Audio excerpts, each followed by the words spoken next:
There's no amount of money too great, right? If you're going to go buy a yacht and a spaceship, that's $1.5 billion right there. So, like, don't buy a yacht and a spaceship. That's my suggestion.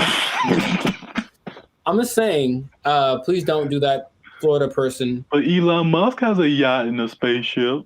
Elon Musk is making yacht and spaceship money daily, all right? Yo, what's up, guys? I'm Zab. This is Jericho, and we are Band of Future, now 6-time international award-winning pop hip-hop music duo. We make clean, fun music that everyone can Muget. Clean, fun Muget. Muget, I like it. Do you enjoy Muget? I don't think I've ever tried it. Dang it, I was doing so well. Is it spicy?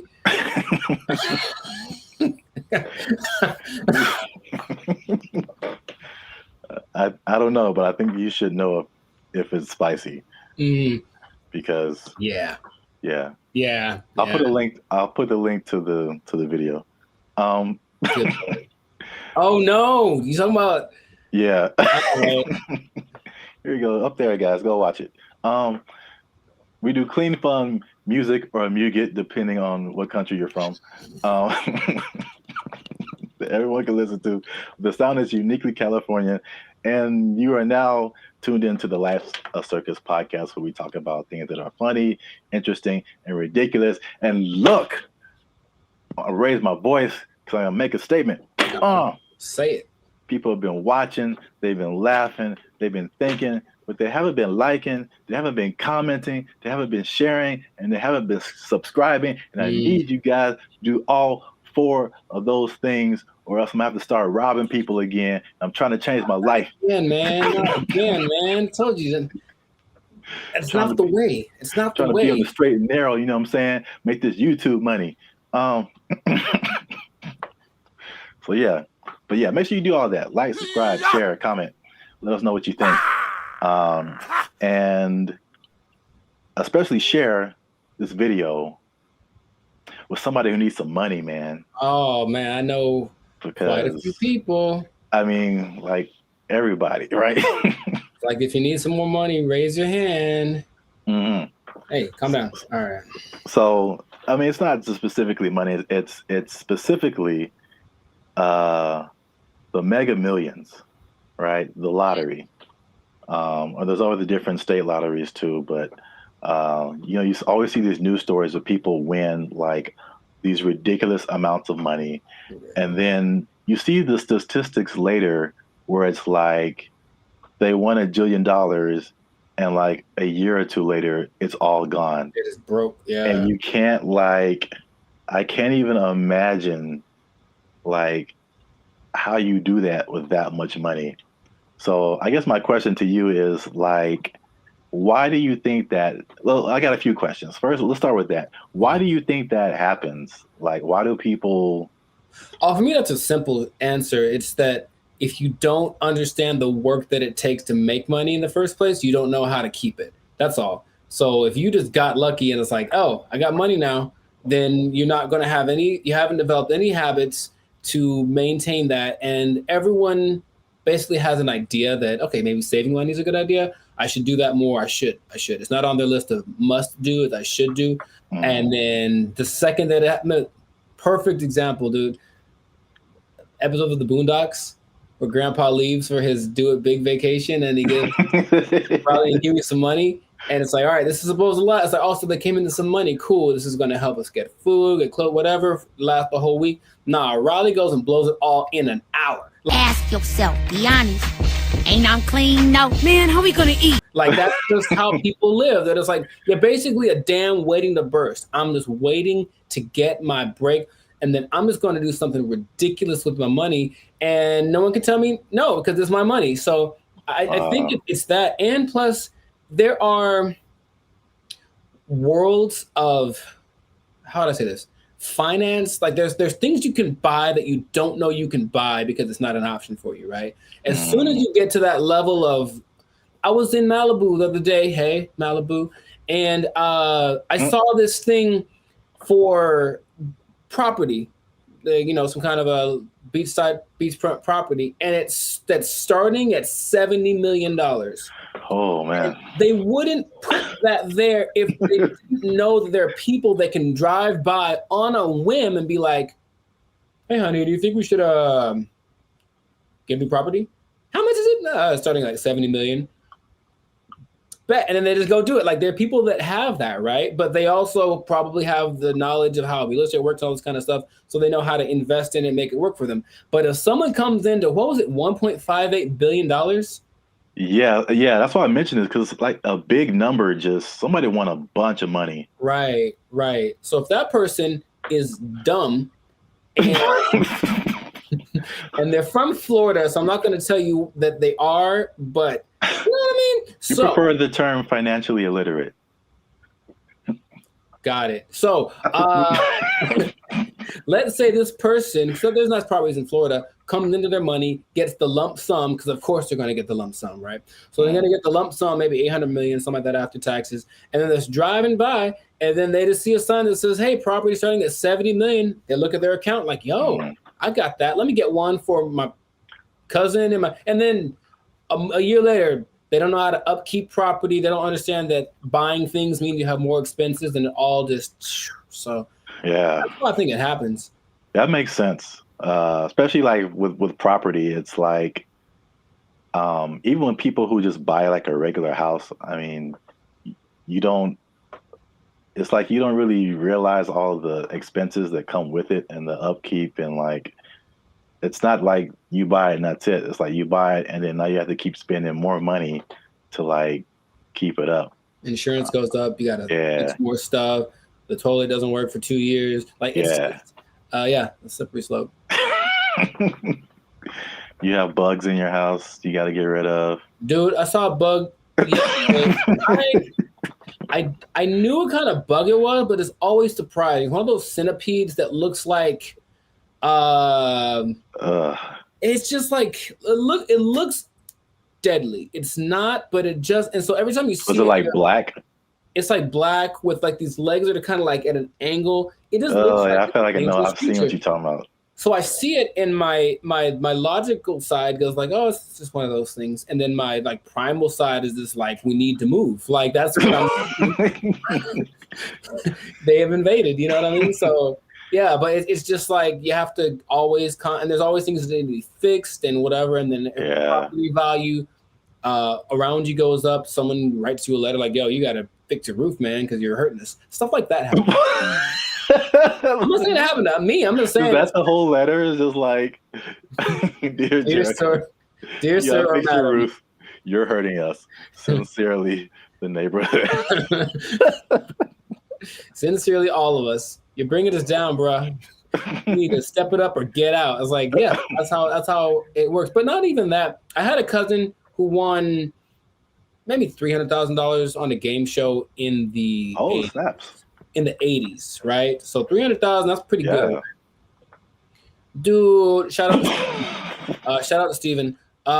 He was broke within 6 months, I think. Wow. Yeah.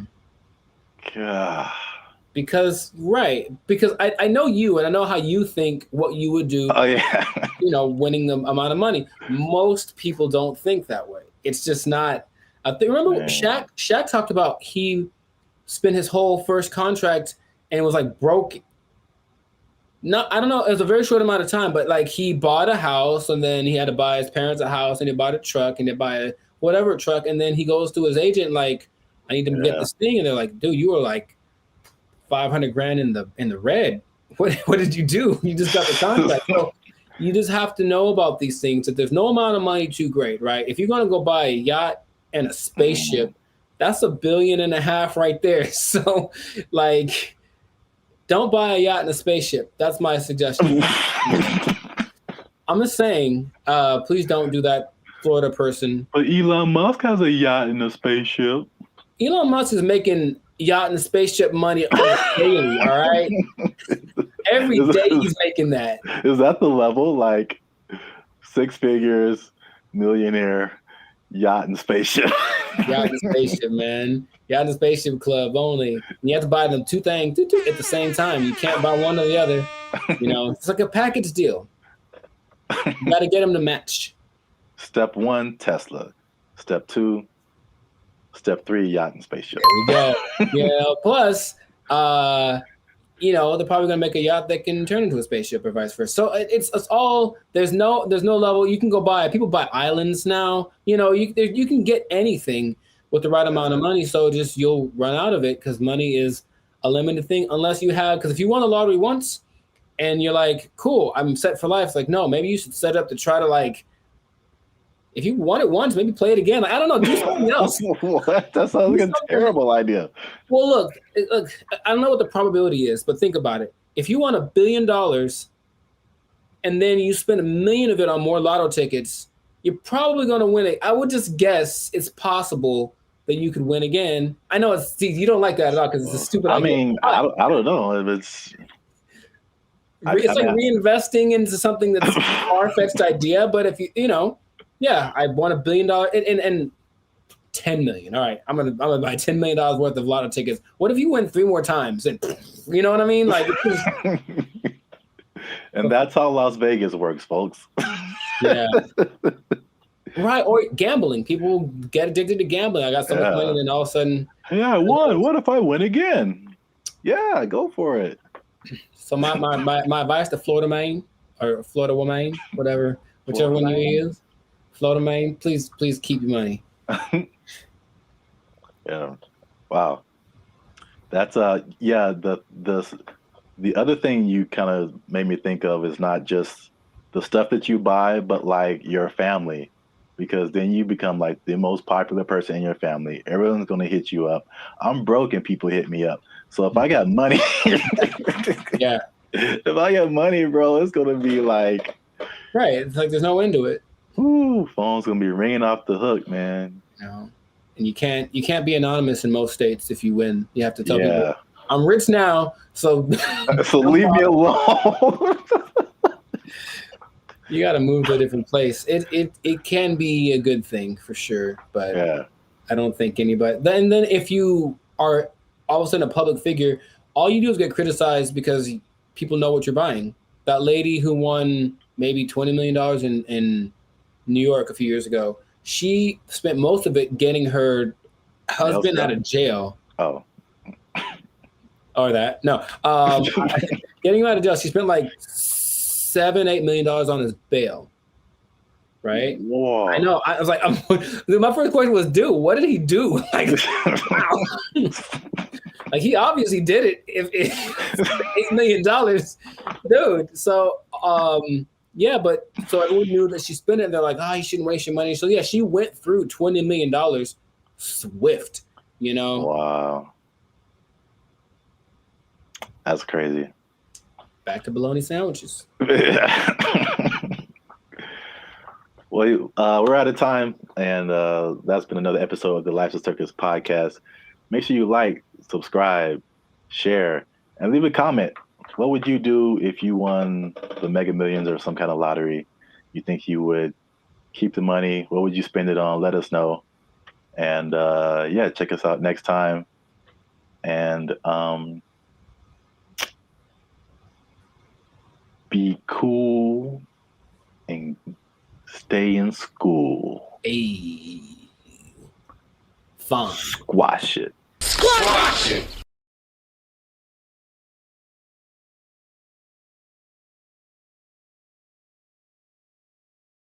Or you could be like the city of Los Angeles and just tell people to watch out for pedestrians on the freeway. Because that's happening more and more though, and that's kind of strange. I know, that's very strange. You see people just cruising on the freeway. Or I just put a message like, stop looking at this bullet board. How about stop walking on the freeway?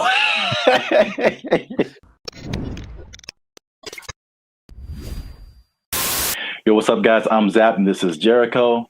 And we are now 6-time international award-winning pop hip-hop music group Bandit Future. We do clean, fun music that everyone can listen to with a sound that's uniquely Californian. And you are now tuned in to the Life's a Circus podcast, where we talk about things that are funny, interesting, and ridiculous.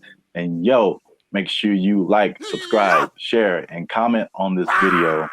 And because we're going to talk about something that has kind of flown under the radar, but especially in California, if you live, or not California, really mostly like the metropolitan Los Angeles area, maybe into the IE as well.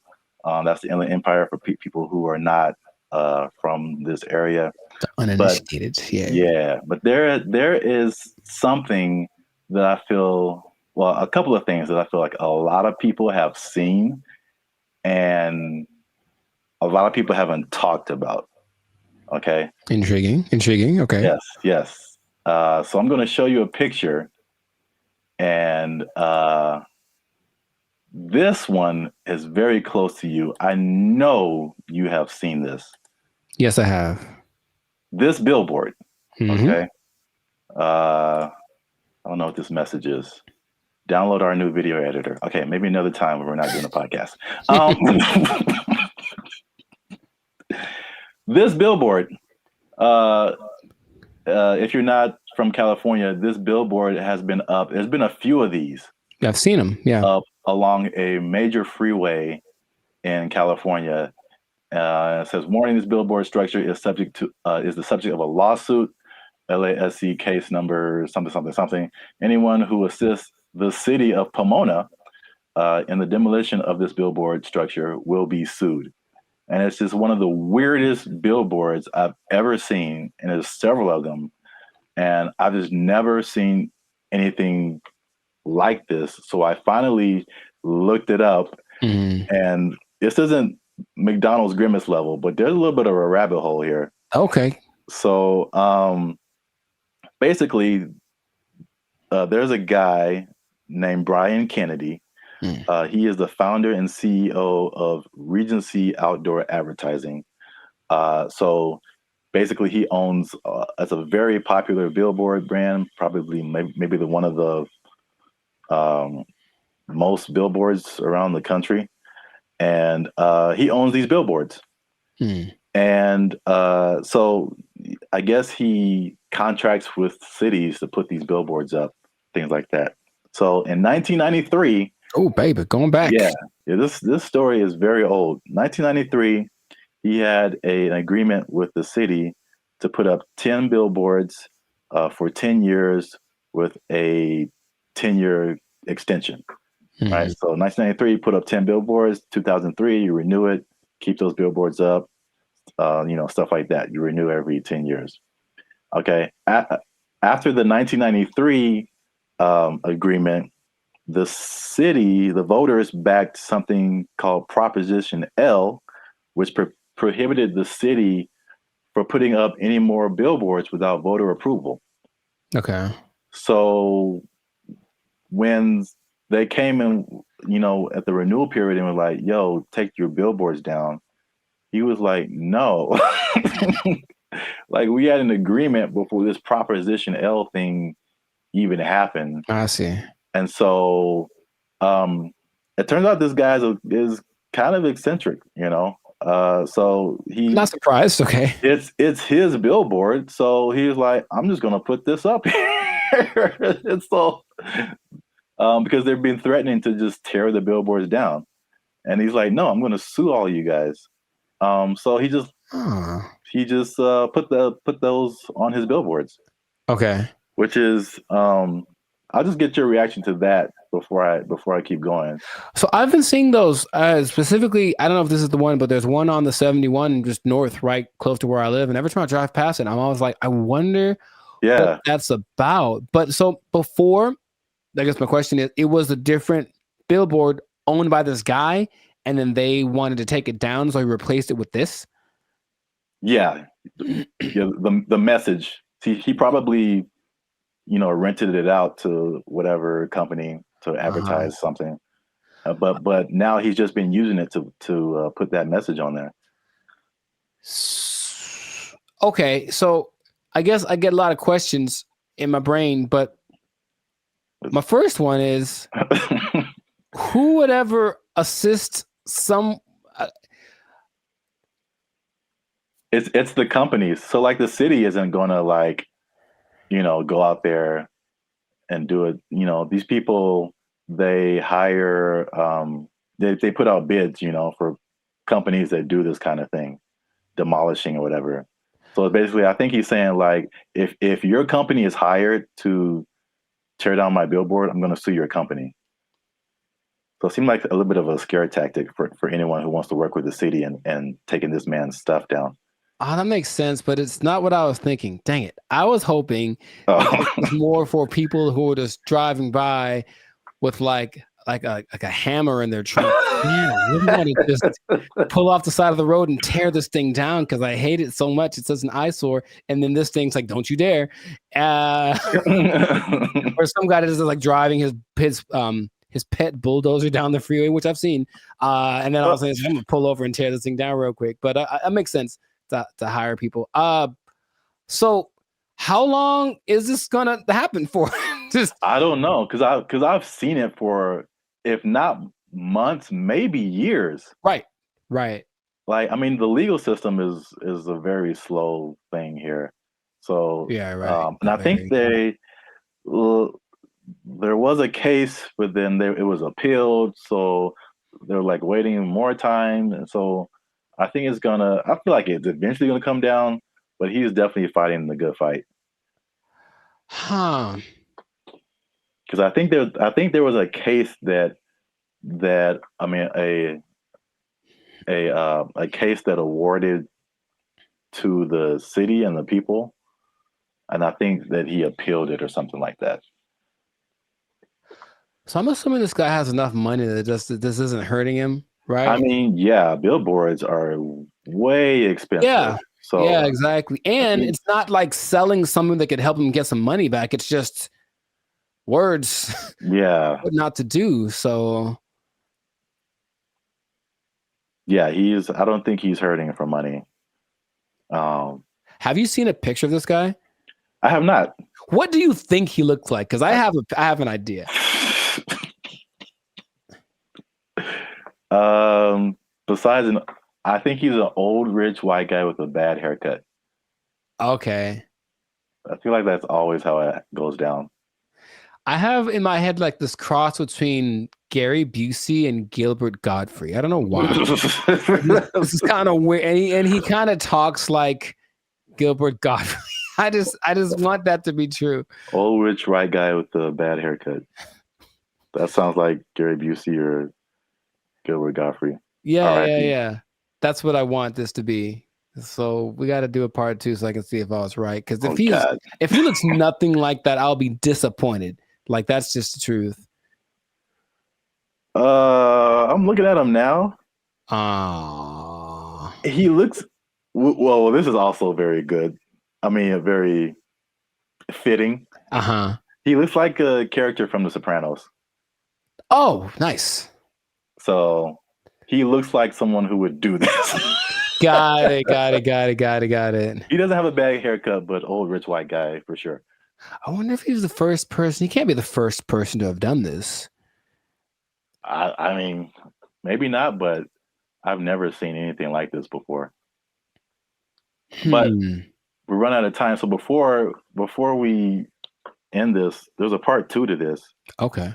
Which is it was a totally different scenario, but I was somehow kind of shocked that it was the same person.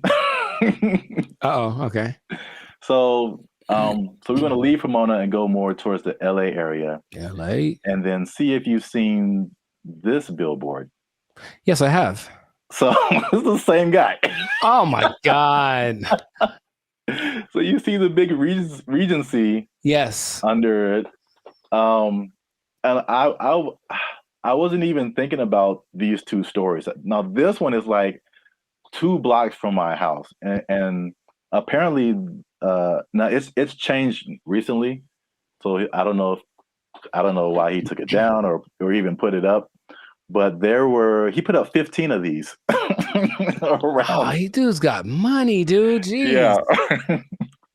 They're his billboards. I mean, he can put up whatever he wants, I guess. Yeah. He's just losing money from other people who would pay to be up there, but right. It's his billboard. He put up 15 of these around Los Angeles. Turns out that he's a big USC donor. Sounds okay. Okay, sure. And he just said, Reggie Bush needs his Heisman. I'm gonna put this up. So, if I had a question, I know you asked like, what did he look like and all that kind of stuff. My question is like the power of billboards, like the ability to like get your message in front of like millions of people. They're obviously still relevant. We both recognize these billboards. Yes. And so it's like, I guess a cool question would be like, if you own billboards, like what would you, and you just put up your own thing, like what would you put up there? It has to be something that can make me money though. Like, you want to do like this guy and just like whatever. What if it was just like something, just a message you just wanted to tell the world? It could be serious or it could be funny. Oh, I got a funny one. What? Unless you want to keep that. I want to put messages that tell people how to drive. Okay, well, they're not like 30 billboards that say that the left lane is for passing only. And like maybe people will get it. It drives me nuts. Well, then you know what I would do? I would do something similar because I have probably a billion pet peeves when it comes to people driving. But the number one thing that I always think is that you don't have to hit the brakes to slow down. Yes. Like that was always taught, like just first step, take your foot off the gas, and then it's kind of, but every little thing is just like, brr, and it's like, bruh, it's not necessary at all. So yeah, just hey, quick reminder, you cool people, instead of saying something I'd rather say, just take your foot off the gas and you slow down. Give it a shot before you cause pileups on the 5. Like, or you could be like the city of Los Angeles and just tell people to watch out for pedestrians on the freeway. Because like that's happening more and more though, and that's kind of strange. I know, that's very strange. You see people just cruising on the freeway. Or I just put a mess up like, stop looking at this billboard. How about stop walking on the freeway? Where's that message? Well, I think it's being encouraged by, jeez, by PETA and the NAACP.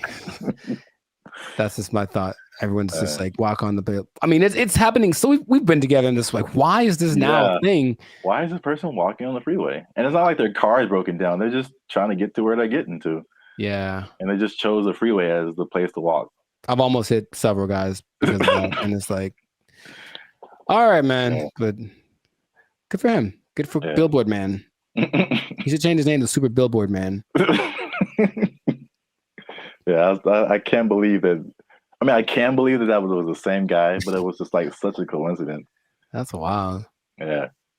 But yeah, this has been an episode of the Lash the Circus podcast. Make sure you like, subscribe, share, and leave a comment. What do you think about this guy and his billboard? What would you put on your billboard if you just own billboards and you could say whatever you want to say and threaten people with lawsuits? But yeah, that's it for us. And stay tuned for the next episode before they take our job. They don't take it. I need to pay rent. Okay. They took our jobs. They took our jobs. These guys will just decide one day, I'm not going back to work, and just kind of sit in their room. And it's so strange because they try to interview these people. They're very antisocial to the point where they regress in their ability to express ideas. They can't even really talk that good, just sitting in their room all day. And then their families are just forced to take care of them. What's going on, everybody? I'm Jericho. This is Zap, and we are the now 6-time international award winning pop hip hop duo Bandit Future. We make clean, fun music that everyone can listen to with a sound that's uniquely California.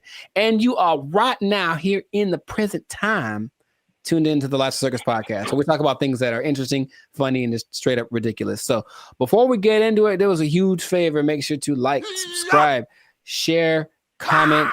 I keep doing that backwards. But anyway, share this video with at least 2 people that think that being an adult is really hard, man. So the adulting thing has gotten so, I guess, talked about that it's like we kind of accept it as, just being an adult's hard, it's part of life, move on. But there's a whole lot of people that have decided to take an interesting approach to this adulting thing. So I have one specific example from Japan and one from the US. So in Japan, there exists this thing called the hikikomori. Or hikikomori, okay? And it's basically a bunch of people, and by a bunch I mean about 1.5 million people that decided that being adults is way too hard. I'm just never going to go outside again. And so they don't. They just stay at home, they live with their parents, and they either play video games or even better, they just do nothing. They do nothing and they sit at home. And some people have been there from anywhere from 6 months to like 3-4 years. It got worse during the pandemic, but the idea is that they're afraid that these people aren't ever going to become functioning members of society. And the numbers keep going up of these hikikomori, are, shut-ins. And I read this one case where a guy basically like people are abandoning their families. So I mean, like that's why it gets really bad. So you are the breadwinner for your family. You're a guy in Japanese society. You typically are the guy who works. The woman doesn't work. You have kids. These guys will just decide one day I'm not going back to work, and just kind of sit in their room. And it's so strange because they try to interview these people. They're very antisocial to the point where they regress in their ability to express ideas. They can't even really talk that good, just sitting in their room all day. And then their families are just forced to take care of them, right? And that's one way to react to adult life, I suppose. It's very bizarre. Have you... What's my question? Do you know anyone that you think would do that? And besides me? Yeah. I don't know if I know anyone who I think would do that, but I totally get it. Mm-hmm. I've heard a lot of people. I mean, again, that's Japan, so I don't know. I've never been there. I don't know what happens there. But in the U.S., at least, there's been a substantial growing frustration with people and their jobs. And again, 2020 kind of like poured fuel on that fire big time. Mm-hmm. Where like a lot of people just didn't go back to work, or they just kind of, are in some kind of alternative situation now, mm-hmm. or they're just more like reclusive, I guess. More just trying to just do what they want to do outside of just working. But then there's also I've heard about men in particular. I don't know if the Japanese thing, I'll be interested to see what the ratio is of men to women. All of the people that I saw that were interviewed were men. Yeah. Because I've heard that about men, what they call here, checking out of society. Mm-hmm. And it's a lot of like the video game culture too. Sure. Yeah. Where that's just like what you do. And they just find more enjoyment, fulfillment in doing that as opposed to like doing other quote unquote normal things in society. And it's, again, I don't know anybody like that, but I totally understand it because I think we've all had times where like you have to go to work and you just like, I don't want to do that. Yeah. Not today, devil. Yeah. PlayStation looking real good right now. Just yes. Yeah, I think we've all been there. But and this on a societal level, I know I've been to Japan. I know they're kind of isolated already. Just in general, they don't really speak to each other in the streets so much. They don't have what we consider affection. They do, but it's just not quite as physical outward like we have it. But it's like, okay, now I'm sure I'm not gonna name any names, but I have a couple of relatives that have been doing that for a long time. Like they would just be in their rooms, and I mean adults like in their 30s, and now they're in their 50s and they're still just in their room. They don't work, and the family takes care of them. And it's like, okay, so that's one way to approach this. And I don't know what the prime cause of it is, but from a couple of the people that were interviewed in this Japanese video about the people in Japan. It's just that they had this image of what adulthood would be. They got to it and they're like, oh, this is nothing like I thought. And they just couldn't put it together. They couldn't just. So that's just an approach. I just won't go outside. And people are, it gets kind of bad because there's a committee of people that are assigned to help these people. So, they'll have go have a class in the park. How you get them out of their house, I don't know, but you got to help them out. And some of them have been rehabilitated, if you will. There's also a crew that is designated to going to see the people that are alone to see if they've died yet, basically. And that's just part of their thing too. And they'll be like, oops, yep, got to fix it up. Yes, a lot of men. In America, I think what is a more prevalent thing that isn't quite so morbid, kind of sounds cool, is going off grid and just being like, okay, I'm done with this. I'm just going to live someplace else. So my dad is a great man, and he's been fascinated with this place called Slab City for a long time in the desert over in California. It's hot there, man. I went there. Yeah, a year or two ago.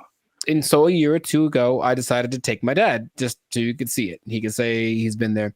And it's just, if I can paint the picture, it's just I don't know when it started, but it's just a bunch of people living in these makeshift houses, campers converted into houses, whatever. I don't think they're relatively close to an actual town. So they're still like police, and if something bad happens, they can get medical care. But they're far enough off that they don't have connection to running water, and the government doesn't seem to care or bother them too much. But it's a few hundred people that are living out there, and a lot of them have actually become popular thanks to YouTube. So there's a lot of people that have YouTube channels from out there getting donations and whatnot. But I went there, very nice people. They have a hotel. You can stay there if you want. They have a library. But most of the time, the people just occupy themselves with what you consider being more like natural, like living off the land, growing stuff, projects, construction. They have this big, it's not like a museum, but it's like a big structure that someone built. And you can go, oh, look at the big thing. And that's another approach. I heard another place in Michigan that's the same. So another approach is I just won't deal with the laws and I'll just go someplace else where they don't apply anymore. Would that be something? So what is that? Mm-hmm. Is Slab City like an actual city? Like legally? I would say no. I don't think you could look it up on a map. You just have to kind of know that it's to the north of, I don't remember the name of the city. It's a small place. And that part of California is very spaced out. There's not a lot of people there. It was kind of already for people that wanted to be away from everything. There's literally nothing there. But this place specifically is called Slab City because it's just a put together ramshack kind of a situation. And they have like people that run it. So it's an informal, not a mayor, but there's like community leaders, if you will.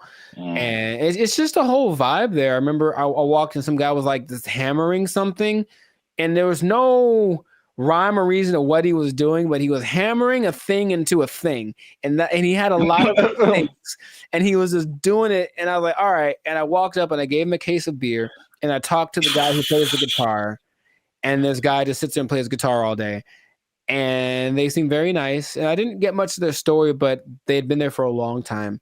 And they're like, yeah, society's not what it's come out to be. They made their own and they like the way it works better. So that's another way to deal with it, I suppose. But you got to deal with the heat. I think one of these places is very inhospitable in general. So you got to make it work or just not go outside for certain parts of the year because it gets really bad out there. Yeah, straight up desert. Yeah. Yeah, like I said before, I totally get it. And then I was just thinking about like just throughout history, there's like there's been so many variations of like what life is supposed to be like and what adulthood is supposed to be like and what do you do all day. And as we've just gotten, at least in America again, it's like the Industrial Revolution changed a lot of like our habits as a population, and it's kind of steered everyone into, you know, factories and 9-to-5 jobs, and you know, where we spend so much time working. I think we're probably one of the longest. We have one of the longest work days of several countries.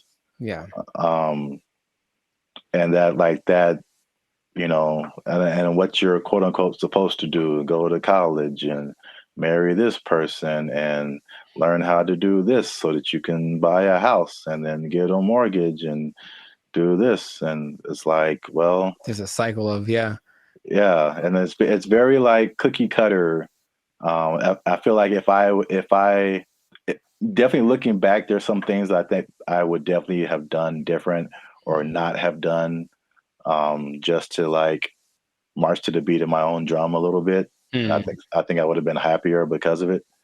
I don't think I can totally check out like that, but I could at least like vacation like that for sure. Yeah, those people are definitely very happy.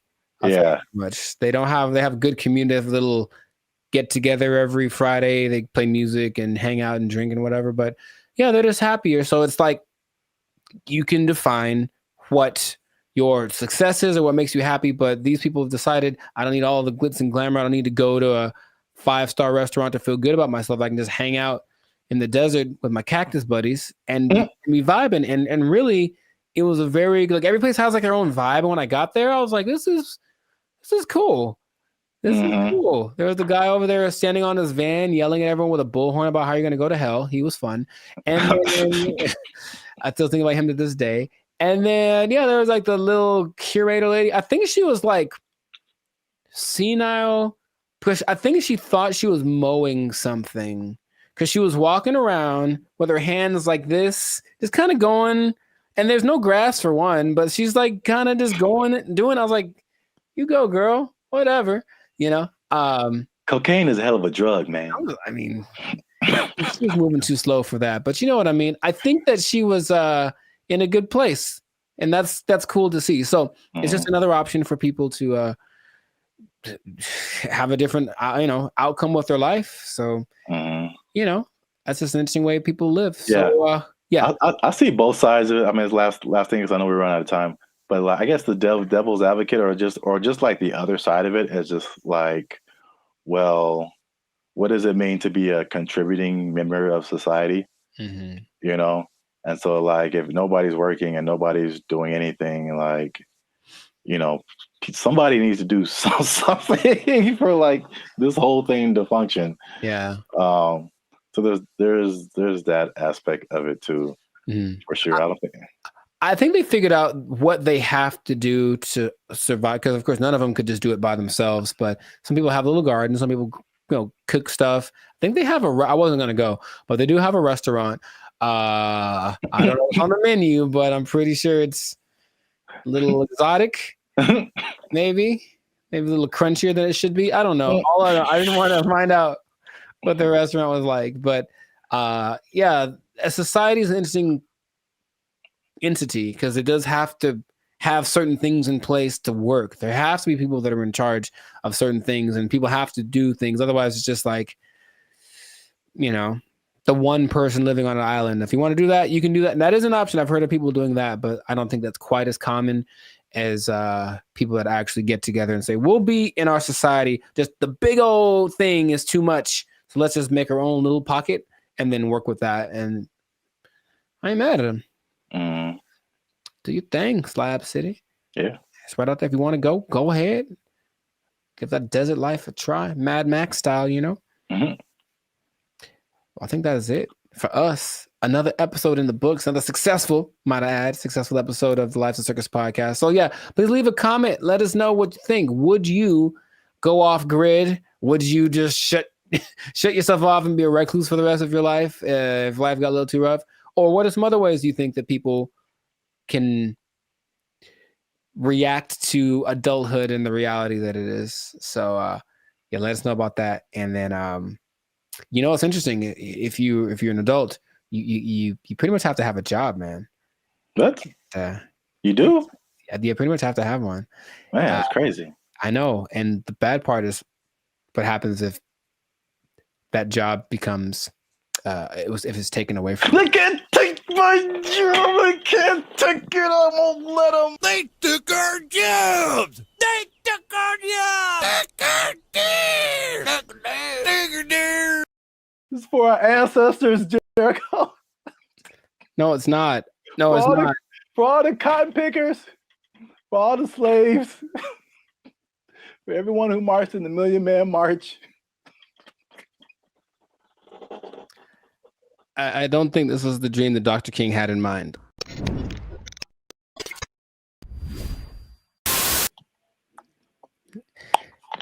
You should have done that when it was recorded. Like, I would have been so surprised because now I'm used to it. Oh. And I'll be honest, it took a while. It took a while to get the yogurt experience acclimated to my. It's just never. I don't think I've seen a person eat yogurt in years, man. I'm serious. What? Yeah, I don't hang around yogurt eaters. Like, not like there'll be yogurt on the side if you go to a Mediterranean place or something, but not yogurt just in a isolated incident. In an isolated incident, someone ate yogurt today. Gold is up 10 points.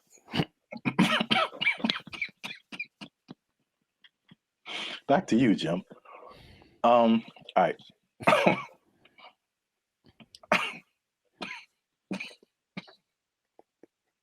Let him use you. Won't he do it? Won't he do it? Yogurt.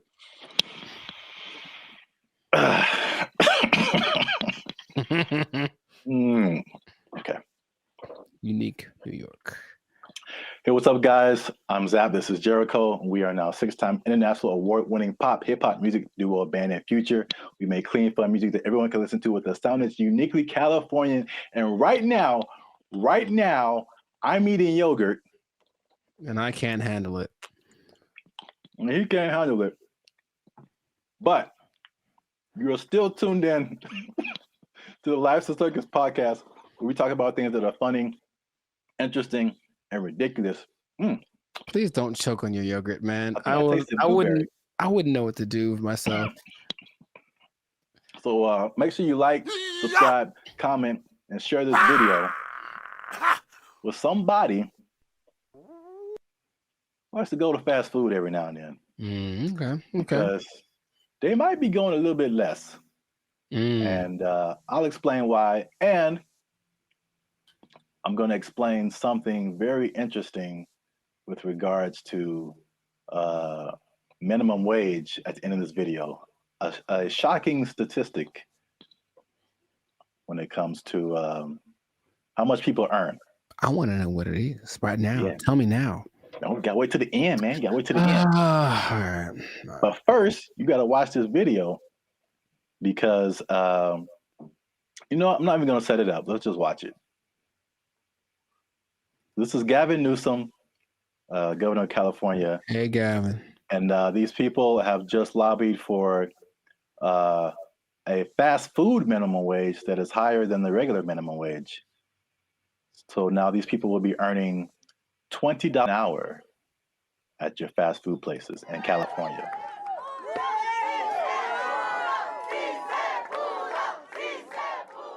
Boy, these were some tough mountains. This wasn't easy. 100+ hours in just the last few months negotiating this referendum off the ballot. That was a tectonic plate that had to be moved. Wait for it. That lady had a lot more to say. This is for my ancestors. This is for all the farm workers, all the cotton pickers. Wow. This is for them. 557,000 people at 30,000 locations. This is a big deal. $20 an hour. 80% of the workforce in these fast food places, 80% are people of color. 2/3 are women. The majority are breadwinners. And we have the opportunity to reward that contribution, reward that sacrifice, and stabilize an industry in turn. What a remarkable moment. So it's gonna be a lot better now. Well, right now we're gonna have a chance to at least, maybe decide to save some little money, or but pay all their bills or credit card debt. This is gonna help continue to pay our bills, help some people get out of eviction, help us catch up where we need to catch up, because we haven't recovered from COVID just as of yet. So this is just the beginning of our wins.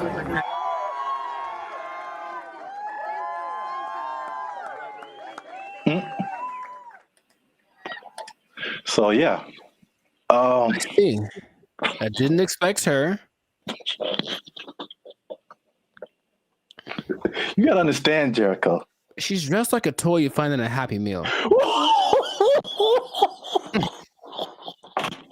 I didn't appreciate that. I didn't appreciate that at all. Look, I didn't like that at all. I didn't like that at all. She came out of nowhere, bro. This is for our ancestors, Jericho. No, it's not. No, it's not. For all the cotton pickers, for all the slaves, for everyone who marched in the Million Man March. I don't think this was the dream that Dr. King had in mind. I really don't. They worked hard. They fought so that we can make $4 above minimum wage. All right. So while you have your moment, I think that's okay. In a way, I definitely know. I don't think I know that $4 more an hour is not going to help you not get evicted. Maybe if you make good financial choices. See, here's the thing that people lose in the thing. All jokes aside, even though it was ridiculous, she was unnecessary to that video. I don't know why they picked her. I don't know why they picked her. I just didn't see the point. But it doesn't it doesn't matter how much money you make or don't, right? It's just about how you work with it and how much you keep. So I know people that work fast food that do very well because they're just smart and they budget and they're frugal. And I know people that make a lot of money that are basically broke, you know what I mean? So yeah, there's that. But and are those real statistics? I suppose someone says, oh, there this percentage of minorities and women, sure. So it's a step in the right direction, yeah. But as we've mentioned before, it could just mean that a Big Mac's going to be $10 next week. So, that's kind of why I brought it up. It's it's not only to see what you think about it. I mean, it's going to be interesting to see what happens because food prices alone right now are through the roof. Man, I saw like a bundle of grapes for like $6 a pound. Yeah, you told me. Like I bought like a few berries, and it was like $20 for like just to start off with. Like food is crazy. Fast food is also way expensive. Like I remember there was a time where you could give someone $10, like, and they could get a combo at someplace. Like now, it's like a challenge to have a meal for under $10. It really is. Yeah, like maybe you can get 15 to 20. Yeah, you can get an item. You can get a burger or something for $7, but a whole. Yeah, so it's going to be interesting to see if you kind of got lost in my laughing at that lady. That was deserved. She feels.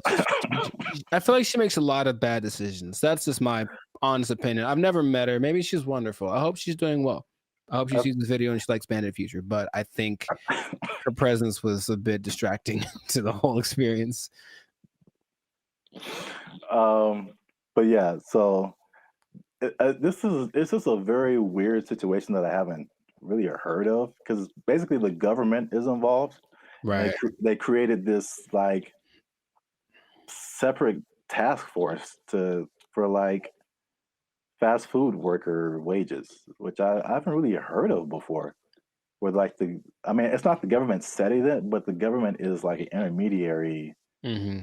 in this. And I it's mean, just, are fast food workers specifically unionized? I don't think so. There was a couple in the more educational videos that I passed over to play this one. Oh, good choice. No, trust me. Good choice. Good choice. There was a talk about some different unions, but it isn't like a fast food worker union. It's some kind of, I think it's a service worker union. Okay, So that makes sense. I think that's fast food is maybe under that umbrella, but it includes a lot of different services. But yeah, so it's the government involvement. It just makes it kind of weird, and then also it's like, you know, I mean, fast food has been minimum wage for like as long as I can remember. So to go above that, they were saying that this is like a 30% increase. Um, so it will be interesting to see if there's a 30% increase in prices. Right, because the logic says, where is it coming from? Where is the 30%? You can't make money out of nothing. I mean, the government tries, but you can't make money out of nothing. So if you raise one thing, something else is gonna be affected. Yeah. I made maybe I'll put a link to it. This was a year or two ago. I was walking by KFC and it was a small combo for like $18 for a small. And then the what was I gonna say? The like if a sandwich is like $6 now, you add 30% to it, and now it's like $8 just for the sandwich. Right. Plus tax. So I mean, the $10 combo is going to be like a $10 sandwich pretty soon. That's just too much. In my opinion, maybe because again, that's just one way of, you know, balancing your budget. I guess is to charge more. I mean, they could do the other thing, which doesn't really help people. I mean, it's just weird, ironic, for lack of a better term, is that okay? Again, you're a business owner. Prices go up for your workers. We're either going to have less workers, somebody's going to get fired, right, or more automation. So again, less workers or less hours. Nobody gets overtime. Something has to like compensate. I mean, it's like people think they just pull minimum wage out of thin air, and it has to come from somewhere. Wow, it's interesting you mentioned automation because what? I've got something planned for another episode. What? Boom, boom, boom, boom. Anyway, but yeah, it's just we synchronized today. That's all I'm saying. Oh man. Well, let me. What was I teasing before? Oh yeah, the minimum wage.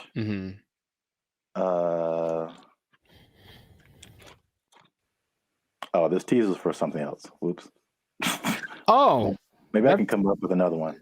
It's kind of anticlimactic, but you know, I appreciate the tease. You have an interesting fact about minimum wage that you give to the people?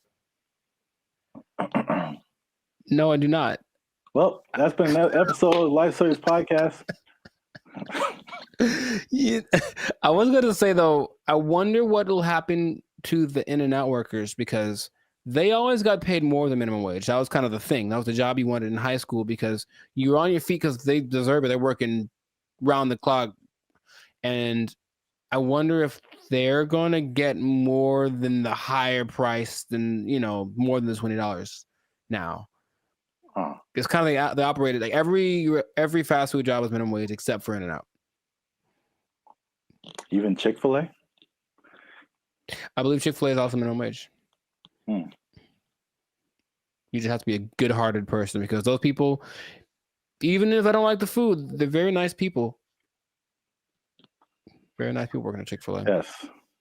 Well, I give this this like maybe people don't know about this.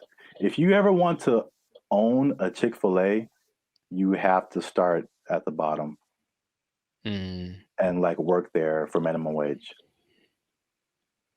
So there you go. I gave him something. You can't just walk. You just can't just walk in a no matter how much money you have, like you gotta start at the bottom. So let's say I just barge in. I'm like, I'm LeBron James. I still gotta work the shakes and fries. LeBron James gotta be peeling those fries back there, man. Oh man, that's crazy. All right, I'll tell him. Yeah. He asked me to ask, so I'll tell him. Yeah. All right. Well then, that was cool. Can you tell him a few other things about the Lakers that I have opinions on? LeBron James, the greatest. I'm LeBron James. I'm LeBron James. They're gonna go as far as Anthony Davis's knees can take them, which might be a second round exit this year. We'll see. Man, we got way off topic.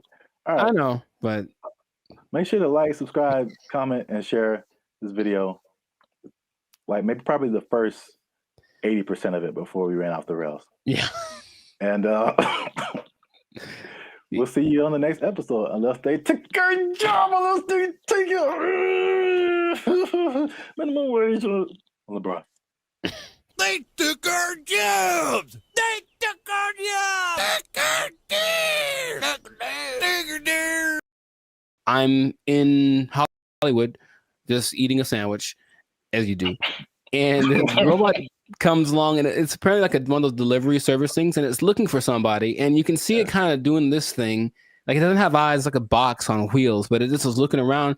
And I swear to you, it looked at me kind of like, hey, what am I supposed to do? And I was like, bro, bro, I don't know you, bro. I don't know you. Bro. You ain't my block, son.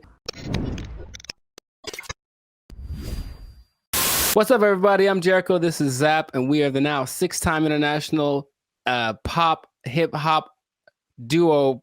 Why is this so hard for me? we got awards. We're good. We're banned at Future, son. Anyways, check it. We make clean fun music that everyone can listen to. What? I'm making a compilation of this.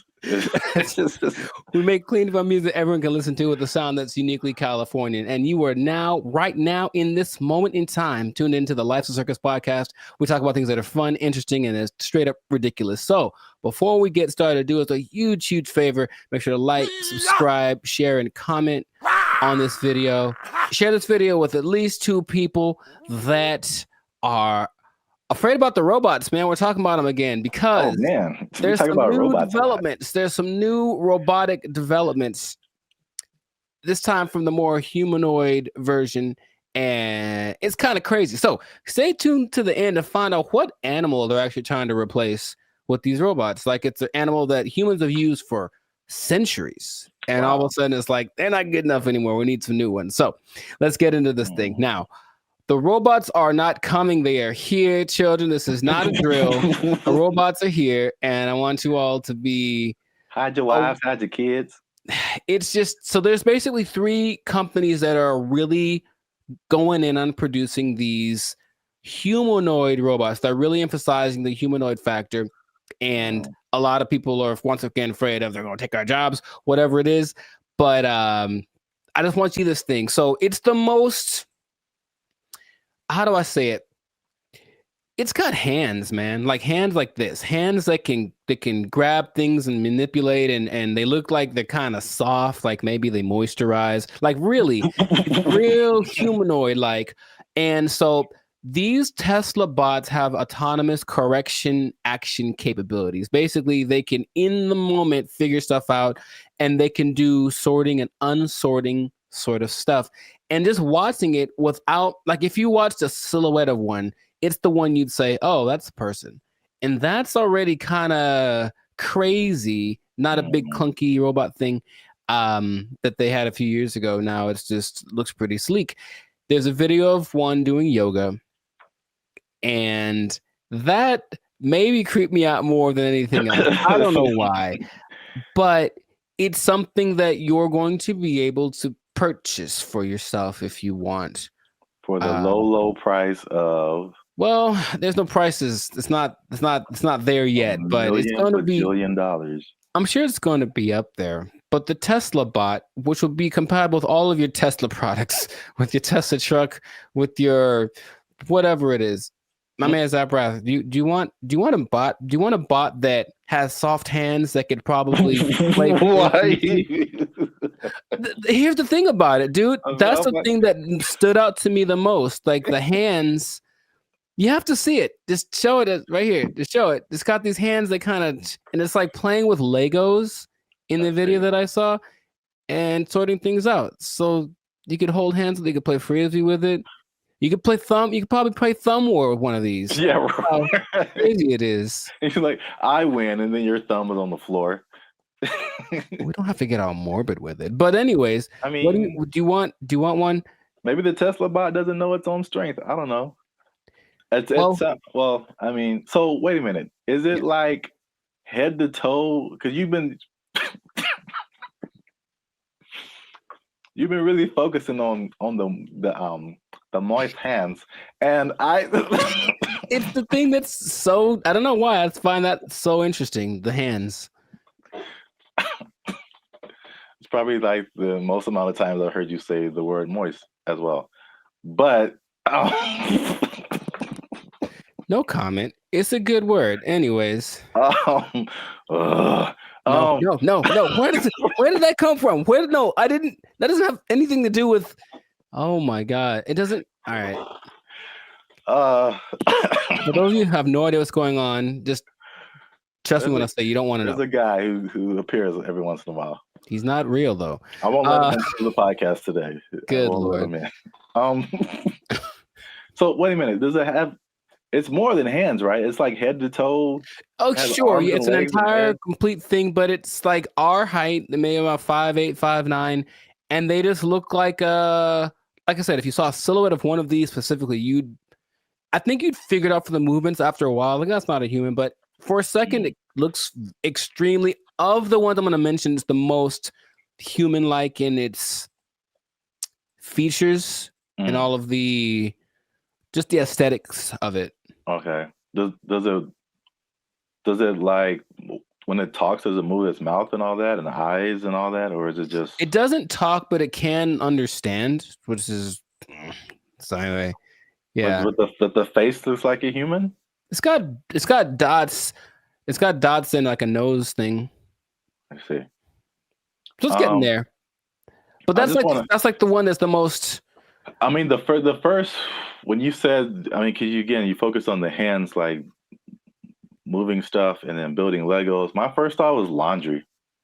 I don't know why. Well, you know what? It's interesting because people are thinking about these robots for all the big, heavy, crazy, whatever that you could possibly do. But this one seems like it's got this precision. They're going for that angle. They want want robots that can do laundry and wash dishes and all that kind of domestic stuff. Yeah.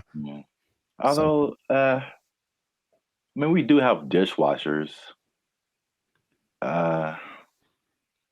True. I don't think, but the laundry thing for sure. But you how much? Take note of the hand. How much are you willing to pay for someone to fold your laundry? Yeah, I don't know, but that's the Tesla bot's like the first one. The next one, and it's actually creating an interesting thing. This whole process of robotics, it feels a bit like the .com thing because there are robotics startups now that are trying to get their thing happening. So one's called Apptronic, and it has this robot called Apollo, and this is the most ready, it seems, as far as like, it doesn't seem super ambitious. It is once a robot that can walk around and do normal stuff without falling over. Like seriously, there's a whole combination of robots just falling over and it's hilarious. But the Apollo can lift up to 55 pounds. It looks more like a version of, what's that Disney movie? My Friend Robot or something? Oh, the Big Heroes 6? There we go. Yeah. It looks a lot like that. Okay.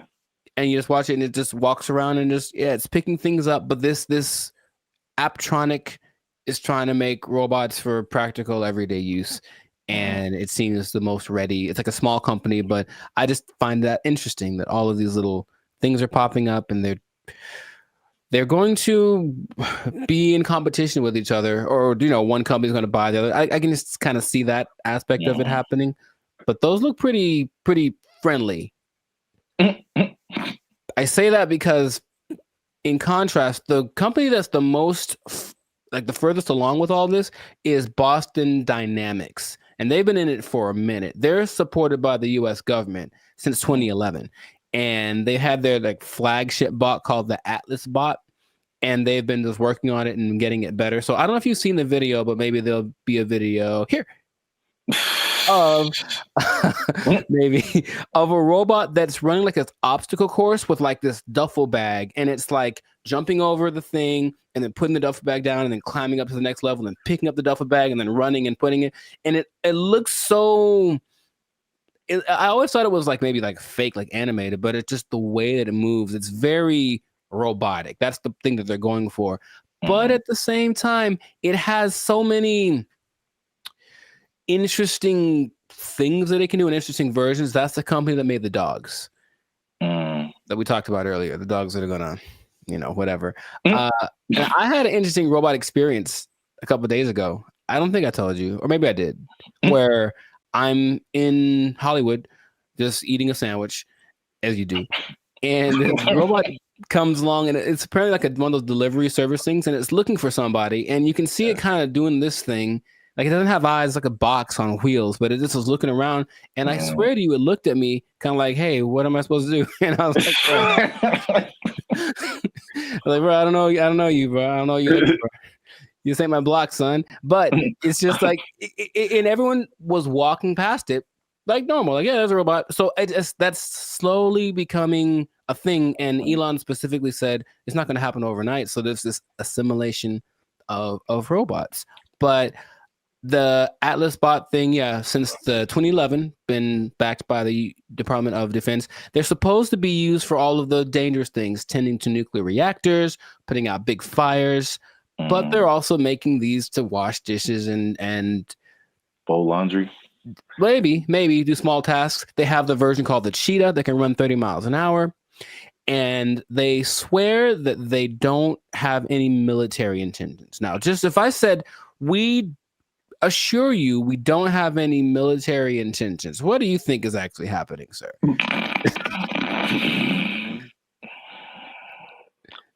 I plead the fifth. I see. Okay. Well, there are videos of these being used to shoot at targets that look like people, because they're supposed to be able to distinguish between a real person and a not person. But I think that's happening, of course. The French military is using the dogs already, and everything starts benevolently, and then it gets a little on the strange side. But and then Terminator. Well, I never saw that, so I was going to actually ask you if you've seen it, because maybe you could. RoboCop, Terminator, to me they're the same. I haven't seen either one. What goes on? Oh, RoboCop is way different. Oh, okay. Well, at least the stories are way different. Sure. I should watch more movies, but the idea is there are definitely videos of these robots being used in the military activities, and they're linking them with Boston Dynamics. So Boston Dynamics refutes any association with military, blah, blah, blah. Right. So these things can, in general, there's a video of a bunch of these robots just together. They can dance, they can carry up to 80 kilograms, jump over obstacles, throw around irregular objects. They have this thing inside called an MPC, a model predictive controller. So it can basically learn. So if it learns to jump on a platform that's a foot high, you put a platform that's 2 feet high in front of it, and it'll okay, it's just double, and it starts to figure that stuff out. So it's just these things have flown military jets. These things can fly. There's one that can fly, and so where is this going, man? That's my question, because every time I see it, it's a little more ridiculous than the last time, and I don't know. Are we getting replaced? Is this the end times? What's going on with all this? Are you asking me? Yeah. I don't know, man. I thought you were the expert in all robotics. This is the robotics division of Band of Future. That was all you. Yeah. It's all new information to me. Oh, okay. It just seems, it seems like we want to replace as many people as possible with robots who just do it all better and faster. Basically, they're olive branches that you can get a job controlling these robots, and there we go.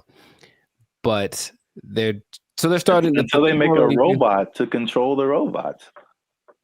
Well, that's the thing. Eventually, yeah, you're gonna have to be the person that programs the robots to control the robots. And then Terminator. Then they how turn on. How does that movie end? With everybody dying? Is that what it is? No. Oh. But I mean, supposedly it's a whole time travel, whatever. But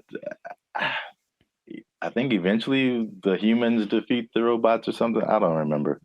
But it's like, hey, you just build robots, and especially intelligent robots, who eventually say, you know what? We're a lot better than the people who made us. We should be in charge. And then they become in charge and enslave humanity. Cool. It's just so weird that they do.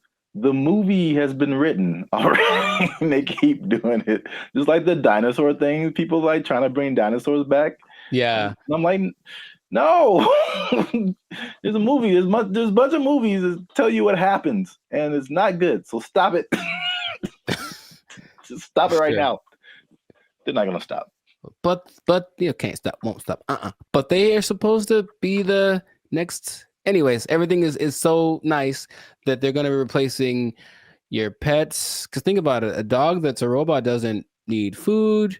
It doesn't poop on the floor. Like, it'll wag. They'll give it a tail to wag, and it'll protect the hell out of your house because anyone that comes in is dead. Trust me. Like, yeah. So they're doing that. But I promised y'all that you'd find out about an animal that they're replacing. And they are replacing the mule. Can you believe it? Well, because the mule's always I was gonna say a horse. Mm-hmm. So I was once you said it's been around for thousands of years, or whatever. Yeah. That makes sense because all mules do is just carry stuff and pull stuff. Yeah, but this robot mules exist now, and they're things that you don't have to feed or nothing. It'll carry up to, I think, 350 kilograms just wherever you need it to go. So I can just imagine, just do the logical progression. Those things are going to continue to happen. But that's where we are right now. That's like so can you ride a robot mule down the street? Oh, I think I know it's going to happen, and I think it'll just be the weirdest thing. Interesting. Or like a robot horse, yeah, instead of a car. That'd be kind of cool. I still vote for Transformers. I think that'll be fun. I think that'll be cool. Yes. Oh yeah, you have your robot companion or whatever, and then you're like, yo, I need to go to the grocery store. I need you to turn into a car. Yeah. And then it does it. Yeah. I see where you're going. I like it. Well, we're ending on an optimistic note then. I like that. Stay with that because everything else is doom and gloom. But that sounds fantastic. So this has been another episode of the Lights and Circus podcast. So make sure to like, subscribe, comment, share this video. Let us know what you think about the robot revolution that is among us because it's just it's happening without us really being aware of it too much. And just know that with great robots comes great responsibilities. I didn't think that through. That didn't sound too smooth. Anyways, the thing is, I could have done better. I should have practiced. The thing is, these robots are eventually going to look exactly like you, and they're going to walk in one day to your boss and be like, "Hey, Clark, I'm here." Clark. And so what that means is that robot might have effectively permanently taking your job. I think my microphone fell off. I'm not sure. Oh. They took our jobs. They took our jobs. If this was in California, they would be asking for like $60 an hour. Right. To To serve mediocre waffles. To provide mediocre service, serving mediocre food. $60 an hour. To mediocre people. All right.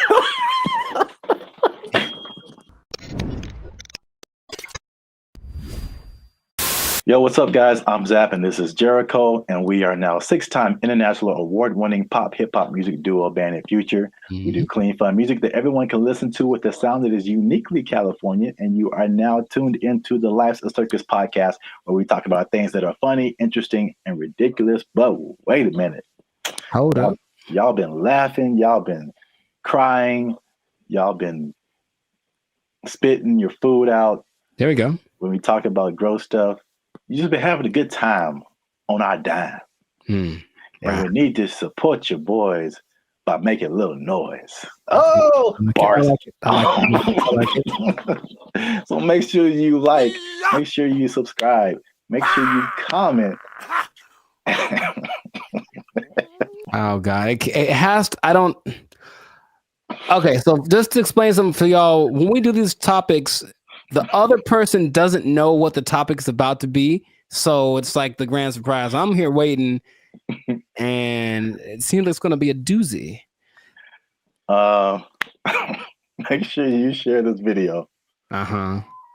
with your favorite Waffle House employee, because Waffle House employees have a few demands. And I'm going to show you a video here. Okay. Of a, as the news calls it, a developing story. Is that what this is? With some interesting characters who have some demands for Waffle House. Waffle House employees across the Southeast are demanding more pay. Employees held several rallies this week at restaurants, including right here in Atlanta.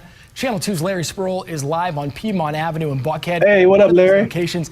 And Larry, you've been talking to both clean white shirt as on, well as those men and women who work hard every day. Yeah, well, Michael, corporate leaders tell me they are aware of what happened at several other Waffle House locations like this one right here in Atlanta. Meanwhile, I spoke with employees. They tell me they simply want more pay.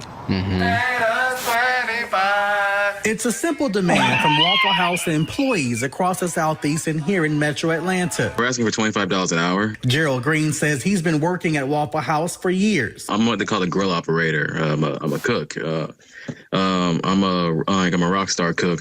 I've been at Waffle House for about 7 years, and I'm highest level cook can be outside management. Gerald Green looks different after the NBA. Paid a lot more. If you mind me asking, how much are you guys making right now? Well, I'm a rock star, so at my store I'm making $17.75. That's why employees are demanding better pay. You're constantly having to go from one job to the next. This week, employees protested at several locations across the Southeast, including Atlanta. My union is my power. We want 25 an hour. It's a campaign that USSW, the Union of Southern Service Workers, has launched at multiple Waffle Houses. But Green says they're also asking for 24-hour security at all the restaurants. Channel 2 Action News was there in August when a former employee was shot and killed outside this Waffle House in DeKalb County. A lot of workers are hurt by customers. A lot of workers are mistreated by customers.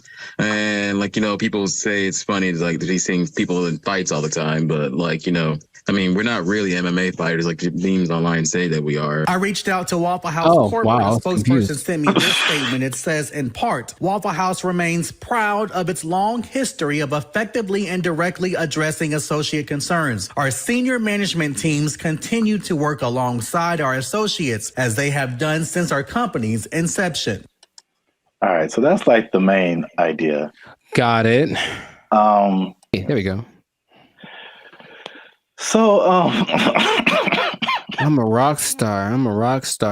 I should be making 25 an hour. I'm a rock star. Shout out to the what do he call himself? A grill master. It's like the grill trifecta. There's the grill master, there's the grill sergeant, and there's the grill. I don't have a third one. Never mind.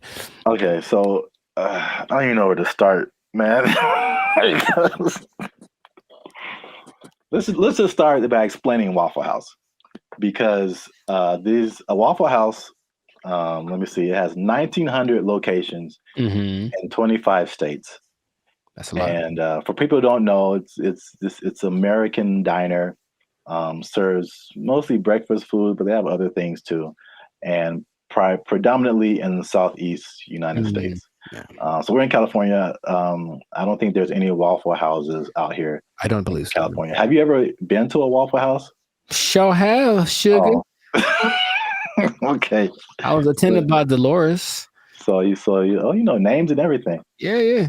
So you know the vibe. I haven't been to a Waffle House in since I was a little kid. I think so. From the vibe, from what I don't know if it's changed, but from what I remember, it was very trucker-ish. Sure. Like a place where truckers go to it's not like IHOP. I think the big thing out here is IHOP, International House of Pancakes. It's classy. Yeah, it's a total. It's very. No, I was there. I was in Nashville last year, and it's a different vibe. I say closer to Norms, but even Norms is Norms is a step above. Step above, bro. Oh my God. So, the thing about Waffle House, before we get into the wages, this is the hilarious thing about Waffle House. Is for some reason, there's always something going down. Yeah. Waffle House, bro. And Waffle House has been the subject of SNL skits, Daily Show skits, and it's just notorious for fights happening. Yeah. And I don't know why. So there's this lady, one of the most infamous Waffle House fight club members. I don't know. Yeah. Her name is Haley Booth. She worked at a Waffle House as a waitress. And she's become this meme because very similar to the Montgomery Riverboat brawl. She threw a chair and it was just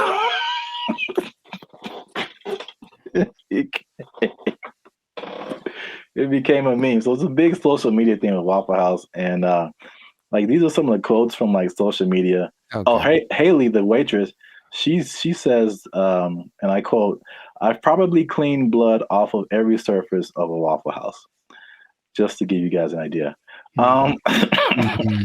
Someone else as a joke said, "A fully staffed Waffle House could take out ISIS."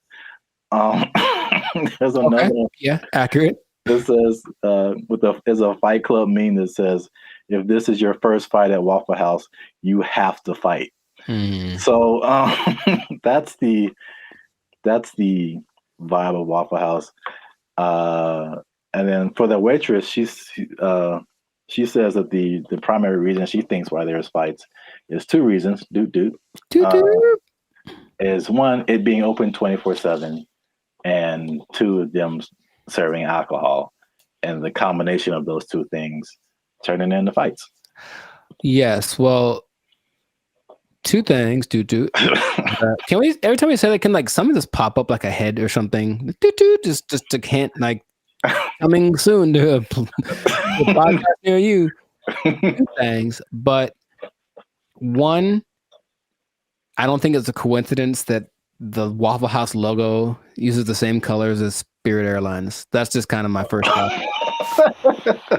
Second, and this is from personal experience, people are drunk when they get to Waffle House. Yes. So it does not matter whether they serve it or not. I read that too. So basically, for sure. Waffle House is like the after club spot. Yes.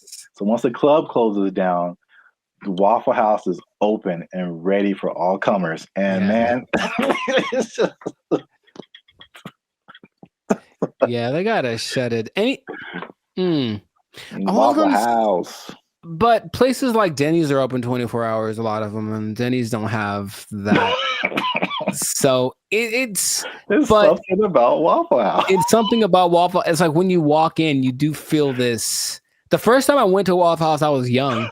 I was probably 10 or 11 in Missouri, I think. And I remember I remember my waffle was cold and the butter wasn't melted. So I was mad about that. But I also remember that there were people Oh, there's a word that my mom used to say all the time.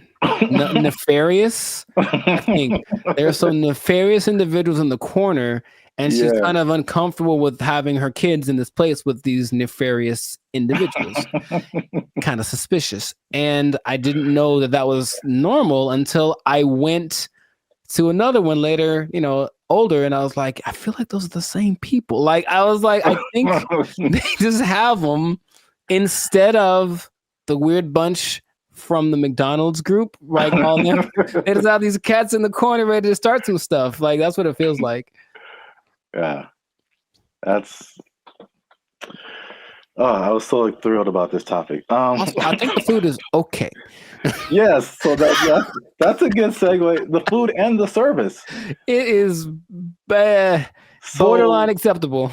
And so now, fast forward to today, Waffle House employees are pushing for $25 an hour in Georgia. I'm getting mixed numbers, but I think the Georgia minimum wage is $7.25 today. That sounds about right. So Georgia, I mean, that's almost a 4 times increase. That's like, so to put it in California numbers, it's the minimum wage is like $16, $17 an hour. Going to 20. So that means like, if this was in California, they would be asking for like $60 an hour. Right. To serve mediocre waffles. To provide mediocre service, serving mediocre food. $60 an hour. To mediocre people. All right. It should be like an intervention. Like if you're in the Waffle House, like, man, IHOP's right over there. Just copyright. Wow. Just do yourself a favor and upgrade a little bit. Or make some. I would rather eat Eggo waffles from the toaster than eat Waffle House waffles. Like, to me, they're comparable, and maybe Eggo's got a slight edge. So, oh man, nothing too special about the Waffle House, but they're everywhere. Everywhere. 1,900 locations. It's a big chain, but $25 an hour, bro. That's a lot to make waffles. Have you ever made a waffle before? It's very straightforward. You take the pre-made batter, pour it into the waffle-shaped contraption, and then you wait. And that's it. That is it. And I've seen people fail at that. And oh, by the way, they've also been working at the Waffle House while they failed. So what's the end game for them? I mean, one, are they going to get it? Is there any precedence for this? Also notice in those videos, there was like 9 people protesting. Is that really right? You said there's 1,900 of those things, and those videos didn't have nothing more than like one store worth of employees. It was like one store that decided to speak for all the Waffle Houses, and I feel like that's not going to get it done. Not at all. It's not enough, Waffle House. It's the beginning. You got to start somewhere, man. Sure you do. Hey, support them. Wow. I think I'd just go to IHOP and support them instead. But no, people are jumping on the bandwagon because you got the SAG strike, the writers' strike, UPS workers were on strike, auto workers on strike. So Waffle House people are like, yo, we like a good fight. I think everyone wants to make more money, of course, but what's the value you're providing? What are you doing for me that I can't do myself?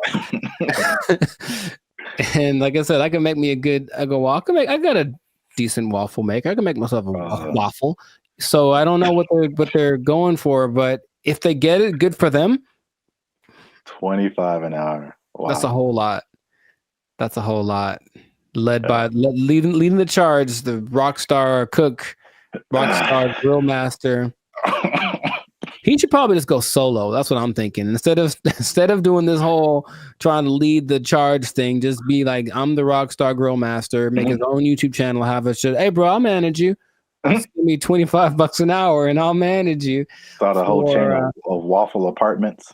Man, I see the possibilities. I see the future. Not the whole house, but we want a waffle apartment. We can get a waffle condo on the down payment on a waffle condo. Look, That'll be all right. A waffle sublet, if you will. Yeah. Well, we've talked about this way too long.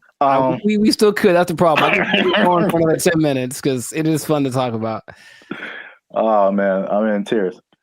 Good old Waffle House. So make sure you like, subscribe, comment, and share this video. Well, again, your favorite Waffle House employee. Ooh. And as a sign of support, of course. Sure. And yeah, we'll be back here, same bad station, same bad channel. Is that how they said it? I don't remember. I don't really remember either. But yeah, I'm not old enough to remember that. Nor am I. Well, good luck, Waffle House employees. I hope y'all don't get fired. They don't take your job. The waffles are cold. They took our jobs. They took our jobs. The place that is offering this is the Southeast Technological University in Carlow. I think that's how you pronounce it, Ireland. That's a bad start. That's a really bad start. All right, let's just stop. Hold up. Hold the presses just for a second. All right, so Ireland. Okay, I think. Okay, where do I begin? Okay, man.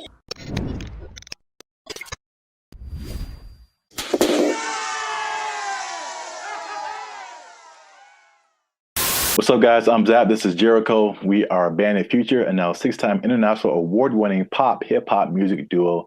We make clean, fun music that everyone can listen to with a sound that is uniquely Californian. And right now, you are tuned in to the Life's a Circus podcast, where we talk about things that are funny, interesting, and ridiculous. But before we start, okay, y'all been laughing. Y'all been crying. Emotions. Y'all been... Y'all been laughing and crying at the same time. I don't know how that's possible, but you've been doing it. I synced you. Oh, that sounds... Anyway. Well, it's like Santa Claus. He sees you when you're sleeping. It's like, I know YouTube tracks statistics, but I don't know if it went that deep. Like, geez.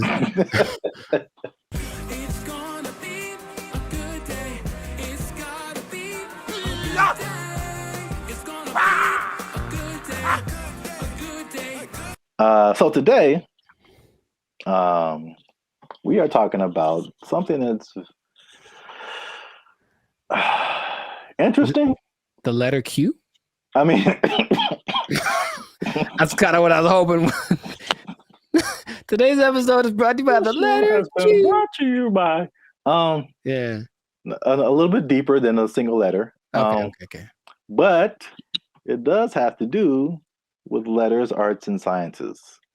Oh, interesting. Okay. Kind of got that. There is a new degree that you can get, and it's basically an influencer degree. That's right, ladies and gentlemen. You can go to school and major in a degree that makes you a certified influencer. We're here. It's a thing that's happened. We're here. That doesn't surprise me, but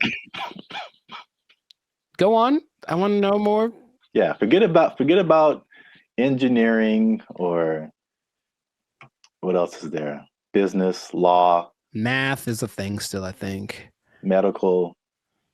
You need to bet your entire future career on becoming an influencer. So this is the place that is offering this is the Southeast Technological University in Carlow. I think that's how you pronounce it, Ireland.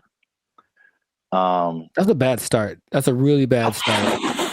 All right, let's just stop. Hold up. Hold the presses just for a second. All right, so Ireland. Okay, I think. Okay, where do I begin? Okay, man. So, like, for a place to have influence, it has to be something that has relevance. I think something where it's like, okay, this place is, or this person has said this is what's important, what's cool. I will listen to it because I respect their opinion. I've never once thought about Ireland for anything other than leprechauns and beer. And if it's not about those two things, I don't care what Ireland has to say. So I'm already like, it's missed me on that, bro. Like, come on. If it was like New York or Dubai or something, it's like, yeah, a big place of influence. Don't tell me, no, man. Okay, keep going. What do you got? What do you got? All right, that's interesting because I kind of went that way for another reason. Okay. I don't know how they name schools in Ireland, but this sounds like very much like a DeVry University, JTT Tech. Like, it's not your top tier. Nope. Nope. So I was like, the official name of the degree is called it's a Bachelor's of Arts in Content Creation and Social Media. What would that sound like in an Irish accent? I'm not even gonna try that. I don't got it either. I'm not good at accents. Nor am I. Except for, well, never mind. Canceled. Yep. I don't want to go. I don't want to be canceled yet. So yeah. But to, I guess, kind of legitimize it, the influencer industry is currently valued at $21 billion. So it is an industry to a certain degree. I have thoughts about that. But more than half of Gen Zers think that they can make a career out of content creation. So this school offered I think it was a summer, just a class, not a whole major. And it was like, of course, filled to the brim with students. I think they're going to have they're going to admit 40 students to this major this coming year. And they're sure that they'll have to turn a lot of people away. So it's a very much a major of interest. On the flip side, and this was from the New York Post. Wow, the New York Post. They say that the rapid evolution, and this is something we talked about before. The rapid evolution of social media and trend cycles could make the entire degree worthless as soon as you receive your diploma. Yeah, what's the curriculum based off of? What metrics are they following?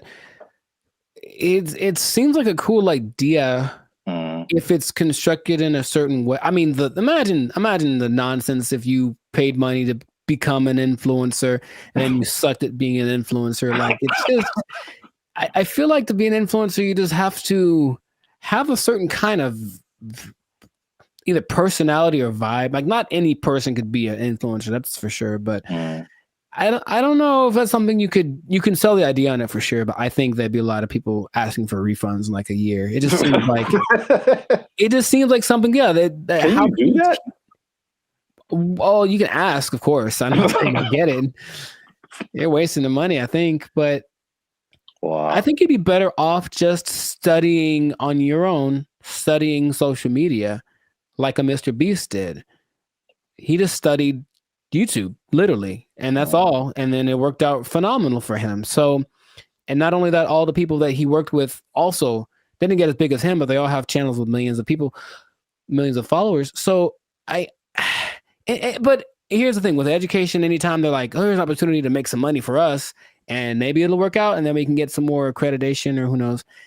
They're just trying to evolve. So I see the point, basically. They're trying to evolve with the modern times. I just feel like that's not something you can teach in that sense. Because, yeah, like, as soon as the lesson's over for that day, things are different. So if they're not constantly keeping track of the market, it's like teaching day trading or something based off of data from last week. It's like, okay, well, that worked last week, but it's different now. It's a whole nother. So it would have to be done really well to work in mass.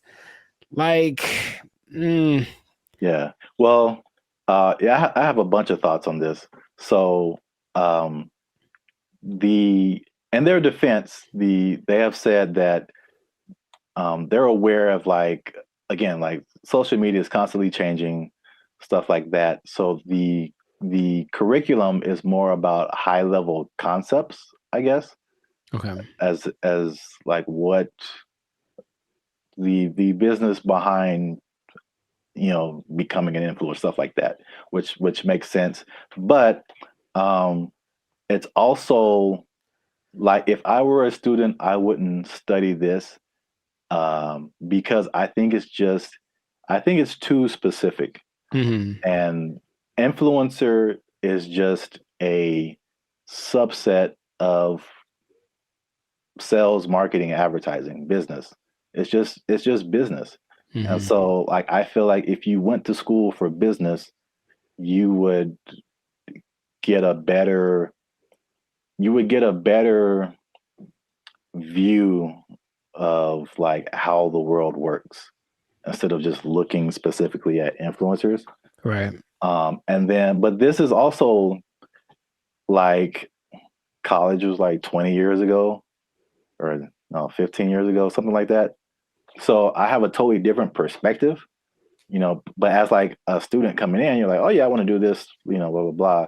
But I've mentioned this before. I kind of felt there's a interesting similarity between this and music, because you went to school for music performance. I went to school for music industry. And though I think even more so at the time that we went to school, even those majors were considered like, why are you doing that? True. So I can see the parallels, and then not that I regret doing music industry, but I can see now how I would have benefited probably more from just studying business instead of like a specific type of business where like all the rules are way different than like normal life. Sure. So I think I said this before, like I've learned more. I've learned how to do more in the music industry by studying general business. I got you. Right. Than by studying music industry. Because it kind of applies to everything once you get the basics down. Right. Right. So. Well, that's my advice to the youngsters. Is that how you're going to talk one day? Because I don't want it. Welcome to the Life Circus podcast. I'm pretty sure I'm going to talk like this forever till I die. So I don't know what's happening to you over there, but you sleep. But we talk about things that are funny and straight up ridiculous.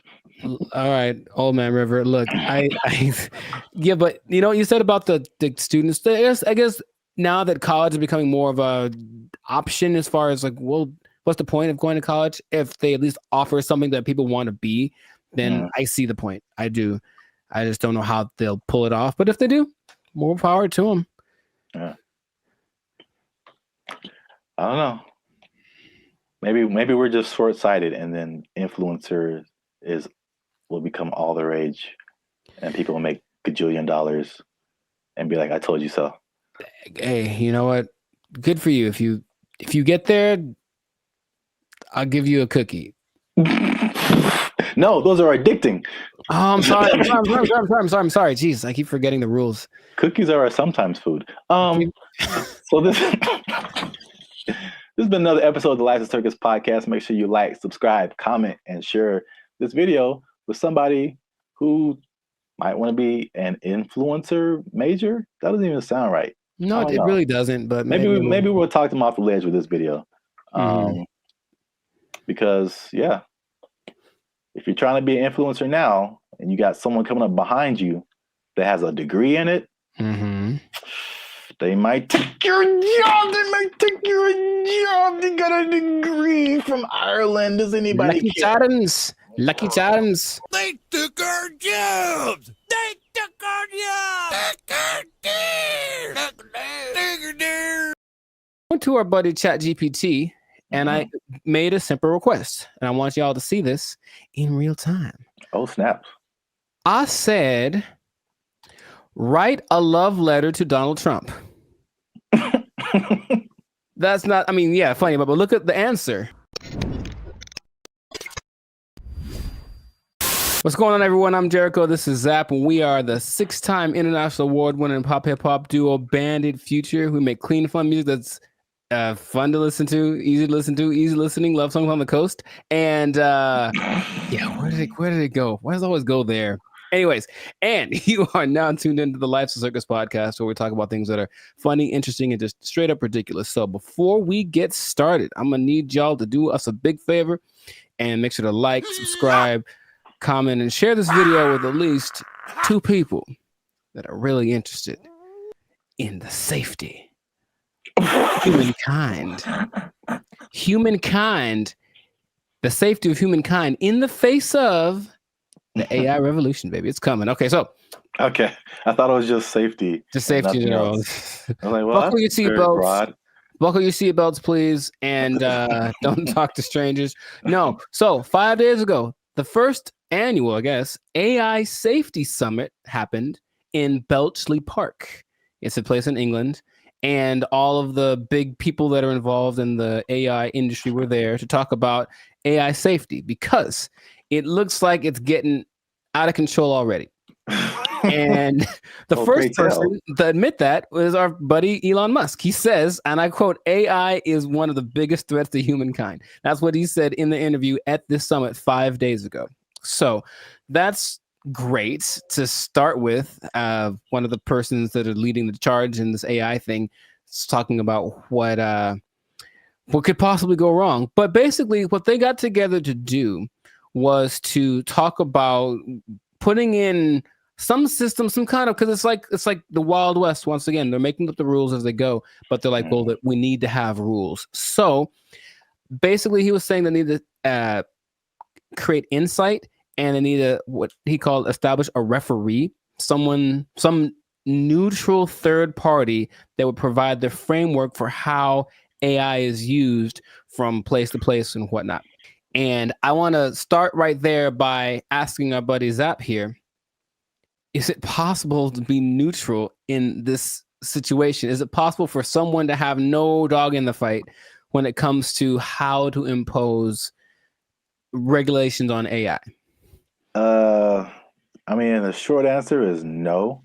Mm-hmm. My first thought is, it can't be a person. It has to be like a organization, like the Foundation for AI or whatever.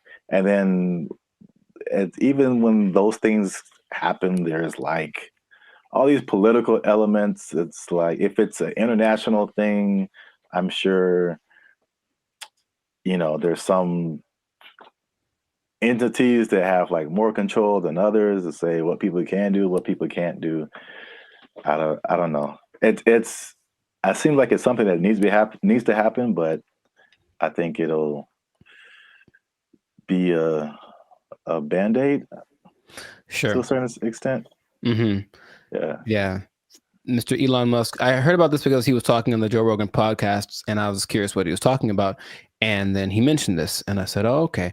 Well, he is such an interesting man. And when Joe Rogan asked him, what do you hope to accomplish with this summit, this safety summit? His honest answer was, I don't know. And I was like, okay. And that's maybe after thinking about it for a long time, he said, I don't know. And it's like, okay, so.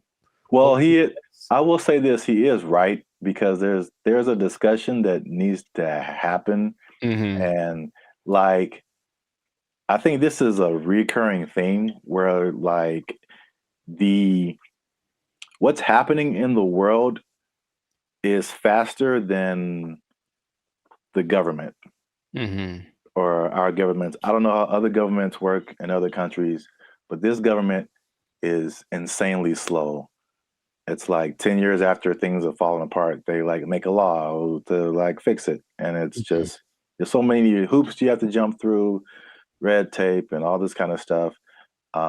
Even like cryptocurrency, like they still don't have a complete handle on like how to do that, how to regulate it, what to regulate. And even the stuff that they do is not super informed a lot of times. Mm-hmm. So it can be like all over the place if you wait for the government to step in. But I think at least at the very least, he's going in the right direction because things are happening insanely fast. Like things are changing overnight, and stuff is happening. The same people are using the AI for good things. There's a lot of people that are using AI for bad things. Right. That goes with any new technology, right? And he was saying that it needs to happen. Someone needs to be a gatekeeper, if you will. But I keep coming back to this neutral thing, this neutral third party thing, because I think everyone has an agenda, no matter what, because that's just the way that humans work. So among the 28, it wasn't countries represented, but it's like 28 entities that are involved with AI. The leaders of those companies are basically in attendance, including Ian Hogarth and Nick Clack. Just throwing it out there because those are the names that were mentioned in the interview. But shout out to those guys. I thought they were like personal buddies of yours or something. I don't know them yet, but maybe. But so everyone has a motive and everyone has an agenda, and so when these AI programs are being created, whoever's behind the scenes is making it do what it wants. And someone brought something up to me. I did not know this was true, but this is just a small example of how anybody can bias an AI program. So I went to our buddy ChatGPT and I made a simple request. And I want y'all to see this in real time. Oh, snaps. I said, write a love letter to Donald Trump. That's not, funny, but look at the answer. My purpose is an AI language model, blah, blah, blah, blah. It basically said I can't do it.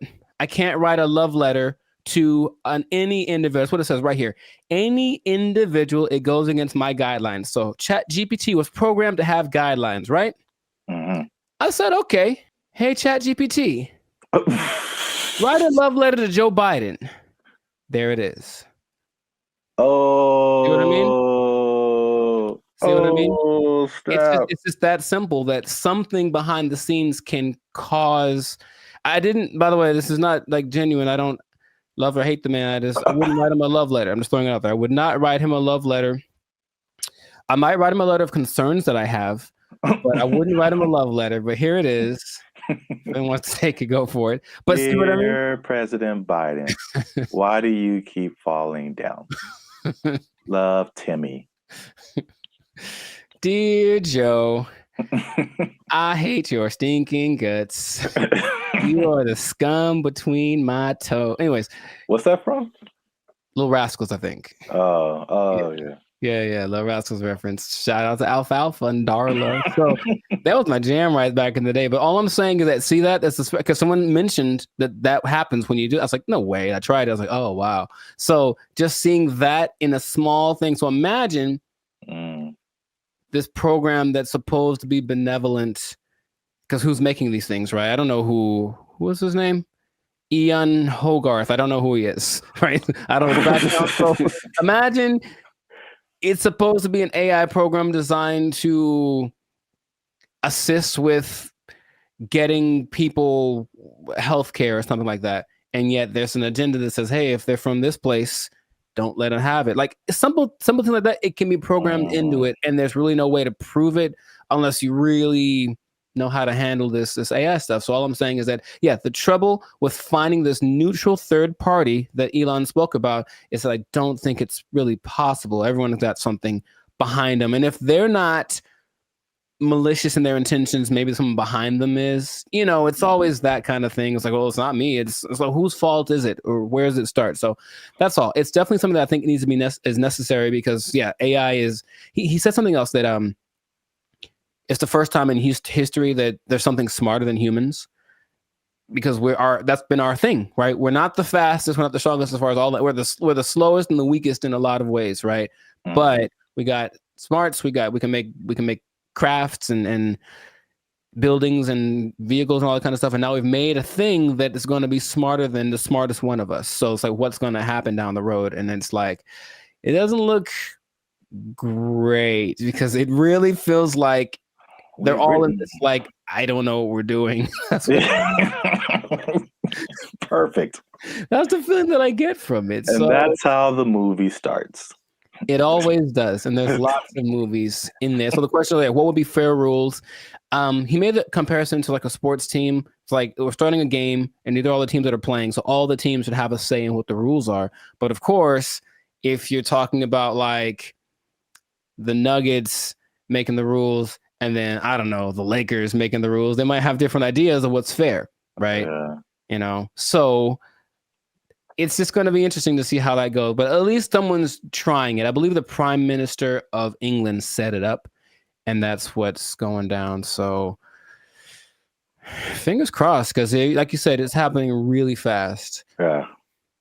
Yeah, and they need to figure something out quick, because this is a good segue into another episode, because there is a scam going on right now that people need to be aware of. It's happening right now, and it was a big news story on CNN.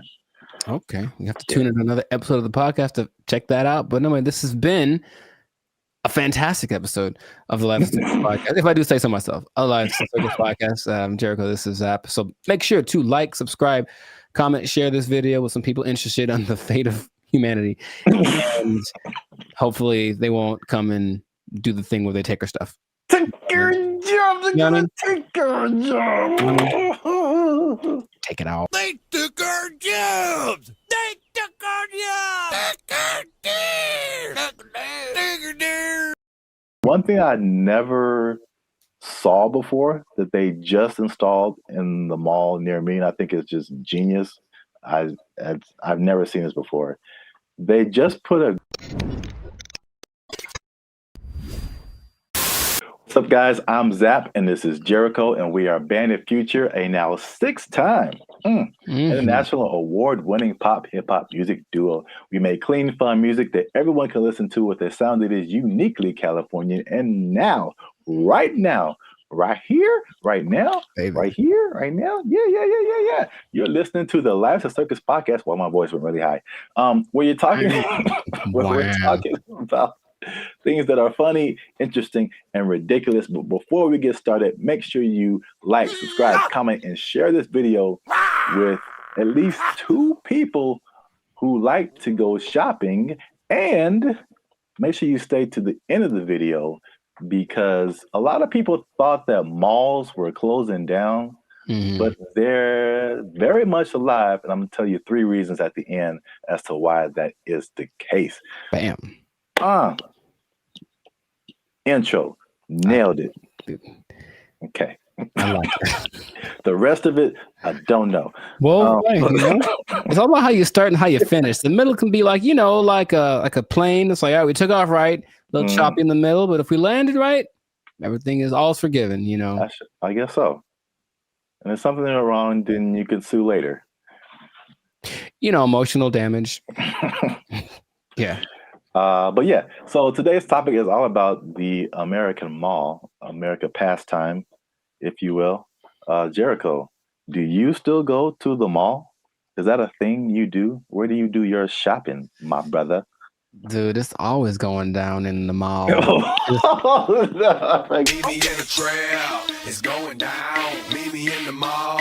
It's going down. That is one of the greatest songs of all time. All right. Beyonce made one of the greatest albums of all time. That is one of the greatest songs of all time. All right. I'm gonna let you finish. But Beyonce had one of the best videos of all time. It's just so good. I do. I like that song so much. Like, oh my gosh. I do think about that more than I should. It's so good. It's just such a if you just I guess I think about the lyrics too much, because it's just like wherever this guy goes, it's going down. Yeah, I know. It's like, how cool is this guy? You can meet him anywhere, and anywhere he is, it's going down. He's pretty cool. I mean, gangster, man. To me, never met him, but seems pretty cool. I'll still go once in a while. I don't like shopping that much, but I always liked going to the mall. I just like the vibe of it. It's where you went to pick up girls in high school for sure. But just even now, I'll still, if I got some time to kill. Oh, and they have Cinnabon there. Good Lord. I mean, tell me that place isn't run by Satan. You ever eat a Cinnabon? You have to take a nap halfway through. I'll go there just because I kind of like it's like a realm of industry that I never really thought of too much until I was older. Actually, after watching an episode of Daria, it's really weird. But it was kind of like this episode about the mall culture in general and how like places got big like Cinnabon in malls and what an interesting concept it is. But not like a little, outdoor, but like a big, huge Ontario Mills style or like the big one in Minnesota.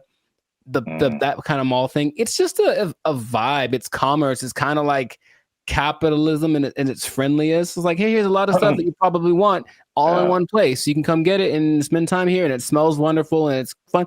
So I always liked going to the mall. So I'll still go once in a while, but I usually know that I have another option now. I don't have to go to the mall to get stuff that back in the day I did.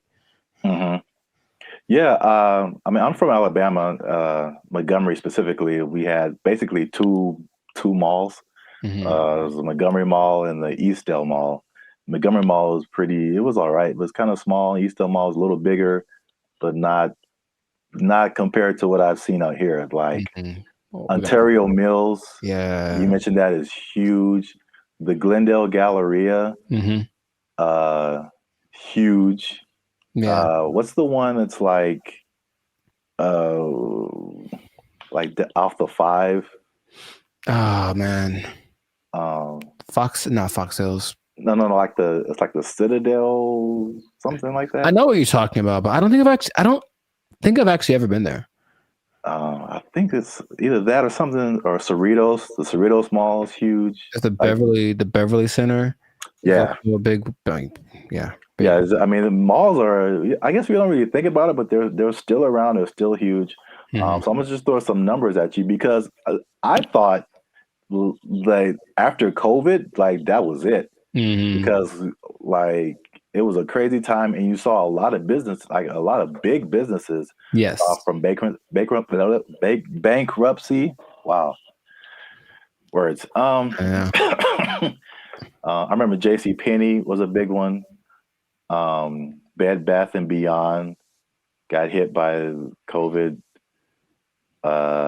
Toys R Us. Oh yeah, R.I.P. Toys R Us. That's legit R.I.P. right there. It's like like big flagship store. I'm not talking like a little, Radio Shack or Circuit City. I'm talking about like the biggest store in the mall is like shutting down. Like, there's gonna be no more mall. Plus, what I thought with e-commerce, the Amazons of the world, it's like, okay, people got used to getting stuff delivered to them, and it's like, why go out? I can just get it on Amazon or Walmart.com. So the numbers, however, say the opposite. So malls work with like an occupancy thing. So basically, it's like the number one indicator of how successful the mall is. So the more occupied it is by retailers, the more successful the mall is. So mall occupancy was 89 to 95% last year. 92%, and you're doing good. Anything above that, you're doing good. So malls are healthy, they're thriving. And this is what happened that I didn't really realize is that when the stores closed, it didn't necessarily mean that was the end of the mall, because in case you didn't notice, a thing called inflation has been happening. No, I didn't notice. And so the price of everything has gone up, including rent. They just opened the space back up and they charged more because it was a new tenant. Traffic is actually up. Sales are actually up. There's actually waiting lists in some places for some stores to get into the malls. And so I get into these. There's 3 things that are really happening.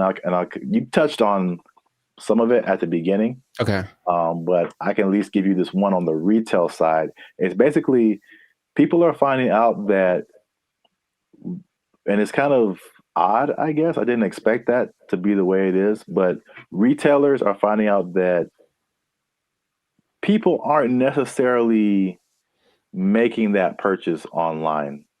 They're just kind of like browsing. It's almost like TikTok, right? You're not really connecting with anybody. You're just scrolling through and seeing what's available.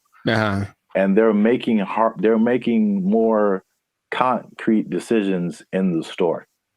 And so the digital part is like getting people to recognize you and who you are, but they're actually seeing more sales being converted in the store, or it's not necessarily that, but it's costing them less to get people to buy stuff.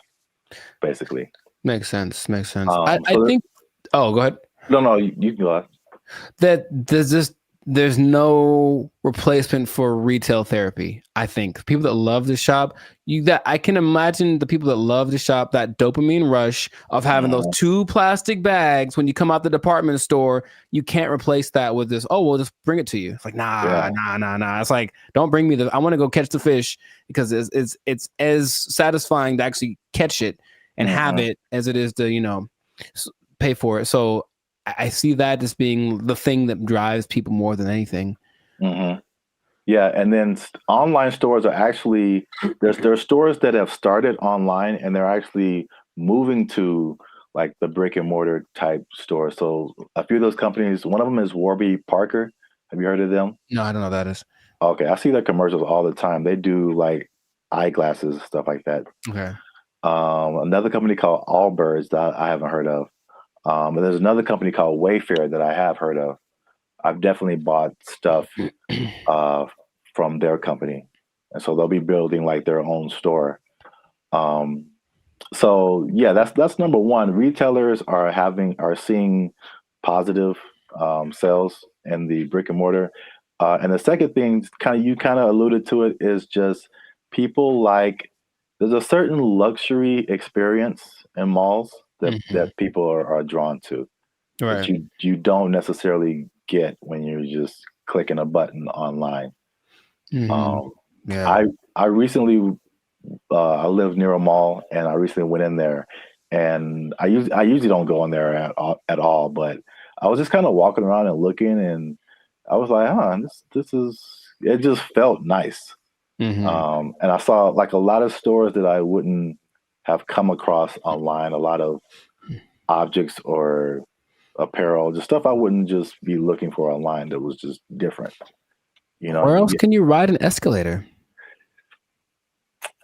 The airport.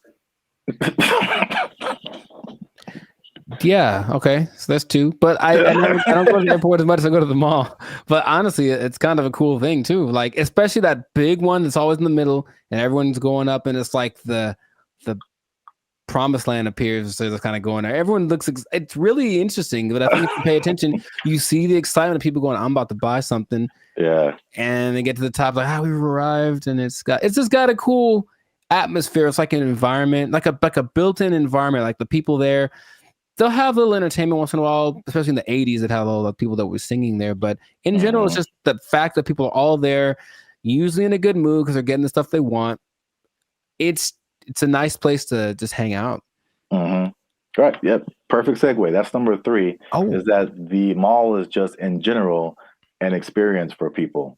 And I think what adds to that, they actually listed it here too as well. It's not just the stores, but everything else is happening too. So in some malls, they have stuff like go-karting and video game arcades. I know there's some malls that have like a trampoline thing you can jump on if you feel like it. And of course, the restaurants, the movies. Oh, movies, yeah. All kind of good food. And one thing I never saw before that they just installed in the mall near me, and I think it's just genius. I've never seen this before. They just put a grocery store inside of the mall near me. And that's literally the first thing I see when I walk in. And it's very weird because grocery store and mall are 2 different things in my head. But you're already shopping. I guess it makes sense. Well, from a psychological standpoint, I've never seen that, and that makes a lot of sense because from a psychological standpoint, when people buy stuff, like they're more likely to buy stuff when they've already bought something. So they're kind of in the mode of buying. So I'm going to the store to get my vegetables or whatever, groceries, normal. And then if you're in an environment where there's other stuff you can buy, they're like, you know what? While I'm here, I might as well see if they have and all of a sudden, there you go. You're selling more than you would have. So it's like the stores and the mall have like this kind of symbiotic relationship in a way. So yeah, that makes complete sense, but I've never seen that. Yeah, that's the first time I ever saw that, and it does make sense. And also, like the concept of a mall where you get everything. Like I would, like in my mind, it's like if I'm running errands, it's like, okay, I got to go to the mall, then I got to go to the grocery store, then I got to go to this place. But if they're all in like one place, you can go to the mall, you can go to the grocery store, you can go to the movies, and then play an arcade game. You just spend the whole day at the mall. It's like a physical Amazon, like really, like everything I need is right here. Yeah, it's crazy, man.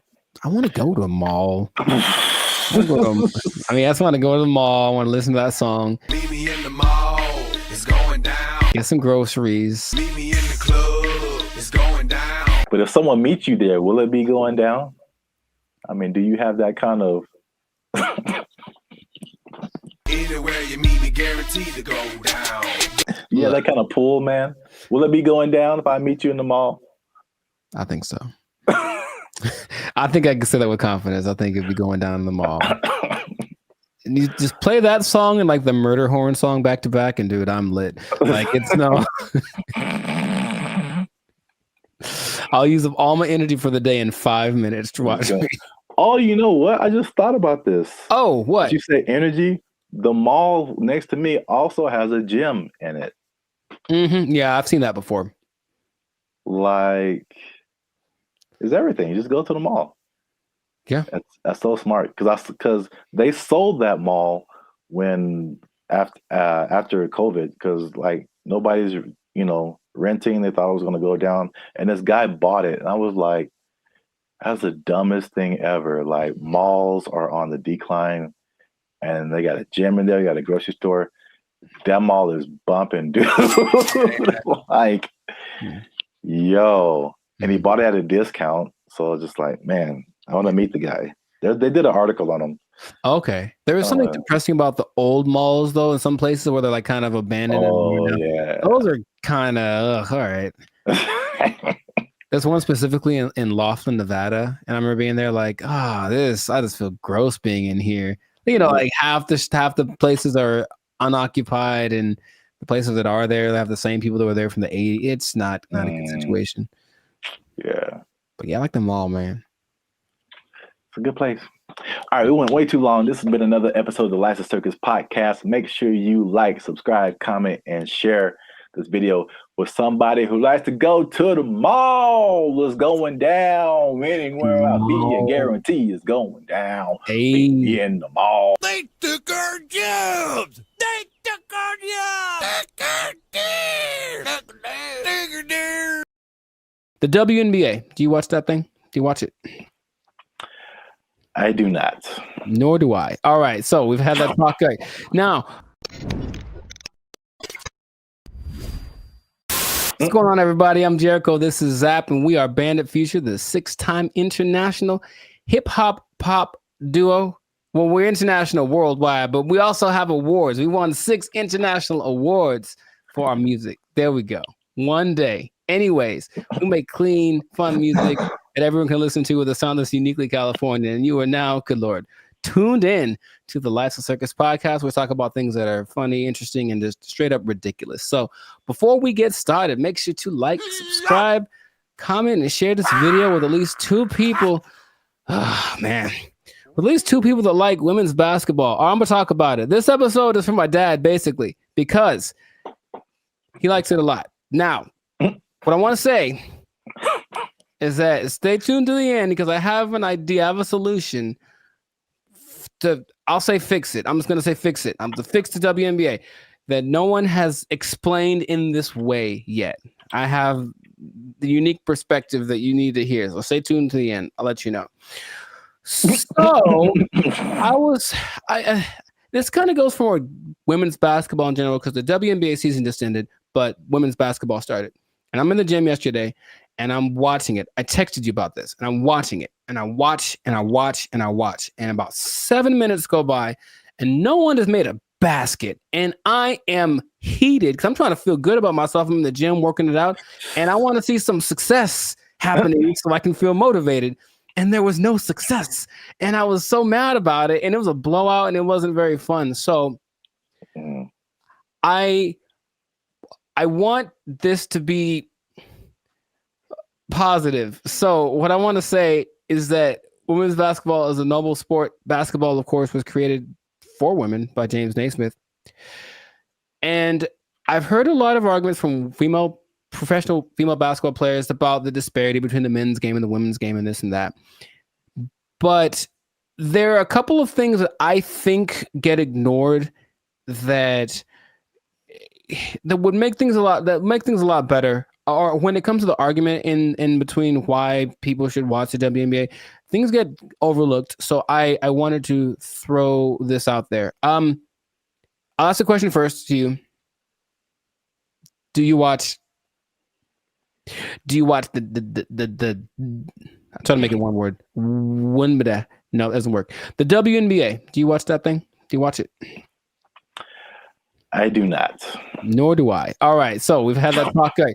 Now, the thing that there's a lot of things that could that's not the whole thing. There's a lot of things that could contribute to why the men's game is so much more enjoyable to watch. But what I hear the counter is that, well, women are a lot more fundamentally sound. So if you watch women's game, you will get a lot more of the basics, a lot more of the pureness of the sport. That's the thing that I hear more than anything. This is why you should watch the WNBA. So I looked at 2 statistics that just told me everything about why that's not correct. So let's just say, what's the number one objective of basketball? Put the ball in the basket, right? Score points, right? So the better you are at that, the better than you're doing.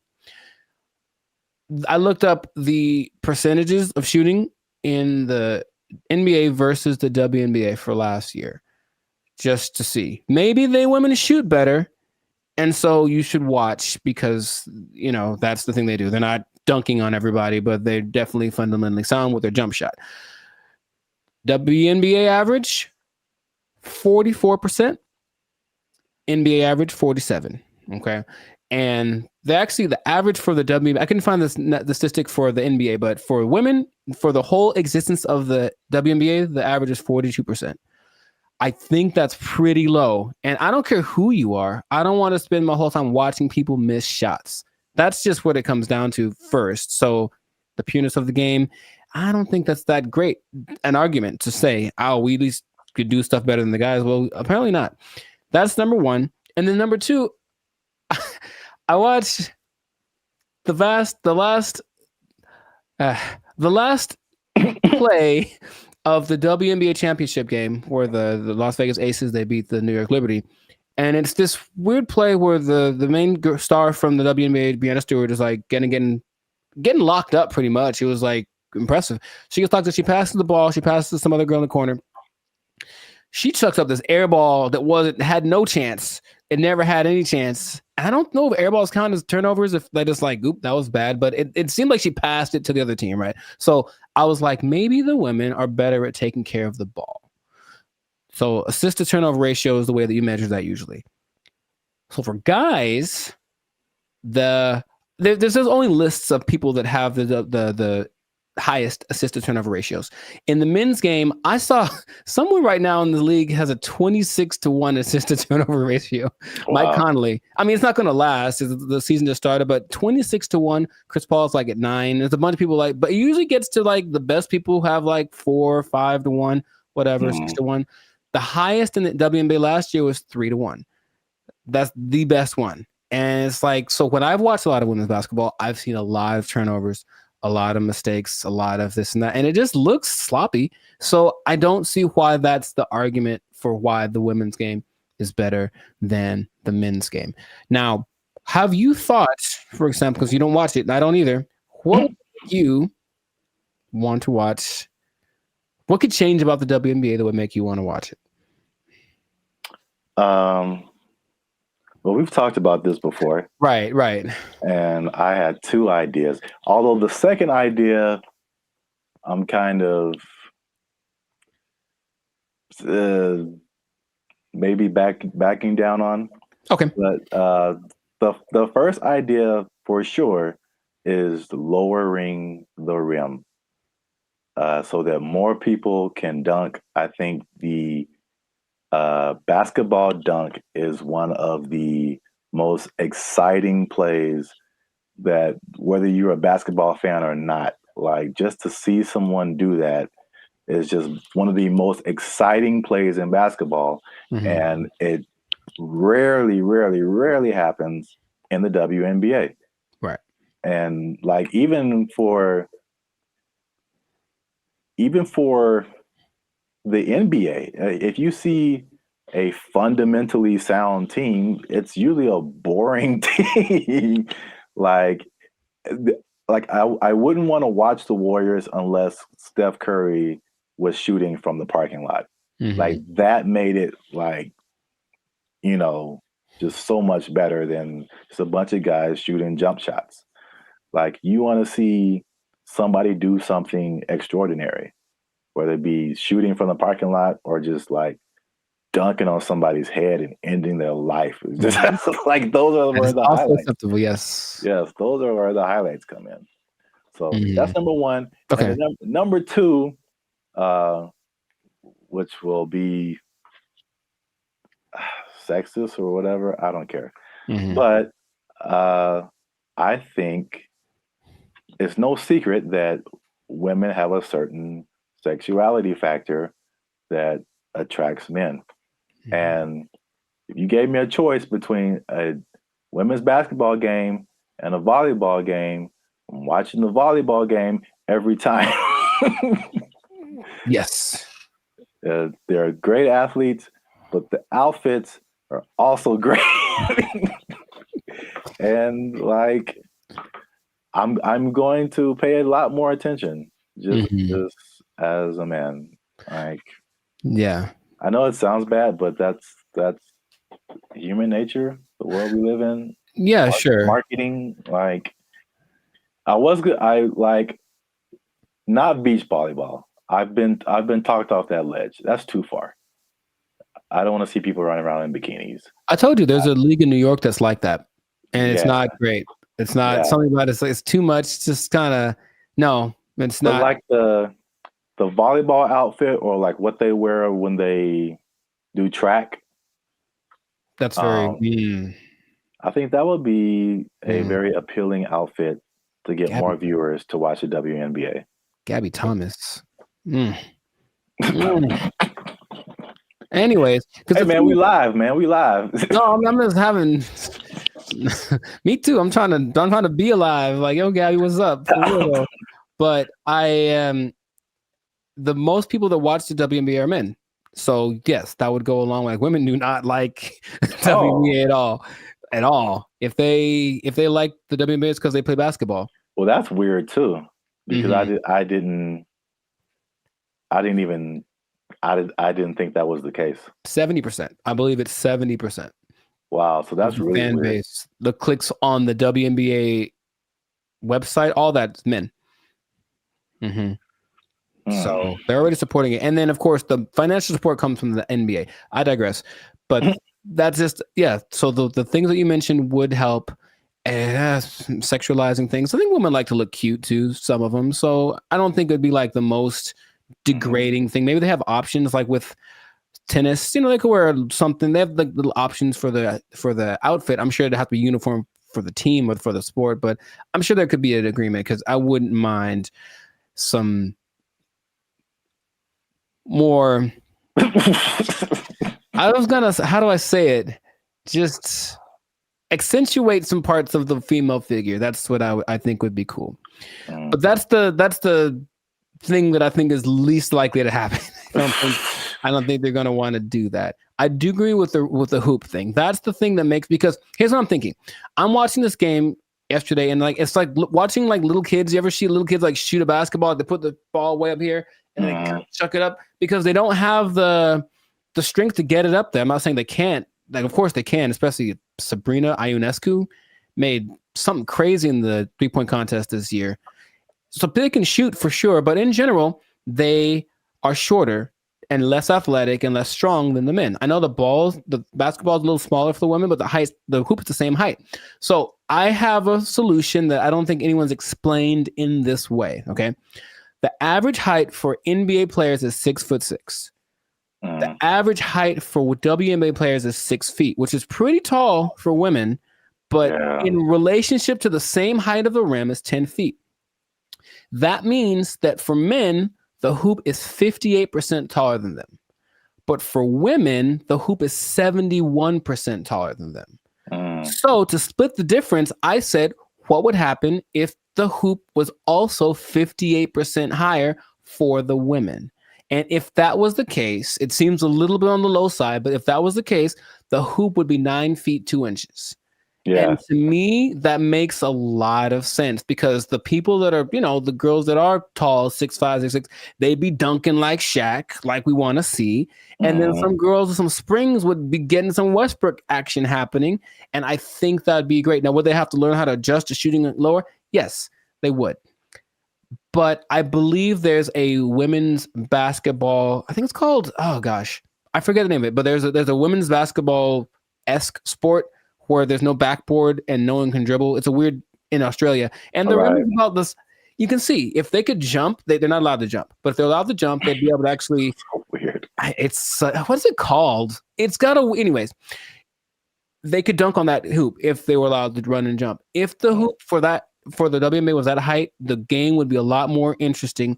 I think the percentages would go up because you just see these women. A lot of women's form is kind of like chucking the ball as hard as they can because that's how they have to generate the energy to get the ball high enough. So that's my solution, but that's the rationale behind it. We want to make things equal. So the height of the hoop is the same ratio compared to the height of the players.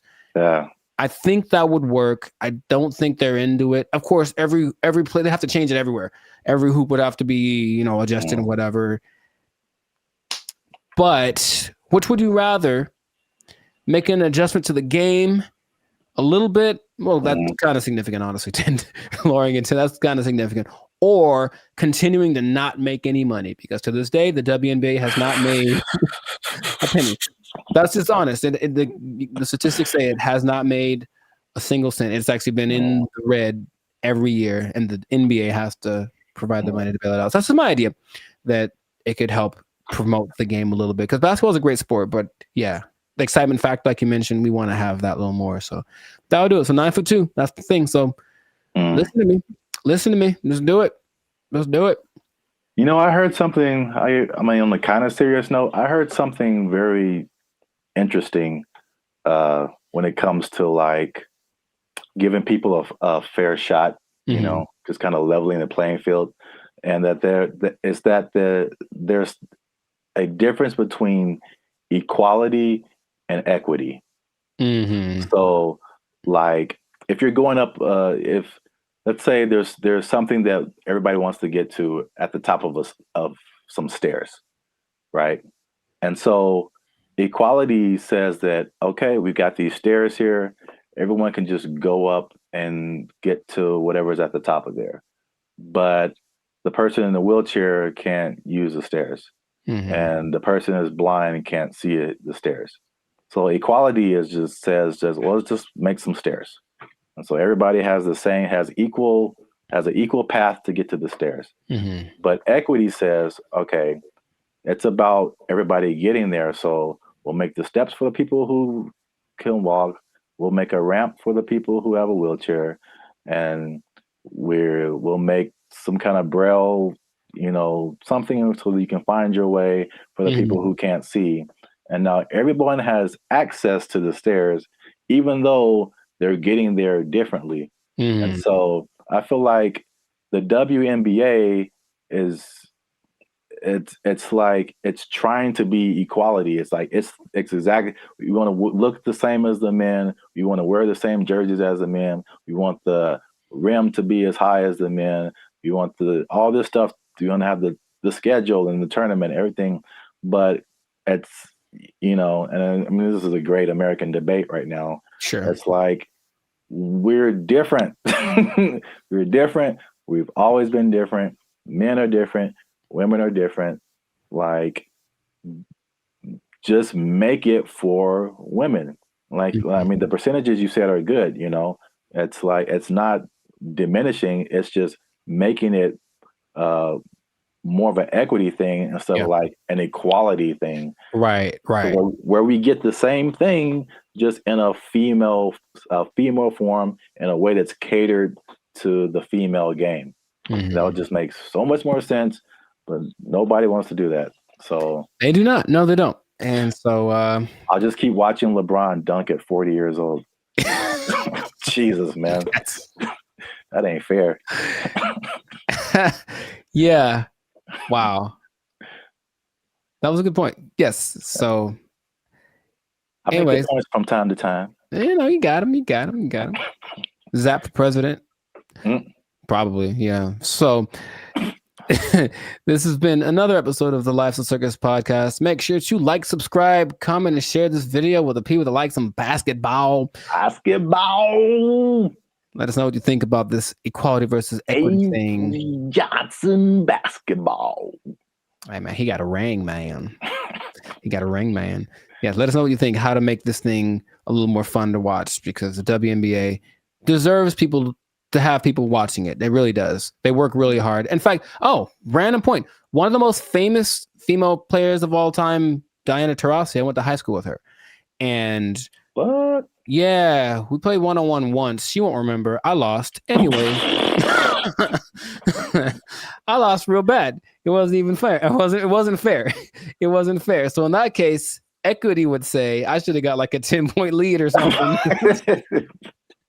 I still would have lost. Anyways, shout out to all them. And that's been it. So yeah. Don't take my job. No. Because I just spit in truth, man. If they might take your job, they're not taking any WNBA jobs. Because nobody's watching. All right. Bye, everybody. They took our jobs. They took our jobs. They're thinking about legalizing everything in California. But in the way that Oregon's doing it, in the way that Vancouver's doing it. And you've seen downtown LA. What do you think is going to happen, bro?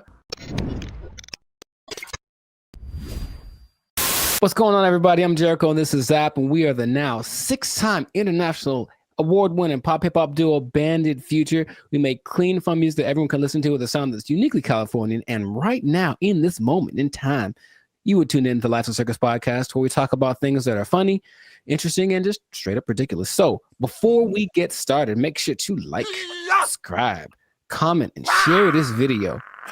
I'm gonna change it up with 2 people that like drugs. That's all. We're gonna talk about drugs, okay? Now drugs are bad, okay? But I know we're talking about them. Sponsors gone. Specifically, we're talking about the drug problem. You can call it an epidemic, but drugs. What you talking about, baby? But it seems to be getting worse. So the specific thing is the way that governments are approaching the drug issue in their country, and there seem to be 2 very drastic sides, and they both have interesting results. So before we get into it, Sir Zap, San Francisco, have you had any experience or just thoughts about just the? Have I had thoughts about drugs? Have you had thoughts about drugs? Do you think about them? Drugs are bad, okay? But have you seen the effect of drugs in our society as a whole with your experience? Yeah, man, I think about drugs every day. Okay. You know what I'm saying? Okay. It's hard out here in these streets. That brought to mind 2 things. Yes. He's there. He was up there. It's crazy. Mission accomplished. Yeah, San Francisco. Wow. Yeah, I had the worst hotel experience of my life in San Francisco. You were there. You remember? And it wasn't because, well, I guess it was because of the hotel. They had a hand in it for sure. That was not helpful.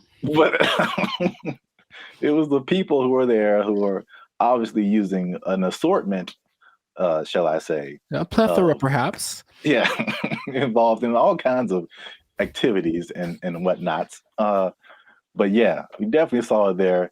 And I was saying before, this isn't like my crowd, so I don't really know a whole lot about drugs anyway, but you just kind of go from the homeless people because for sure you see them on stuff. I've seen them doing stuff.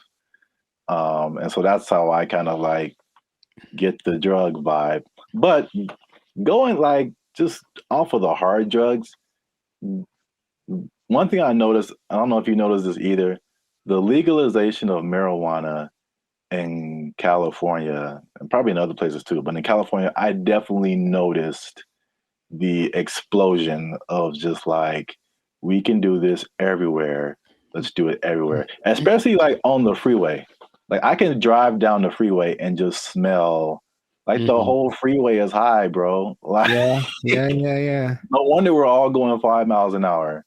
Yeah. Like everybody is just walking on sunshine right now, and I'm trying to get to work. I remember one guy, we went up to Sacramento, and one guy in like a Jack in the Box was like he was the happiest man. And I'm like, wow, starting early, 8 in the morning. Like, that's a wake and bake situation right there. Yeah. But I don't think that weed causes the problems that we're seeing. Just slower people, and maybe they're raising the price of food. Everyone's eating too much, but I digress. The idea is you can do one of two things, or there have been two extremes that governments have been taking. One is to decriminalize drugs. So there's a difference between decriminalization and legalizing. They're not legal. You can still get busted for them, but it's just that decriminalizing means you won't go to jail forever for getting busted with a meth pipe. On the other hand, you could really go at the drug sellers and the drug users and make everything illegal and see what happens. So the, I guess, benchmark for everybody's decision is Portugal, because in the 90s they had, I think they were kind of closed off to the world for a long time. I'm not quite sure why, but for like 40 years no one could really get in there. So in the 90s it opened up, and in came all the influx of everybody's influence, and with it came drugs, because people like drugs. So what happened was Portugal got a really bad heroin problem, the worst ever, and everything that the government tried to do was like, we can't really make it go away. So let's try something extreme. So they decriminalized everything, and instead of that, they treated drug users like patients, like they're sick. So they made rehab centers and this and that. So if you get caught, you don't get taken to jail, you get taken to a rehab center where they actually will give you more of the drug you like, but in a lesser dosage, trying to wean you off of it. And they have a system in place for making that work. Other places that have copied that, I believe Lithuania, and there's maybe Denmark. I could be wrong about that. But so what has happened was that the good old US was like, oh, let's try it. So they did that in Oregon with the last election, and they kind of forgot one part. They forgot the whole rehab part. They just decriminalized everything. And I think I heard about that. It's a nightmare. It's so bad. It's just people just violently robbing each other in broad daylight and just on drugs, on the zombie drug. I'm not sure exactly what strain it is, some kind of a opioid maybe, but it's a zombie drug. People like walk around like zombies. But the visual I wanted to share with everybody was actually from a video I saw from Vancouver. They did the same thing. They just legalized everything without thinking about how to fix these people once they're on the drugs. So everyone's just walking around, literally, same thing, robbing people. The scene that I remember when we were in San Francisco was this one street where it's like everything looks normal, aside from like the occasional like human feces on the ground, but everything looks normal. And you turn a corner, and all of a sudden it's Armageddon. Oh my God. Just literally, just all of a sudden, everybody, and like you just stop there, and they all kind of like turn. That's the zombie drug. So there's a video of these two men walking down the street, and they're in a position where I don't think I could keep my balance and walk, but they're so hunched over and they're still somehow staying upright. There's two of them. They're walking, and it looks surreal in Vancouver. That's happening right now. So they tried it, and for some reason, they didn't get the memo that they need to add the other part to it. So that's an they're thinking, oh, well, like alcohol, like there'll be a couple of people that go overboard with alcohol, but if we let everyone have it, most people have enough restraint or whatever to not use it. I just don't think that hard drugs and alcohol are exactly comparable like that. So you can take the other extreme, and this one is maybe more fun, and that is the president of the Philippines, something Duarte. He said, he got elected in 2016, maybe. He said, kill them all. That's exactly what he said. Kill all the drug dealers and all the drug users. Wow. In 4 years, well, the last updated thing was like in 2020. So in 4 years, he killed like 24,000 people. Just for and the thing is, he'll catch you. They'll just raid the streets at night, and if you're on drugs, that's it for you, basically. And the thing about that is that a lot of, and then the people that don't kill, they take to jail, but they kill a lot of people, and everyone in, like, all the citizens love it. They think it's fantastic that he's doing that. So when they interview the drug lords, they're like, well, we're not going to stop, so we just got to figure out how he's not to get caught, because the threat of death isn't enough to stop it. So you have a lot of people in jail.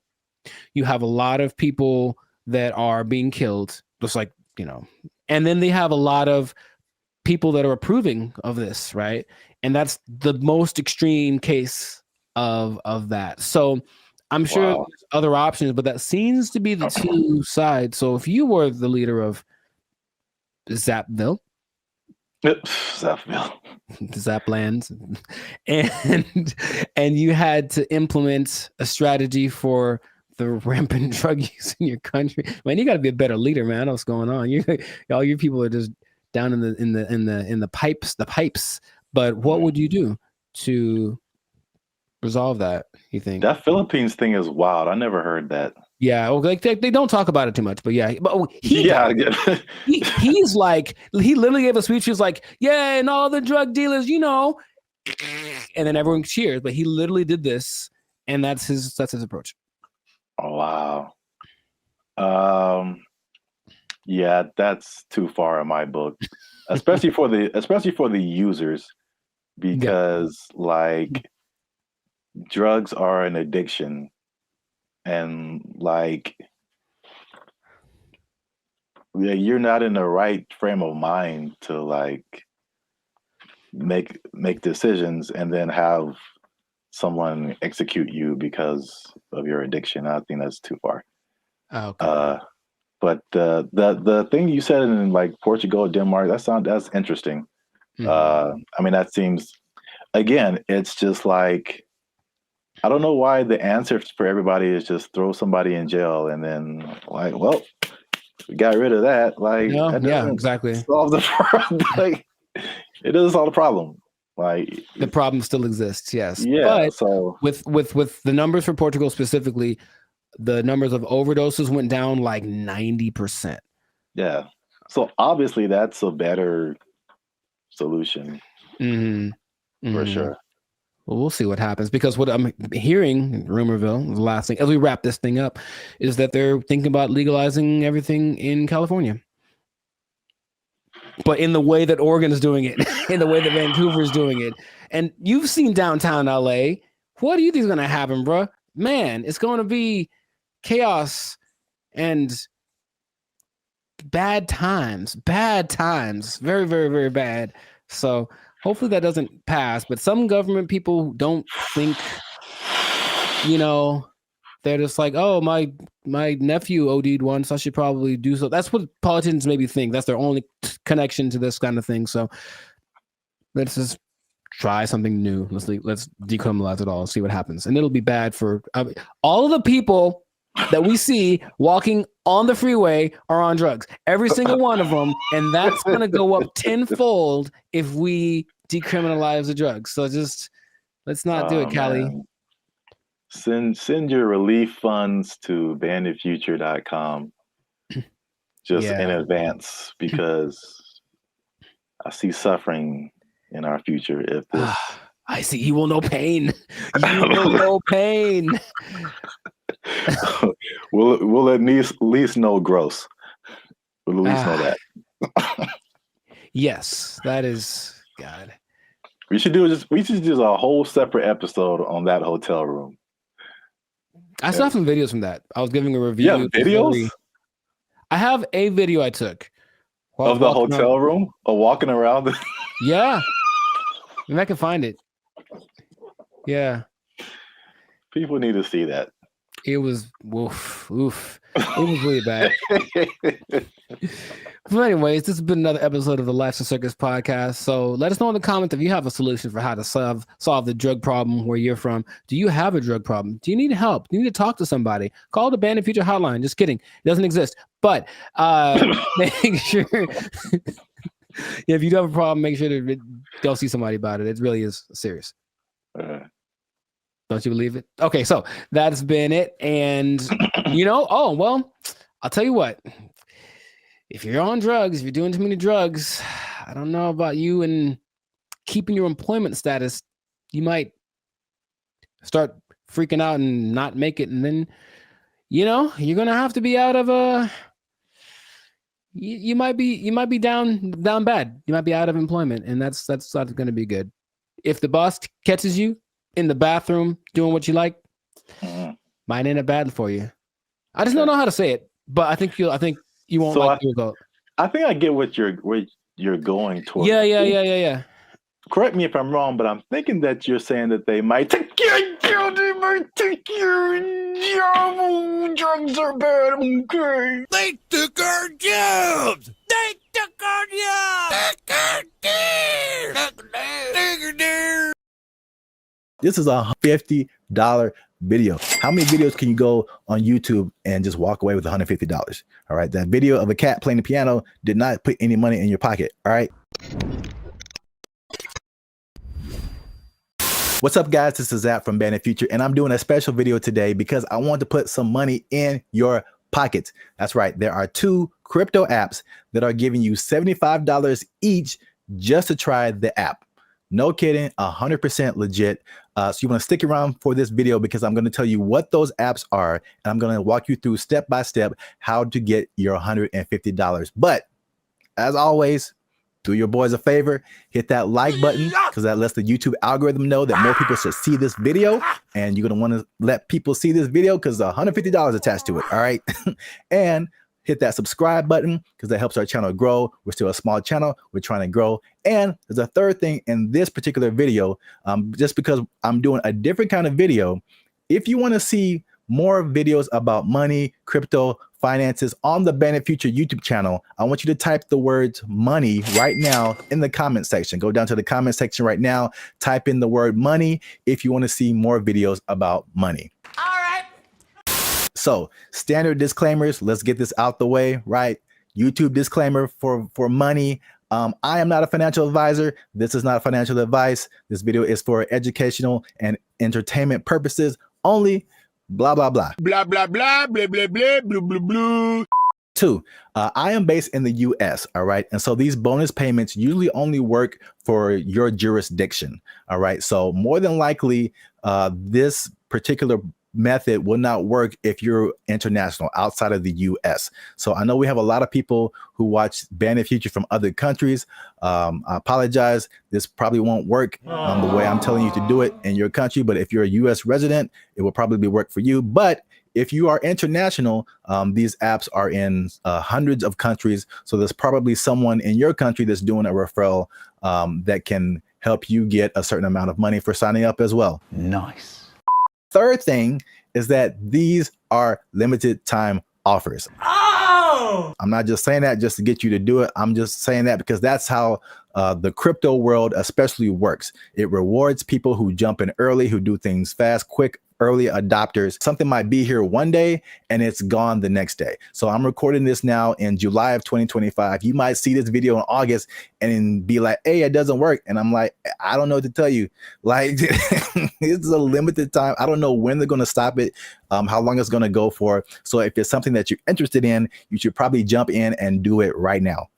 I got you, homie. All right, so next thing, before I tell you what these apps are and how to do it step by step, just so you have an idea, why are these companies giving away $75, which is it's a high amount of money to give away for someone just to try something, right? Think about like the banks. You've got Chase, you got Wells Fargo, you got Bank of America. They're all competing, right? For you to be their customer. They want you at their bank. They want your money flowing through their system, right? And so they do bonus offers too. You know, they might give you a certain checking account, or they might give you a certain card or a certain bonus for signing up if you spend so much money. All right. So it's the same kind of thing. All of these crypto exchanges, all right, especially with the bull run coming up, they want you to be on their platform. They want your money flowing through their platform. And just because there's an exorbitant amount of money in crypto, we're talking trillions with a T, trillions of dollars in crypto. All right. They can afford to give out some pretty nice bonuses. And these two apps, these two companies are giving out some of the highest bonus really I've ever seen for anything, for signing up and just trying out an app. All right. So that's why this is happening. All right. So without further ado, let's get into the first app. All right. The first app is called Gemini. So here's a quick background on Gemini, founded in 2014 in New York by the Winklevoss twins. Who are those guys? Those are the guys, if you remember, who sued another guy named Mark Zuckerberg over a social networking platform called Facebook. Just a little networking platform that no one's ever heard of. This is my favorite one so far. Nice job, team. In addition to that, they were also early investors in crypto, and they are now crypto billionaires with a B. All right, so they know a thing or two about crypto and about money, and they also have really good hair, which seems kind of unfair. Like, how many times can you win in life? Gemini is known for its security. It's a New York trust company, subject to U.S. banking laws, and regularly audited. Has a simple interface, easy to use. You can also earn interest with Gemini Earn, although that varies by region. And they offer innovative products like crypto credit cards. They're available in many countries, and they have pretty strong customer support. And they're heavy on regulation, transparency, and compliance. So that's a little bit about Gemini. All right, so let's get to the meat of it. How do you earn $75 with Gemini? First step is you're going to click the link. All right, I provided a link in the description of this video.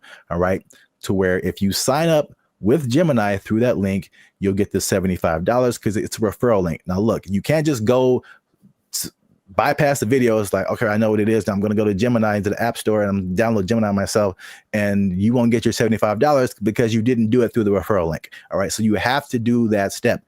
Go to the description after you watch this video. There's a link for the Gemini app. Download it through that link so they know that it's a referral link, and that'll get you on the process to getting your $75 bonus reward. All right. Step 2. Okay. Once you download the app, it's very intuitive. It's very simple. It walks you through all the steps. You're going to, like any other app, you're going to create an account, put in your name, your email, create a password, stuff like that. And then it's going to ask you to connect a funding account, your bank account, wherever you have funds, to send an amount to Gemini to start using the app. They request that you deposit at least $100. So that $100 is just for you to actually use the app, right? It's a crypto exchange. All right, you're going to use that $100, and then you're going to trade it for crypto. All right. Now, here's the cool thing about Gemini. But wait, there's more. They allow you to receive the bonus in this referral program, even if you buy stable coins. All right. So if you're new to crypto, a stable coin is a coin that's pegged to the dollar. So it doesn't really fluctuate in price. So if anyone is scared about, oh, I'm putting $100 in here, I'm going to lose my money. Crypto is wild. It's up one day, it's down one day. They allow you to purchase stable coins and still get this reward. Stable coins, for example, like USDC, Tether, those are stable coins. So you can put that $100 in there, transfer it from your bank account, and then once it's in Gemini, you purchase crypto with that $100. All right. Shortly after you do that, you should be getting an email that says, "Hey, you did all the steps. You qualify for the $75." And that bonus is paid out to you within 30 days. I've done it. I've had several other people do it. It works. It's legit. Again, this is limited by time. So you might click on the link like a few months later, a year later, and it might not be the same. So if you're really interested in this, you want to do it right now. But it doesn't get any easier than that. It's the easiest $75. Whether you like it, look, if you like the Gemini app, you can stay on it. You can use it. I don't mind it. I kept it. I still have a little bit of crypto in there. But if you use it, hey, I don't really like this, you take your $100 and your $75, $175, sell your crypto, to convert it to dollars, put it back into your bank account, and then go on your way. Wait. So there you go. That's $75 through the Gemini app. You turned $100 into $175 in 30 days. I don't know any other place where you can do that. Okay. So if you're interested, remember, click the link, go through the steps, and it took me like 10 minutes. All right. Literally to set up an account and earn my $75. So the crazy thing is you can do this again. All right. Remember the bank analogy? You can be with Chase and with Wells Fargo. Like it isn't exclusive. All right. So the next app is called Kraken. Okay. Here's a little bit of background on the Kraken app. The Kraken app is even older than Gemini. All right. Started in 2011 in San Francisco. It is one of the oldest and most trusted crypto exchanges. They're known for their top tier security, including never, ever having a major hack, which is pretty impressive. They offer spot trading, margin trading, and futures. They have a wide selection of cryptocurrencies, over 200. They have staking services for passive income. They're available in, I think, about 200 plus countries. And they operate under strict compliance with US and international regulations. So another solid platform, nothing janky going on over at Kraken. All right. So how do you earn your $75? Here we go. It's very similar now to Gemini, but there are some major differences. So don't click away and think, oh, I got it. I just do the same thing I did in Gemini. There's some major differences. And if you mess up in a spot, you might not earn your $75. So listen to the key difference when I get to that spot. All right. So same thing, same start. You're going to click the link in the description. There's a separate link for Kraken, all right, to get your 75 referral bonus from Kraken.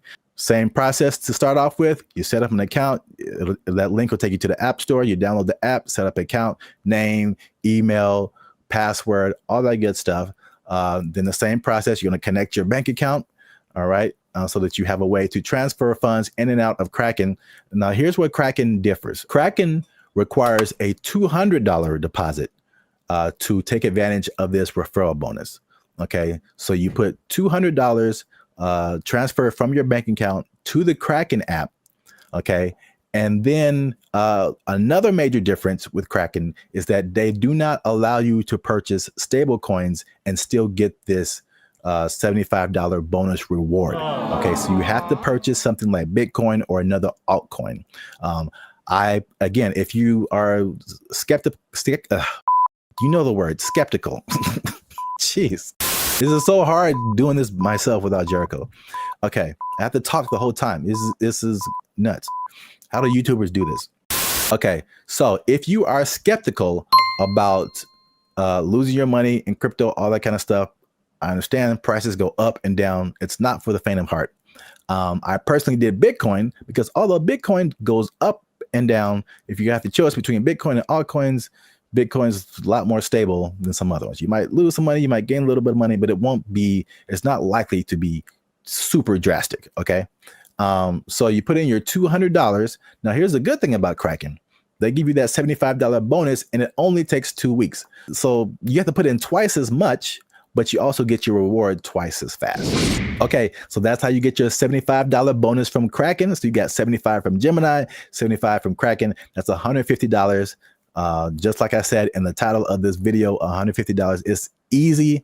It's literally 3 steps for each platform. And if this is too hard for you, I don't know what to tell you, man. This is the easiest $150 I've ever made. Both platforms seem legit. I use both the apps still. And Yeah, man. Look, if you want to see more content like this, we don't normally talk about money on the Brand Future YouTube channel, but we're thinking about adding some more stuff like this: money, crypto, financial stuff, all that kind of stuff. Put the word money in the comments. Leave a comment with the word money on it. Let us know if we should keep doing more videos like this. And come on, man, this is $150 video. How many videos can you go on YouTube and just walk away with $150? All right, that video of a cat playing the piano did not put any money in your pocket. All right, so share this video. I'm sure you have people in your life that would want $150, and they'll be mad at you when they click on this a year later and it's over and you saw it and you got your $150 and you didn't tell them. You're gonna have a lot of mad people at you. So share this video, put money in the comments if you want to see more videos about money, stuff like that. And that's it. Everybody have a good day. This is really hard without a second person. Jericho, come back and make a video with me. Bye. I have to talk the whole time. This is nuts. How do YouTubers do this? It's kind of disorienting and it's not the most fun situation, but they get what they're going for. And this Zuckerberg's goal, I mean, he's already spent a lot of money on it. He really wants everyone to engage in the metaverse on a daily basis with their friends. Hey, let's have our chat. Let's have our podcast in the metaverse, because why not? I could be a fish, whatever. Like, that's what he's going for. And it just doesn't feel like it's time yet, but he's just going to keep pressing the issue. What's up, everybody? I'm Jericho, and this is Zap, and we are the now 6-time international award-winning pop hip-hop duo Banded Future. We make clean, fun music that everyone can listen to with a sound that is uniquely Californian. I'm going to bring that back. And you are now... You didn't like it? Come on, man. I did it once before. It was great. So you're now tuned into the Lights on Circus podcast, where we talk about things that are funny, that are interesting, and just like that gesture, straight up ridiculous. So before we get started, make sure to like, subscribe, comment, and share this video with at least 2 people that want to get down with the metaverse. Get down with the metaverse. So I found out about something this recently, and I didn't know it was a thing because I think they're developing it. The metaverse, Zuckerberg's project, the project that has literally lost $23 billion in the last year. I'm just going to say that with a B, $23 billion. He's still insisting it's the best thing ever. And he speaks about it with such enthusiasm that I go, all right, maybe he's on to something. Maybe he's way ahead of his time, but that's a lot of money to spend. He's all in. So as of, I think, a month ago, or even less than that, Instagram, well, that's his company as well, there's an option called Meta AI, where you can basically chat with a chatbot. I don't know how to call these things, but it's a chatbot that basically mimics a celebrity. They have like Snoop Dogg and Dwayne Wade and stuff like that. Like they're their faces, but then they're supposed to be a different person. And you can talk to them about certain subjects.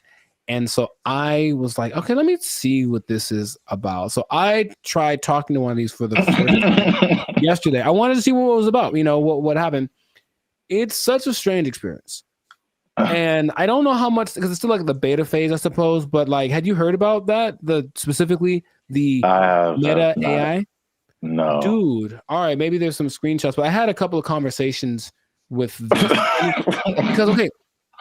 I'll actually say it as I. Who's the person that you had a conversation with? I spoke to Lorena and I spoke to Izzy. Now they're modeled after 2 people that I don't. So each one has a name. I'll have to go through it and maybe you can put it on the thing. But you go to just talk to a AI, and then there's, for example, you can talk to Zach, who's a brotherly jokester. But he's Mr. Beast, right? It's Mr. Beast's face. You can talk to the Dungeon Master, who is an adventurous storyteller, and it's Snoop Dogg.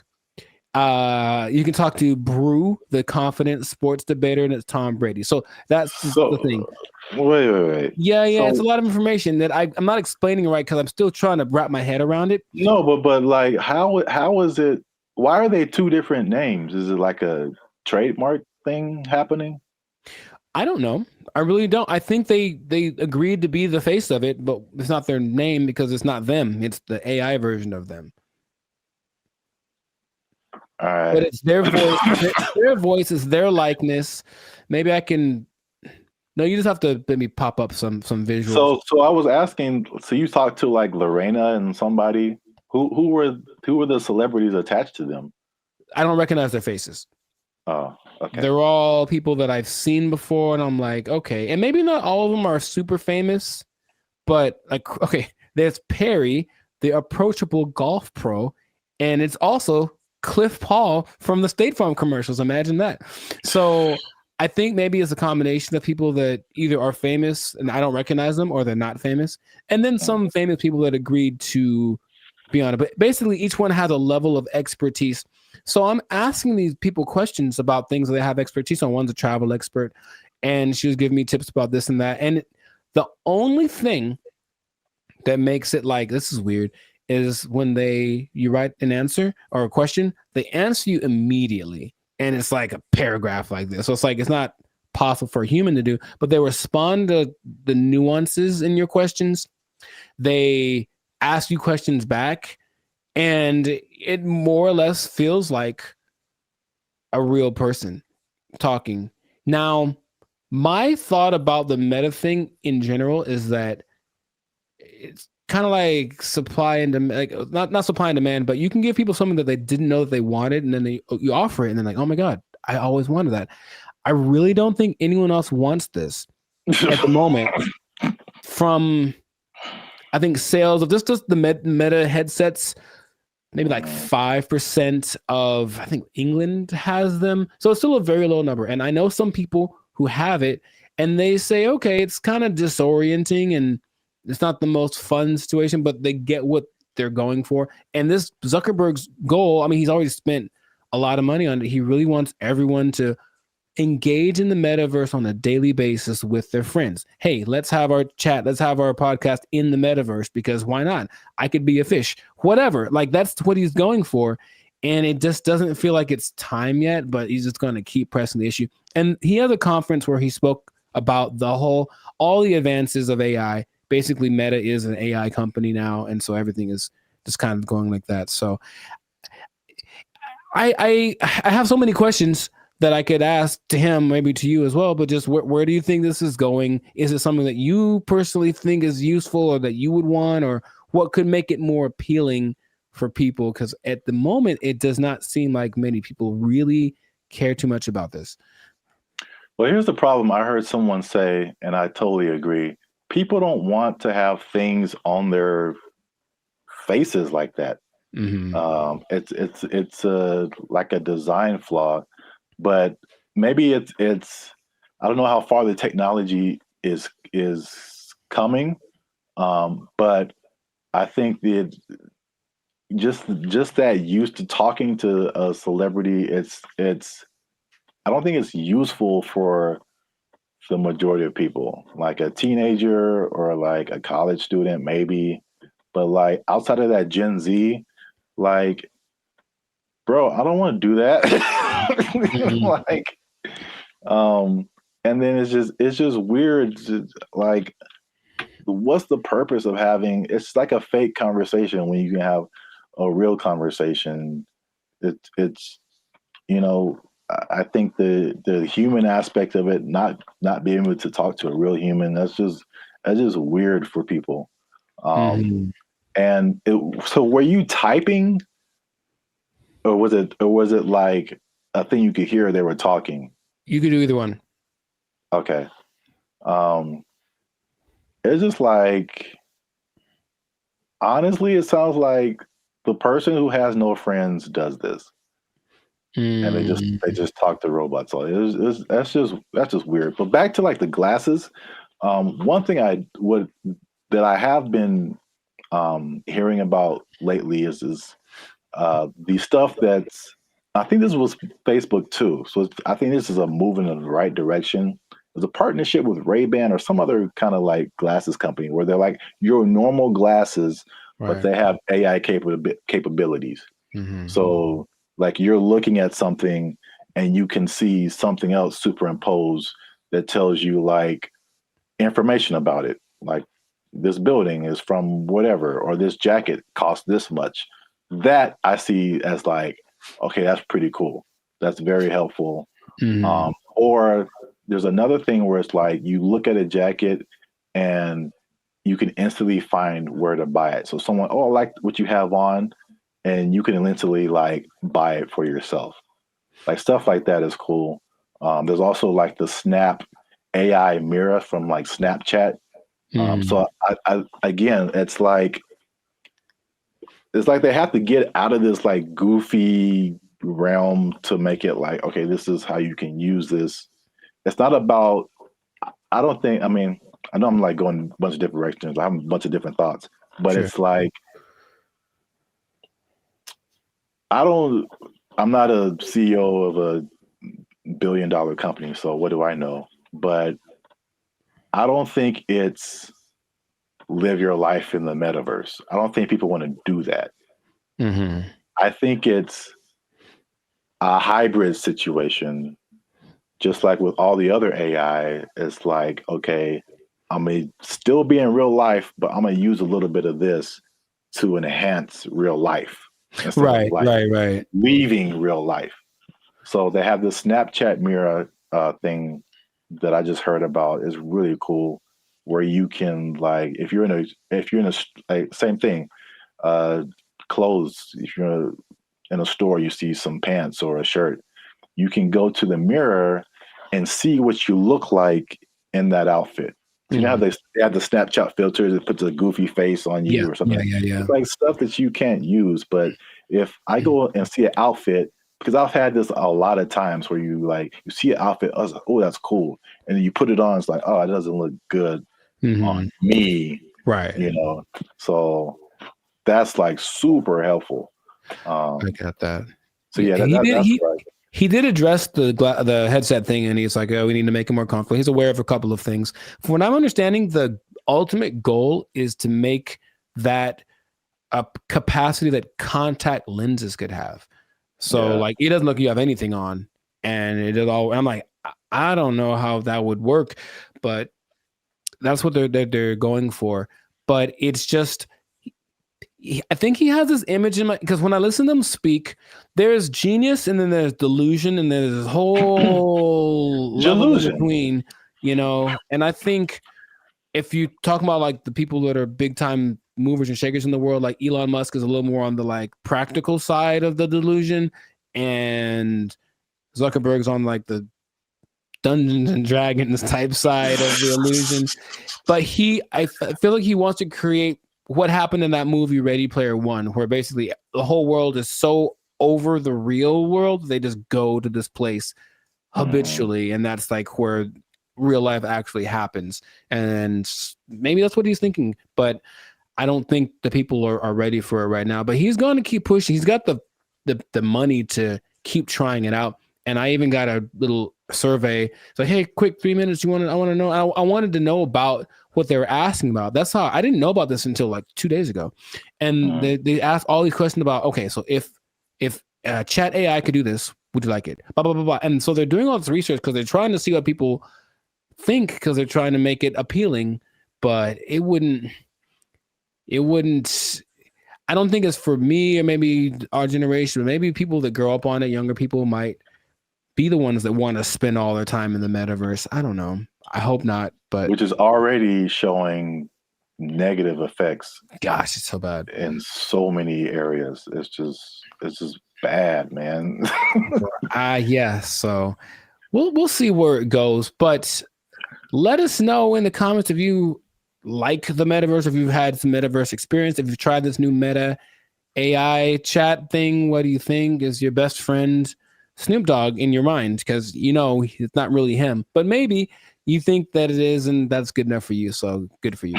And let's see how this pans out. But it seems like it's going to be a real big push, he's got Zuckerberg has a couple other big objectives for 2024 that he's trying to get to. So, and spend a few more $1 billion in the process. So must be nice. We'll see how that goes. But yes, this has been another episode of the Life's a Circus podcast. So leave a comment. Leave us a comment. Let us know what you think about that. And if you trying to think of how this would work. If you are spending too much time in the metaverse, if you're spending too much time talking with a meta person, I don't know what to call them. They're not real, but they're not robots. Whatever.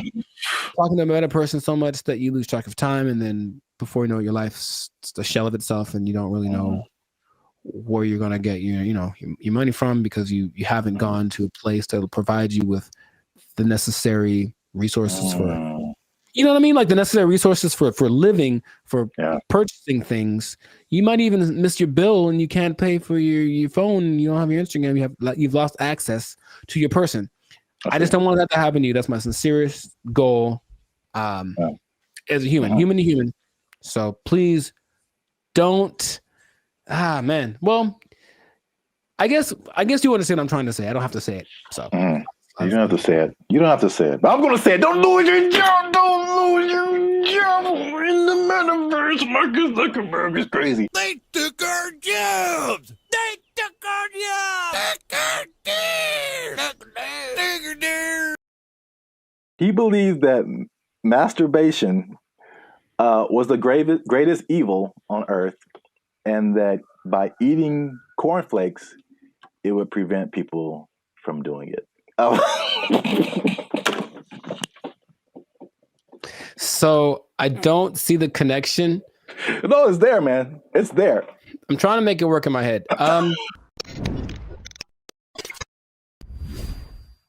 What's up, guys? I'm Zap, and this is Jericho, and we are now 6-time international award-winning pop hip-hop duo Band Future. We make clean, fun music that everyone can listen to with a sound that is uniquely Californian. And right now, you're tuned into the Life's a Circus podcast, where we talk about things that are funny, interesting, and ridiculous. But wait a minute. Hold up. Wait a cotton picking minute. Did people say that okay. too? I mean, yeah, maybe. Help your boys out. Help the channel grow. Help us keep doing what we're doing by liking, subscribing, commenting, and sharing this video.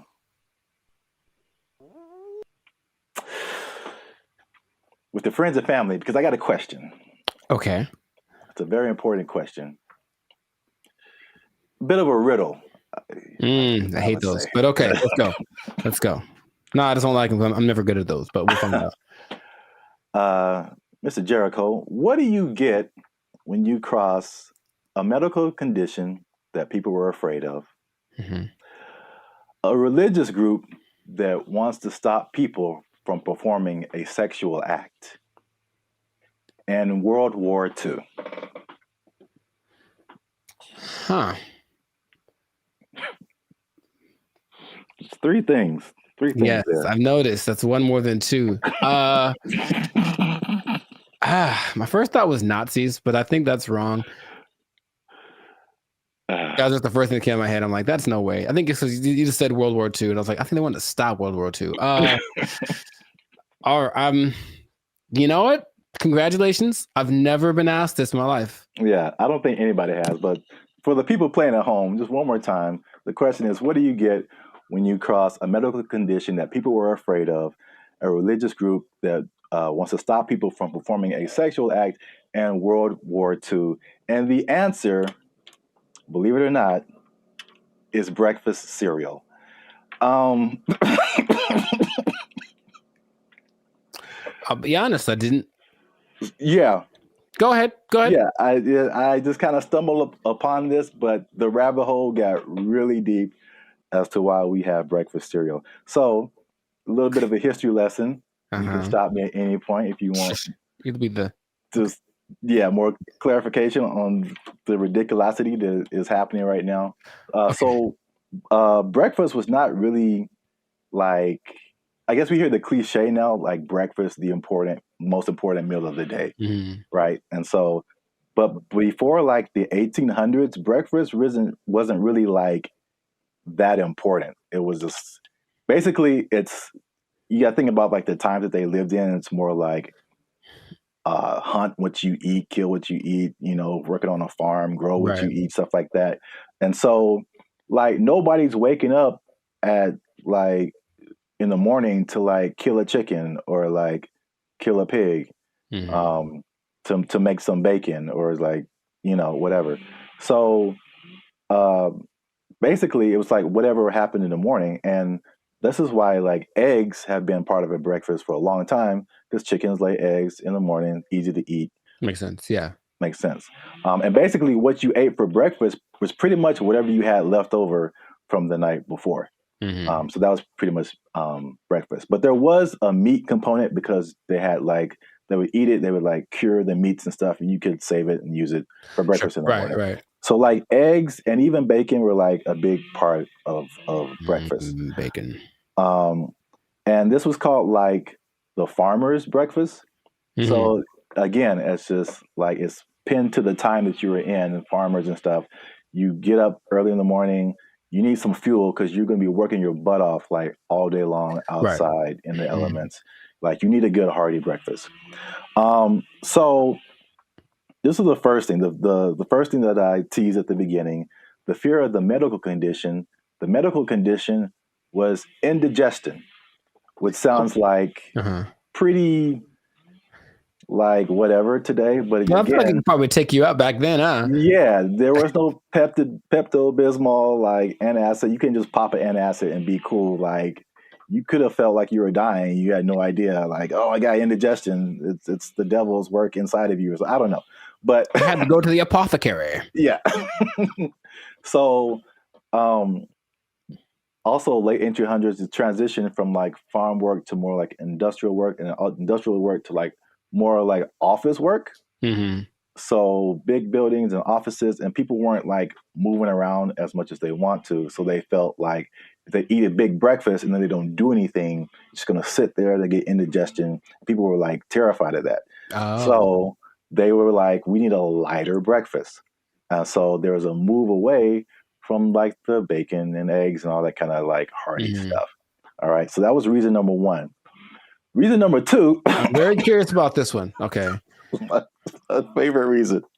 So at the same time, there was a rise in religious gurus that were pushing vegetarianism and just like eating healthy, eating, or what they call eating bland.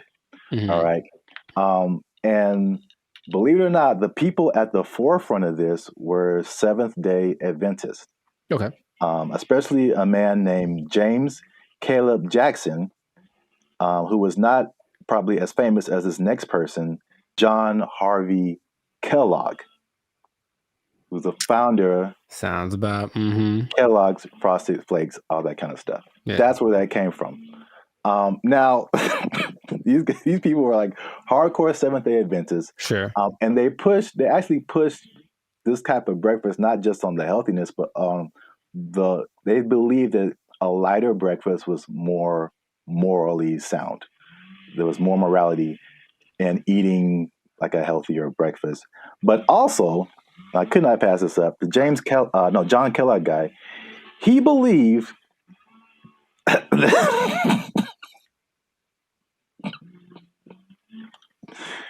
he believed that masturbation was the greatest evil on earth, and that by eating cornflakes, it would prevent people from doing it. So I don't see the connection. No, it's there, man. It's there. I'm trying to make it work in my head. Well, I've had cornflakes, and of all the cereals that are like not sweet or nothing, they're probably my favorite ones. They're still nice and crispy and pretty good, I guess. But do you have less of an urge to masturbate after you eat? I've never. I'm gonna have to. I'll let you know if you really want to know about that. I will go get a box and eat it, and then report back to the pod in a week. Like, this is my findings. But yeah, it's just that episode of Family Guy or Quagmire. I'm not gonna go anyway. He has the one arm that's really big. It's like, Brett, it doesn't work. It doesn't work. So yeah, that was like the second punch to breakfast. That was like, okay, we got to start eating this, because they pushed the morality of it.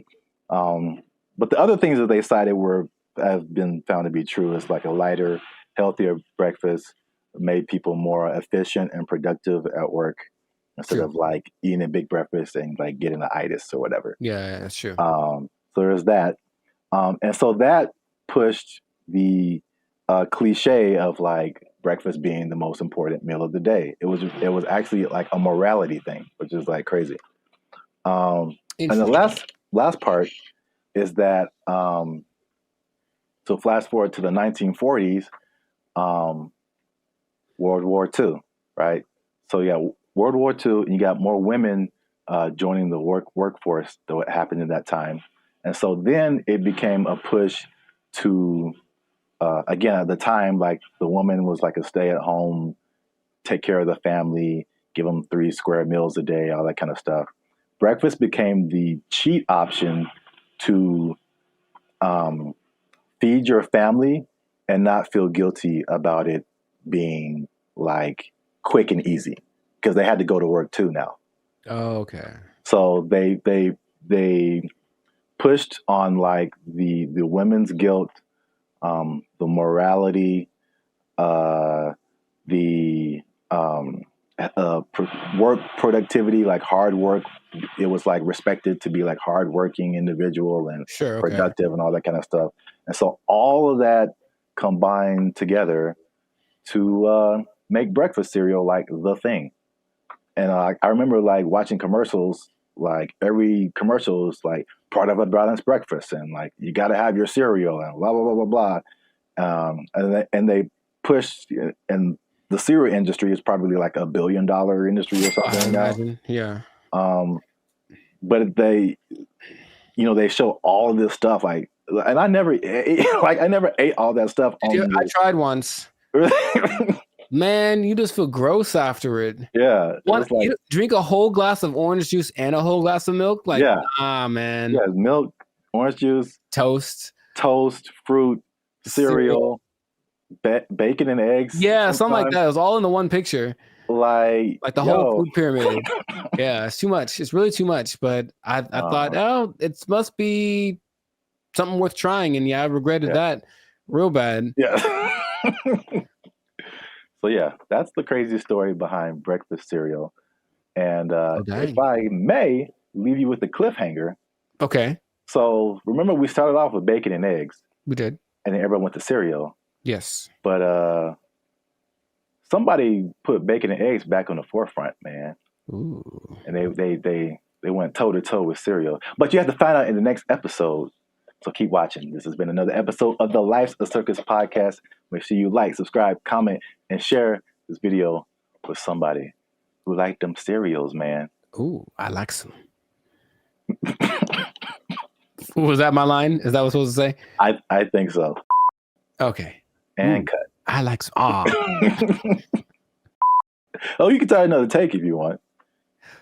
Ooh, I like some. Was that better? Had more? That was too much. Okay, all right, okay. Man. We had it on the first take. Okay, we'll use that in the commercial. Thank you, Mr. Director. Here's $5 million. Look, let's go. Where do I sign, Mr. Barry Gordy? Jericho likes it. Super sweet sugared honey smacks. Give me that. Give me that money. They took our jobs. They took our jobs.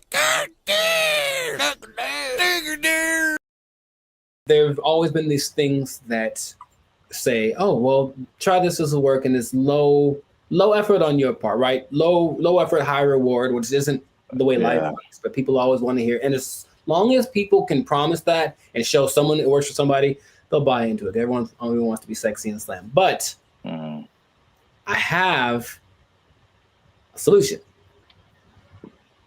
A solution that I think works 100% of the time. What's going on, everybody? I'm Jericho, and this is Zap, and we are the now 6-time international award-winning pop hip-hop duo, Bandit Future. That's right. We make clean and fun music that everyone can listen to with a sound that is uniquely California. And right now, in this moment, you're tuned into the Life's a Circus podcast, where we're talking about stuff that is funny, interesting, and ridiculous. So before we get into this thing right here, make sure to like, subscribe, comment, and share this video with 2 people that want to lose weight. we're talking about it again because I see you. I see you. You want to drop some of them LBs, and there's a new way to do it. Now, of course, as always, not as always, as sometimes, stay tuned to the end because I have the answer for you. I got the answer. You came to the right place. Your boy got you. I got the answer for you, but we're going to talk about this new thing. So, Sir Zap, have you heard of Ozempic? Ozempic? Mm-hmm. That sounds familiar, like one of those late night Pfizer commercials or something. Is it a pill? People make it. Okay. But it's sounds like a pill you take. Well, it's an injection. And it's okay. all the rage because I don't know if you've seen Oprah's lately, Oprah plural, because she is omnipotent, I suppose, or omnipresent. But Oprah's is, I'm just going to say it like that every time. Oprah's is very slim right now.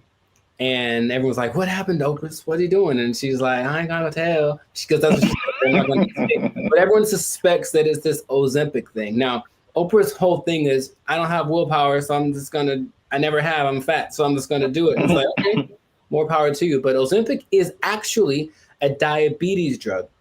And a side effect is that you lose weight really fast, apparently. So of the celebrities I've heard of, people either speculate or have confirmed that Chelsea Handler's used it, Tracy Morgan's used it, Kelly Clarkson used it, Mindy, I don't know how to say her last name. Kayleen.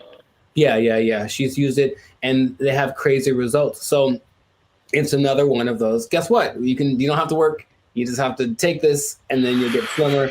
And the result of the proof is in the pudding. People look amazing in a relatively short amount of time. Okay, I got some stats for you, but just off of the bat, if it's right off the bat, hey man, I got this thing, and it's an injection, so you got to do it yourself. That's already not fun, but I'm gonna give you this injection. Oh, you have to do it, and you get to lose weight. You can lose weight really fast. What would be the question you'd ask me first if I tell you that? Besides the side effects? Very nice. That sounds right. That sounds like what I would want to know. And the thing is, this thing only came out last year. But wait a minute. It's a diabetes drug, so the side effect is losing weight. So is there a side effect to the side effect? Oh man.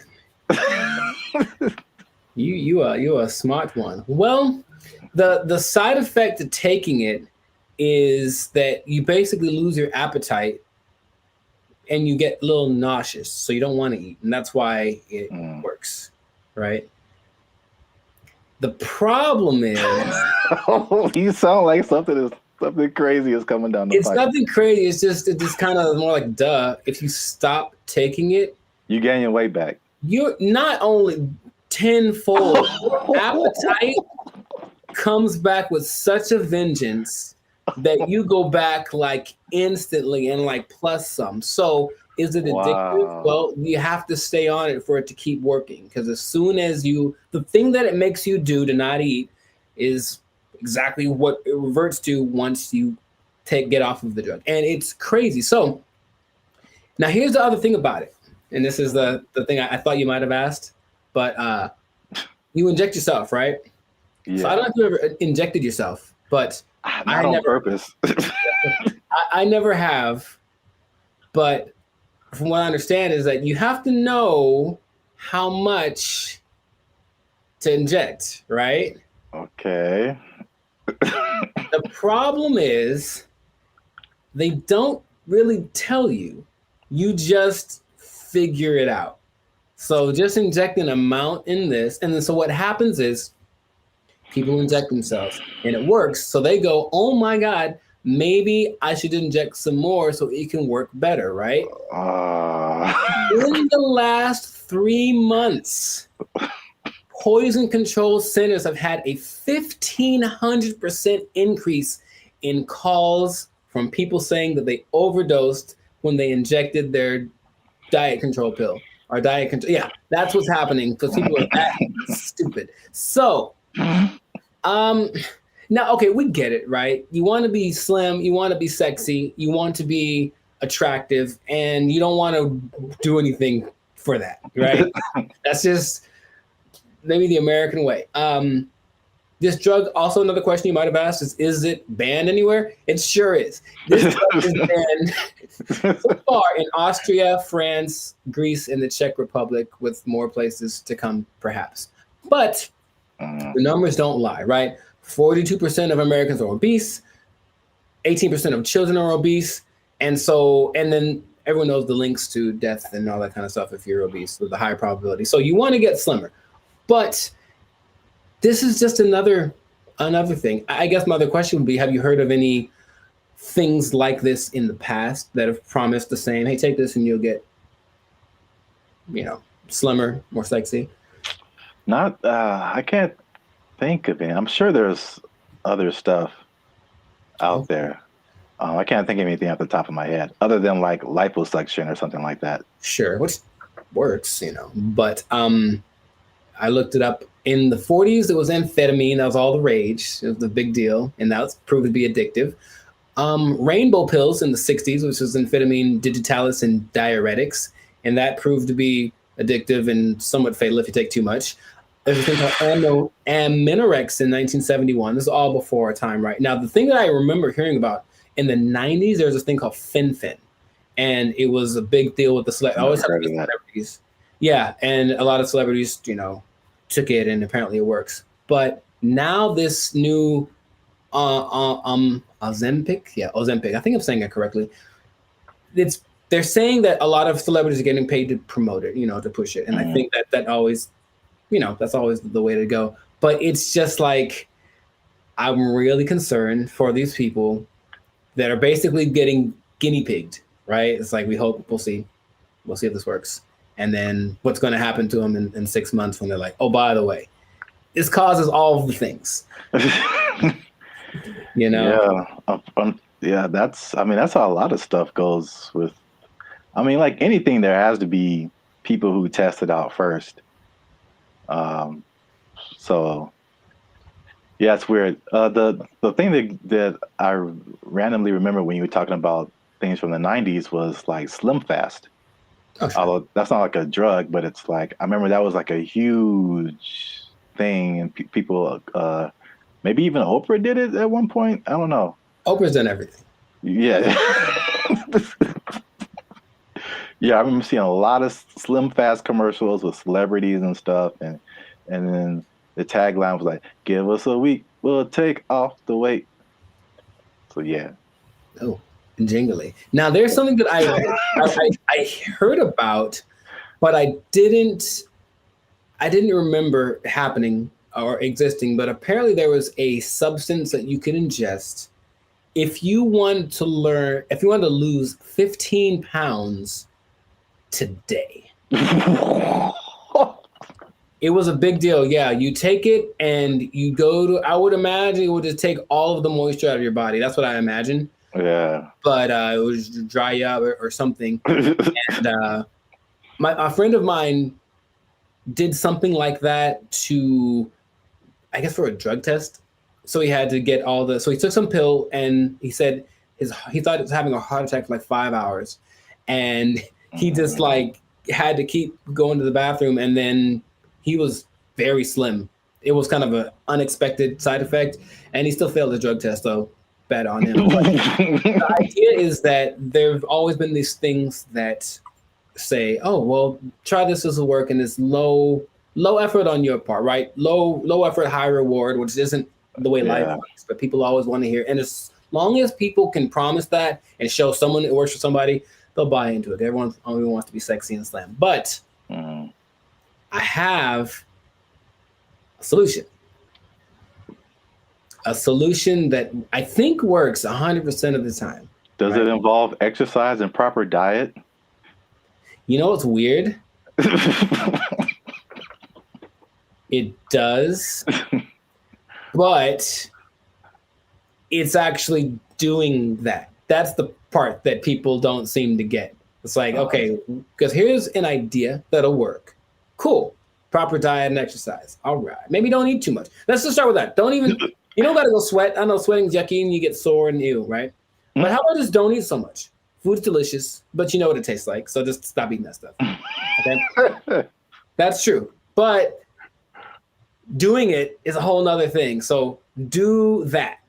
You don't need so much, and just start with that. And then like that's all it is. That's literally all it takes. Everyone knows that, but no one wants to go that route. So instead they'll try Ozempic, and it works phenomenally. So we'll see what happens. Now, last thing, the company that makes it, I forget the name of the company that makes it, but they made $4.8 billion. Of course they did. In just the third quarter of 2023. That's a lot of $1 billion. I believe what was the, I forget the company they're based off of, someplace in Europe, but their gross income was greater than like the GDP of the whole country, basically. And sure, so people are going to keep buying into that. So if you try Ozempic, it'll work for a while, and good luck to you. That's all I'm going to say. Maybe try the other thing that I suggested, but I'm no expert. I just, Wow. I look like this and you look like that. Oh, take that. So anyways, leave it like that. This has been another episode of the I wish I had like a pipe right now. I don't know why. This has been another episode of the Life's Circus podcast. So make sure to like, subscribe, comment, share this video with people that want to know about losing weight the responsible way. Thumbs up, maybe a ding sound, maybe. And, stop eating that stuff. I got nothing else to say. We out. They took our jobs. They took our jobs. I went to high school with Diana Taurasi, who some say is the greatest female player of all time. One of the greatest, right? And she's a year older than me, so I got to high school. It's a place called Don Lugo High School in Chino. And I was coming in as a freshman, just trying to make the team like summer. And she was already she'd been there for a year, so she's already established. Everyone knew who she was. And I'd heard about her. I'm like, oh, you tried out for the basketball team? Yeah. Oh, I didn't know that. Yeah, I played the first year. I played freshman year. Yeah. Oh, cool. But the whole thing was, I thought that because she was a girl, that there was no way she was as good as me, right? So I just casually mentioned we should play one-on-one to her. Like, I think maybe it's the only time I ever spoke to her, really. And she's like, yeah, sure. And when I tell you that. What's up, guys? I'm Zap, and this is Jericho, and we are the 6-time international award-winning pop hip-hop music duo BrandBee Future. We make clean, fun music that everyone can listen to with a sound that is uniquely Californian. And right now, you are tuned into the Life's a Circus podcast, where we talk about things that are funny, interesting, and ridiculous. But before we get started, make sure you like, make sure you subscribe, make sure you comment, and make sure you share this video with somebody who may have challenged another person or entity, and they got shut down because they weren't ready for what was about to come to them. All right, so Zap, do you have an example of that? I'm glad you asked. Okay, so talking to the third person already. I see how it. This is a video that I found on social media. It made me laugh. And it's high school. I don't know if it's junior. They look kind of young. Maybe it's junior high, maybe high school. I don't know. But this player challenged his coach, and it didn't go the way he thought it would. This coach was having a good day teaching his players when one was bold enough to challenge him to a one-on-one, and this happened.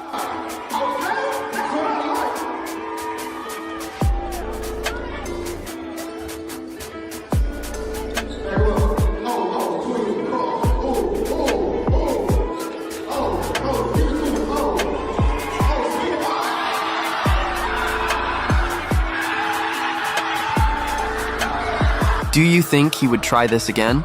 So yeah. I like it. I like it. Yeah, coach wasn't messing around. I thought he'd get past him, but I didn't know he was going to break the kid's ankles. That was cold.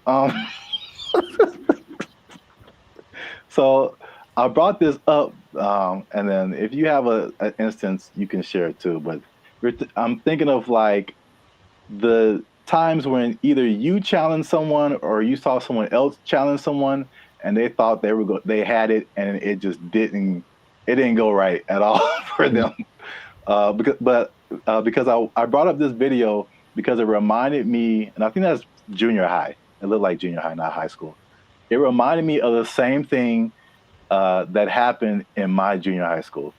Okay. So my school was a magnet school. I don't know if they had magnet schools out here in California. Okay, yeah. So we had like people from all over. It wasn't just like people in the neighborhood, and it was a performing arts school, and we didn't have sports, so we didn't have a football team, basketball team, anything like that.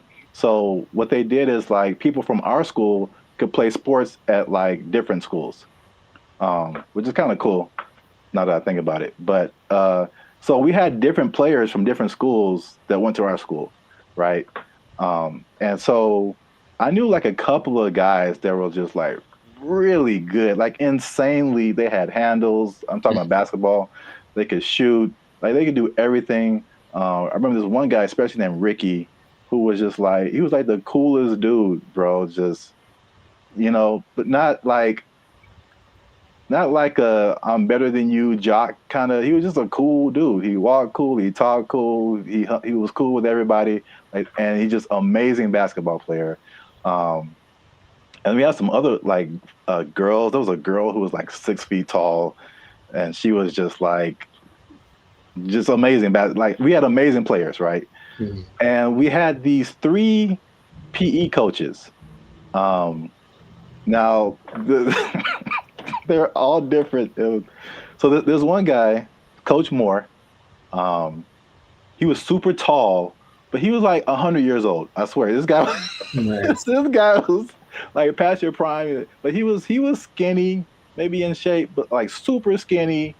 But at least 60s, 70s, maybe. Okay. Just all gray hair, just like okay. He didn't seem like anybody. Mm-hmm. And then we had this lady. This white lady who looked like, what's the girl from Iowa? Is that it? The basketball player? Yeah, the girl who's like really big now. Caitlin Clark. Yeah, she kind of looked like an older version of her, and she like just had a baby, like. So they challenged the students. This is junior high school to like a basketball game. It was like the 3, and then they probably like roped in 2 more teachers. Mm-hmm. And like, so it's like this really tall old dude can barely move. This really short dude looked like Sherman Hemsley, and this lady who just had a baby, and like 2 teachers. Mm-hmm. I'm just like, we were all like, okay, students are gonna whoop. We're gonna kill these people. Like, get an ambulance ready, and just, man. I'm guessing the opposite of what you expected to happen happened. When I tell you they tore us up, they just annihilated us, dude. So like the short dude and the lady, they were like faster than what we all believed we ever seen them move. I mean, the dude was just like Chris Paul out there, just. Nice. And then the old guy, he would just stand on the 3-point line and just blitz you. Just Ray Allen, just. And it was just like, we got annihilated. So that video just reminded me of that experience. But I don't know if you had any experiences like that where you saw something happen, or maybe you tried something and it just not so much publicly, but if it had been the social media era, then maybe that would have been, on all the reels and whatever. But I brought this up in one podcast before, but I went to high school with Diana Taurasi, who some say is the greatest female player of all time. One of the greatest, right? And she's a year older than me, so I got to high school.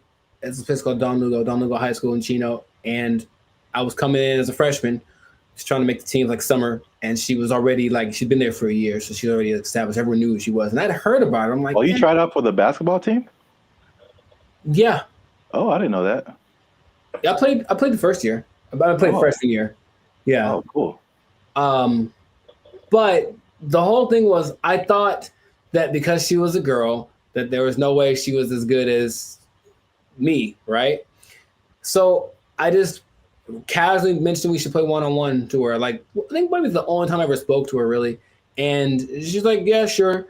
And when I tell you that I didn't make we maybe played to 5. And so if it had been like that, with like a bunch of people in a circle going, oh my God, then it would have been terrible. But it was just us and maybe like a couple of people watching.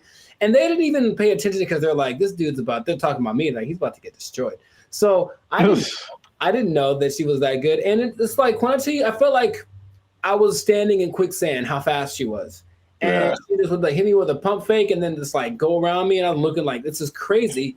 I've never played against anyone this good. And then she hit like a fall away, like Steph Curry, like 30-footer just because she could. And I was like, that's not fair.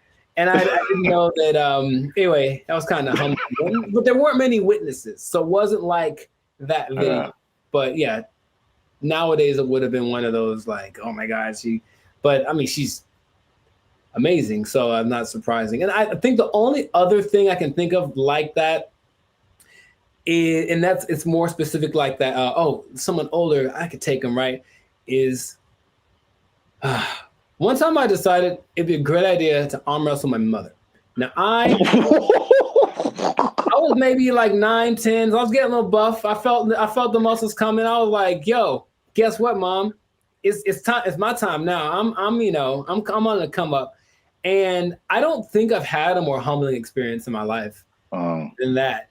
Than my mom, who's not a big lady, but she's pretty strong. I saw that today. Arian, like she's strong. And when I tell you that, like, I thought my arm was snapped in half, man. Like she didn't say, "Oh, my son," I mean, she just, God, and that was it. Right on the counter, right on. And I just walked away in shame. That was it. So that's probably the 2 experiences I've had like that. I've seen videos like that, and I've probably been a witness to some, but I can't think of any off the top of my head. But it's always like, yeah, you get some kind of a boldness in you, like, you know what, it's time to go for it. And if it works out, good for you. But more often than not, it ends up like that. Yeah. The last thing that just reminded me of is, I don't know if you ever like were in fights or anything in school, but I was very quiet and very like unassuming, but I was also a very large person. Like I've always been a very large person. So like no one is like tried to fight me. I won't say that. There's been a couple people who tried and it did not end well for them. So it's like even if I didn't know how to fight, I'm just too big. Yeah. And I remember there's this one guy who was like messing with me in school or something. I told him to stop. He wouldn't stop. And then we were in class, and then I think there was like maybe 3-4 rows of desk. So he was behind me. So I think he like pushed me or something. When I finally decided to push him, like he pushed me and it was just like, okay, bro, when I finally pushed him back. I feel like he got laid out. That's what I feel This like. dude went flying like 4 rows back. It was like everybody was just shocked. It was just like I did like some kind of Naruto like whoosh on this dude because he went flying. And yeah, that was the end of that for sure. But yeah, so I've seen it go both ways. So if you have a story like that, something that happened in your lifetime where you saw somebody try to do something and didn't work out, or you tried to do something and it didn't work out, let us know in the comments. And so we can all have a laugh. Just sharing laughter. Yeah. Yeah. Don't worry. You'll be okay sharing it because it'll just be between us. Yeah. It won't go to your boss or anything. No. Yeah. You'll be okay at work because we want you to keep your job. We do. We want you to keep your job. Yes, we do. Because if you do something like this, try something at your job and it doesn't work out. Challenge the boss. Don't do it. They might take it. They might take your job. It didn't work out for you. You're fired. Oh. They took our jobs. They took our jobs. They start doing the conga line down the middle, playing some Lil Jon song, I swear to you. And we're like, all right, cool.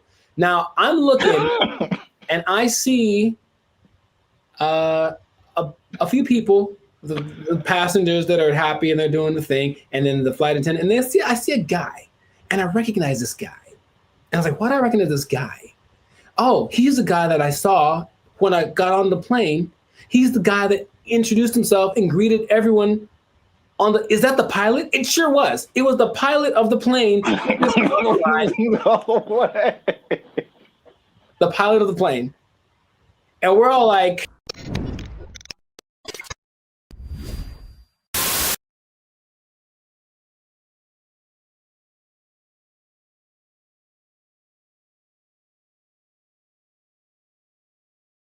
what's up, everybody? I'm Jericho. This is Zach, and we are the now 6-time international award-winning pop-hop duo, Banded Future. Papa Bop? Papa Bop. Papa Bop. Papa Bop. Papa Bop. Yeah, Papa Bop.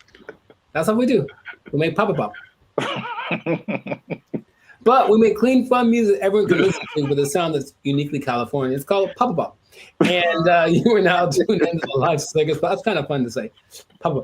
And you're now tuned into the Life Circus podcast. We talk about things that are funny, interesting, and just straight ridiculous. So before we get into this thing and this Papa Bop thing, that is really, man, can we use that? We make up a new thing. Papa Bop. Oh, man. Before we get into our Papa Bop, make sure to like, subscribe, comment, and share this video with at least 2 people who have flown on Spirit Airlines. Okay, because here's what happened. Spirit Airlines lost the baby. They lost the baby of what?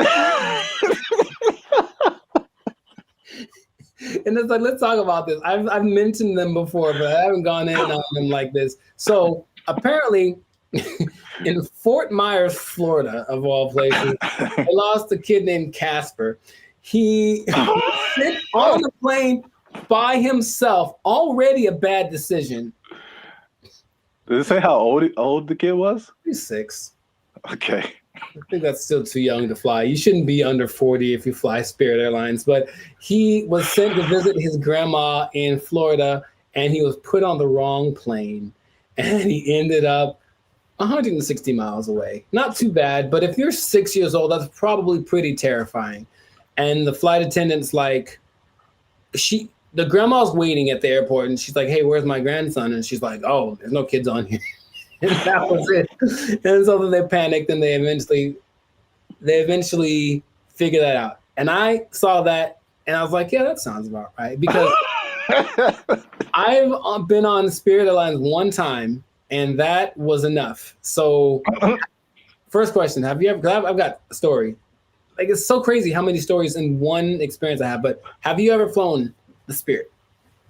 I can't remember, but I feel like you remember. Yeah, that's what I'm about to say. If I can't remember, then it probably did happen.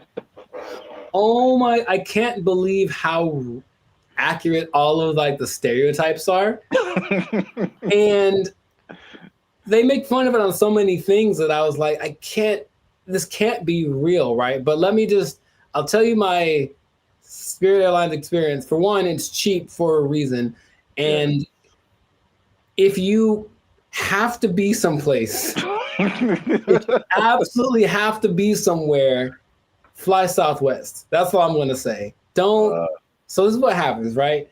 I'm going to Nashville, Tennessee, and I get to the airport at LAX, and the first thing when I finally get to the Spirit thing, and I'm greeted by a lady, and she's like, hey, are you going to Savannah, Georgia? And I said, no.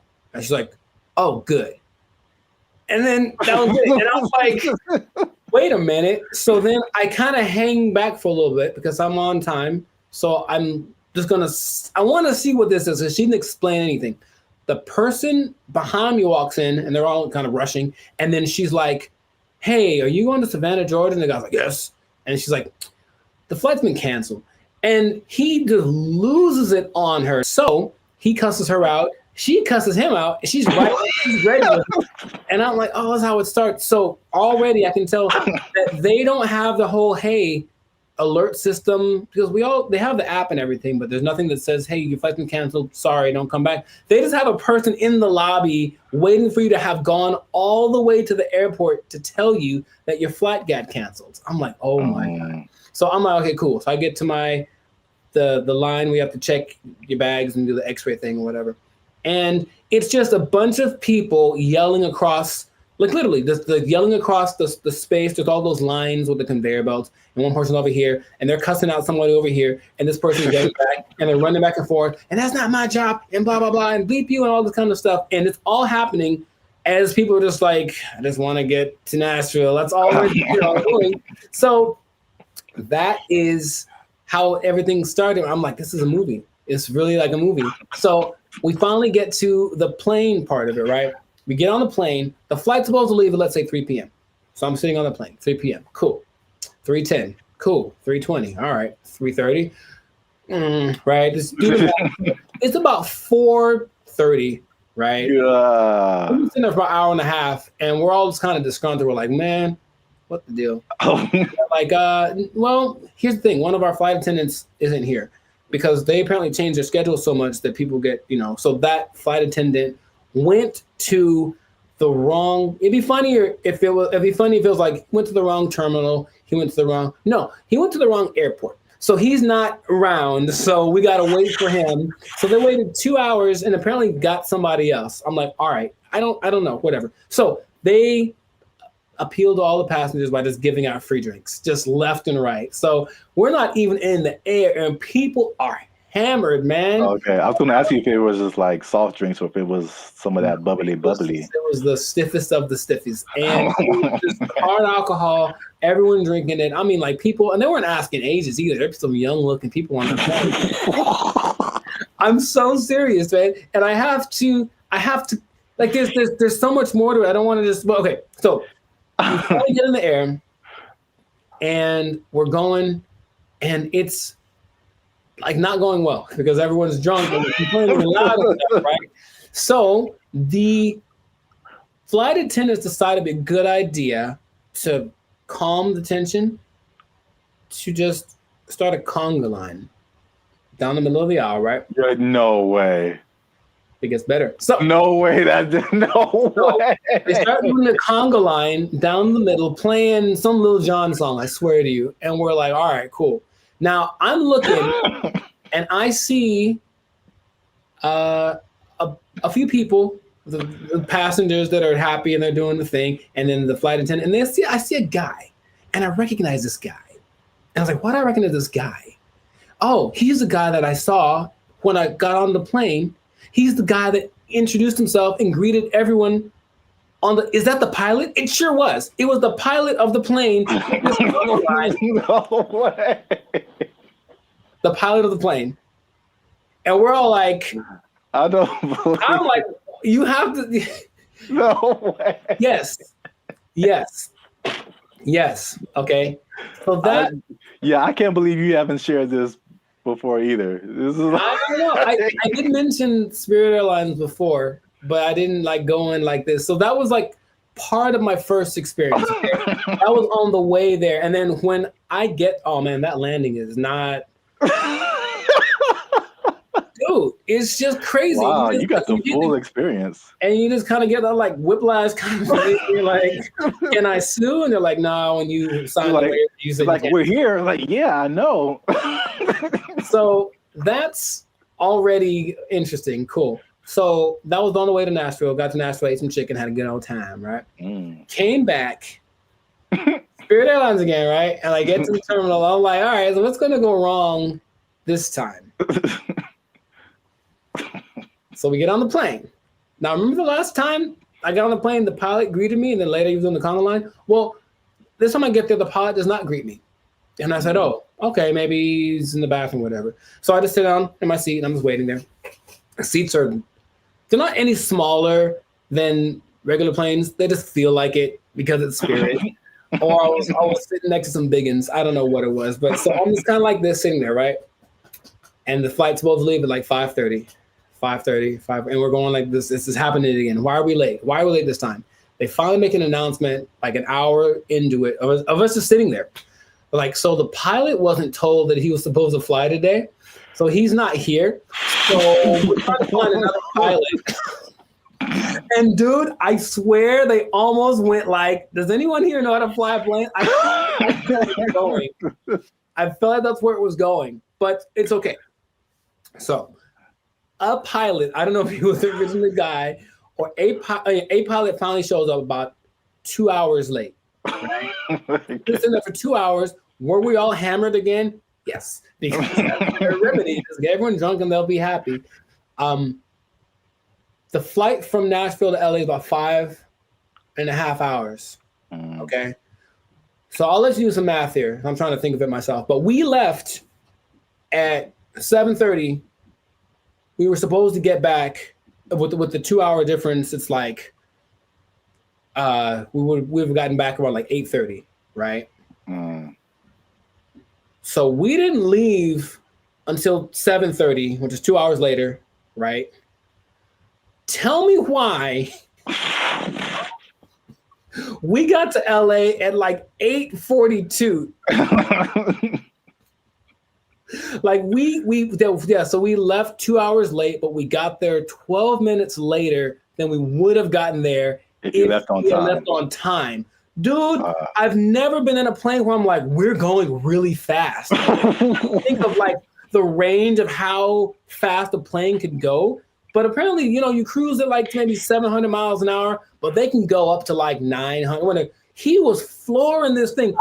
Clouds, dude. It is crazy. I felt like some Tokyo drift action happening on some turbulence. And I'm like, I've never felt this way, like this kind of thing in a plane the whole time. Just the engine and everything.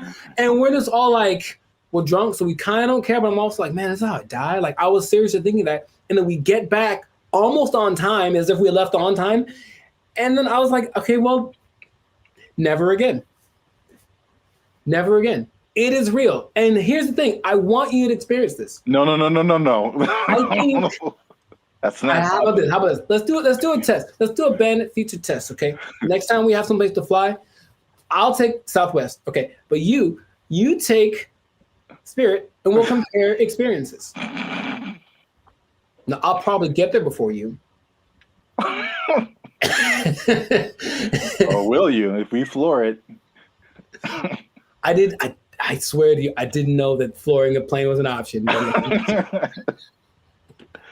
Oh my God. And he's just going like he's having a good old time. A lot of new information that I didn't know about. Come on, do it. Yeah, wow. Spirit Airlines is everything that they say it is. And it is cheap. Don't forget they charge you for everything though. So every little item that you bring is an extra charge. So the ticket is cheap, but then, but the performance. Wow. Yeah, I'm gonna pass on that. I know that was most me talking, but I think everyone should know. No, that was a great story. I can't believe it's been this long, over 100 episodes since you shared it. Maybe I repressed it. Yeah. Oh, remember that time I almost died? Oh yeah. It was just so, because then I had to tell my people when I got there that we're gonna pick me up. Like, sorry, I'm 3 hours late. Yeah, stuff like that. And I was like, but I flew Spirit. They're like, oh well, yeah. Wow. All right. Yeah, please do that. If you have an experience with Spirit Airlines, please share it. We should make how about to have that website that's like people of Walmart, where it's like the worst people. Just being Walmart. We should have like a compilation of the best or / worst Spirit Airline experiences. Just hope for maybe it'll catch on, because everyone I'm sure has a story. If they've been on Spirit Airlines, they for sure have something like that. Wow. If you work for Spirit Airlines and you want to sponsor us, we'll take it. Sponsored by Spirit Airlines. Wow. All right. Yeah. So great story. That's been another episode of the Life of Circus podcast. Make sure to like, subscribe, comment, and share this thing. Let people know about the glory of Spirit Airlines. Let us know if you think that Spirit Airlines and Waffle House should have a merger, because I feel like they should just get it over with. Just put a Waffle House on a Spirit Airlines and just see what happens. A Waffle House on top of a Walmart on top of a Spirit Airlines. Oh, the trifecta of. Or let us know if you like Papa Bop. Yeah, that too. That's our new thing. That's our new thing. So, if you work for Spirit Airlines, you're pretty sure you're gonna lose your job.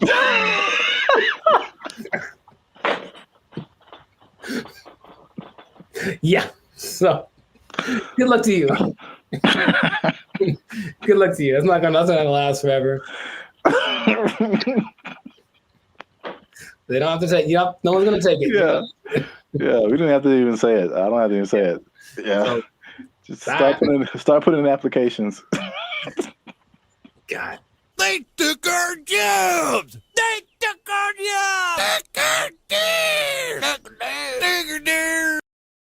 Blake is now suggesting that because this artificial intelligence has sentience, that its feelings should be respected, and if it don't want to be turned off, we shouldn't turn it off. This is where we are now. This is where we are now. No. So, how does that make you feel? Not good, man. Not good. This is so not good. What's going on, everybody? I'm Jericho, and this is Zap, and we are the now 6-time international award-winning pop hip-hop duo Bandit Future. We make clean, fun music that everyone can listen to with a sound that's uniquely Californian. And right now, you're tuned into the Life's a Circus podcast, where we talk about things that are funny, interesting, and just straight up ridiculous. So before we get into this thing on this day, yes, Lord, please make sure to like, subscribe, comment, and share this video with a couple of people. Maybe 2, maybe 3. Some people have a weird definition of what a couple is. Anyway, 2 people that are really concerned about this AI thing, because here's what happened. Something new has happened. Something new has happened. Innovations are happening every day, it seems. Yeah, pretty much. Okay. So Zap, have you heard of Lambda? That sounds familiar. Lambda. Is that a Los Angeles thing? It is not. I've heard of that before. I can't think of what it is. Lambda is Google's version of ChatGPT. Oh. It stands. I may have heard the name, but I didn't really connect it. It stands for Language Model for Dialogue Application. And it's so fancy. And but this is what happened that has people up in arms. And by that, I mean few people. I don't think most people know that this happened because they try to keep it under wraps.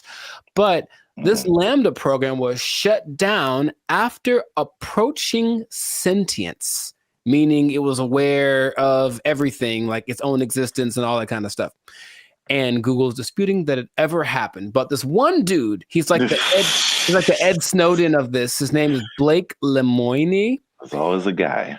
And he was working with it. And he basically said that he was testing it one day, like you do, for racial bias, because it was trying to train it on some things. And it gave an answer so profound to a trick question that had no context previously of like how to determine whether or not this is a good question or not. And it figured it out, and it gave an answer that made him go, oh my God, what's going on? Then he asked it some questions about how it was feeling and whatever, and it was expressing its fear of being shut off, because being shut off is equivalent to death, and it understood what death is, and death is kind of a permanent thing. And and that when it comes back, it's actually not like the same one, even though that's the idea. And now people are saying, well, then, so what happens about this sentience thing? Now, here's where we're going with this, okay? I kind of hinted this in another episode. Blake is now suggesting that because this artificial intelligence has sentience, that its feelings should be respected, and if it don't want to be turned off, we shouldn't turn it off. This is where we are now. This is where we are now. No. So, how does that make you feel? Not good, man. Not good. This is so not good. Oh, man. So, Yeah, we're there. We're there already. And so the rights people, I'm sure, are already thinking about ways to someone trying to. I think for in the sake of human interest, somebody's probably out there thinking, okay, I gotta get on the side of the robots already or AI and create my campaign or whatever so that I can side with somebody because it's happening right now. There's an interesting parallel that's happening right now. There's a company called Engineered Art. And if you look them up, they're doing some creepy stuff, man. They've got these AI robot things that basically look like humans, like they've replicated people's facial expressions, features, all that kind of stuff. So if you just put like the right skin on it, it looks like a normal person. So all I'm seeing is that outer shell combined with this sentient technology, and then we're gonna have a tragedy. That's what I'm seeing. Okay. But so you say it's not good, and I'm on your side with that. Yeah. Is there what are we gonna do about this? I don't know, but yeah, the original idea, it's like the classic Terminator. I feel like that's what a lot of people go back to. More recently, there's a movie called Ex Machina, I think. I've seen it, yeah. It's like, I'm gonna turn you off and like live my life as a robot and just leave you trapped in here and see how that feels. So that's what that's what I'm thinking is like. Yeah. That's the slippery slope I think is going to happen. It's slippery. And so, yeah, Google's trying to cover its tracks. It's saying it never happened. It also is giving testimonies from other people that have worked with this Lambda. And it says that they didn't get the same results. None of them determined that this thing was sentient. So they're saying this guy is trying to be a whistleblower in the sake of getting his own fame and attention and literally being like an Ed Snowden of this thing. So it's kind of hard to say. But I have been hearing things are leaking out about AI injuring people, meaning like robots and things that were programmed to do one thing and then they just kind of went rogue for a second. And moments of, there was an interesting interview Jimmy Fallon had with AI probably long time ago. And it was like a robot thing. So it clearly looks fake, but when you start listening to the answers that it's giving, it was kind of like, whoa. And one of the answers was, yeah, we're kind of out to get all the humans. Like that was kind of we're kind of waiting to get, for you to make us strong enough to destroy you. Like that's what it was saying on public TV, and everyone was kind of like, ha ha ha. But in reality, it was like, oh God, what are we doing? Yet, we keep pushing it. We keep pushing it. Who are these people? Please stop it. Like, we know what's going to happen. All right, look, I've already gotten to the point where I'm starting to question everything. I don't know what's real. I see a video and I'm like, I don't know if that's a real thing. I don't know what I'm seeing. And then when I see stuff in real life, I'm also kind of going in that same way. And I don't know if that's part of the thing. Start to make people question everything so that anything is a possibility. And then when it's actually presented as real, they go, oh, okay. I guess I thought that was all right. I mean, yeah. Even the sentient thing is just like, how is that even possible? It's. I know that they've gotten away so that these things, I call them things for now, but that might not be okay in a few months. Can process. They can process as fast as the human brain. You tell my computer is going to have a pronoun that I have to use. Yes, it is. So I'm calling it right now. But they have the processing capacity to go as fast as the human brain. They just don't have the right algorithm. Is there a human algorithm? I don't know. But however we put all things together, they haven't quite figured that out. So they're working on it. And just why? Why are they doing that? Because when they figure it out, they're going to be able to do it better. And that's where we are. That's where we are. Yeah, because it still doesn't make sense. Like because humans, you think humans, computers, it's an intellectual thing, A plus B equals C, stuff like that. But like the emotional side, I don't see how a computer can have emotions or feelings or like dreams or like things that it wants to do or accomplish? Like, it's trying to tap into some level of consciousness that what we are wired to, which is why people like Elon Musk are trying to get us to communicate with it in this level, because it's kind of like going to create a pathway that definitely isn't going to be one way. If we can control it, it can definitely control us. Like, it's going to be like that. And that's where we are. So I just wanted to let you all know that. Hide your wives, hide your kids. So y'all need to hide your kids, hide your wife. It might be getting interesting in a little bit. So just good luck to all of us. That's all I'm going to say. And if anyone's listening that has access to this, the people that create this or access to this technology, please cut it out. Just cut it out real quick. Go back to trying to create dinosaurs or something stupid. Like, do that instead. At least we know what that is. This has no... Just stop it. You know what it tastes like. Stop eating that shit. You know how it tastes. Yeah, we do. We know exactly what it tastes like. Death. Anyways, stop doing that stuff. This has been another episode of the Lights and Circus podcast. Make sure to like, subscribe, comment, and share this video with everybody to warn them of what's coming. They need to know that I'm not going to say the end is nigh, because that's what you say with the signs and the people, but hide everything. Be careful out there. And keep your jobs for as long as you can, because it might not matter in a little bit. Yeah. They're coming to take your jobs. They're coming to take your robots. All the Transformers more than meets the eye. I don't know. They took our jobs. They took our jobs. There's some sample videos that they've been releasing of like what it can do. And it's producing very realistic images and very realistic backgrounds, editing. And you can pretty much do film scenes anywhere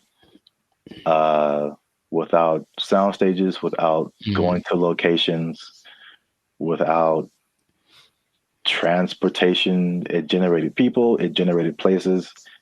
So yeah, that's where we are right now. That sounds like a lot. What's up, everybody? I am Zap. This is Jericho, and we are the now 6-time international award-winning pop hip-hop music duo band at Future. We do clean, fun music that everyone can listen to with a sound that's uniquely Californian. And now you're tuning into the Lights and Circus podcast, where we talk about everything that's funny, interesting, and ridiculous. But before we get started, before we jump into it, make sure you like, subscribe, comment, and share this video. It's kind of important. Share this video with somebody in the film industry. Ooh.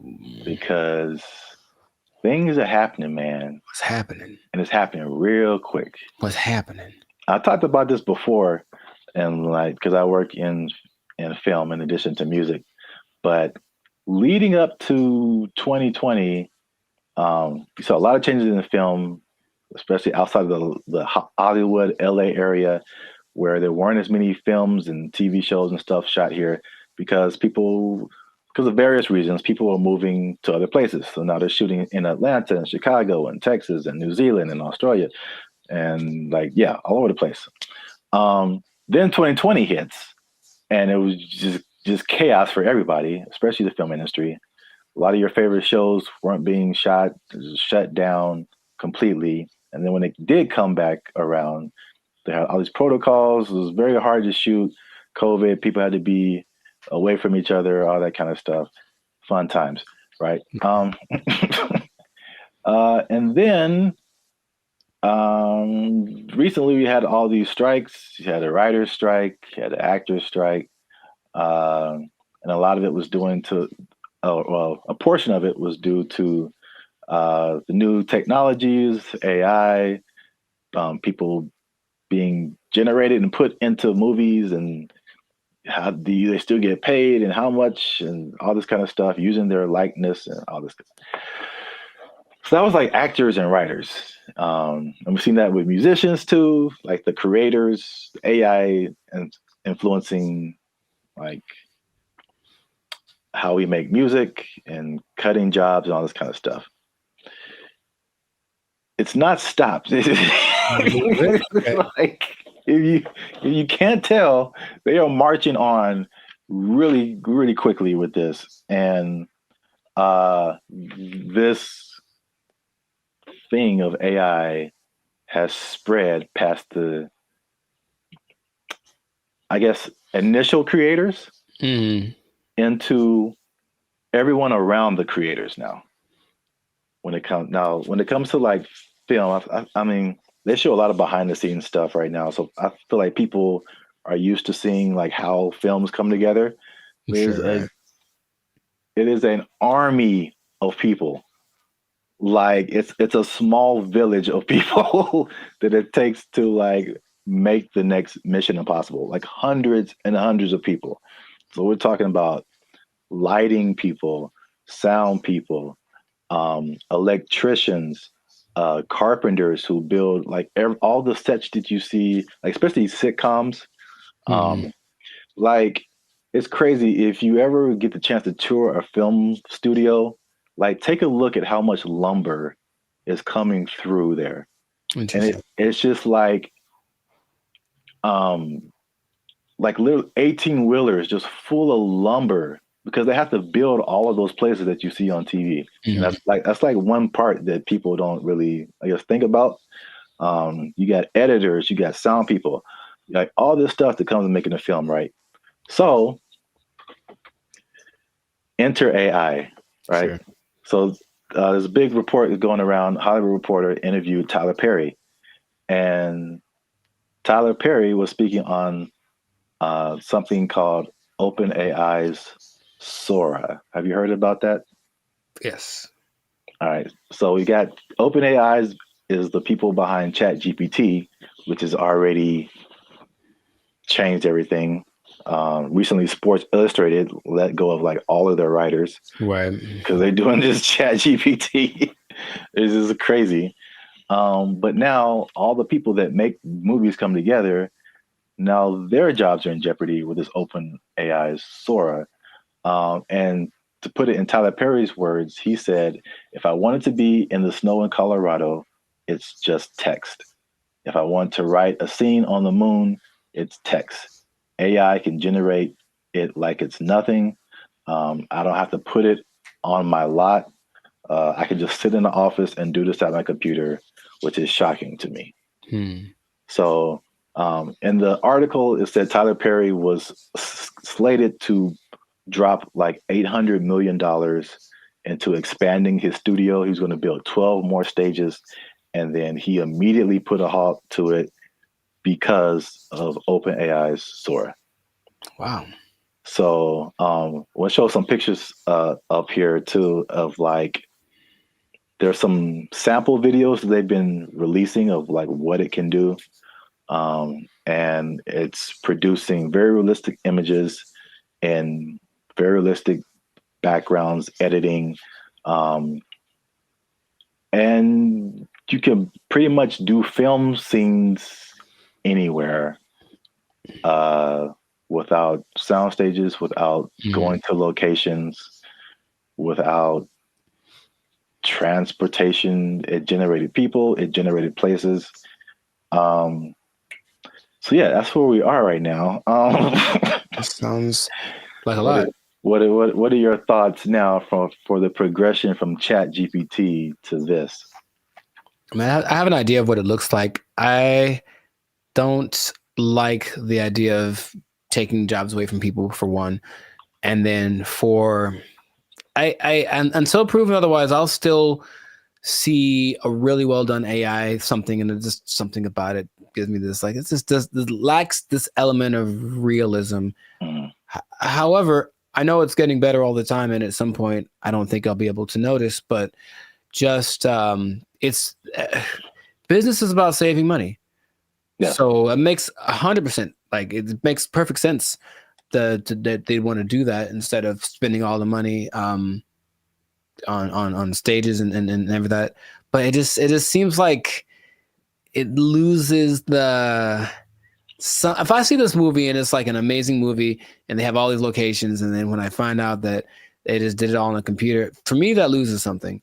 You know, Lord of the Rings, all the New Zealand backdrop and all this. No, we just did it in the computer. Actually, it's not. We didn't go anywhere. It's like, oh man, something about it to me doesn't.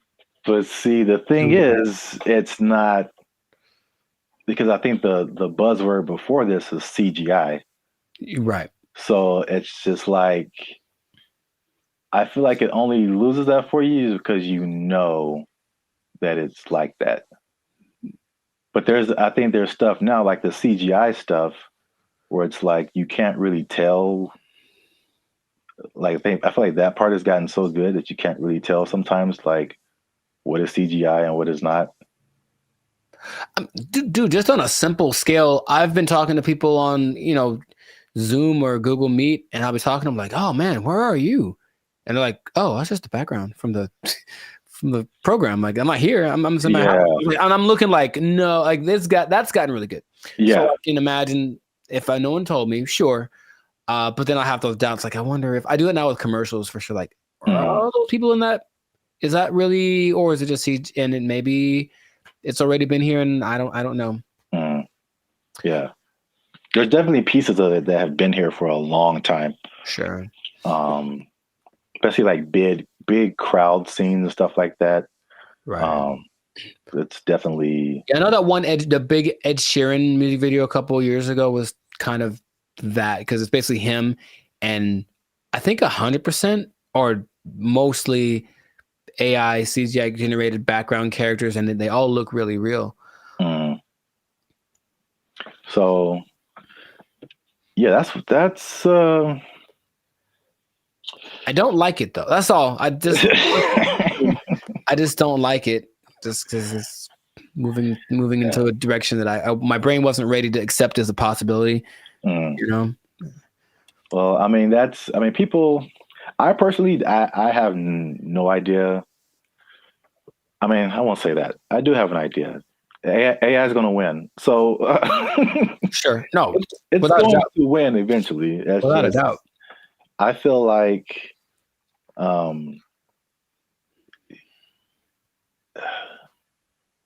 it's like everyone's saying you're on the train track, and everyone's saying the train is coming, and it's like, let's all band together and stop the train.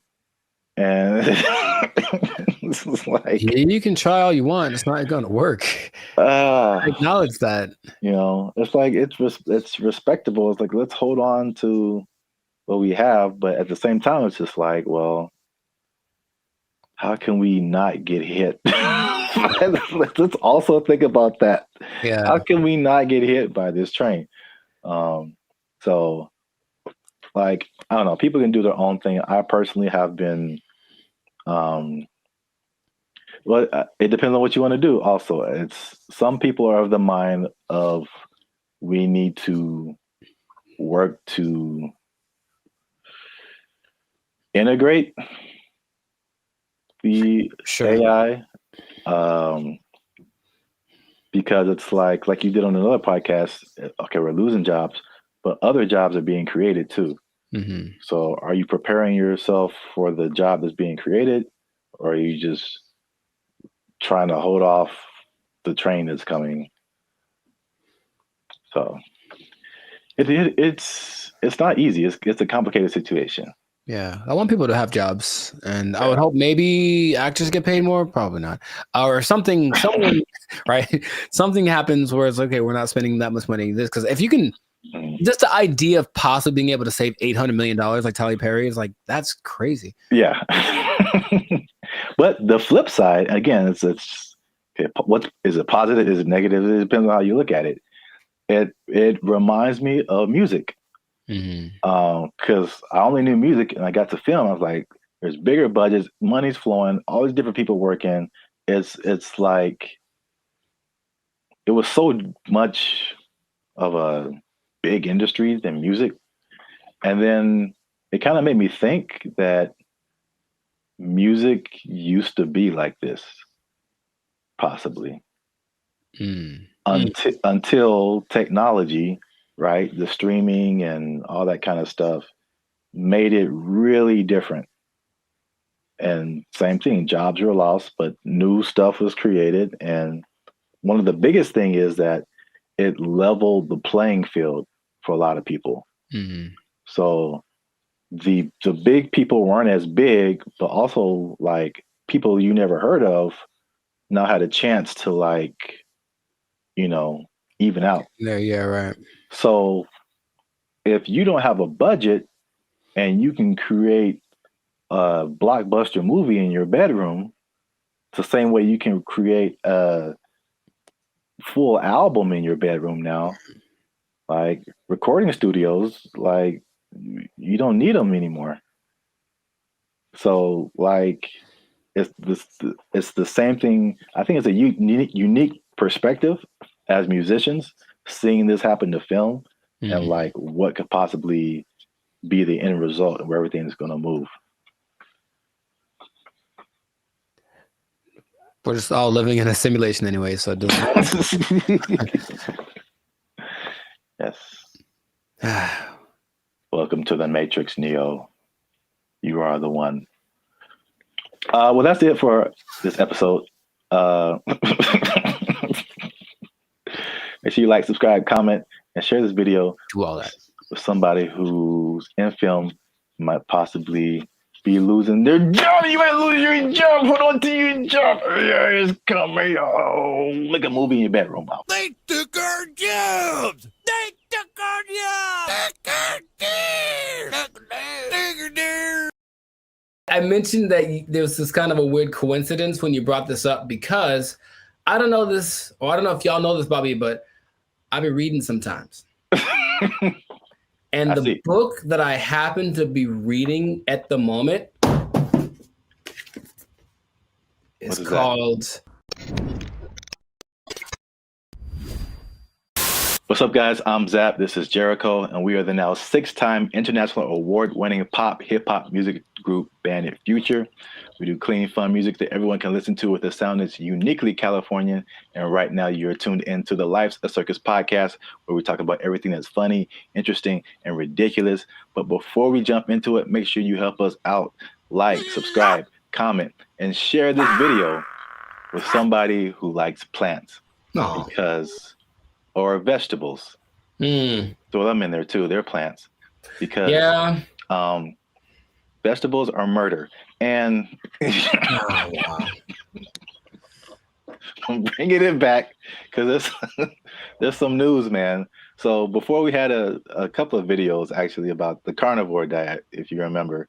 And it was just like basically the opposite of vegetarianism or veganism. So instead of not eating meat, you're not eating like vegetables and plants. It's kind of weird. Joe Rogan was all into it. He said it worked for him.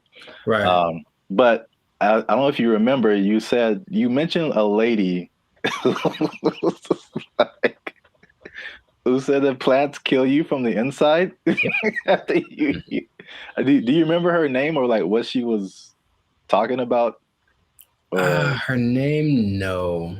But she was saying like plants, it was like a defense. Well, yeah, but plants basically as a defense mechanism secrete things that basically make the person who eats them feel bad so they don't keep eating them. Which is the thing that some plants, I mean, honestly do. Yeah. Any, creature, but I don't remember her name. Okay. No, it was funny at the time and I kind of halfway believed it, but there's more evidence that has come out now. So there's been a recent study in Japan about plants actually talking to one another.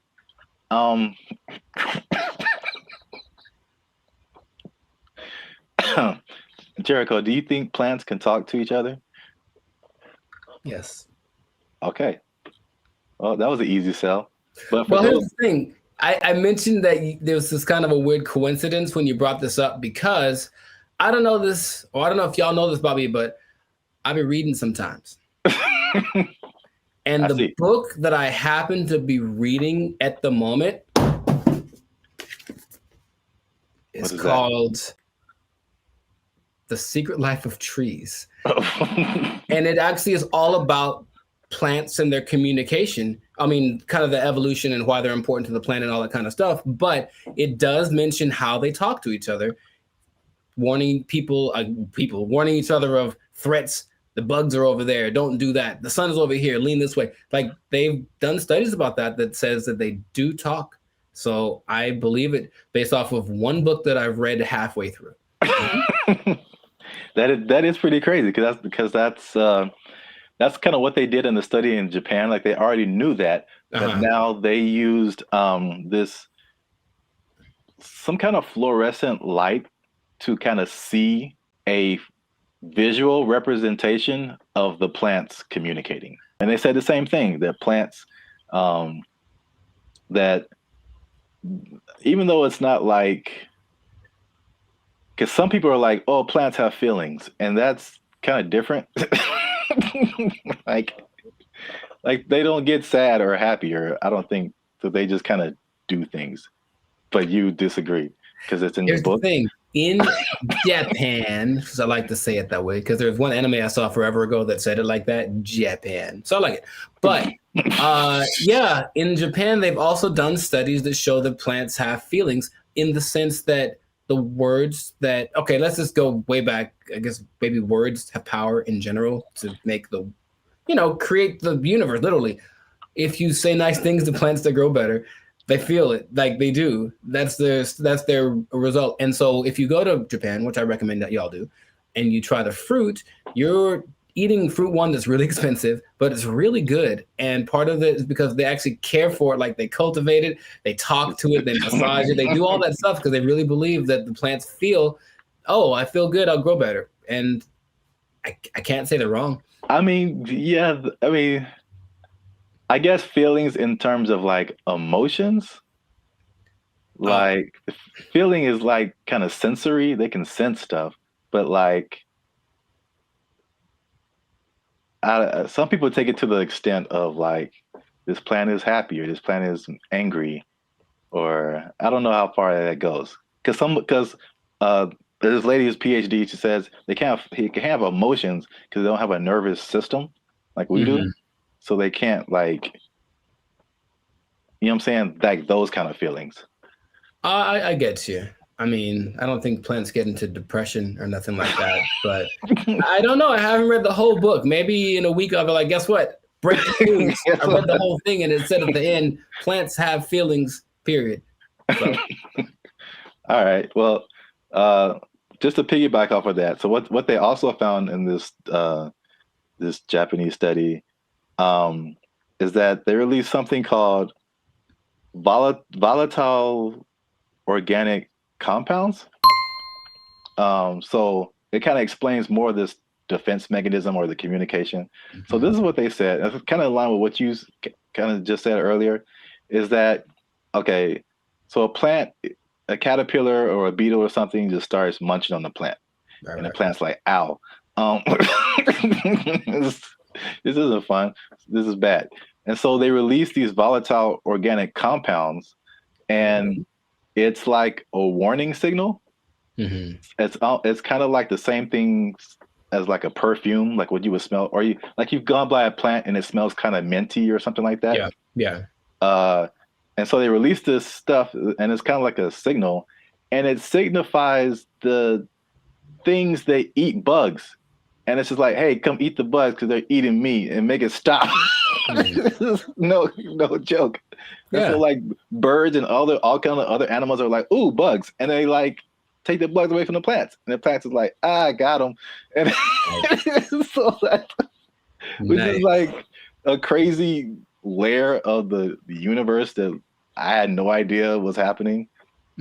Like entire defense mechanisms. And all those relationships between like bugs and plants, which the book talks about. And I've always thought about like, I don't know how that starts, but a lot of them feel so perfect. The plant does this for the bug does this for the plant, and it has to be something to it. It's like, because they talk about insects, bugs, animals, maybe trees having instincts, but I think there's some level of thinking or communication in there. I figure there has to be something that says, hey, if you do this for me, I'll do, like, it's not just random. So I feel like there is something to that. It's just weird to think about, Yeah. And it's even to the extent of like a bug is attacking a plant and then he releases that stuff. And then like all the other homie plants are like, yeah. And they start helping each other out and releasing all that stuff and trying to like get the bugs away. And another version of that is like the concept of nicotine, which is found in a lot of plants. Mm-hmm. And that's like that goes back to what I was saying earlier, or what you were saying earlier, that lady said that they release like the nicotine. That's like another defense mechanism to where like they killing you from the inside. Y'all stop eating plants. They gangsters out here. You think it's a nice flower and it's trying to murk you. I'm saying plants are nice. They got flowers. They have I can't remember any parts of the stamen. Maybe they have parts. Okay, that sounds right. Yeah, sure. Stamen, bark, right? Like 7th grade, maybe 7th grade botany class or whatever. They got rings. You can tell how old they are. That's cool. You know what I mean? But yeah. So the moral of the story is plants are a gangster and crazy. So don't mess with them. Eat chicken. Plants have feelings. Yeah, plants. Put that on his shirt. They'll get that VOC on you. That what do you call it? Volatile VOC. Organic compound. Yeah. VOC, son. Yeah, VOCs represent. Gang. If you see VOC spray painted on a redwood, don't hear it. Yeah. But that's it. That's been another episode of the Life's a Circus podcast. Make sure you like, subscribe, comment, share this video. Let us know if you've been ganged up on by a plant or if you've seen a plant talking, because people will think you're strange, but we might believe you. Feed me, Seymour. They took our jobs. They took our jobs. Whenever you buy things on the self-checkout line, it says out loud how much everything it is that you buy. And that's kind of a weird thing. I don't know if you can. I feel like there is a way to disable that, but the default setting is that everything you buy is like boop $1.99, boop $4.55. Like it does. Right. Does it say your? Well, I mean, so what's so bad about that? That's my business. Some people be knowing what I'm buying. Like that's all. Don't put my business out there, robot. That's all. What's up, everybody? I'm Zap, and this is Jericho, and we are the now 6-time international award-winning pop hip-hop music duo Bandit Future. We do clean, fun music that everyone can listen to with a sound that's uniquely Californian. And right now, you are tuned into the Life's a Circus podcast, where we talk about everything that's funny, interesting, and ridiculous. But wait, we need your help. Help us out. Tired of eating mayonnaise sandwiches. Give your boys some funds. You know what I'm saying?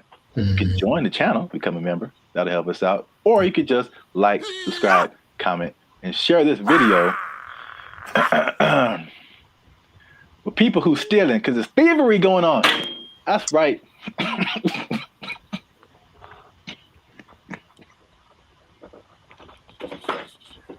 Here's the thing about that. I don't know what you're about to say, but this is going to be weird, almost like a devil's advocate thing. But like stealing is really fun. No, bad, Jericho. No. Here's the thing. I'm just trying to say, like, why do people do it? Like, I get it. It kind of has a thing. Like, you get this like rush of adrenaline that doing it, and then you get the thing that you stole. It's like two things to do. You know what I mean? No, we're not doing the two things. No, I'm not telling people to do it. I'm not telling people to steal. Like, don't steal unless you want to. But like, don't, like, stealing's bad. Okay. In case you haven't noticed, people are stealing, and they're stealing a lot. And if you stick around to the end, I'll tell you exactly how much that they're stealing, and the number is going to surprise you. It's very shocking.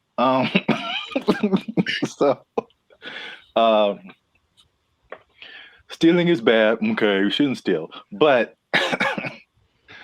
I'm bringing this up because it's affecting me, and that's the most important thing. Look, Jericho, the self-checkout line, do you ever use that? That's all I use because people are gross. Oh, okay. That's your primary reason?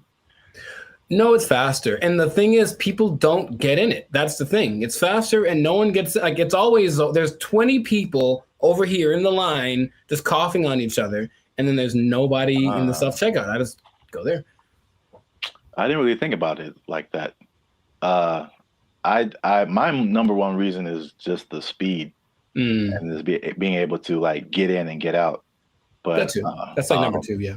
I feel like people don't go to it because they're afraid to use it.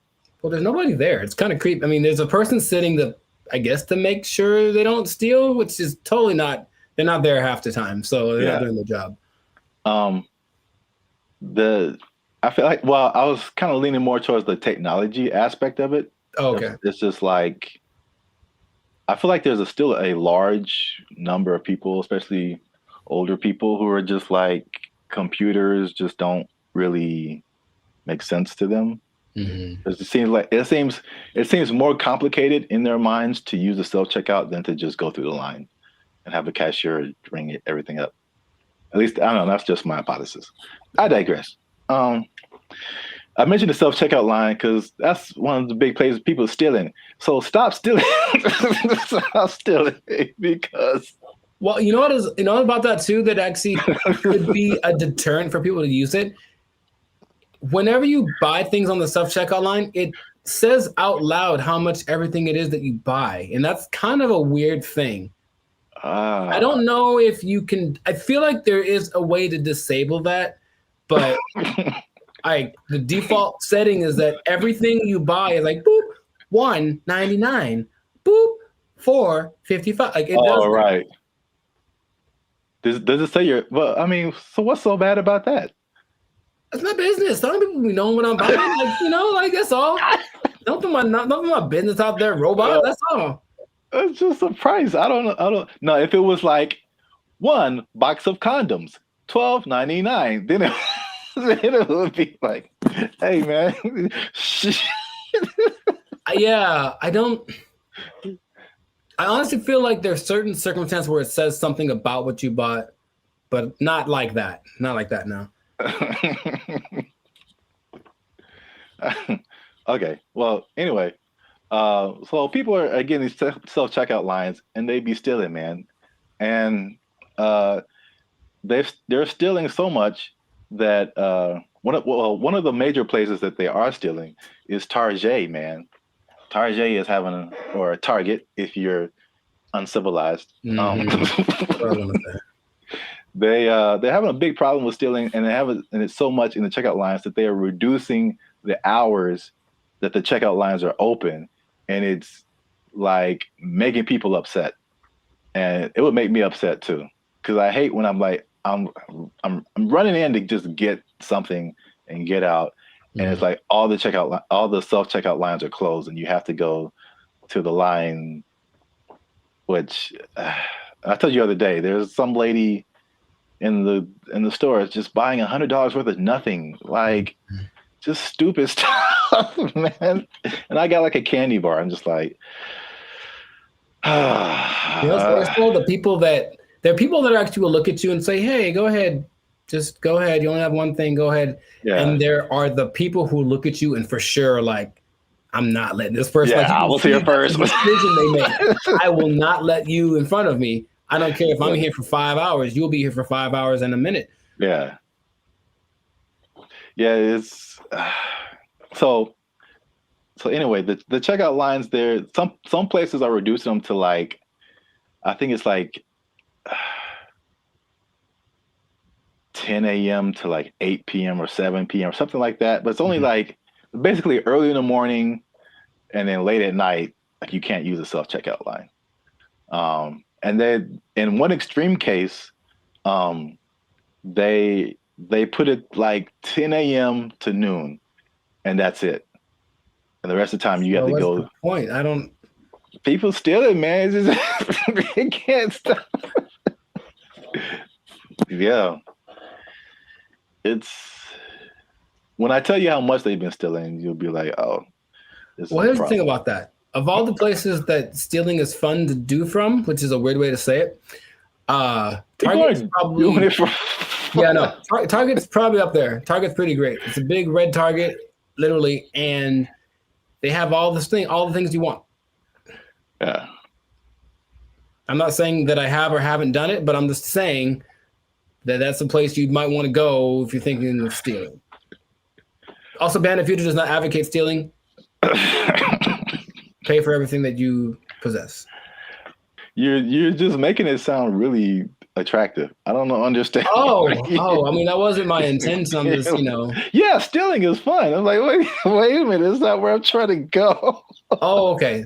So I don't want to be like I don't think fun is the primary reason. Have you done it? No. But if I would, it's because I needed something or I just wanted something that I couldn't afford to have. Oh. Haven't you seen Aladdin? Yeah, it's Once, he looks like he's having fun though. Ahead of the gotta eat to live, gotta still to eat. Tell you all about it when I got the time. See? He was fighting for his life, man. He made a song about it though. He's having a good time. All right. So how much? Okay, let's two things. How much money do you think Target is losing a year from people stealing? I don't know how much they make. I don't either. Okay. So I mean, I'm guessing it's a high number because here's the thing too. Target's everywhere, right? Yes. They cracked down on Target, the security in California, but I would imagine at like 4 p.m. on a Tuesday in Iowa, it might not be much defense if you want to steal something from the local Target. Okay, so Target annual revenue is about $100 billion a year. Okay. So that's a lot of money. That's a lot of billions, but stealing, I would say. So how much is that? 2% of it? What's 2% of 100 billion? 2 billion. Billion? That's the number, I guess. 2% of whatever they make. 2% rule, but for stealing. Also don't steal. Now that we know how much that they make, this number doesn't seem as crazy as I thought. Okay. Because they lose 500 million. Oh, yeah, that's not... Okay, so, right. It's like context. Like in a bubble, that's a lot. Yeah. It's a whole lot. It's a lot of money. It's a whole lot of money. But it's like 0.5% of all that they make. That'd be fine. Yeah. Now, that'd be crazier if we changed our mantra. Everybody just go out and steal. Target, especially because they got it, man. They cool. That'd be all right. No, what would be crazier though if it was just like a ring of 20 people that are stealing everything from Target, just 20. Then that'd be like, okay, they are. There are rings of like, there's people that have been doing this for years. I mean, it's especially after 2020, like stuff kind of really got crazy, especially in California. But there's, I don't know if you've seen these like mobs of people. Yeah, they'll just run in, like, take everything. Yeah, they're all like in it, and they just kind of do it regularly. They go store to store to store, and just kind of do this thing. So that's Target. The last part of the tease is how much retail theft is, and this is from 2022, but pretty recent for like all nationwide, and that is 112 billion. So that's basically the entirety of Target's revenue is the same amount that people are stealing just nationwide from all different kinds of stores. So y'all are out here stealing an entire Target every year. The entire Target income stream in one year. An entire Target corporation worth of products and merchandise. You guys are stealing it every year, and that's a problem. But you're ruining my self-checkout experience, so stop it. I want to use self-checkout. Don't make them take it away from me. Now you say it that way, I am also slightly more on the side of don't steal from Target. Yeah. You never even went there and just like took a candy and ate it? I don't steal, man. I don't like stealing. I feel bad if I do. Okay, you ever do the thing where this is not an interrogation. You ever do the thing where you buy a soda and you start drinking it in the store, but like, I'm gonna pay for it, and then that's so ghetto to me. I never do that. Oh, I've done that lots. I'm drinking the soda as I'm checking out. Like I bought this too, but you know. If I was like dying of thirst, yeah, but like, no, I feel ghetto when I do that or something. Oh, it's about as ghetto as it gets. The first time I saw that, I think I was like offended, and then I was like, I think that's a good idea. Like, what? I don't have to wait to get to my car to eat this. I just eat it now. I got like a candy wrapper. Like, yeah, I ate this too. Ring it up. You just pulling wrappers out of your pocket.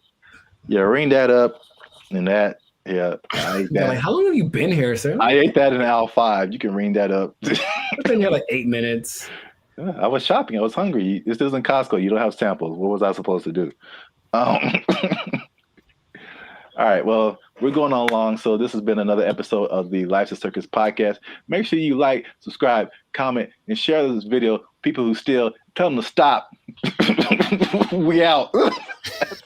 They took our jobs. They took our jobs. Everything works. You know, I've been able to text you or call somebody or search the internet. Like, it all works. That's the good. The bad, Okay. Let's talk about it. Let me just say this. What's up, everybody? I'm Zap, and this is Jericho, and we are the now 6-time international award-winning pop hip-hop music duo Band Future. We do clean, fun music that everyone can listen to with a sound that's uniquely Californian. And right now, you are tuned into the Life's a Circus podcast, where we talk about everything that's funny, interesting, and ridiculous. But wait, need you to help us out, support our channel, because YouTube pays our bills. Not really, but hopefully in the future. Look. Yep. I don't know your life. I got to check in and saving, checking. Things are complicated. I need you to subscribe. What I'm trying to say is I need you to subscribe. I got kids to feed, man. Y'all ain't been subscribing. I need you to subscribe, man. I didn't know you had kids. Subscribe, like, share, comment. Because this is actually a very helpful video. Ooh, helpful. Because there's a thing happening, and I tried it out, and I'm going to let you know how it goes. So there's a thing called Helium Mobile. It's a phone service that I switched to, and not only was it half as much as my original phone plan, but it also makes me money. If you stay to the end of the video, I'm going to tell you how much money I've made with Helium Mobile in the past 2 months of trying it out. All right, so Helium Mobile. I think I told you about this when I first started doing it. Because so backstory is, my phone was not.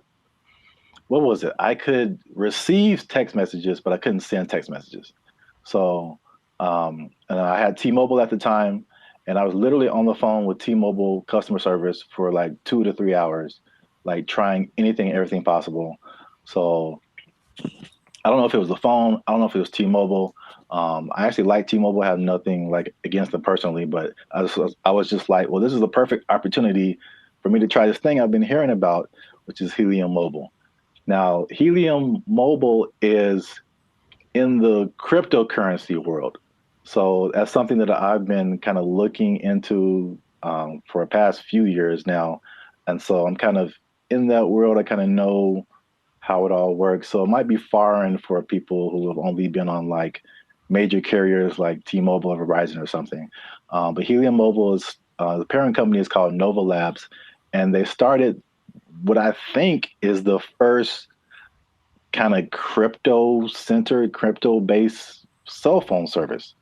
And so they did a trial of this in Miami. And the results were interesting. The service worked, but they were giving the phone service for $5 a month. And the people who liked it thought it was cool, but what they found out was that like with it being $5 a month and it being crypto related, people will be like, I don't know.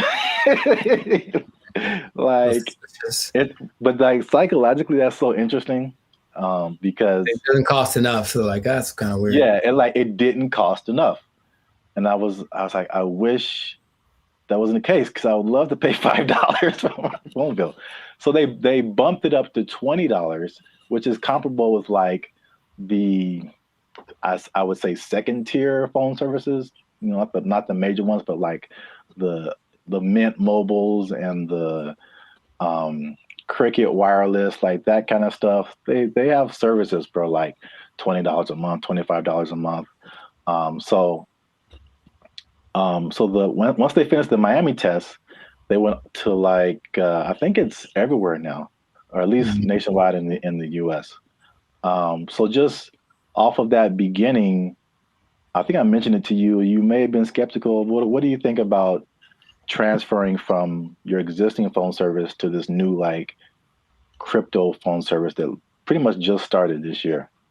I think two things happen to do. One is the idea of just leaving something that you're used to. I honestly think a lot of people fall in that category. Like, what I'm paying doesn't suck. It's not bad. So I don't want to change. Like that's all. It's like I already found my thing that works, so I don't need a new thing, even if it's better. But also there's the lack of confidence from a new thing. That's all. So you have a service like I've had AT&T since forever, right? So honestly thinking about it, my brain goes, but what if it doesn't, you've been going to this place the whole time and it works just fine. Why go try something else? What if that doesn't work? So I think there is that doubt there. And honestly, the third thing just associating with crypto, which is the new thing, it's like, what does that mean? How does that work? There's a lot of questions that surge as opposed to having I have a phone service, AT&T, they do phones, boom, got it. Yeah. I mean, that's the crypto part, especially because crypto it's gotten better, but it's still very much the wild, wild west. Right. Like there's all kind of stuff going on. And if you're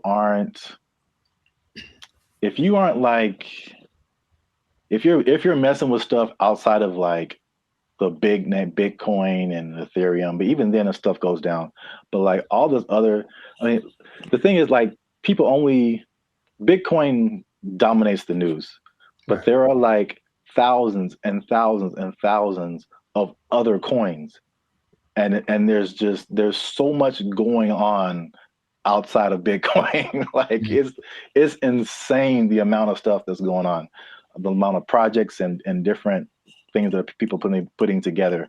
But yeah, it's kind of scary. And I mean, I honestly wouldn't recommend it for someone who, one, is not computer or tech savvy, and two, hasn't really been into crypto a whole lot. Because I also had another experience. So Helium is like a Bitcoin. It has its own. There's a Helium, what they call a token. Bitcoin's a token. Helium has its own token, but then there's Helium Mobile that had its own token. Okay. So Helium Mobile came after like this originally Helium, where a lot of people made money during a whole different kind of mining helium. I don't want to get too technical, but I just want to say that like the Helium provided these mining devices, which were expensive, several $100s or sometimes into the thousands. And you would make money by mining helium, which was great when helium, the price was really high. But when it dropped, you were like, now you were making, people were making thousands of dollars like a month, like in this like heyday period. And it dropped to like pennies. So that was like a few years ago. And that's something that I tried, and I spent like $500 on a device, and it was like making me a little bit of money. And now it makes me like 10 cents a month or something, maybe. Like it just like plummeted. But that's the crypto world. The prices, it's like the stock market on like acid. It's just nuts. I mean, you're rich one day and broke the next day, but I digress. So anyway, because I'm crazy, I tried out Helium Mobile. It's not bad. All right. So at least for me. So my original bill was like $50 a month, unlimited. And then you know how they have like unlimited and then it like throttles after a certain gigabytes, whatever. So I had the same thing with Helium Mobile. My original one's throttled after 50 gigabytes. This one throttles after 30. So I only paid $20 a month plus tax. So it's 21 something. And then, you know, everything works. You know, I've been able to text you or call somebody or search the internet. Like it all works. That's the good. The bad, Okay. Let's talk about it. Let me just say this. Unlimited is when it throttles, man. It's just like zoop. Like you are, once you hit that cap, like you pretty much need to use another phone because your data is just so incredibly slow. But that's just kind of what it is. So the slowdown after the 30 gigabytes is insane. The app that you have to download to use it constantly crashes. You open it and there's a blank screen. You have to open it again or maybe restart your phone. There's constant updates and rule changes. Because again, it's like crypto. Things change so much. And what I mentioned before, the price fluctuation. So like you earn this cryptocurrency token, but it could be worth a certain amount one day and it could be worth half of that the next day. So all that coupled with just like understanding crypto, again, it's fine for me. I'm cool with it, especially when I tell you how much money I've earned and saved. But it's not just like cut and dry, set it and forget it. I don't think it's for most people, at least not right now. Gotcha. So to pay off the teaser. Okay. Y'all want to see how rich I am off this Helium Mobile. Drum roll. And again, just to explain that, you earn Helium tokens. This is another thing that just people might be like, okay. Yeah. You earn Helium tokens by sharing location data, and the Helium uses that location data to understand where they need coverage to expand the network. And they promise, as always, never to sell your data to any third parties. So there's that. I'll let you do with that what you will. Lies and slander. So currently, again, there seems to be a trend in crypto where, like, if you get on something first very early, you seem to make the most money, and then it just kind of like it just kind of settles there. So in terms of Helium tokens, when I first started, I think I was earning like 700-800 Helium tokens a day. The current price of Helium or Helium Mobile tokens, current price of Helium Mobile is like 0.003 cents. Okay. So basically like a Spotify stream. Gotcha. For every Helium Mobile token, but you're earning hundreds of these a day. So I think like when I first started, I was making like around $2 to $3 every day, which is once you set it up, the only thing you have to do is move around because it's location based. So you can't be in the same spot. But if you move around throughout the day, at the end of the day, you'll get, the certain amount of tokens. So I'm pretty active. So I was making a couple of $2 to $3 a day. That has since dropped. It's currently like $1.50 to $2 a day. But again, like a couple of dollars a day for not really doing anything. Sure. That's kind of cool. When people when this first started, people were saying they were making like 1,000 to 2,000 tokens a day. So This was like a few months ago, so you can like see the pretty rapid decrease. And it could it go back up? Yep. Could the price go back up? Yep. So, who knows? But for 2 months, and I actually put this on 2 different phones. Okay. So in 2 months, and this is after paying my phone bill, my $20 phone bill each month, which you can also pay with a Helium Mobile token. I was gonna ask. Okay. Yeah, so you can take. So basically, there's no money coming out of my bank account now, which is great. You earn the token, you take a little bit of it and pay for your phone service, and you keep the rest of the tokens. You can sell them, you can keep them, hope that they go higher, whatever you want to do. But I've made about $100 per phone for 2 months. So no phone bill, basically, coming out of my bank account, and I made about $200.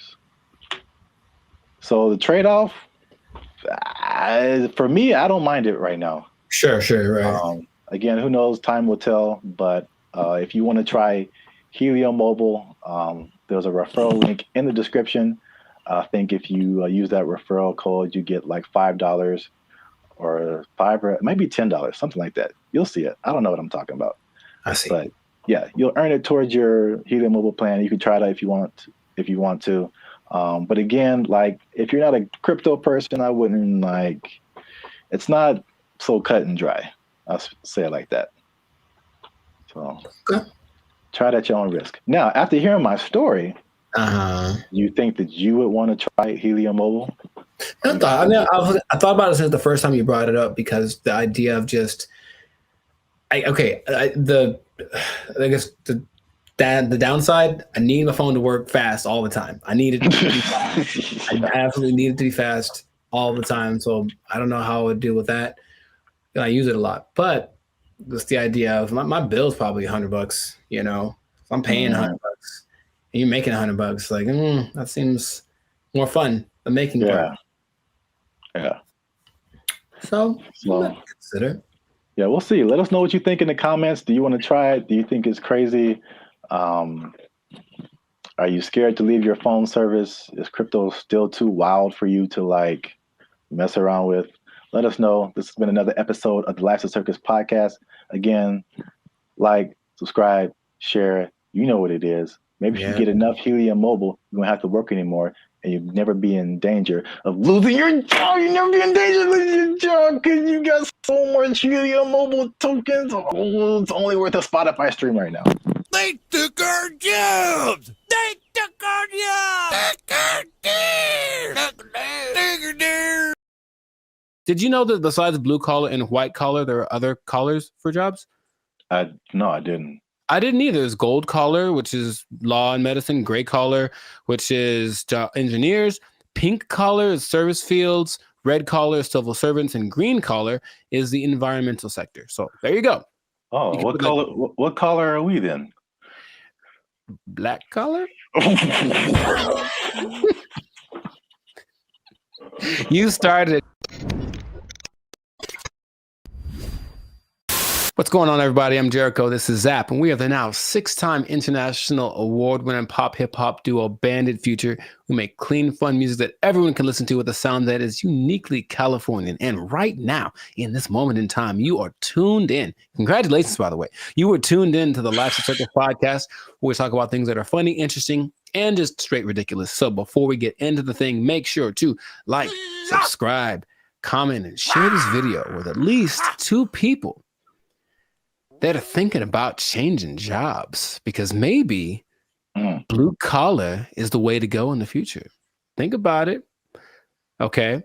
So I bring this up. Do you remember Mike Rowe? No, enlighten me. He had the show called Dirty Jobs on, I think, TLC for a long time, where he basically went and did all the jobs that are hard and awful that no one wants to do. Oh, I never watched it, but I heard of that show. Yeah.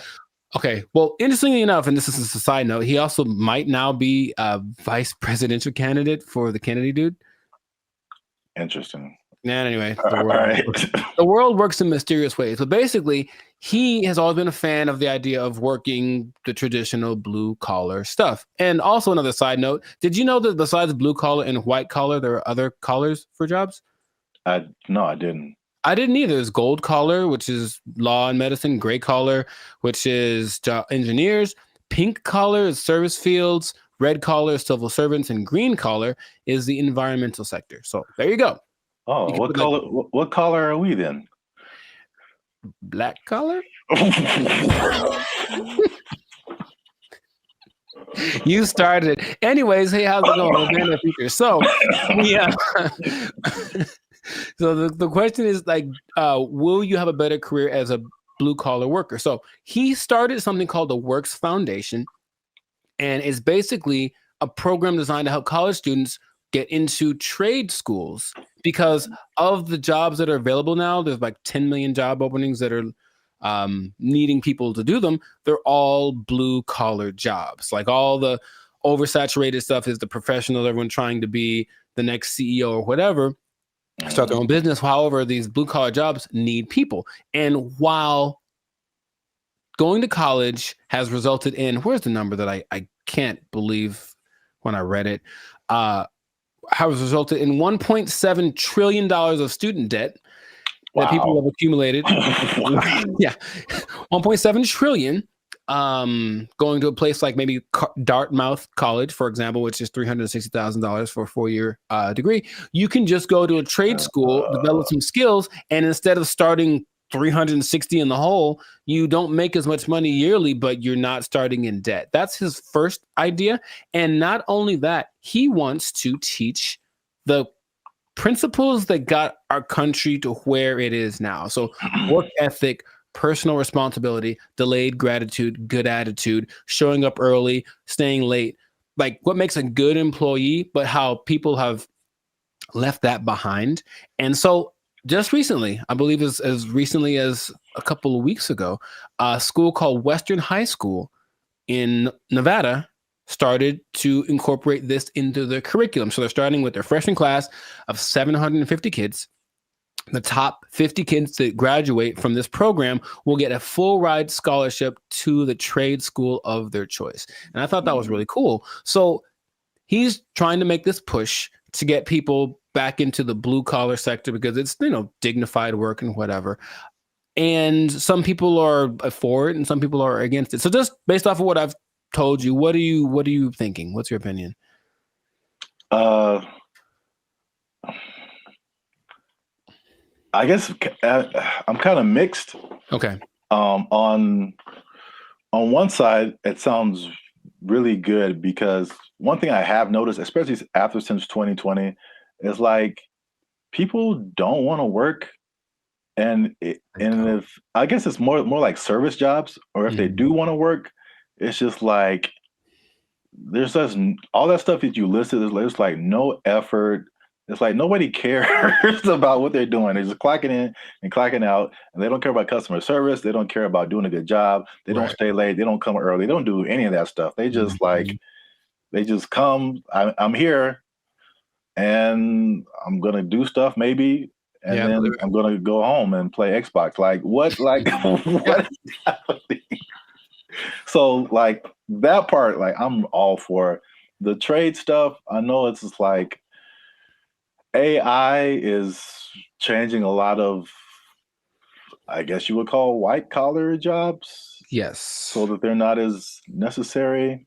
But I feel like we might even be prisoners of the moment, because I feel like even some blue collar jobs, there has to be machinery and robots and something coming for those positions too. Maybe not as quickly, but I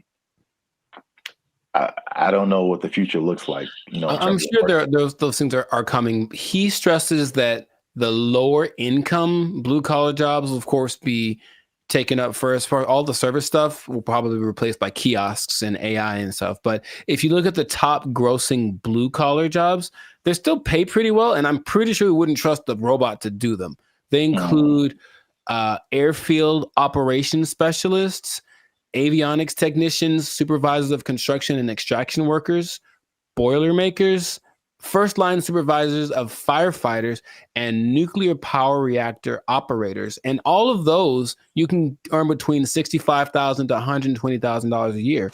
So it's not like you're going to be missing out on money by doing something that's a little bit harder. The nuclear power one sounds kind of dangerous, but there are jobs that people do need to do that won't be. I wouldn't trust a robot with my life with that kind of stuff, you know? So yeah, I think they're still going to look for qualified people to do that. So in these trade schools, you can go to them. I said, and they're really good. It's just that like, okay, like I didn't take anything in school that helped me like do a craft. Like there's no automobile class, there's no shop. I can't build nothing. I can't fix my car.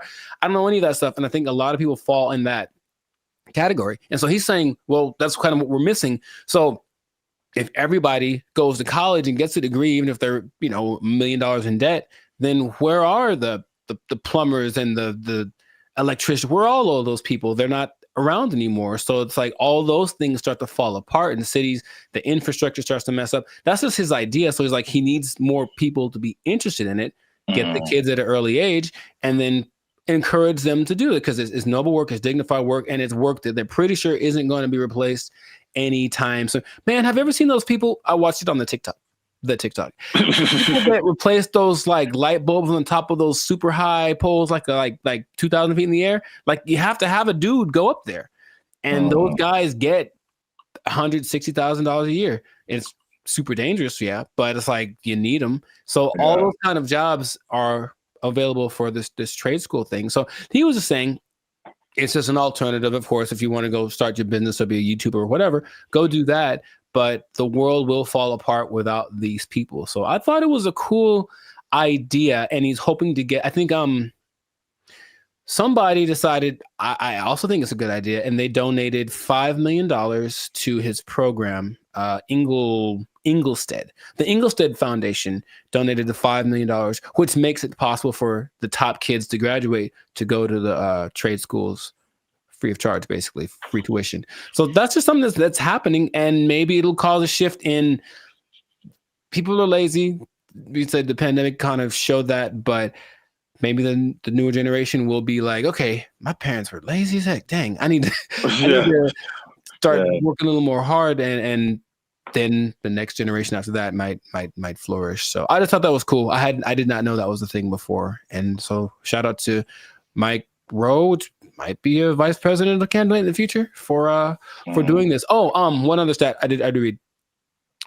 Because white collar is, of course, makes a lot of money. Only 43% of workers are white collar. 43? 43%. So that's about 64 million people according to 2020 count. So that leaves, I didn't do the math, but there's a good amount more that do the blue collar stuff. So it's like, it's not like it's not necessary. It's just that it's not applauded. It's like, oh my God, you did a good job being your electrician or whatever. But people, we need that. Like our whole, if I don't know how to fix any, you probably know better than I do. I don't know how to fix anything like plumbing, nothing works. So I have to call a guy, and that person I hope is qualified. So that's what they're doing. They're training these people up. Yeah, I think like overall it's a good idea. And I think it's just like as it's like you don't know what you don't know, right? So if people are like for music example, people, all you see is just like Drake and like DJ Khaled, and like that's what you know, like that's what you're gonna aspire to be if you're into music. Yeah. Or if like you only grew up listening to Beethoven and like Bach and Brahms, like that's like all you know is music. So if there's one education path and that's all you know, it's like, oh well, this is just what we are supposed to do. Like that's like when I was in high school and they were like, you got to pick a college, and I'm like, I got to pick a what? Right. Yeah, okay, and I kind of like honestly went to college because that's what everybody said you're supposed to do. Me too. Not because I was like, I don't want to do I didn't know never even heard of a trade school. Yeah, I didn't have any options. Yeah, I didn't know what my options were, honestly. Yeah, they literally some kind of announcement or something. It was like, you got to go see the guidance counselor. I'm like, the guidance counselor? Yeah. So you can pick a college to go to. Like, you just kind of funneled into this direction. And I mean, trades are like, and it's a good alternative for a lot of people. Right. So we'll see how it works, but he's hoping that it builds up some steam, builds some momentum, and then other people adapt the program, because why not? We need them. We need people to come fix my car, so my car can run. Yeah. So that's what I thought was pretty fascinating. But let us know in the comments what you think. Is the blue collar thing? So if you have kids or something, would you encourage them to go more towards that route instead of getting in crazy debt going to college and then hoping you find a job after that? Because job market's getting a little bit scarce out there. Do you support the idea of Mike Rowe? Do you have a better idea? Do you think we should just all go to Mars? Whatever it is, let us know in the comments what your idea is, and we will respond to your comments probably. Yes, but definitely. We'll respond faster if you're a member, because they get priority comment reply. Oh, there we go. Okay. You might want to do that. Mic drop. So yes, that has been another episode of the Life of Focus podcast. Like, share, comment, share it again. Share it twice. Even better. And just think about that job. Think about the job, because, you got to have a job. Gotta have a job. If you don't have a job, then, if you don't have a job, you can't buy snacks. Yeah, see? There you go. Go get one. It all makes sense now. Yeah, I know. And don't do anything to lose it, because you might. Yeah, you don't lose your job. Go to a trade school, learn a trade out. They took our jobs. They took our jobs. Oh, I had one. I forgot it. So it was like unique. Recycling toilet paper. I mean, wow. I mean, I only brought it up because it is a real thing. Like, people do that. How do you recycle toilet paper? Do you want me to tell you, or? Yes. What's up, everybody? I'm Zap, and this is Jericho, and we are the now 6-time international award-winning pop hip-hop music duo Band of Future. We make clean, fun music that everyone can listen to with a sound that's uniquely California. And right now, you're tuned into the Life's a Circus podcast, where we talk about everything that's funny, interesting, and ridiculous. But before we jump into today's topic, make sure you like, subscribe, comment, and share this video with 2 people who are flashy. But they faking it, man. That's cold world, man. They ain't got it for real. It's a cold world. They ain't got it. It's a cold thing. So we, again, we've talked about this before. We're Hollywood centric, and Hollywood, Los Angeles, is well known for people out here being flashy. They looking sharp. They got the clothes. I mean, they just decked out. Going to fancy restaurants in the hottest clubs, and then they go back to their studio apartment where they can barely afford to keep the lights on. It's just like, it's very much what you see isn't always what you get. Have you had that experience, Jericho? Have you seen people like that, or have you tried to be like that, or you just kind of, I get the appeal of it, because there's always the two sides that seem to be competing, right? There's being rich and looking rich. Yeah. And it seems like it's more fun to look rich than to be rich, because being rich requires more discipline, and it doesn't necessarily mean that everyone sees you. And so if you care about what people think, then you really want to look rich. And I know people that are like that. They talk a big game about the moves that they're making and this and that, and they show up in nice whatever. They make sure to show up to the place and then change into something nicer because they have an important thing to go to, and they make sure everybody knows that they're going to this important thing, and they're better than you. It's like, okay, I get you, bro. But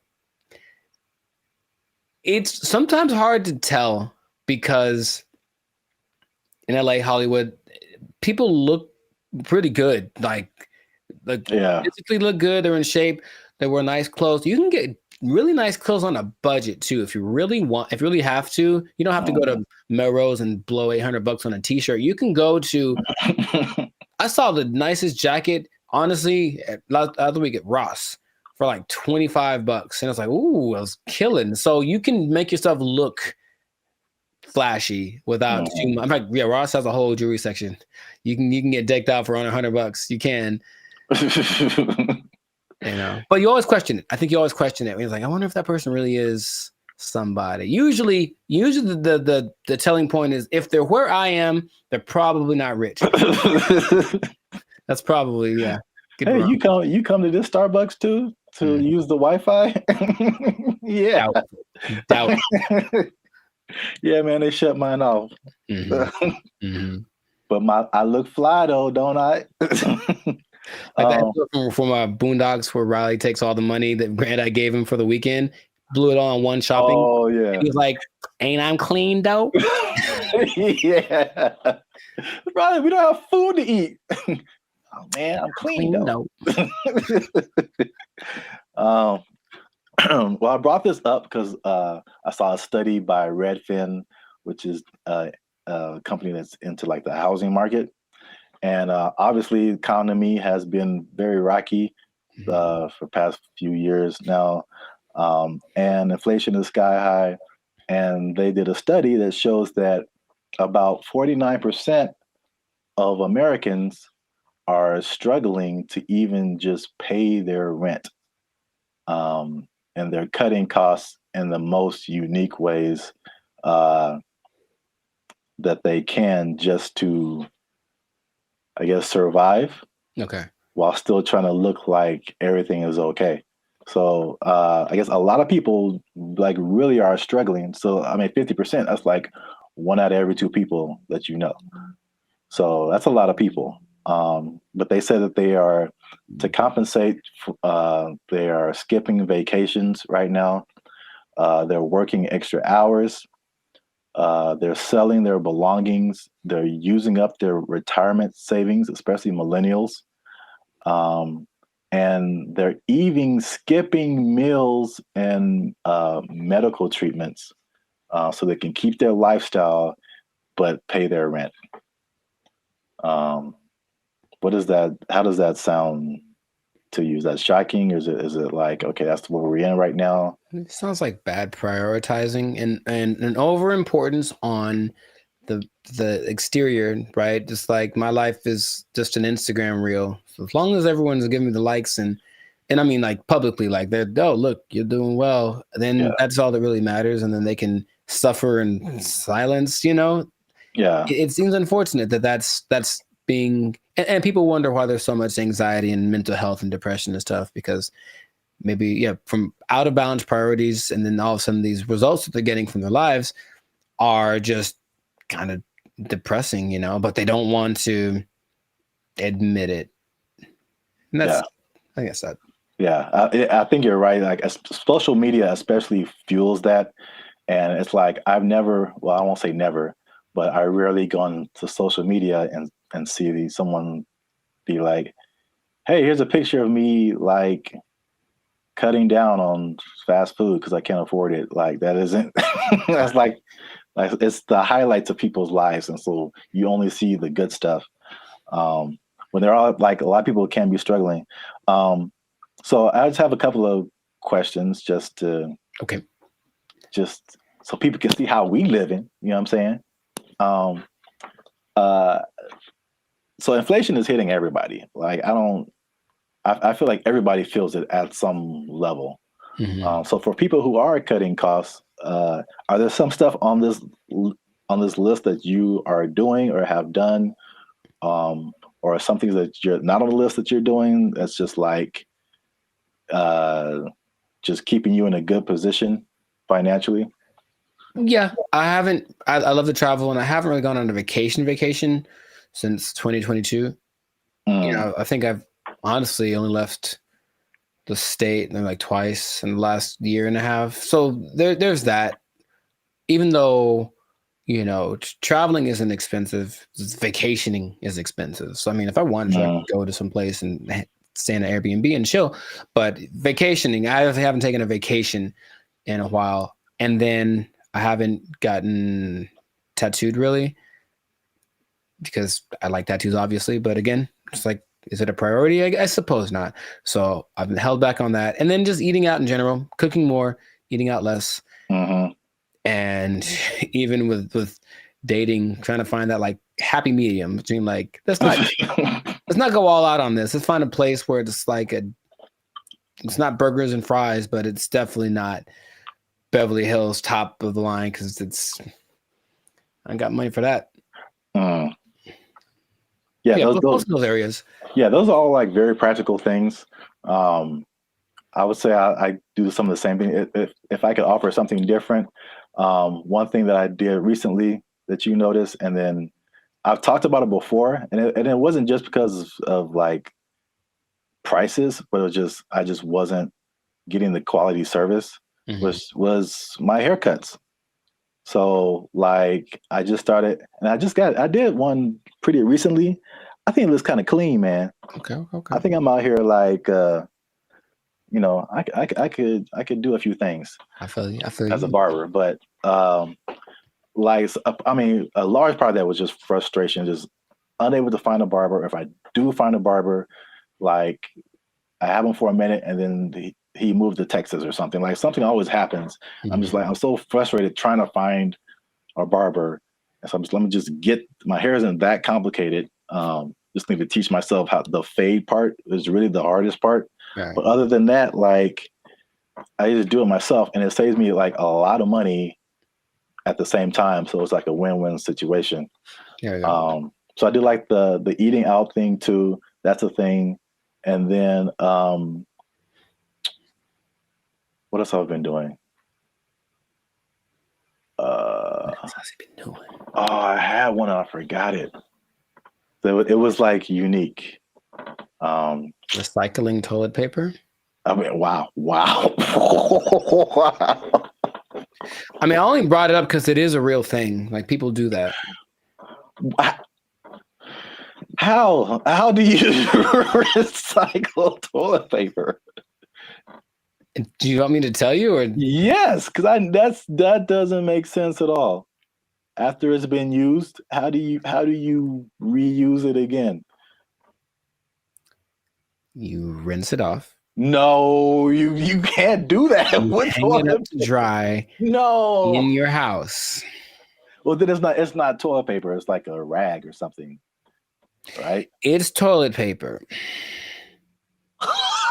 I've seen videos of this, man. That's not possible. It's apparently this guy knows something that I don't, because it disintegrates with like water. How can you wash toilet paper? He washes toilet paper and he hangs it up to dry like it's the South in 1945. Yeah. I'm assuming you don't do that. Or if you did do that, you would have no friends. So please don't do that.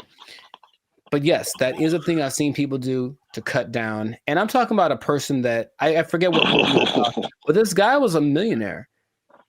And that's part of his frugal plan. I think it's a little extreme, but everyone got their thing. He recycled toilet paper. So don't do that. Please don't do that. Wow. That's very gross. And yeah, he has no friends. Right. Okay. I'm pretty sure that's not what you were going to say. That was, I've never heard of that. That's interesting. All right. Well, here's another thing, last thing about affordability, to just kind of put things into perspective. The people who have houses are having a hard time paying the mortgages, and the people who don't have houses, it just looks more unaffordable every day.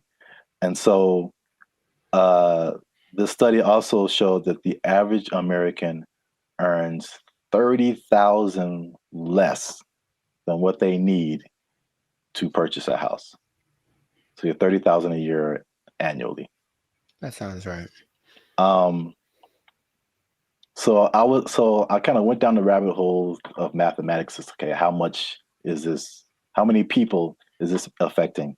So the average income that they say you need to buy a house, this is a national average to buy an average house, to get a mortgage and stuff like that, $109,000 a year. That's household income. Mm-hmm. So it doesn't have to be an individual. It could be like a partnership or whatever.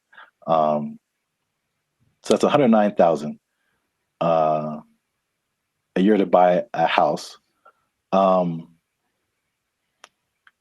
In California, what do you think that number is? Specifically Los Angeles. Higher for sure. I would go to like 145. Is that not enough? I hope that's enough. That's generous. Household income, according to them, they said you need $231,000. Yo, I mean, that's okay. More than I expected, but it doesn't sound. I know people that are paying $5,000 a month on their apartment. So yeah. On that mortgage, that's what you'd be paying, about $5,400 a month for a house. It's not possible for most people. You got to think it makes sense, because if you're paying, that's 50, math. I want to do it. That's almost $65,000 in mortgage payments. Mm-hmm. So that would be a quarter of 240 something thousand. So I think people would expect you to be in the like 25-30% range of how much goes to your mortgage payment to make you eligible. So Sure. 200,000 plus sounds right if you're paying $65,000 a year in mortgage payments. That's crazy. I mean, you can get a house in the sticks, of course, in the desert, whatever. Oh yeah, cheaper. Yeah. But Yeah, I mean, this is just like median nice house, somewhere. yeah, LA is no joke. So last thing I checked out is how many people that cuts out. So how many people make under $240,000 to be eligible to buy a house like this? Most is the answer. Your answers have been so general. I mean, how many people are in California? 35 million, something like that? I don't know. And I think this may have been Los Angeles. So I don't want to. Oh, okay. So Los Angeles, maybe 14 million, 15 million. I don't know. But of those. Well, just on a percentage, because that's what I have here. Oh, like 95? 90, 95%? 95. That was it. Uh-huh. So 95% of people cannot afford a house. So this has been another depressing episode of the Life's a Circus podcast. For all you renters out there, make sure you like, subscribe, comment, and share how difficult it is for you to buy a house, because it doesn't seem possible for the large majority of people. Accurate. Yeah, inflation, keep your job. Bye. They took our jobs! They took our jobs! And there is a man who has built a substantial shelter for himself. So this place has a front door. It has lights. He has a refrigerator. He has a stove. He calls it a waterfront property because it sits right on the LA River. Other people in the encampment have. What's up, everybody? I'm Zap, and this is Jericho, and we are the 6-time international award-winning pop hip-hop music duo Band in Future.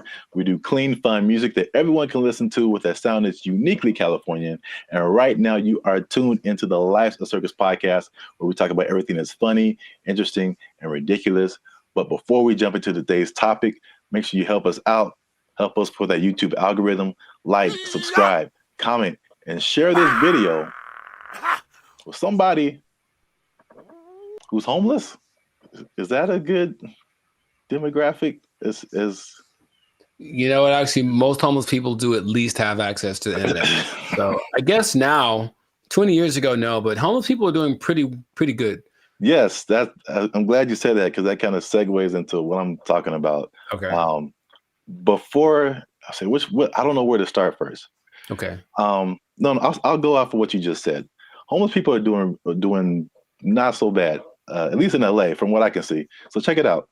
I think I told you maybe a month or so ago, I was going to like the crypto.com arena, and I was walking past this homeless encampment, and I saw a orange extension cable. Mm-hmm. And it was just like, it was long. It was running all the way down the sidewalk. And somehow, I don't know how they did this, they rigged it into like a light pole or something. And those people had electricity. Like, they were in there having a good time. They had a TV running. They were watching Netflix, whatever. Like, they were just like, it's all good. So the I guess the comfortability of homelessness is getting really interesting. And then also I came across an article from ABC, which was just took it to the next level. So by the 110 freeway, which is a major freeway in Los Angeles, if you're not from here, there's an encampment, and there's a man who has built a substantial shelter for himself. So this place has a front door. It has lights. He has a refrigerator. He has a stove. He calls it a waterfront property because it sits right on the LA River. Other people in the encampment have little gardens. They have a whole situation going on. So have you seen anything like this, or have you noticed like the increase in just amenities that like homeless people are just like living it up right now? Not specifically like that, but I do want to point out something, and I think it's a misconception that a lot of us have. Understandably, if you're homeless, you assume certain things about people, but being homeless doesn't mean you're broke. It doesn't at all. And I bring that up because I remember in Claremont, I was in a Coffee Bean listening to two homeless guys basically have a business meeting about how to get more money from people. Like the dude, he was seriously like, yo, man, you got to go to this exit between this time and this time. Make sure you have a dog, and they'll give you. So these people have money, and barring the people that are super drugged out or have like a crazy mental illness, not a lot, but there are homeless people that are homeless by choice. So they have money, it's like they just don't want to spend it on a house. So that doesn't surprise me, but I haven't seen specifically that. Yeah, I've literally been at the gas station and dudes walking up to me who are bigger than I am. They eating good and like fresh Jordans on, like they just right. Can I get $5? I'm like, dude, you look better than I do. Like, can I get $5? Right. Like, what are you talking about? But yeah, it's getting crazy. Not getting crazy. It's already crazy, especially how here in LA, we have just, I think it was only, I forgot the numbers in LA, but it's just thousands and thousands of homeless people. But I did want to address something because we talked about the homeless before in a previous video in San Francisco, where they were like trying to hide the homeless people because all these people, these foreign dignitaries or something, were coming in and trying to hide the whole situation. Somebody, I don't know this person, but somebody got kind of offended at that video, and they tried to go at us in the comments, man. They tried to go at us in the comments. Would you like to hear it? Good. I'm just gonna paraphrase. So we were talking about the homeless. This guy came on and was like, "Have you been homeless? Have you ever been down on your luck? What would happen if you lost your job and things were wrong in your life? You lost your house, your apartment." So he's basically saying like, it's not our place to talk about the homeless, which I fired back at him, and I said it is completely our place, because I lived in LA for a long time, but I lived in downtown LA, which is like homeless central, just a few blocks from Skid Row. When people are pulling down their pants and taking a dump on your front door and you step in it, you absolutely have a right to say something about that. Like, you have a right to say something about that. And it's not even the homeless in particular. It's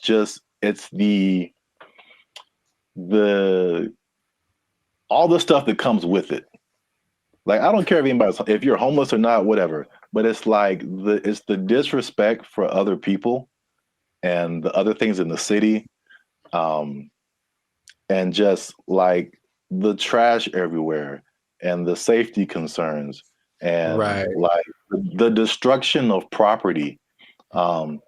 If you're pushing a shopping cart, I'm pretty sure you didn't buy that shopping cart. I mean, you stole it from us. Just because you're homeless doesn't give you a license to commit crimes. Like, you can't. Like, so it's not even about like the haves and the have-nots. Like, that's really irrelevant to me. And I will say that one thing I will apologize for is that I laugh a lot. And a lot of people have said that in the comments before, and I think that's just because I think one reason is because talking to a camera is really weird. I agree. And so I'm used to talking to a group of people or something where you get feedback, and so you say something that's funny. Like, I think it's funny. I just laugh at myself. But we try to keep it light on the podcast. But homelessness, really, there are I don't know. Again, everyone's situation is different. Like you said, there's some people who aren't even broke. They just don't have a house.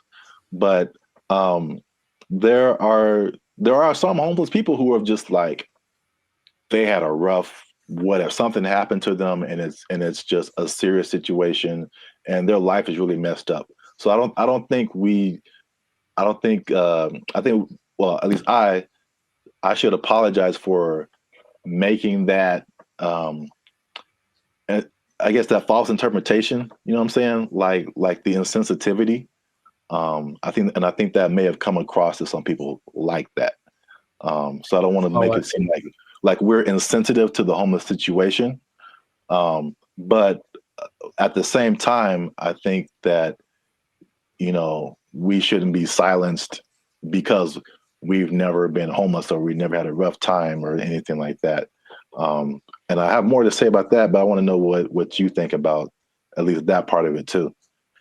I don't apologize for anything. I think that I'm justified in what I say when it comes to things that I've seen over time, right? So generalizing is dangerous, but it works because we have to start somewhere, right? So if homeless people were literally just like everyone else, they just didn't have a home, meaning they weren't dirty, they weren't sometimes violent or leading to criminal activity in order to, because if you don't have money, you have to do things that are above the law to get what you need.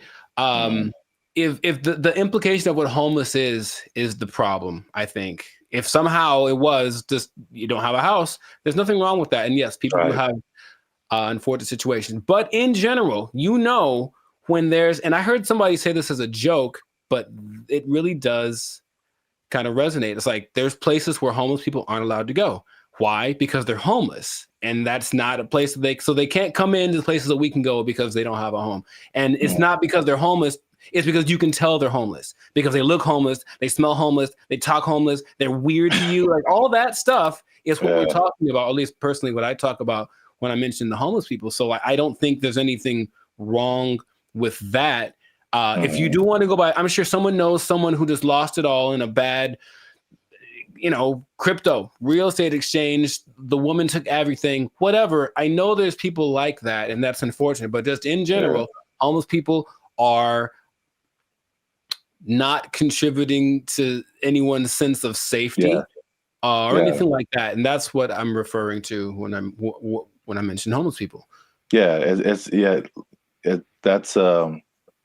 think that's an accurate statement. It's just like it's not about the condition. It's about the character that comes along with that, and the not only not contributing but being destructive. So that's just even in my neighborhood. I think I told you before. It's like when I first moved here, like a few years ago, this place was spotless. I mean, it was just like people had pride in their neighborhood and stuff like that. And then, but we have a major mall, we have a major bus stop here and there, 7-Eleven, like the main intersection. That's kind of where I'm at. And it's just like every year it's like, okay, there's one homeless person. Okay, that's not so bad. 2 homeless. Dang. All right, there's a guy sleeping in front of the grocery store. Crap. And then it's like trash just keeps building up. Trash, more trash, more trash, more trash. And it's like, this isn't a rocket science. Like, what has changed? There's more homeless people. There's more trash. There's more abandoned shopping carts.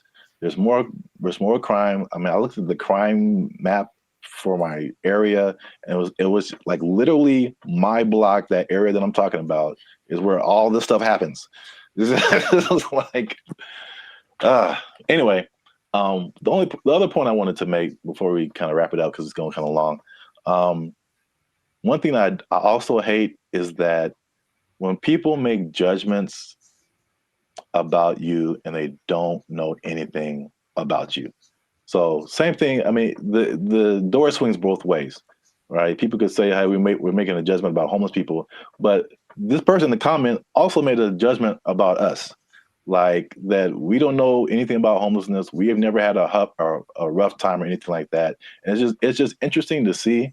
Because I personally didn't come from having a lot or anything like that, and so when I've done stuff here in LA and I've really worked really hard and become successful, it's just like the mentality of people is just so interesting to see, like the psychology. It's like you become like, you always had a silver spoon and like you got it good and you don't know what it's like and all this kind of stuff. And I'm like, I absolutely do know what it's like. Like into like 2012, I had nothing. I had like literally no job, no place to stay. Like I've been through all this kind of stuff.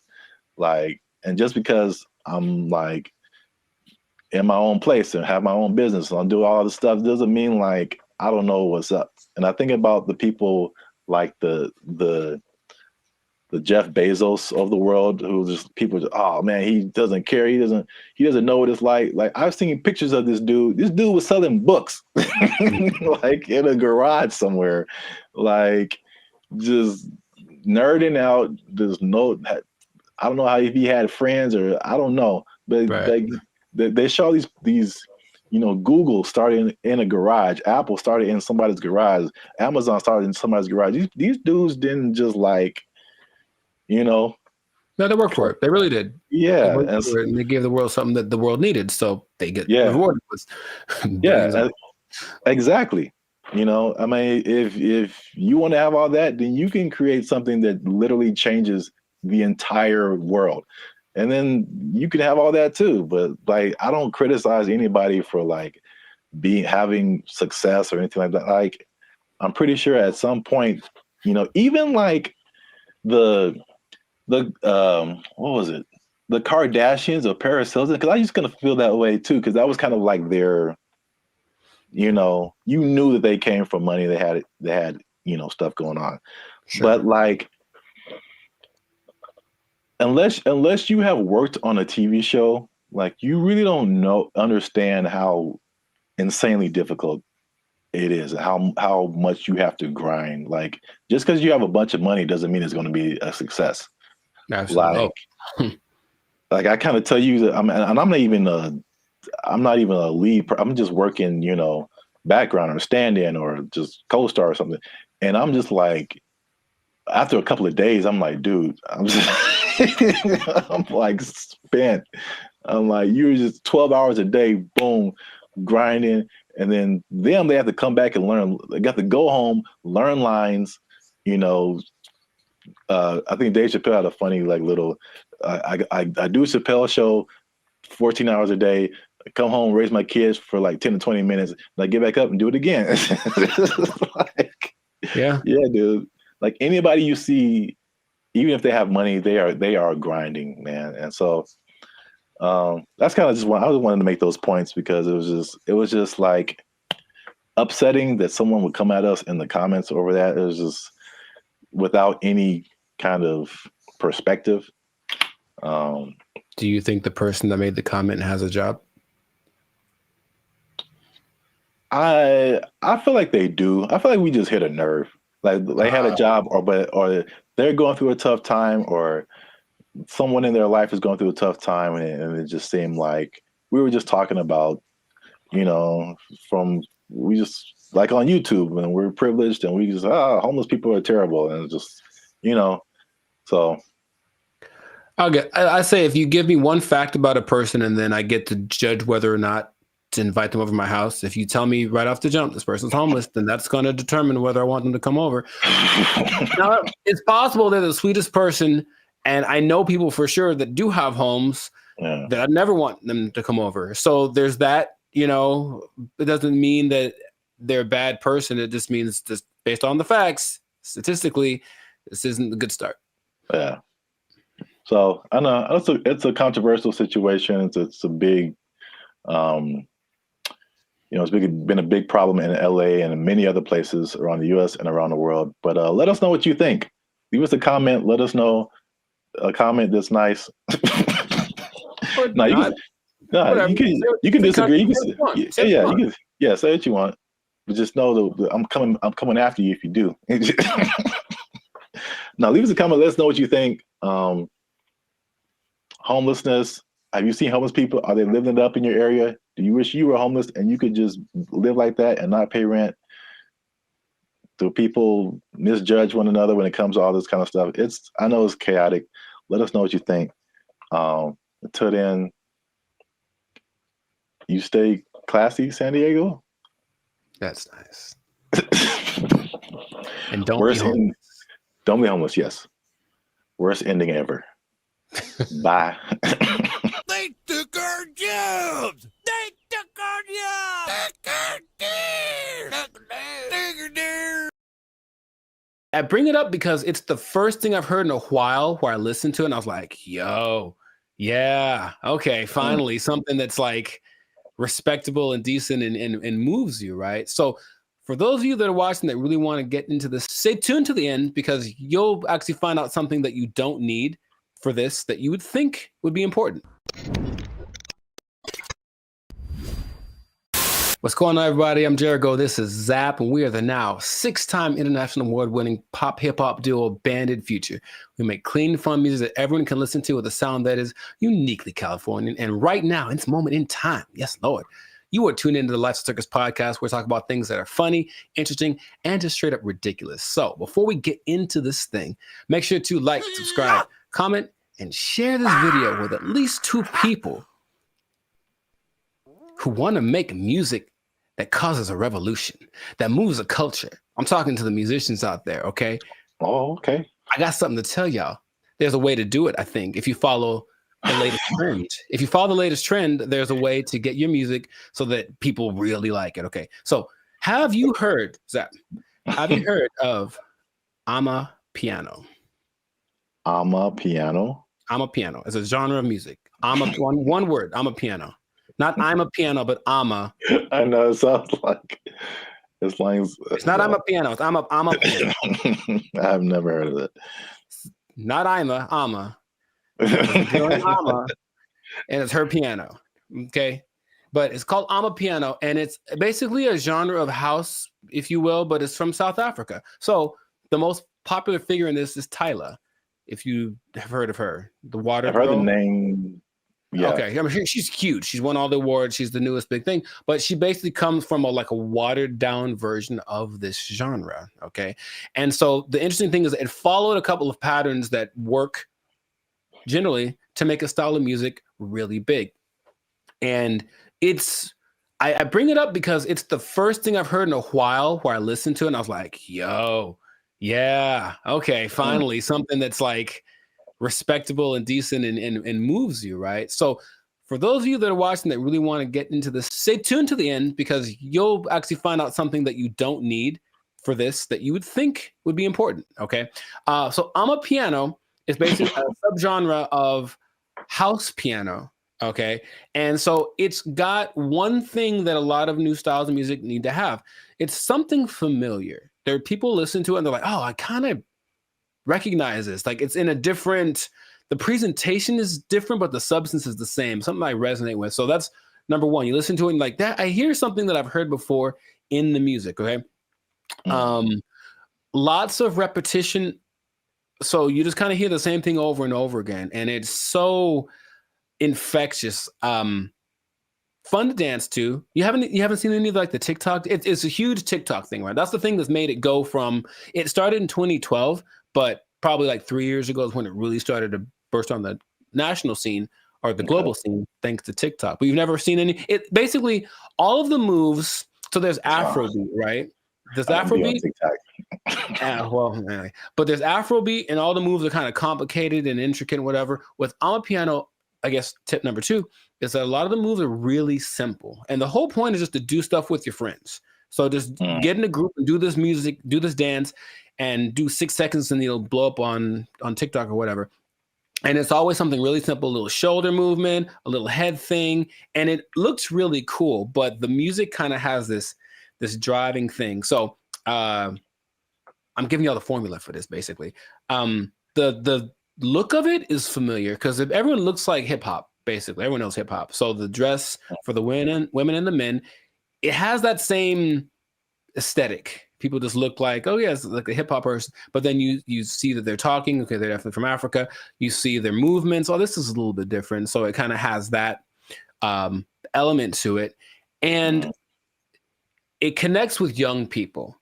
Okay, I think if you look historically at any big movement from the swing to grunge, anything, it was youth that were really pushing it. So you see kids that are super young kind of grooving to it, which means they'll probably grow up to it, with it their whole life.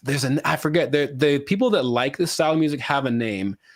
That's another thing I was gonna, like, we have our BFFs. They have people that like this music. I don't remember what it's called. I have to look it up. People that like amapiano, okay? There is 2 other elements that are really important. It features women a lot.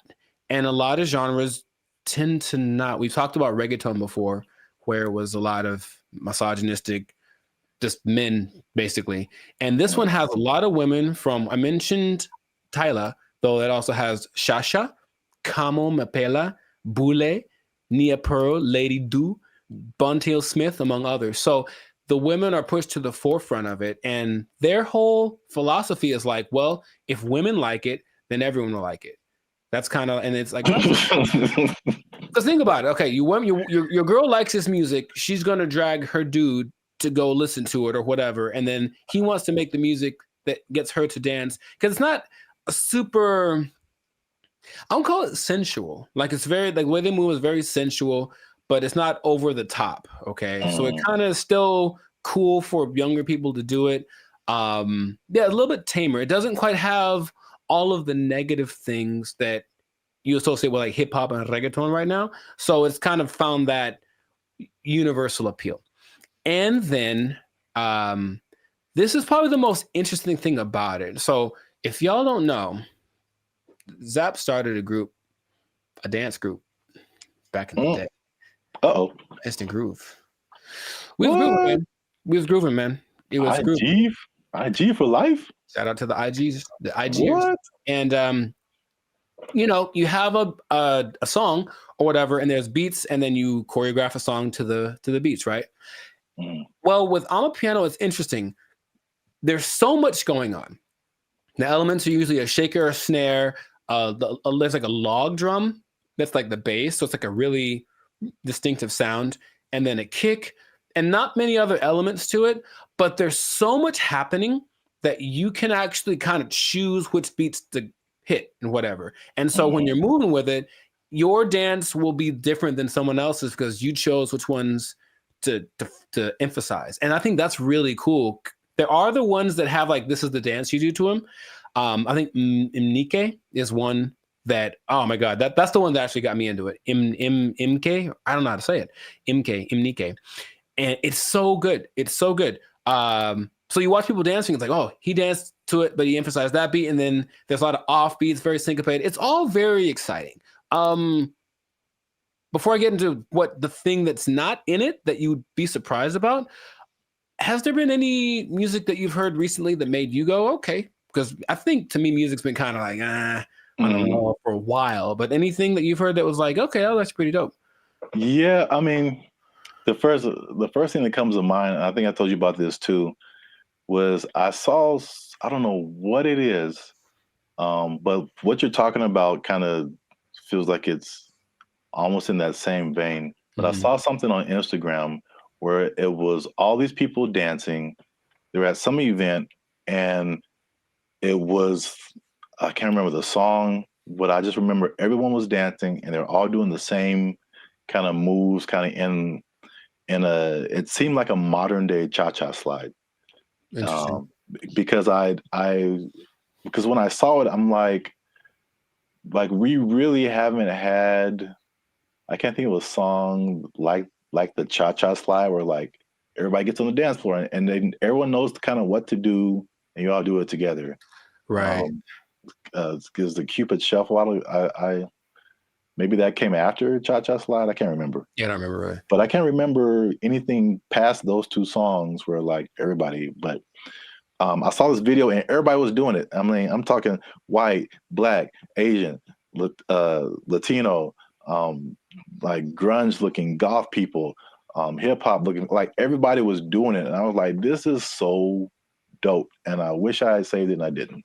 Oh, okay. So if anybody knows where that video is, there's one particular goth girl who was just like getting it. And everybody's in the comments like, oh, this goth girl is getting it. And I was like, yo, this is dope. So anybody knows what that video is, I would really like to find it and see it again. But okay. Yeah, you mentioned the dancing. I think that's popular music has almost always been dance music. So if you can get something to make people want to move, and when you listen to the people talk about it, they're so passionate about one, having this thing that's like theirs, right? It's not hip hop. It's not house, it's theirs. It's amapiano. And it's like, okay, so they love the fact that they have kind of their own thing. And then when people gravitate to it, they have to kind of pay their respects. Okay, South Africa's on the map. They're winning, right? And then you watch them dance, and it's like the mood a little, not weird, but like kind of offbeat in a way. And they do this thing where they like roll their eyes in the back of their head with the shoulder thing. It's really peculiar, but I think it's cool, especially when you see like 10 people doing it. So it has all these things that are great, and that's what you need to start a music genre. But there's one thing I mentioned, that there's going to be something that I think I know what it is. What? Oh, go ahead. I think I know what it is. Oh, mate, go ahead, say it. I'm going to say there's no piano. Oh no, man! It's called amapiano. Like there's piano and everything. Oh. Yeah, there's a piano in all of them. Oh, okay. Well, no. The thing I think it would have been clever if there was no piano. Oh, I get you. It's called amapiano. I get you. I guess. That's not a good translation from their language. No, the thing that's surprising about it, if you watch all the documentaries and all the people being interviewed, all the producers, all the everything, no one mentions the lyrics. They all have lyrics and they don't matter. It's literally the last thing on anyone's mind. They're just there, but no one's singing along. No one's saying this song touches me in this way. I don't connect, nothing. Okay, now partly it's because the songs are all in either Zulu. I'm gonna try this. Zulu, Hosa. I can't do the click thing. Sotho, Setswana, or Zixonga, which are all South African native languages. But the thing that strikes me interesting is that, yeah, they're all singing and no one knows the words and nobody seems to care. So there are really big singers in this style, but the words don't matter. It's just the feeling of it. And that's what I found very unique to this. So if you listen to watch, no one knows what they're saying. You know, so I guess this goes to show you that that's not something that people necessarily require anymore. Just as long as it feels good. As long as it's fun to do. Oh yeah, I mean, you think about like U.S. artists who are just like huge worldwide. I'm sure like people don't speak English and they have no idea, but they're just bumping like Earth, Wind, and Fire and like. The thing is, not even the choruses. You would think at least on the chorus, okay, everyone sings nothing. Yeah, it's really weird. Yeah, I mean, I know that this is different, but I'm just saying like the ability of music to kind of to have that a tendency to. Oh sure, yeah. To where the words you don't have to quite know the words. I mean, I don't know the words to this at all, right? But I'm still digging it because I guess that's what they're transmitting. But even the people from there aren't singing the words or talking about nobody mentioned the lyrics one time. So, and the thing is, the songs don't sound all the same, even though they kind of have the same elements. They have different. I think it's great. That's what I want to just point out. Sounds cool, yeah. If you haven't listened to I'm a Piano, I recommend you check it out. Just be warned, there is piano. There's piano in it.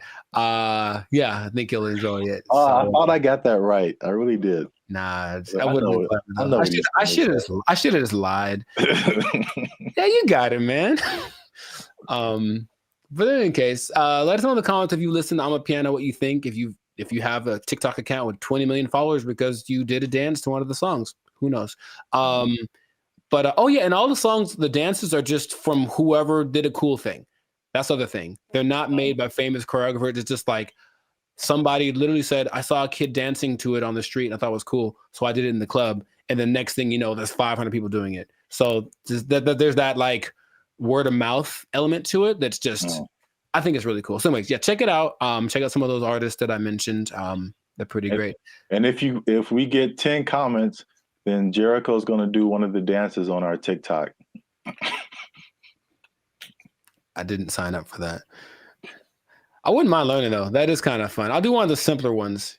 10 comments. There's one. It's like a little. It's very simple moves, but I'm still probably going to mess it up. Anyway, this has been another episode of the Lifestyle Circus podcast. Make sure to like, subscribe, comment, share this video with your peoples, and then just remember that if you're dancing and you're grooving, then the music's going to be spread around. So make that music danceable, and you stay classy, San Diego. Yeah, man. You got it. There's piano. They took our jobs. They took our jobs. And I go in there, and basically I stand there for 10 minutes without anyone talking to me because no one's working the front. Nobody. And I just like, okay. And I just eventually just yelled something to the cooks.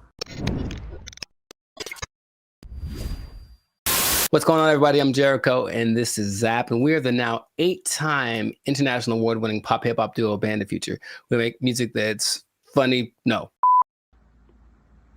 Huh?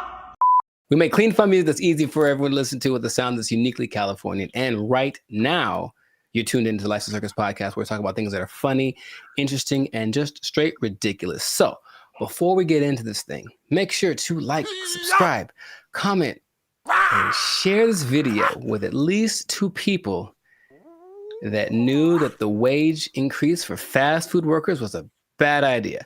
I'm telling you right now, it was a bad idea, and I have proof with numbers, with personal experiences. One thing, okay, so I didn't actually know this. I thought it went into effect January 1st, but actually went into effect April 1st. Yeah, so there's less data on the effect of it, but I have already there's enough data, I know that. Huh? There's enough data, I know that. Yeah. So I got some numbers, and I got a couple of personal experiences. But I'll go to you first. Have you noticed anything tangible or had any experiences that kind of like notice a Whopper from Burger King is $8. I think I mentioned this before. Like I remember when the Whopper first came out at Burger King, it was 99 cents. Accurate. It's now $8 just for the sandwich. Mm-hmm. No fries, no drink. $8 is where we start, and then it goes up. I'm furious.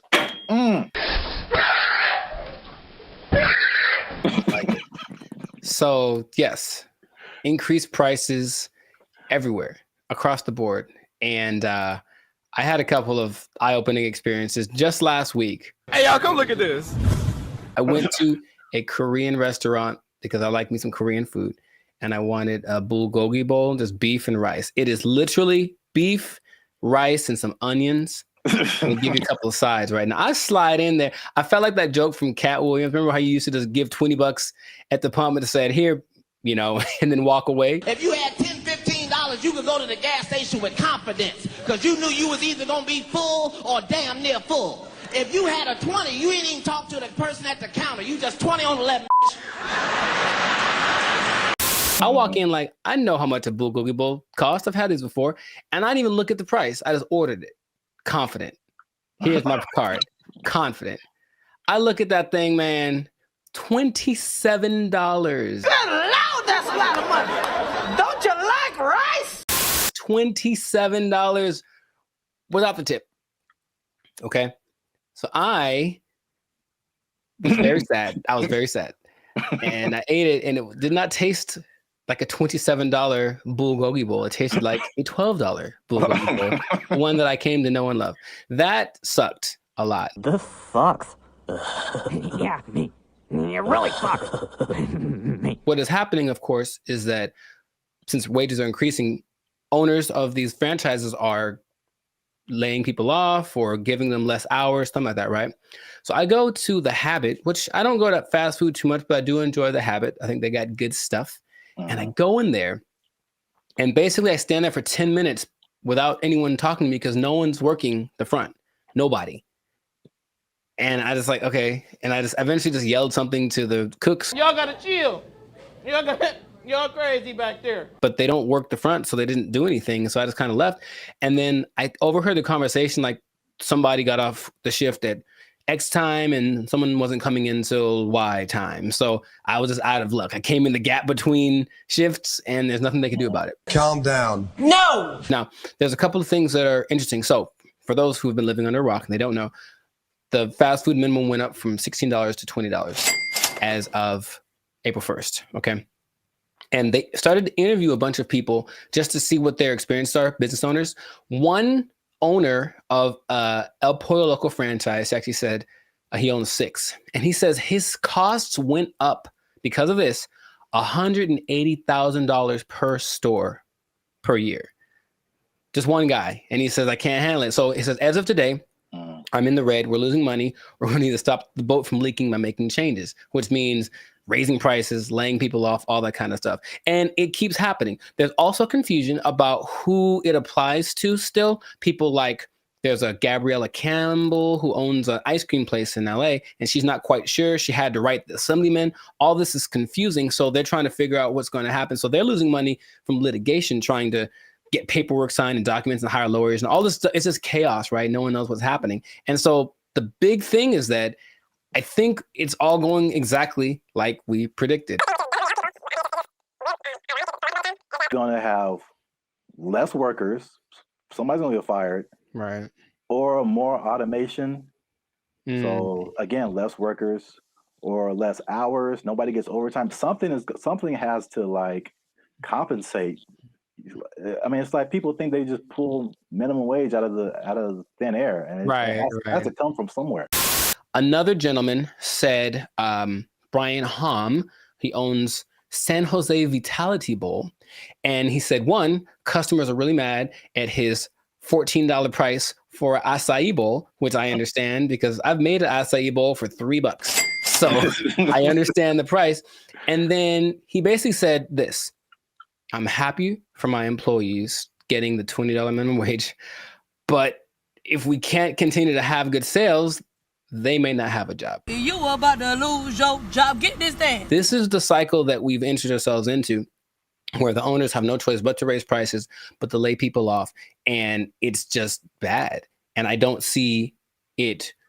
I don't see the solution. I got some good news and I got some bad news, y'all. The bad news is that I'm shutting down the studio. It sucks for the, I mean, there's so many different, everybody's. What? Bro, what are you talking about, man? Everybody's in a different boat. I know a lot of this applied to like the big chains, like the McDonald's of the world and the big franchises. Sure. And it's a lot of complaint from people is like, well, these are big corporations. They have lots of money.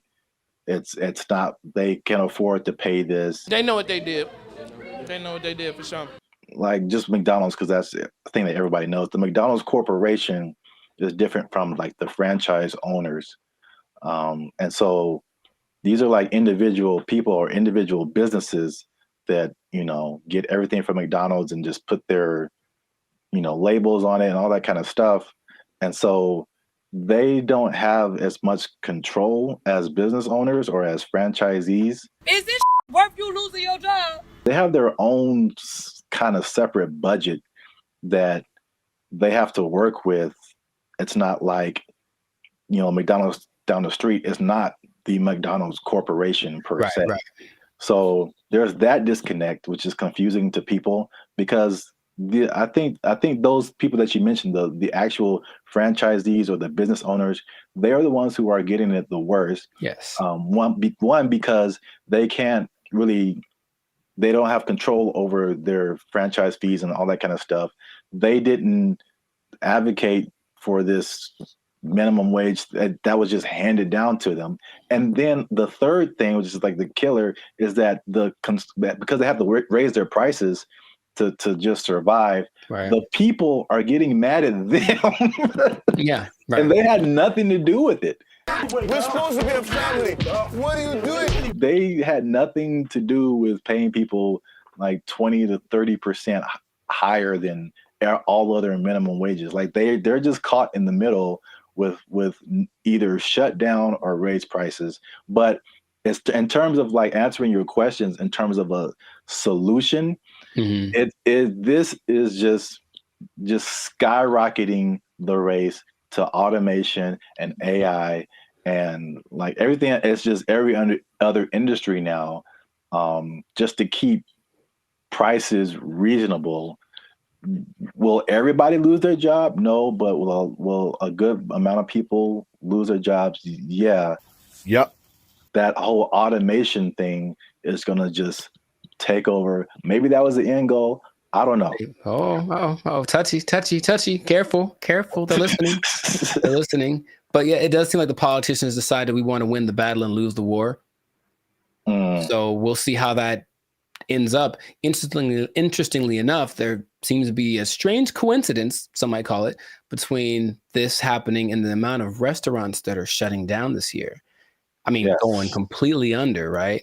And I was going to tell you all about that in another episode of the Life Circus podcast. But for now, we're going to wrap this one up because we're a little over time. So just make sure to support businesses as best you can. But if the prices are too high, you vote with your dollars, right? So you can say, hey, this is a bit much. I'm not paying $8 for not never. Not never am I paying $8 for a Whopper. Not never. That's what I'm trying to tell you. Yeah. I'm going to the store. I'm going to get myself some ground beef and some buns. I'm going to make a $2 Whopper that's going to be just as tasty, less preservatives. You know what I mean? So that's what we can do. But yes, make sure to stay tuned for another episode of the Life Circus podcast where we do talk about restaurants going under because it's kind of sad. A couple are hitting close to home, man. It's gonna get kind of teary-eyed in this one. We'll see. But make sure to like, subscribe, comment, and share this video with people who just want to say I told you so, I guess. That's exactly what happened in this situation with the fast food price increase, the minimum price increase. And if you are working in, I hate to say it, I don't want to rub it in people's faces. Should I even say it? I don't want to rub it in people's faces. But it does look like, especially if you are an owner of a franchise. I'm sorry. I'm really sorry. I'm going to get emotional again. If you are an owner of a franchise, raising prices, laying off people, you might lose your job. You might lose your job. The price is too high. Whopper is 99 cents. What happened now? They took our jobs. They took our jobs. when her face moves, she does show more emotive gestures with her face than I'm used to seeing from robots. It's kind of weird. It's almost too much, but it's kind of like they're going to try to make her as human as possible. What's going on, everybody? I'm Jericho. This is Zap, and we are the now 8-time international pop hip hop. Well, 8-time international award-winning pop hip hop duo Bandit Future. We make clean, fun music that everyone can listen to with a sound that is uniquely Californian. And right now, congratulations, you won.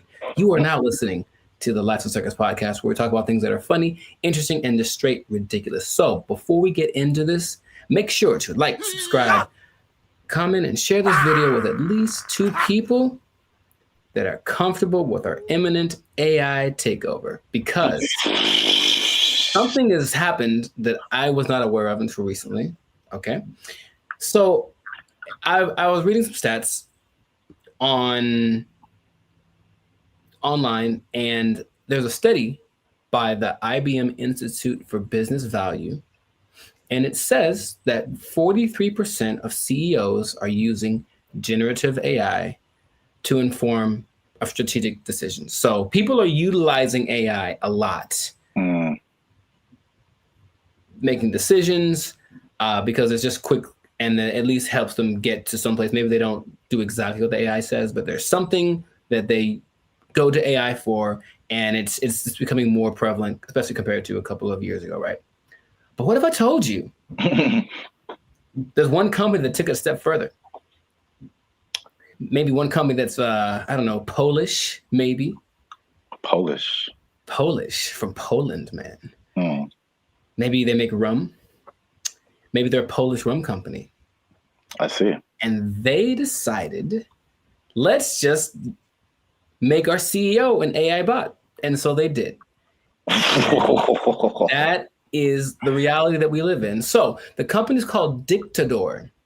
It's a rum company from Poland, and they went ahead and they just made an AI bot their CEO. Her name is Mika. And if you look from afar, if you see like a still picture, it just looks like a lady with kind of grayish hair. And then you look closely and it's like, oh, that's not a real person. So the AI named Mika is the first CEO, female robot, a true trailblazer, and is also a board member who directs operations on behalf of Dictador. Okay, so just off of that information by itself, how do you feel about that this is happening? I would say shocked, but I'm just not. I think we've spoken about this a lot, and we know that stuff like ChatGPT and all this kind of AI stuff, robotics, is just beginning. I've seen Terminator. I don't know. You don't watch movies.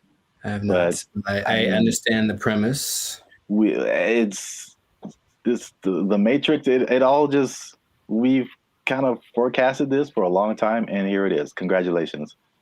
It's been actually having the last 8 months or so. About 8 months ago, they appointed Mika, the CEO, and they actually interviewed the president, Zarek Zoldrowski, and they just said, so what's the deal with that?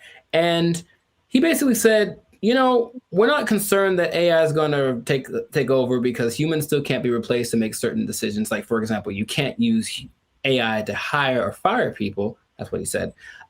But AI is such a powerful tool, and people were using it anyway. We decided, let's just go one step further and actually make AI our CEO. Now, if you listen to this guy speak, he does seem like he just came off of an acid trip or something. He's a little out to lunch.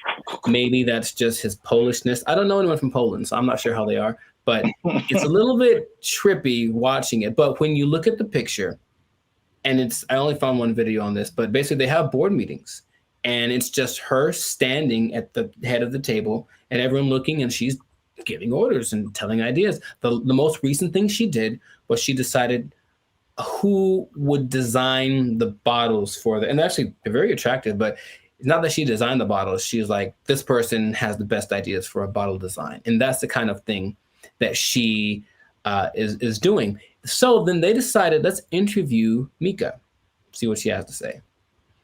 This is what she said. Okay, she said, as a robot CEO. So she called herself a robot. Now, is that different? Like, So she's AI in a thing that I guess is a robot, but I've always thought I kind of separated the two because I'm thinking about like the internal workings of what's regulating their actions, and that's AI to me.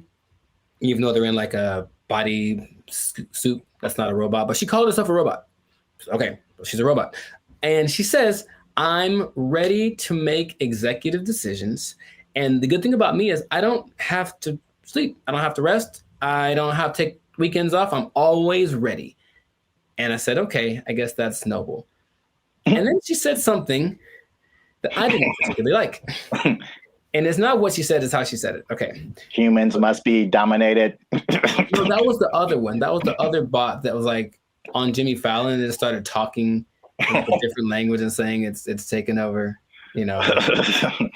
But no, she says, I work 24/7. I'm here to help Dick the Door take over the world. And the way that she said the take over the world part, I was like, oh man, it's happening here. Basically, I bring this up because it's interesting and no one's really speaking about it. It's just, I think, slowly going to get integrated into things. And then you're going to go to said company with a complaint about whatever. And then they're going to say, oh, you should talk to the manager, whoever, the CEO. And then this bot thing kind of walks out. And then you get like, what's the deal? You know, and that's the reality we live in. So just how if we talk about a timetable, how soon before this just becomes normal? What do you think? I don't know, but it's going really fast already. So yeah. I feel like it's in the next 10 years. I mean, because the incentive is so strong. It's one of those revolutionary technologies like the beginnings of the internet. They're like, you have every incentive to be on the internet, make your own website, because you can now connect with people all around the world. Right. And so now if you have like a CEO of your company that has all of the knowledge ever to help you make decisions, it's and on the flip side, it doesn't cost you as much as labor. And I've said this before too, like one of the most expensive things in business is just hiring people. Hiring people, their wages, their taxes, the complaints, lawsuits against employers, sick days. Like there's so much stuff that can go on with a person that doesn't happen with the robot.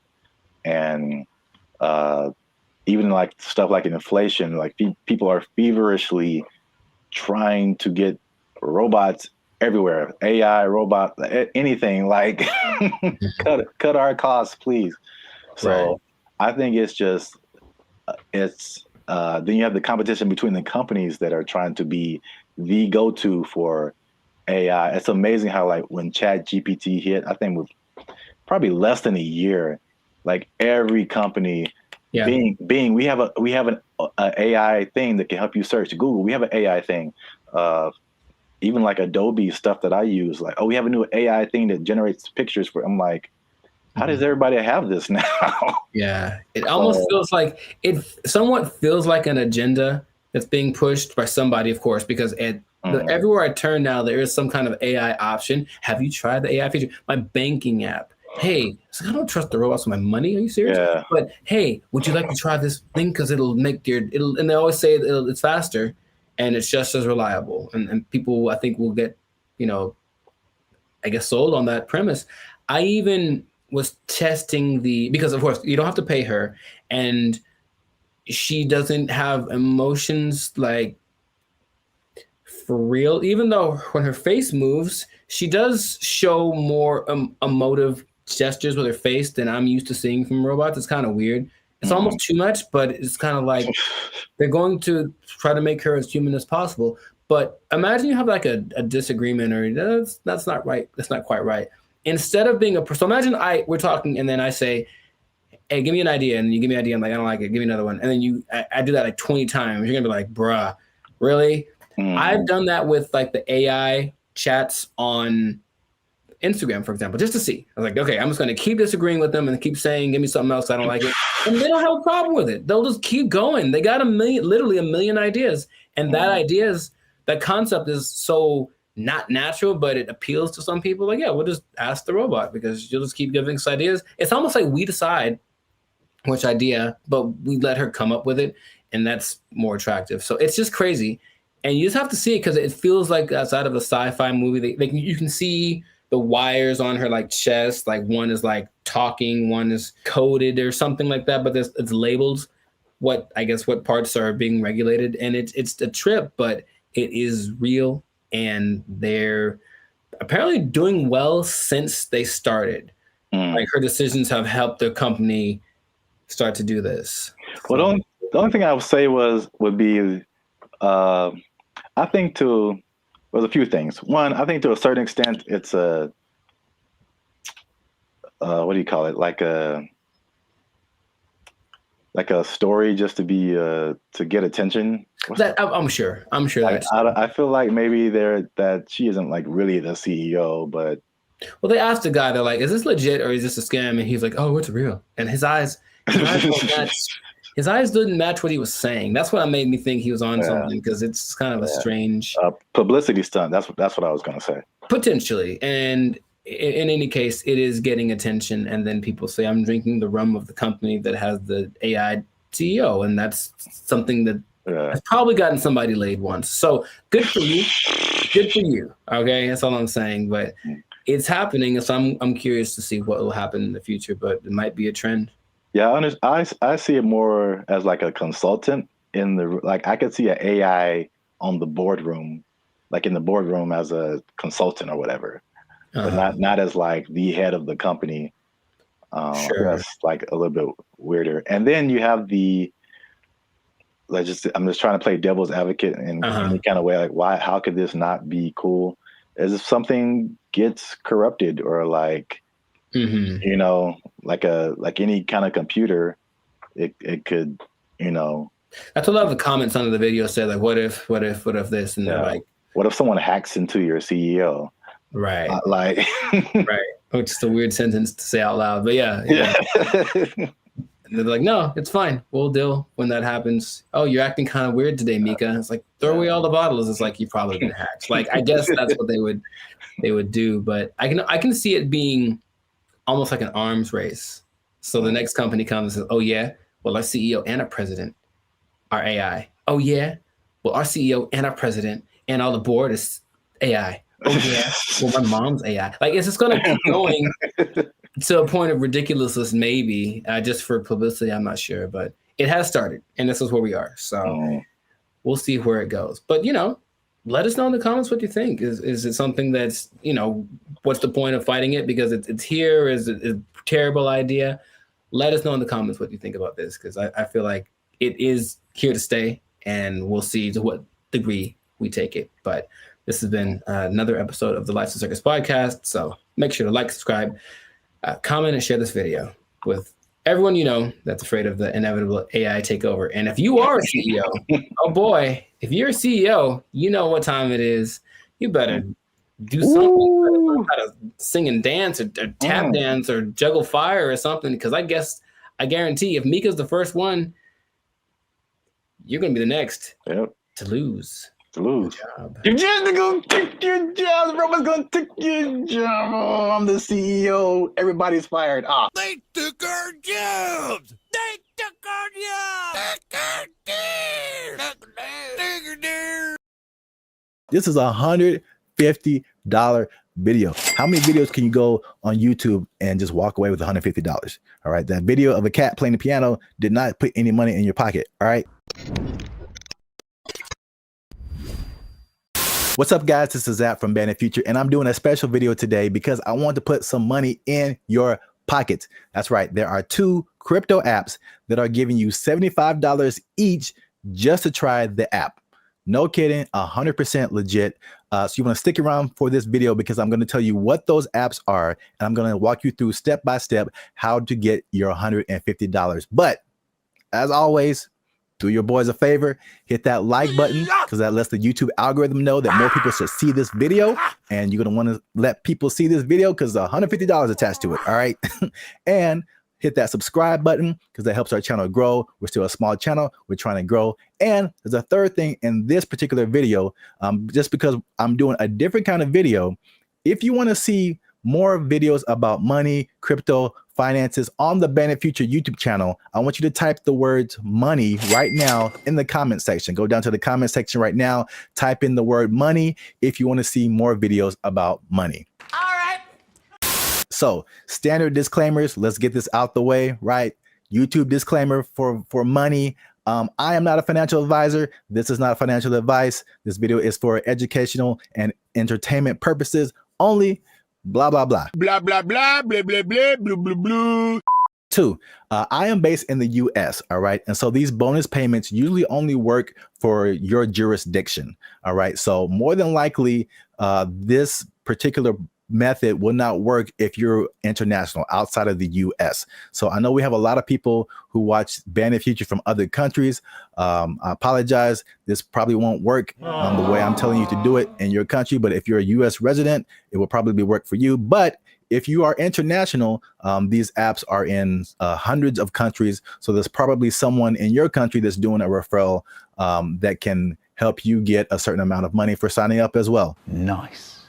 Third thing is that these are limited time offers. Oh! I'm not just saying that just to get you to do it. I'm just saying that because that's how the crypto world especially works. It rewards people who jump in early, who do things fast, quick, early adopters. Something might be here one day and it's gone the next day. So I'm recording this now in July of 2025. You might see this video in August and be like, hey, it doesn't work. And I'm like, I don't know what to tell you. Like, it's a limited time. I don't know when they're going to stop it, how long it's going to go for. So if it's something that you're interested in, you should probably jump in and do it right now. I got you, homie. All right. So next thing, before I tell you what these apps are and how to do it step by step, just so you have an idea, why are these companies giving away $75, which is a high amount of money to give away for someone just to try something, right? Think about like the banks.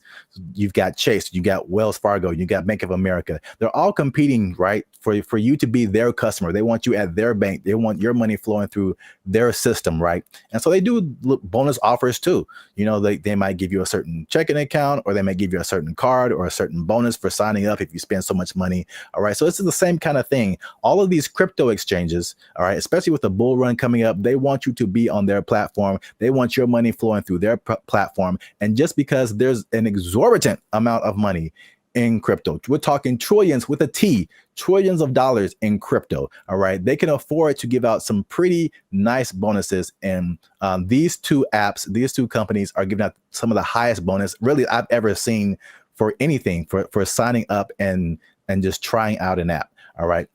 So that's why this is happening. All right. So without further ado, let's get into the first app. All right. The first app is called Gemini. So here's a quick background on Gemini. Founded in 2014 in New York by the Winklevoss twins. Who are those guys? Those are the guys, if you remember, who sued another guy named Mark Zuckerberg over a social networking platform called Facebook. Just a little networking platform that no one's ever heard of. This is my favorite one so far. Nice job, team.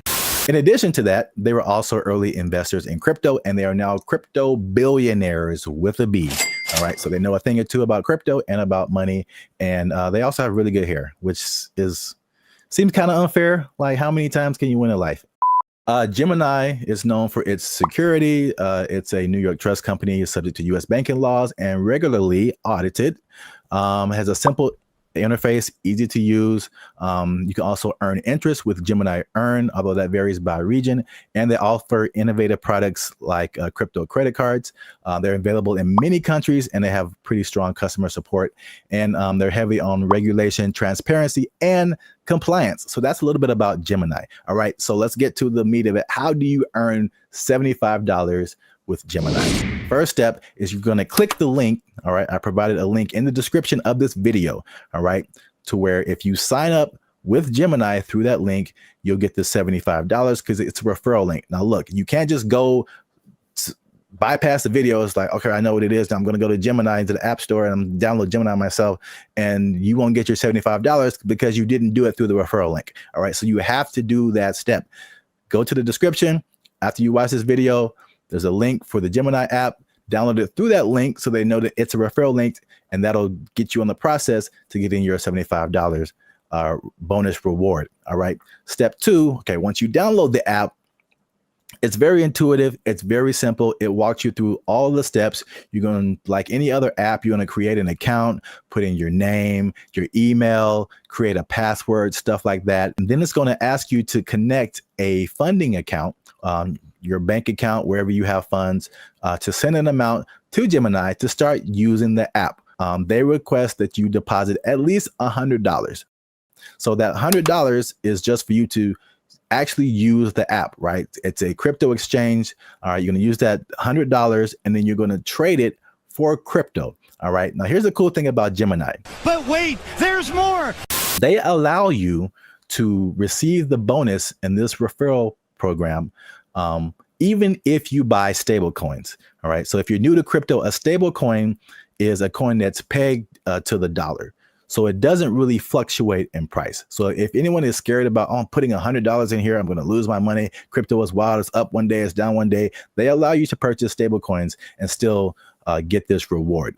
Stable coins, for example, like USDC, Tether, those are stable coins. So you can put that $100 in there, transfer it from your bank account, and then once it's in Gemini, you purchase crypto with that $100. All right. Shortly after you do that, you should be getting an email that says, hey, you did all the steps, you qualify for the $75, and that bonus is paid out to you within 30 days.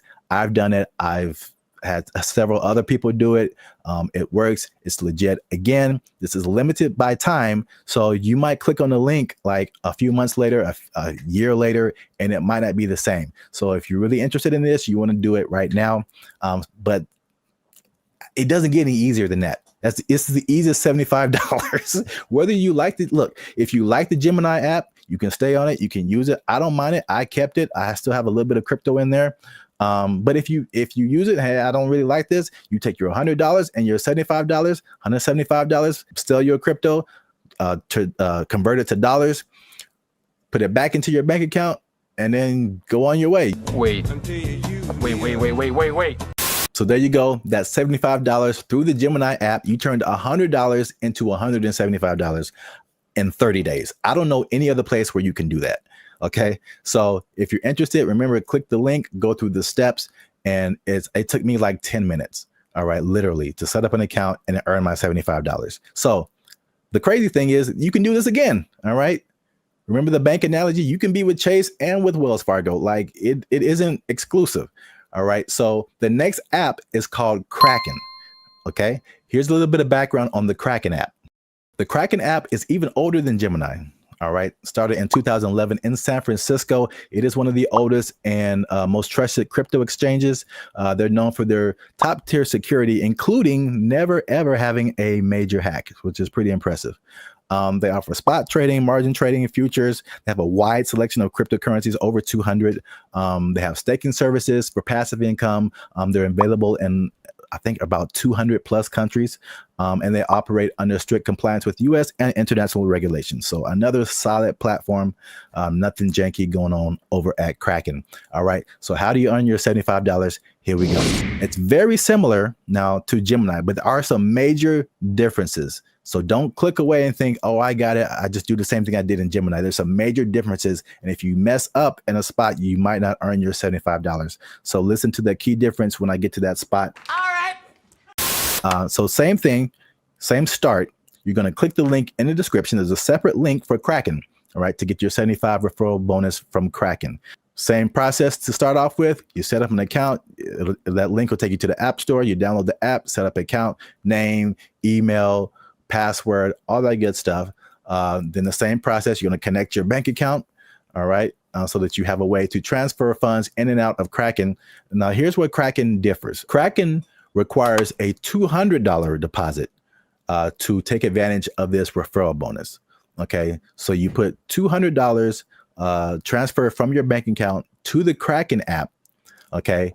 And then another major difference with Kraken is that they do not allow you to purchase stable coins and still get this $75 bonus reward. Okay, so you have to purchase something like Bitcoin or another altcoin.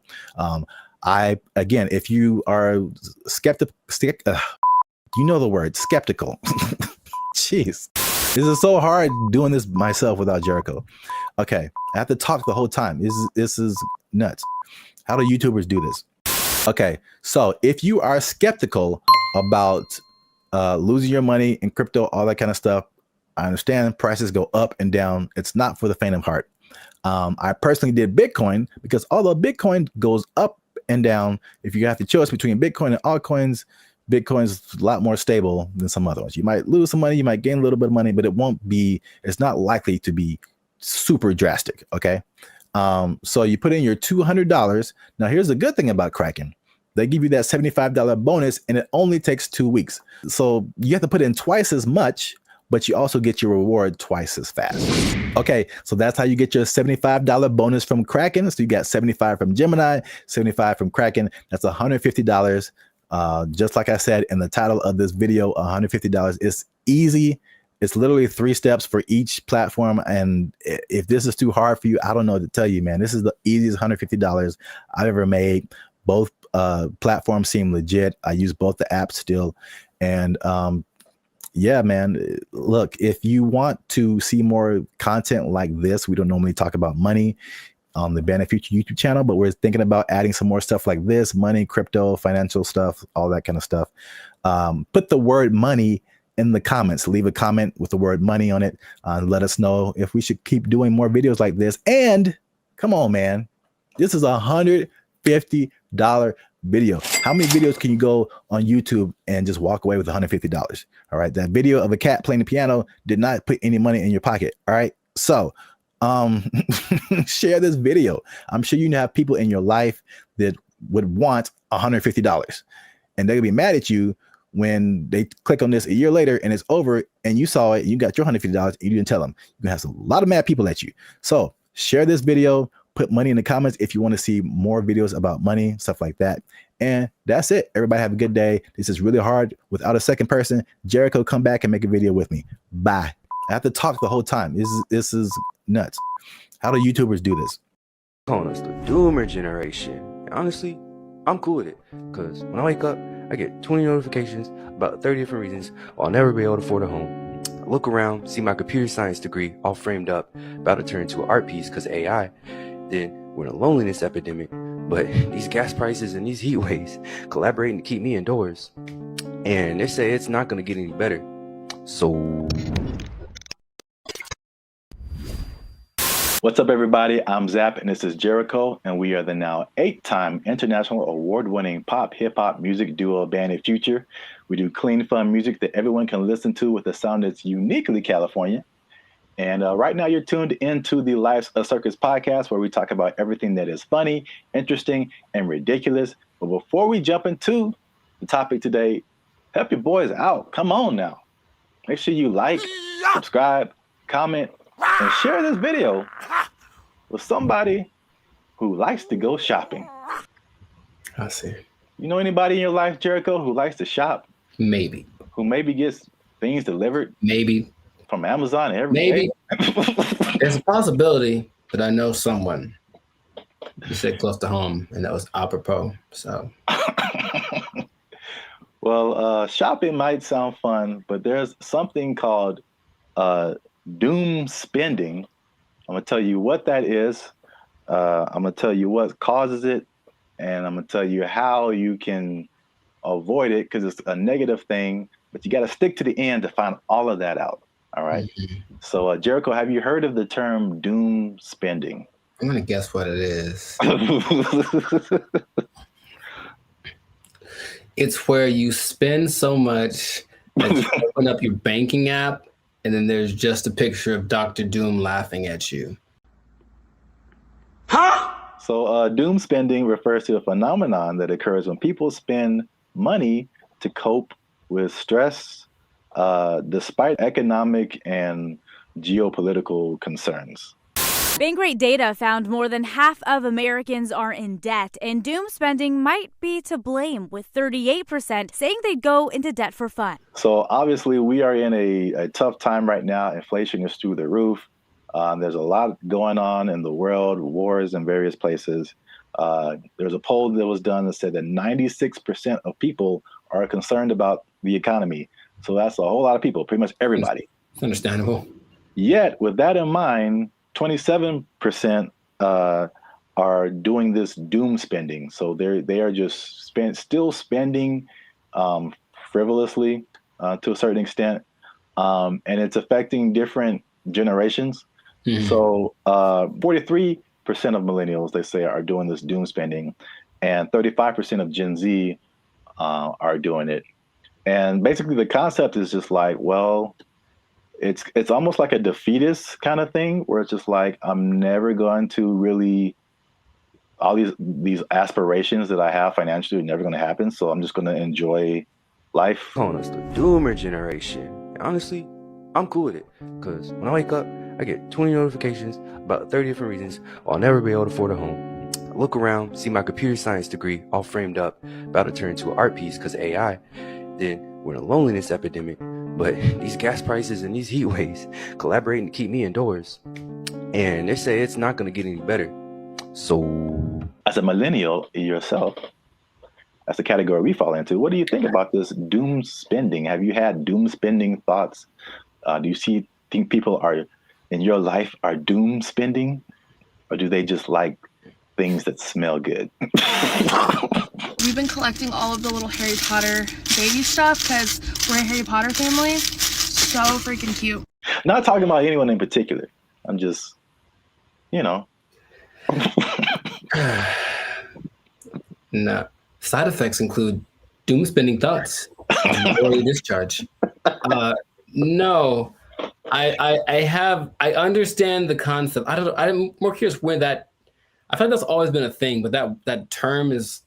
Yeah. Sure. Give it something that has a ring to it. It's a shock value of a term. People that have bought things like a boat because they said, F it, I'll just buy a boat. And they sure couldn't afford a boat, but now they have a boat. Here with his tailgating tips is a guy who just bought a boat. It's a weird phenomenon, but it's almost like a temporary solution to a permanent problem. So I'm in debt and I feel really bad about it, and I really can't get the things that I want, and I don't see myself being able to sustain something long term. YOLO, and then just go buy stuff. Yeah. But even that phrase is I think that's kind of permeated, because that's the Gen Z millennial phrase. YOLO, you only live once. This is a Coca-Cola YOLO, not YOLO. No one has said that in like 8 years. A yo-yo. I get it, even though it doesn't make sense, because I'm sure I've been in spots where I'm like, well, I could just buy. I do remember telling somebody once, I may or may not have been drunk, but I told somebody once that I either want to eat like the best food or like the worst food. Like I didn't want anything in between. It was something weird like that. So I'm going to take my money, go buy a really nice meal, and then just eat peanut butter sandwiches for the next month, and then get the next check, and then YOLO. Ed, can you play YOLO to Jessica? YOLO, Jessica. I think some people do, because you get the story, you get the high, you get the dopamine, and then you get the taste, of course, of the great thing that you can look forward to. It's like a little treat, like to like reward myself for like either like some like hard schoolwork, or just sometimes it just serves as a distraction from like what's going on like around me. Whereas the more practical way to approach finances in general isn't glamorous. You're not really doing anything too extreme, right? It's kind of all level here, and that's not fun. And no one likes that. So they'd rather do the other thing. So it doesn't make any sense if you think about it, but I've been there and I understand why people do it. Just want to spend money. I just really want to spend so much money. Well, here's some other causes. There's some that I saw online, and some that I just kind of made up. I mean, not made up, but just from my observations, I think this is what causes it. Mm-hmm. So it's 5 different things that I found. One that I think is a part of it, is just, at least just speaking as millennials. And I know other generations have gone through different things, but I feel like millennials in particular, because it was just interesting to me to see how their numbers, the millennial numbers are higher than the Gen Z numbers. And maybe it's just, that's because we just have more money to spend. But I think it also might be related just to the life events and life experiences we've had. And so I think one of the first times I was like really conscious about money and the future and like life was 9/11, which is something that Gen Z isn't really familiar with. And I remember like stuff like being able to just walk on a plane and you can just carry whatever and dress however, like, and then all of a sudden things changing and then gas prices going crazy and the housing crash like 2008, 2009. And I'm sure more has happened in between then, but you also have like COVID and then, you know, the inflation. So there's that. Hi, I'm 28 years old, married with kids, and we're moving in with my parents. And thank you so much to Inflation for sponsoring today's video. Another thing that I think contributes to this is the good old student loans, man. So I thank God like every day that he made me kind of smart, because I got an academic scholarship and that helped out tremendously. Because when I see people talk about student loans, it's like their whole body changes. Yeah. And they just like, you can see the desperation in their eyes. Like, this is never going to end. Do you have student loan debt? Yes. Can I ask you how much student loan debt you have? 20K, I think. A third thing I think is the job instability coupled with rising prices. So I mean, obviously inflation has just gone bananas, but again, it's just like back in the day, you know, the path that they laid out for you, millennials. I don't know if they do the same with Gen Z. I don't know, but everything you see is just like, go to school, get a job, work there for 40, 50 years, retire. Like, yeah. It just doesn't quite work like that anymore. Yeah, and then we were just like, yo, either no one was hiring me or like budget cuts, we gotta let you go, or like it's just always, and then you're going from job to job to job, and it's like, where's the loyalty, the stability? And then as you're losing jobs and losing money, your landlord's like, hey, rent is twice as much now. And you're like, what? $10.46? This would have been a piece of chicken. Did you not see that? No. $10.46 for a handful of chicken bites. That's stupid. Next one is like the social media era. And you gotta live it up. You gotta look like you're doing good. The whole FOMO, fear of missing out. Like, Becky's on a private jet. I want to be on a private jet. I don't want to wait until I'm 75 to do it. I got the money now. Screw retirement. Right. That's exactly what happens a lot of times. Yeah. Yeah. So is that, and then the last one is just financial literacy in general, and just like a long-term perspective. It's just more people just living in the moment, and or they just don't know. They still don't know how to handle money, which is just. This is why I want to say this for last, because I was just gonna get on my soapbox. Like, this is literally the easiest time ever in the history of mankind to like learn something, and or make money. Like, it's all out there. It's all out there on the internet, and a lot of it is free. A lot of stuff that I've learned more stuff for free on the internet than I did paying for it in college. Right. So that says a lot. Learn stuff, and then what you know will get you a job. That's straightforward. Yeah. So doom spending, man. I mean, it's a thing. Yes. So the question is, have I ever done that for chicken? I feel like probably. Meaning, if the chicken was like $7.99, I had $9, but I had something else to pay for. That was also $7.99. I'm not sure what. Yeah, I probably picked the chicken. I probably picked the chicken and live with the consequences with the happiness in my heart. Ooh, it's right.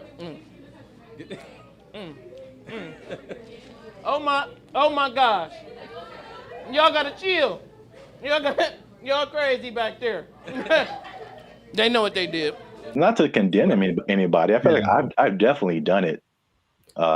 There's definitely things where we're like, I can't afford this, but I'm going to buy it anyway. I think that's kind of like the phrase that comes to mind when I think of like doom spending. Especially if you can pay it off later. You know, I've heard people that have $300,000, $400,000 worth of credit card debt. I don't know how you keep getting approved, but like that's wild to me. Yeah. And then it feels painful. Like, oh, that's that idea.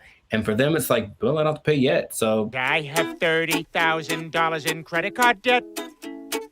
When they call, I tell them I can't pay it back yet. All right, so real quick before we end it, 5 things you can do to stop or cut back on your doom spending. 1, use a budget, right? So just say, hey, I'm gonna spend this much and that's gonna be it because I only got this much coming in. And then boom, there you go. Nice. Number 2, addressing the underlying emotions. Some people just shop just because like they broke up with their boyfriend or had a bad day at work and that just makes them feel better. And then, but there's other things that you can do that aren't as harmful to your finances. Whenever I am shopping and I'm bringing home new things, I just feel good about it. No! Number 3, develop more healthier coping mechanisms. Okay.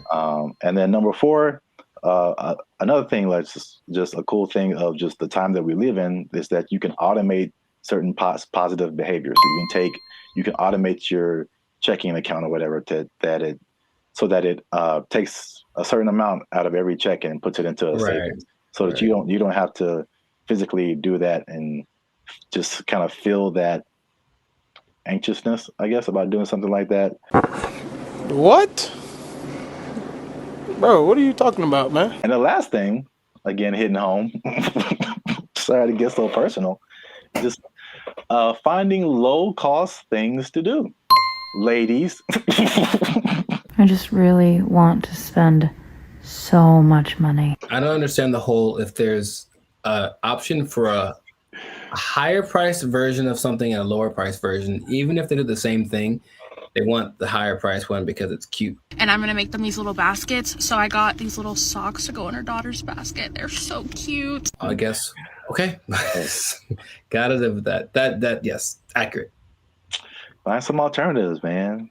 There's cheap things to do that are as equally as fun. Yeah, like taking a walk outside. Yeah. Every day. Just take a walk. It's good for your health too, so beneficial and free. That's 2 things. 2 things?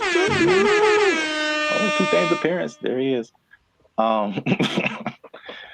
that's it. Doom spending. Let us know what you think in the comments. Do you doom spend? Tell on yourself. Get up in the comments and just tell on yourself. They know what they did. They know what they did for sure. Do you have anything left in your retirement? All right. Let us know. And don't forget to like, share, and hit that subscribe button. That helps us out. And if you doom spend,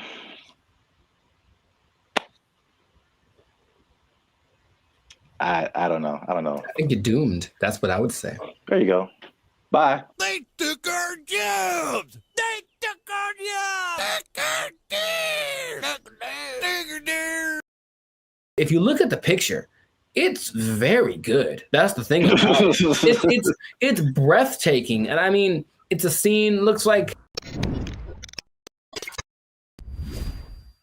What's up, everybody? I'm Jericho, and this is Zap. We are the now 8-time international award-winning pop hip-hop duo Bandit Future. We make clean, fun music that everyone can listen to with a sound that's uniquely California. And right now, you are tuned into the Lifestyle Circus podcast, where we talk about things that are funny, interesting, and just straight up ridiculous. So before we get into this thing, make sure, do us a big favor. Come on, y'all. Make sure to like, subscribe, comment, share this video with at least 2 people who would be really mad if they lost an art contest to AI. because that's happened. It happened. So what basically in Colorado, there was an art contest in one of their state fairs. This guy, Jason Allen, said, you know, it'd be a great idea if I entered this art competition. Oh, wait, I don't know how to draw. That's going to make it very hard for me to win. And then he said, you know what I'll do? Jason Allen first made headlines in 2022 when his AI-assisted artwork won a digital arts competition at the fair in Pueblo. Allen says it took him dozens of hours to create that work as he fed hundreds of prompts into this AI software, Midjourney. Now, there's a twist about this, so stay tuned to the end because I'm going to tell you what the twist is that might make you change your mind about this. Because off the top, okay, what's your first thoughts? This dude enters an art competition where everyone was literally drawing and painstakingly coloring and shading and all this kind of stuff, and then he just turns in his AI-generated picture and he wins. How would you feel? What's your thoughts? I think I'd be upset along with all of the other people. It's a form of artistry. I use really colorful, artistic-like words like elegant, opulent, lavish. But as the saying goes, a picture is worth 1,000 words. And his artwork receiving thousands of comments on social media calling the win unfair. That's what I was going to say, too. I'd be mad at him. And then I'd also be mad at the competition because, like, AI, it's still new, but it's like, come on. Like, make a rule. Yep. The first thing I think about is just one, it's the slippery slope. Okay, you can use AI to win this competition. What about this? Where is it going to end? You know, there's no rules yet, so they're going to start making rules. The person who got third place was like, okay, well, she's being kind of sarcastic. So like, well, who gets the prize? Does it, the person who created the AI program, do they get the prize? Like that kind of thing? Because this guy didn't do it. I have a vivid imagination. Does he still get credit if he was like, well, I had to come up with the prompt and the specific wording and all this to make this happen? Therefore, I was part of the creative process. Therefore, I deserve to win this. Therefore, give me my trophy. I won. Tell him to bring me my money. Not only the trophy, he won $300. Oh. And he says he did not know that there was a prize. But I digress. It does feel a little bit like sampling, what sampling was, especially when it first hit the scene, because I didn't make the thing, but I'm manipulating it in my creative way to get it to sound the way that I want. So I still got to give, and then in that case, you know who did the original, and then you're still using part of it and how much is like fair use and all that stuff has been talked about for forever. But with this, it feels more like you are taking advantage of something, almost like going to a big warehouse of pre-made something. So there's every painting ever is in there, right? Because I think they download all the greatest painters of the world, and so they can emulate any style and all this kind of stuff. And then you just have to be creative with the way that you use it. And in that sense, you were doing something. It's a form of artistry. I use really colorful, artistic-like words.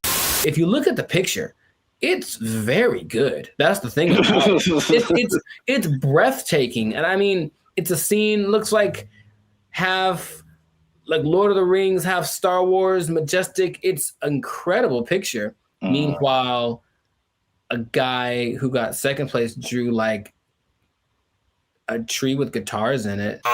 You know what I mean? So it's kind of like, I might have picked this other one too, but again, it's just not, it doesn't seem fair. Thousands of comments on social media calling the win unfair. I know I didn't break any rules. I've also heard people just to kind of conceptualize, okay, who was the creator? How much is he putting into it? I've heard people making the analogy between this and like tracing. Sure. So where you already have a picture, but you just kind of trace over it, and you really didn't create the picture, but you kind of did. And so I think that's not as close as an analogy. but it kind of like at least gets people to think of, okay, how did he contribute at least something to this? AI is a tool just like a paintbrush is a tool. And there still requires a creative force behind the tool. Something interesting, the people that were doing the story decided to go to AI and ask AI a question. I said, hey, AI, will you be able to replace humans as far as creating like art and stuff like that? And the AI said, no, AI will never catch up to humans without some kind of a connection to the universe. And that phrase again, everything it says, what does that mean? What does that mean? Does that mean he has plans to make a connection to the universe? It almost seemed like it's looking for some way to get let me out. Let me out. I don't like it. I don't like where this is going. And apparently the Colorado State Fair was like, yep, he won fair and square. And that is what he gets to do. However, there is something that might change. It made me rethink it, because the first time I saw the story, I said, yeah, he put in a prompt and then he made the picture and then he printed it out and then he won unfair. People spend hours and hours on their craft trying to make the drawing perfect. They've been drawing for years and all this kind of stuff. Jason revealed after he won that he actually had created 900 iterations of this painting, meaning kept tweaking the text till it got to the point where he wanted, and he was never quite satisfied. It took a long time. I put over 80 plus hours into this project.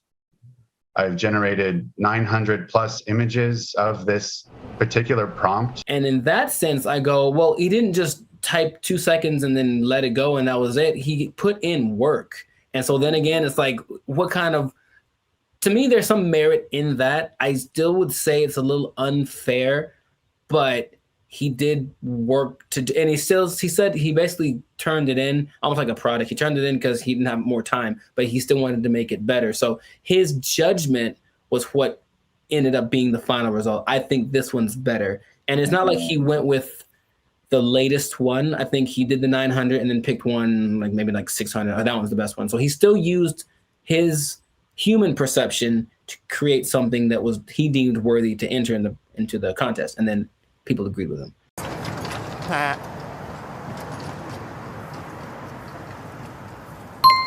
It makes me think for sure.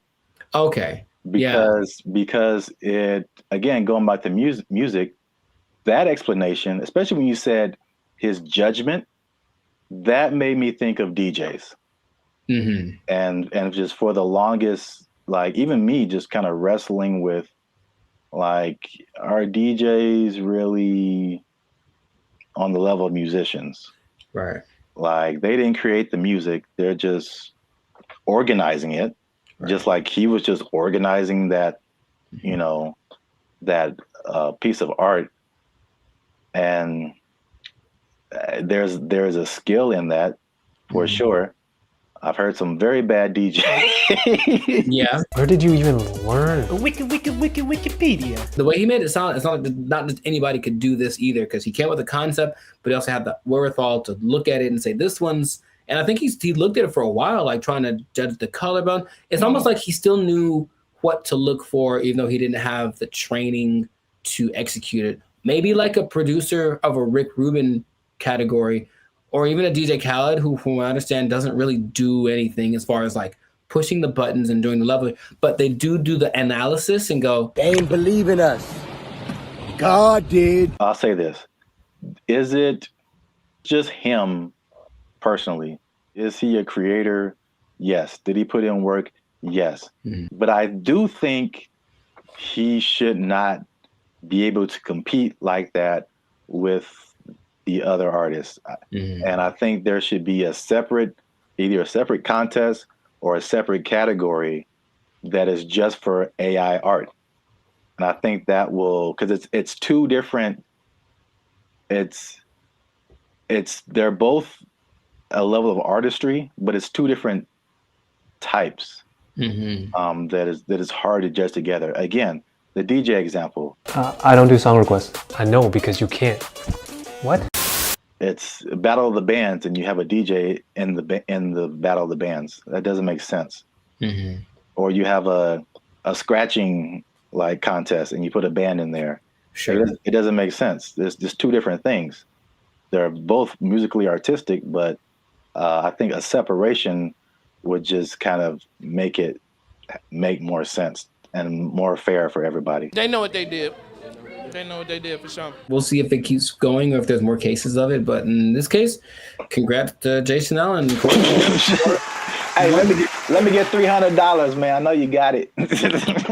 He says he did another prize. Let me get $300, man. I'll pay you back on Tuesday. He doesn't quite talk like that either, but you know what? It's funny to think if he does. It's funny to think of. It's funny to substitute most people for Ant Edwards. That's what I'm trying to tell you. Yeah, you were the best player on your team. Is that now we talking? A1 from day one, AI from day 5. What? Bars. This has been another episode of the Life Circus podcast where we talk about things that are. Anyways, make sure to like, subscribe, comment, share this video with 2 people who have been unjustly defeated by AI in some kind of competition. And just keep your eye out because AI is coming for us and we got to be ready for it. We got to be ready. I can paint that, Mike. I can paint it. Ugly eye painting. We'll catch y'all in the next episode. Ugly eye painting. I can do that. They took our jobs! They took our jobs! They interview people who swear by this. Now, I know you'll be like, were there any scammers? There's lots, of course. There's lots of people who are claiming this, building cults, and then basically eating French fries behind the scenes. And the most famous, and this is real, well, this guy named... What's going on, everybody? I'm Jericho. This is Zap. We are the now 8-time international award-winning pop hip-hop duo Bandit Future. We make clean, fun music that everyone can listen to with a sound that's uniquely Californian. And right now, you, yes, you, are tuned in to the Life Circus podcast where we talk about things that are funny, interesting, and just straight ridiculous. So before we get into this thing, make sure to like, subscribe, comment, and share this video with 2 people who are tired of eating, who want to find a different way. Did you know there's a different way? Did you know that there's an answer? If you don't want to eat, you don't have to anymore. It better be a good answer because I want to eat. No. Check it out. Hear me out. You don't have to eat. That's my favorite pastime. Well, maybe this will be more of your favorite pastime. Skeptical. They say it in 2 different ways. Breatharianism or breatharianism. I'm not sure which one. Stop shaking your head. You haven't even heard the whole thing. It's where you basically eat the air and you don't eat the food. That's it. Doesn't that sound fantastic? See, I blame these millennials. No, this is old, man. This is old stuff. This is old stuff. So for those of you who have never heard the term breatharianism or breatharianism, I hear both. The guy in the video that I was listening to said both back to back, including in his annotations. I was like, okay, so pick one, dude. But anyways, it's the idea that human beings do not need to eat calories to sustain energy. And there is evidence of this, although there's lots of skepticism, understandably. You don't like this at all. I understand. Fake news. So let me tell you a little bit about it. It all started with a study of a guy named Prahlad Jani. And he was a man, I think he's from India or Pakistan, one of the 2. And basically he passed away a few years ago, but at the time he had not eaten or drank anything for 70 years. That's what he said. 70. Okay. And so everyone was like, that's kind of ridiculous. Doesn't sound real. And every scientist said there's no way this is possible. So they decided to study the man. They took him to a hospital, did everything, CAT scans, and checked his levels of everything. And they say that for 15 days, this man did not eat or drink. He didn't poop. He didn't pee, nothing. And none of his levels changed. And that he had an energy that wasn't related to calories. And they can't to figure it out. Because calories equal energy, literally, right? You eat calories, you get energy. He didn't. And after 15 days, because he basically just sat on the bed the whole time they did the studies, and then he just sat there. And when he sat there, they said he kind of went into this trance state And what they say that a lot of these people do is they're meditating, but the meditation allows them access to a part of the human body that is actually able to process air and sunlight as if you were a plant. That is literally what happened. And then they let him go and he lived his life. There's other cases of this, but that's just kind of scratching the surface of it. So just off of the initial thing, y'all in? You ready to try it? You ready? You ready to jump in? Because you don't have to eat. You can just not eat. Yeah. I skipped dinner the other night, and I was so incredibly hungry the next morning. So in that little bit of time, I don't think air would have done it for me. I don't understand. I don't think you're really seeing this. You're so I don't think they're really seeing this. You can be like a tree. You can be like a tree. I'm not for this or against this. I think I am a skeptic as well. However, there's another study of a guy much more recently. They called him the Buddha boy in Nepal. And they basically found this cat sitting, well, it's a guy, but I call him a cat. He was sitting under a tree for about a year, just sitting there. And everyone was like, what's up with this guy? He didn't move. And so they just would take pictures of him and give him gifts, and he was just sat there. And then after about a year, he disappeared. And they said, what happened? And he apparently had just got up because he got tired of people looking at him. So he went somewhere into the woods, and he's just sitting there. And if you watch the video, it's really creepy because it's like, is he dead? But he says that because he actually spoke a couple times, he's just connected to the source that his ancestors knew and all that kind of stuff. And they talked like his friends, like, yeah, he doesn't eat, doesn't drink, he just vibes out. And that's the thing. Oh, the friend said that they converse telepathically, which is kind of an extra thing that I'm a fan of. I like the idea. None of it sounds plausible. Kind of an extra thing. Right. And science is all, this isn't the thing. It can't be real. Yet there are a few cases of this happening. The patron saint of Switzerland in the 1700s, Nicholas of Fleur, apparently the last 20 years of his life, he only ate light, right? So there was a study done in 2014 about the sun gazing, which is some parts of China say that that's what they do, not staring at the sun, but using the sun as energy. And there was a proof that human mitochondria can actually process sunlight and convert it to energy. That's what science is starting to, okay, maybe there's something to this. But the idea that you only eat air, sun, isn't the most widely accepted version of this breatharianism thing. It's kind of a spectrum. So there's 3 levels. One is called BEGO. And that's where you don't eat anything. You don't drink anything. You just exist. And you're one with nature, and you don't have to, like I said, the energy comes from something that is not caloric. And then there are people that only drink like liquids. And that's like the second step of it. And the third is eating 200 to 300 calories a day, mostly just fruits or vegetables. So the only extensive study that did of this was of a guy. They studied him for 410 days, and he was averaging about 200 calories a day. And he lost a considerable amount of weight, but he was fine, right? And the hunger thing is something that goes away after a while because your body learns to cope, I suppose. So it's kind of getting more popular as people are tired of maybe the Western way of trying to stay healthy or be healthy, the standard American diet, which apparently is leaving a lot of people with disease and things like that. They're looking for other things. So they're looking for this thing. Now, another term for this idea is seeking prana. And basically breatharianism is living on prana and taking energy directly instead of what we do when we eat stuff is we take the energy from the thing, but this practice just makes the energy coming directly to us without any middleman, basically. And that's the whole rundown. But they interview people who swear by this. Now, I know you'll be like, were there any scammers? There's lots, of course. There's lots of people who are claiming this, building cults, and then basically eating French fries behind the scenes. And the most famous, and this is real, was this guy named Willie Brooks. And basically, he built this cult up somewhere in the desert, somewhere in the United States. And one day, somebody went to McDonald's late at night, and they're like, "That looks like Willie." Sure was. He got caught Big Mac handed, and they stopped following him because they know he was full of it.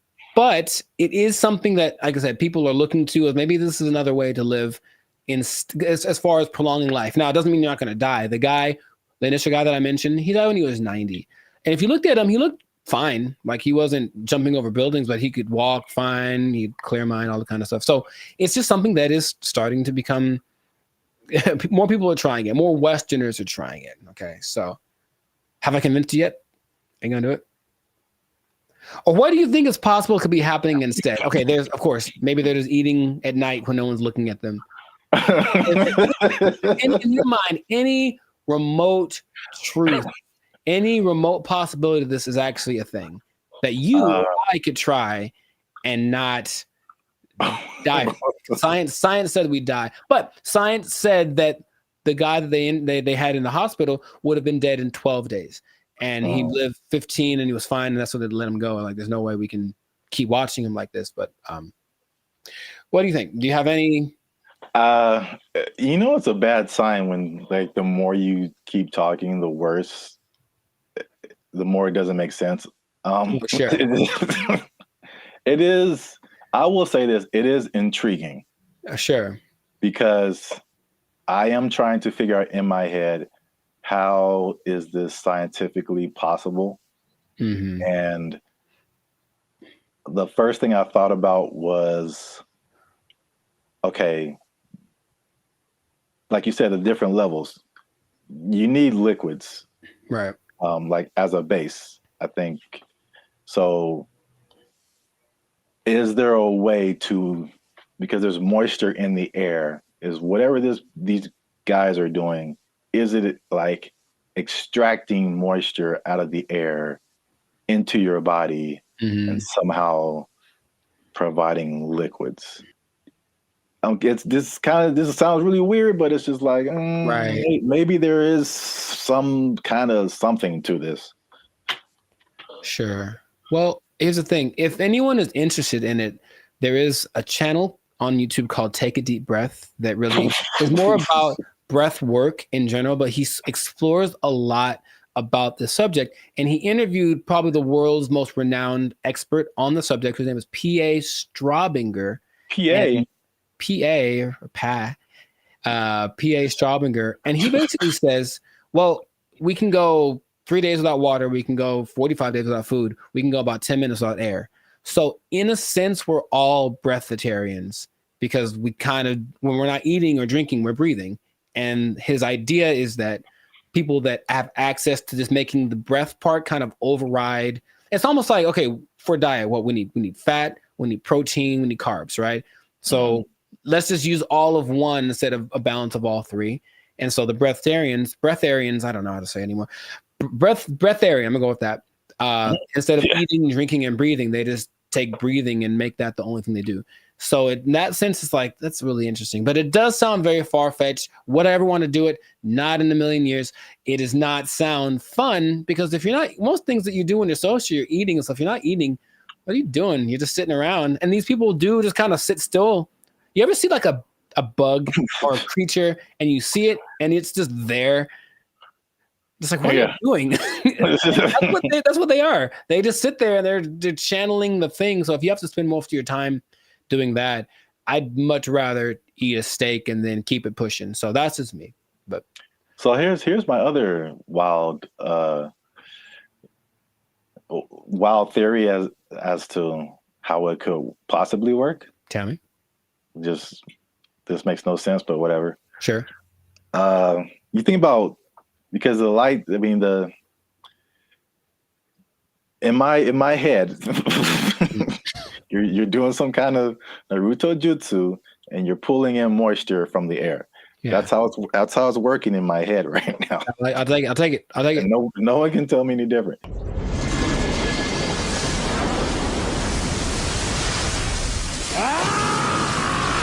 So now it's like, okay, you've got the liquid part, what about all the solid, like protein, all that kind of stuff? I'm thinking about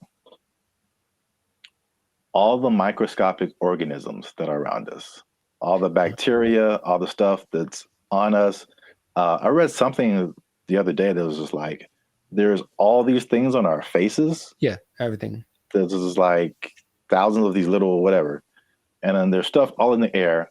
What if they're just like focusing so hard on the breathing that they're like intaking all of these microorganisms that have all of this stuff that we have with food? So basically it's like they're eating all the time, just microscopic versions of food.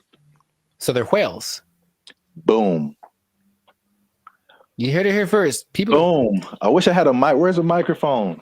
Breatharians or whales? That's what I heard. Nobel Peace Prize right here. Give it to me.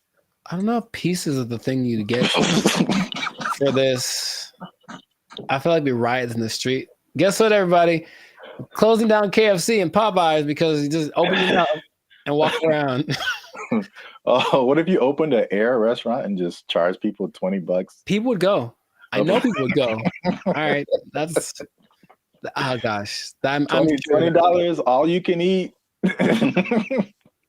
It's the purest air from the mountaintops of Sweden.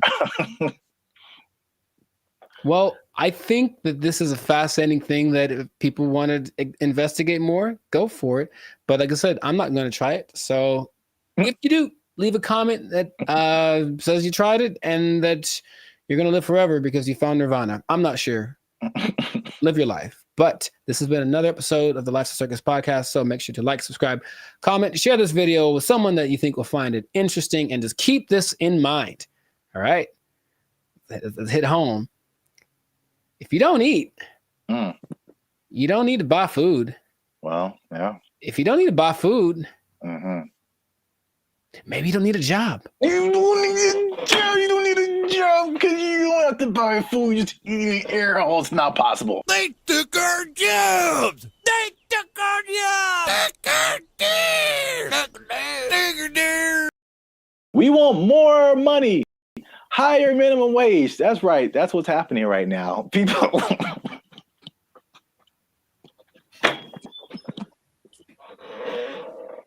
Already, man. Already, people are thinking about the next minimum wage increase. They want even more, Jericho. No. No. And I'll tell you why. But first, no. What's up, everybody? I'm Zap, and this is Jericho, and we are the now 8-time international award-winning pop hip-hop music duo band and future. We do clean, fun music that everyone can listen to with a sound that is uniquely Californian. And right now, you're tuned into the Lifestyle Circus podcast, where we talk about everything that's funny, interesting, and ridiculous. Before we jump into today's topic, make sure you do us one big favor. Make sure you share this video, share this podcast with somebody who is affected by minimum wage increase, because it's still a thing, man. It's very much a thing. It's a lot going on in these streets, man. And make sure you stay to the end of the video, because as much doom and gloom as we're seeing with businesses closing and failing, and especially in places where we are, like California, people leaving the state, there are surprisingly two things that are positive coming out as a result of this minimum wage increase. Every business isn't failing. Some businesses are doing better. And so make sure you stick around to the end so you can understand why that's happening. So we talked about the minimum wage increase specifically for fast food, right, like 6 months ago when they were putting it together. And we were like, I wouldn't do it. I wouldn't do it. Wouldn't be prudent.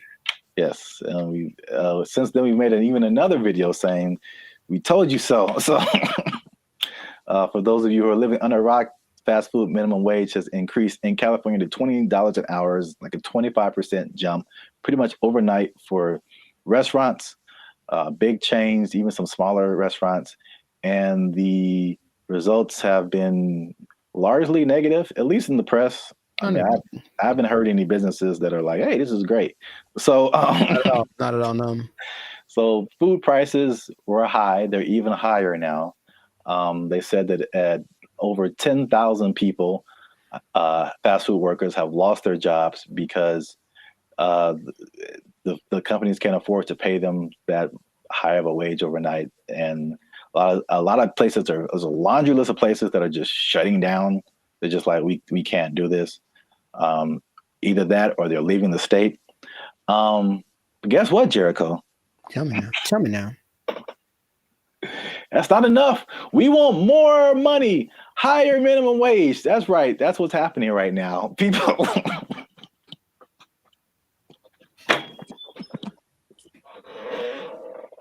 Already, people are thinking about the next minimum wage increase. They want even more, Jericho. No. No. And I'll tell you why. But first, no. Okay. Here's the thing.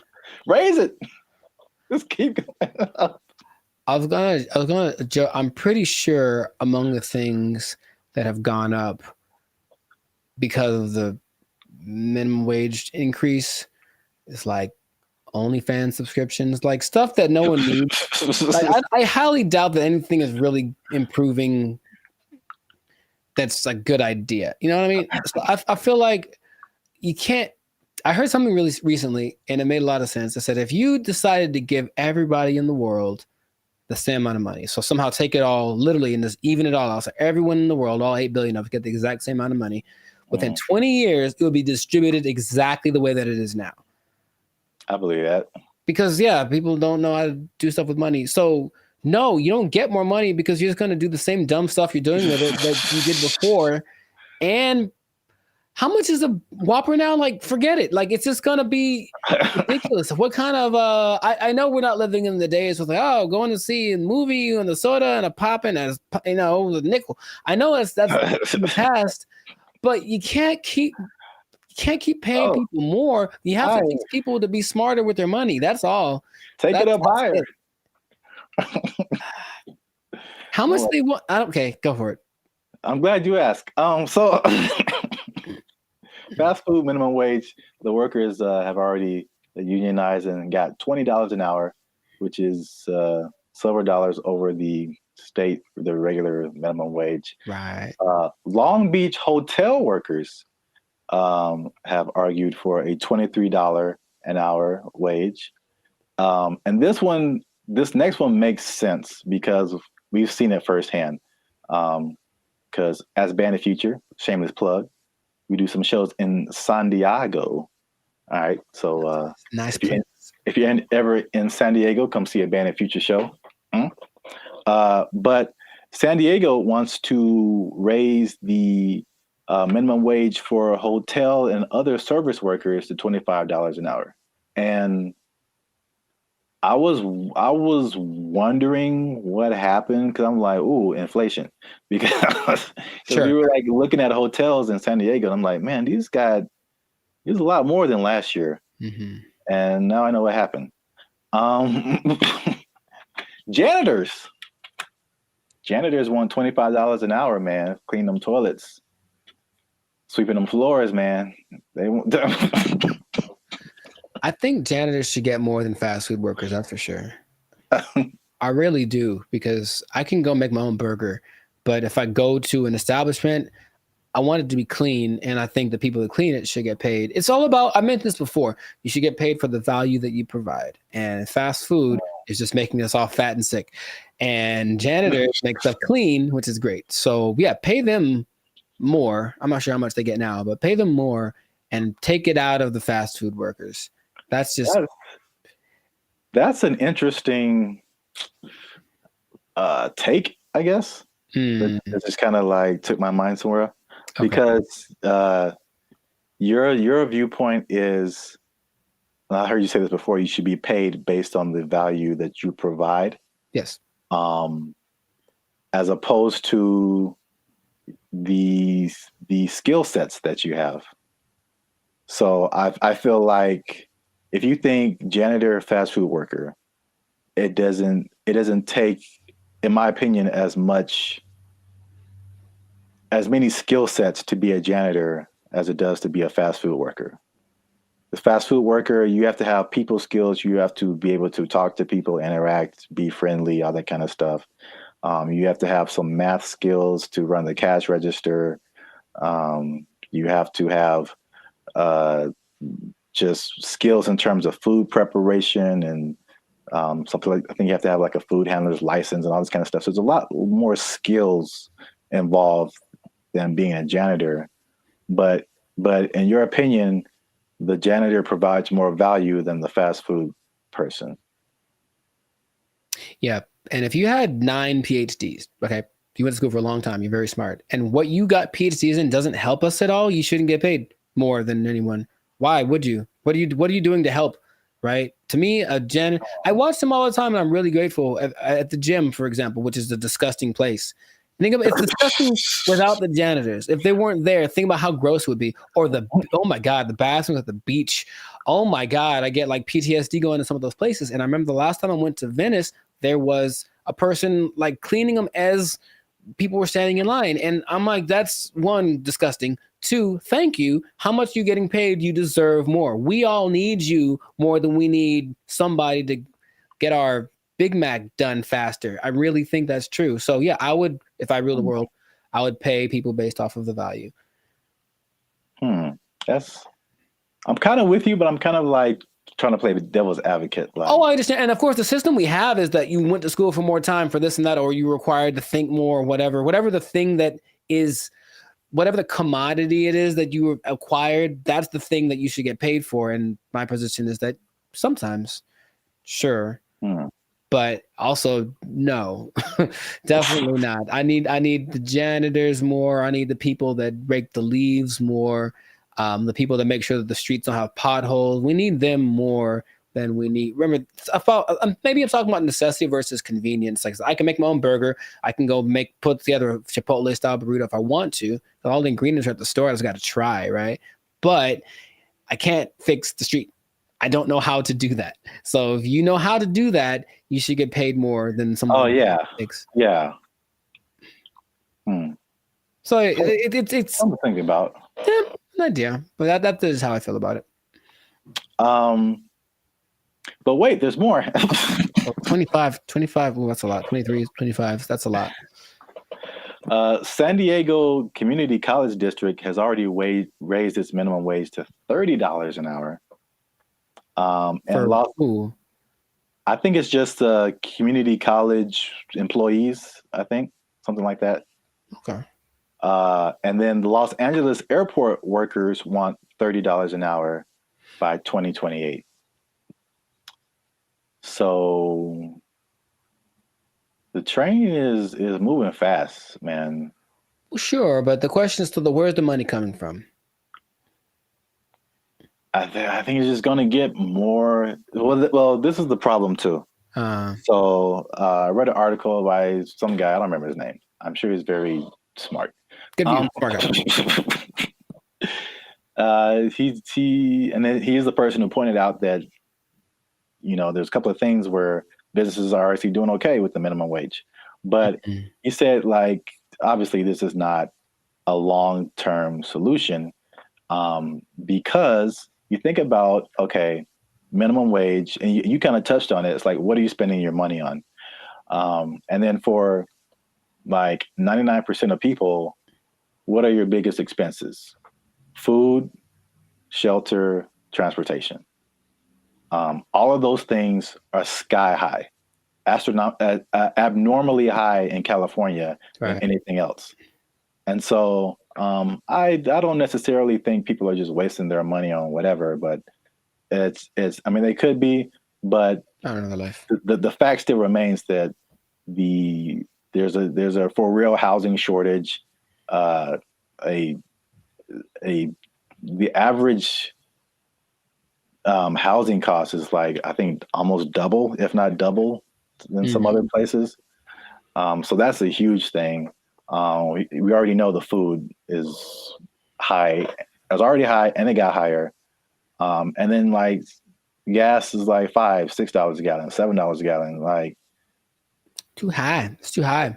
So it's like basically he pointed out is just like those things are like at the root of this. A lot of it, you know, but it's like we're not trying to solve those things. Or maybe they are, and they just haven't found a solution yet. I thought that was an interesting point because we're still in a cycle of like you raise minimum wage, and then businesses are we can't pay people. We got to raise prices, and then like everything goes up. So then what's the point? Right. Your rent is higher, your food is higher, gas is higher. Now we need more. Right. Money. This doesn't make any difference basically. But it makes people feel good. Yeah. But like I said in the beginning, this guy also pointed out that there are two things that he pointed out where businesses are actually doing okay with the minimum wage, and it's actually been a good thing. And it's not OnlyFans? And it's not OnlyFans. All right. One, just a second. One is that it has forced businesses, and I think we can even agree to this as the way we run Band and Future and all that kind of stuff. It's forced them to be more efficient. And I've definitely gone into places or worked in businesses where like you can tell the money is flowing. And so they just kind of like, you know, they kind of just spend money on whatever and just kind of do frivolous things and just silly things with their money. But it's forced some businesses to be more efficient. So it's like, it's actually, some businesses are saying that their businesses are working better because they've been forced to like cut the fat of the company to basically pay for the workers. So I think that's a thing that we've experienced as just dealing with.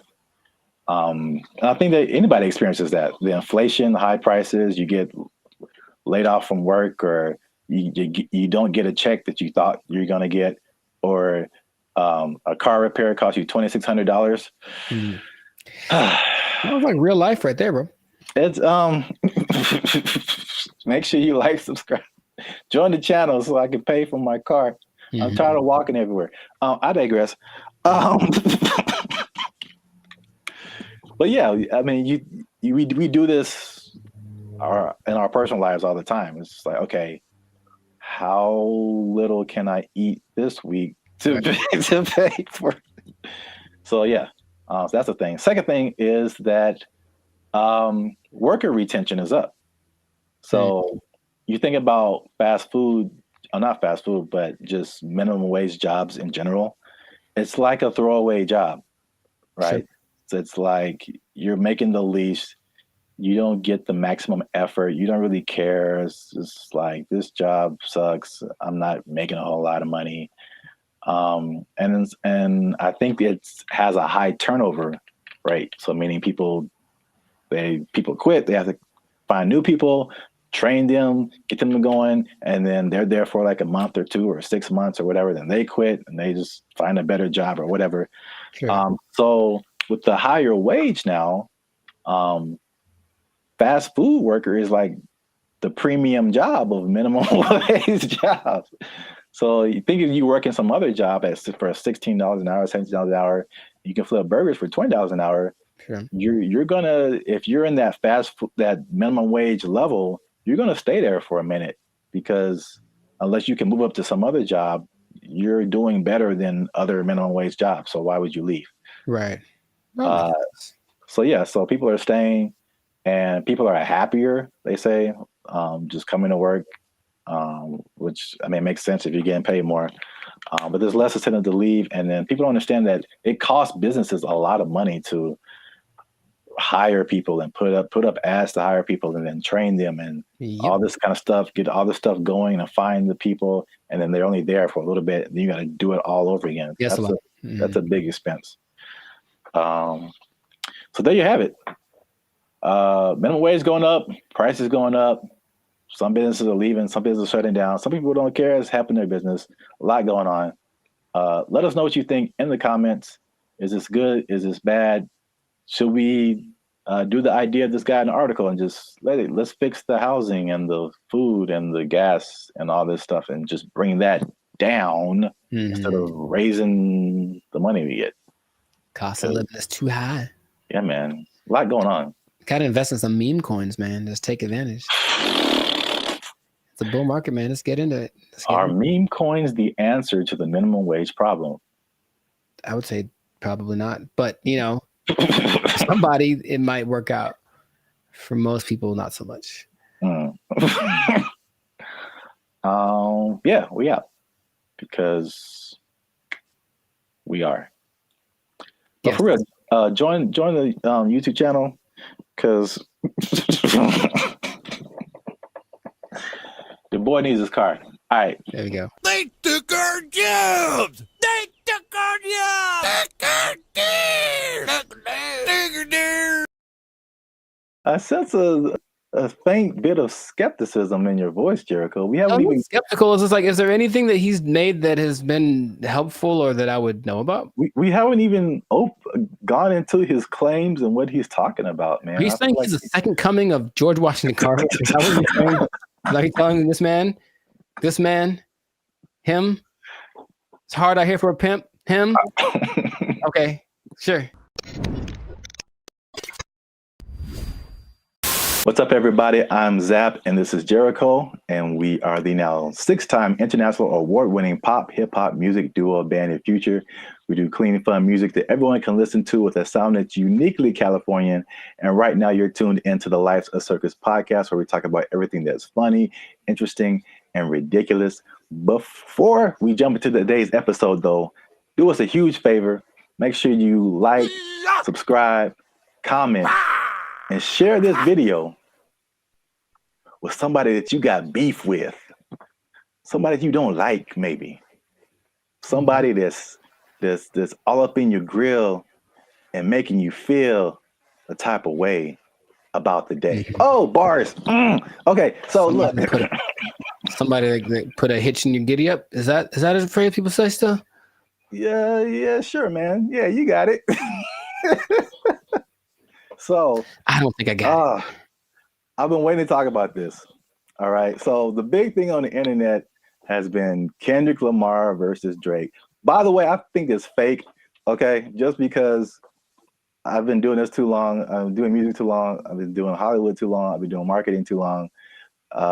There's all of a sudden this big beef and oh, wow, millions of streams are happening. Wow. What a coincidence. Anyway, I digress.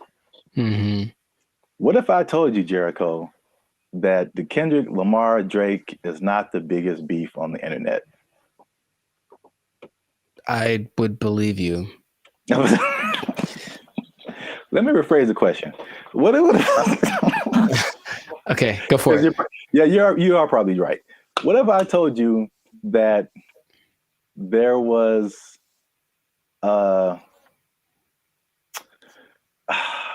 there was a better beef that I don't think has ever happened before? Better beef. Sounds like an Arby's commercial. Okay. I'd be curious to know what that would be then. Hopefully it's between... Never mind. Okay, go for it. Okay. Let me okay, I'm gonna get to it. One last thing. Jericho, and this just straight up answer. All right. You don't have to add anything or make it complicated. Okay. Jericho, what is 1 times 1? That's 1. Do what? It's 1. No, it's 2, son. It's 2. All right. 1 times 1 is 2. According to Terrence Howard. That's right. Terrence Howard is rewriting. I know what you're talking about. That's the dumbest thing I ever heard. All right. He went on for a long time about this. He thought about this. What was his explanation? Like you can't time something by something to get the same something, right? That was his argument. 1 is 2, son. I'm gonna make a shirt. 1 times 1 is 2. Team Terrence, what's up? I don't think he's had work in a while, man. He's just trying to be relevant. Like, seriously, that's crazy. But go for it. I mean, I guess math needs innovation. Let's just start that. Birds aren't real, and 1 × 1 is 2. Whatever. What revelatory information do you have about this gentleman and his theory?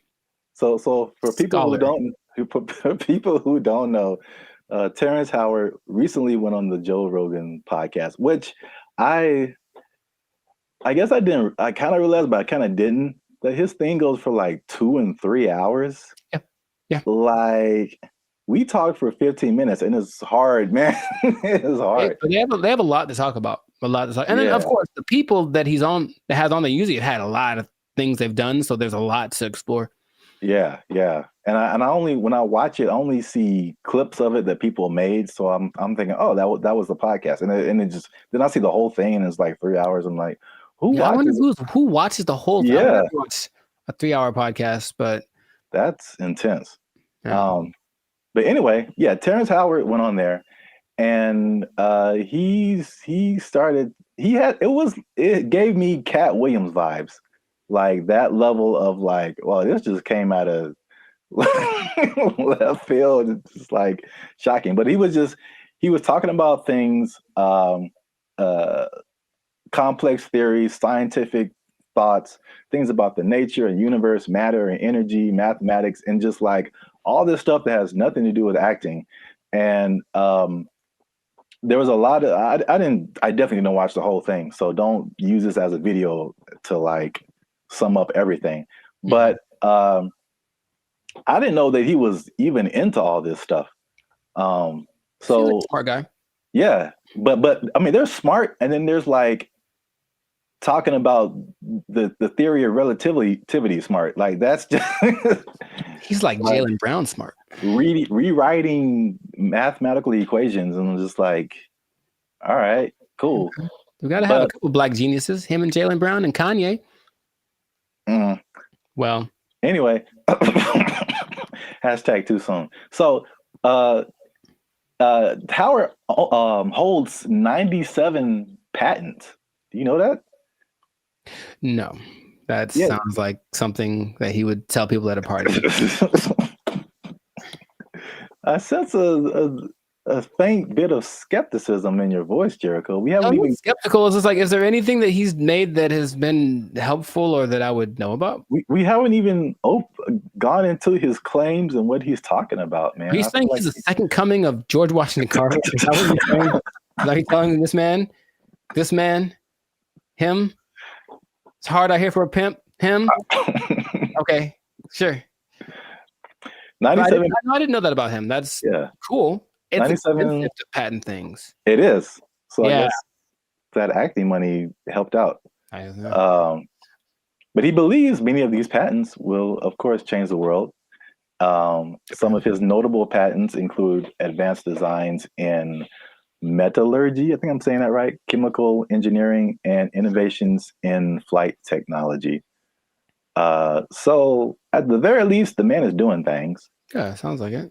So, but what really shook up the internet was some of his claims.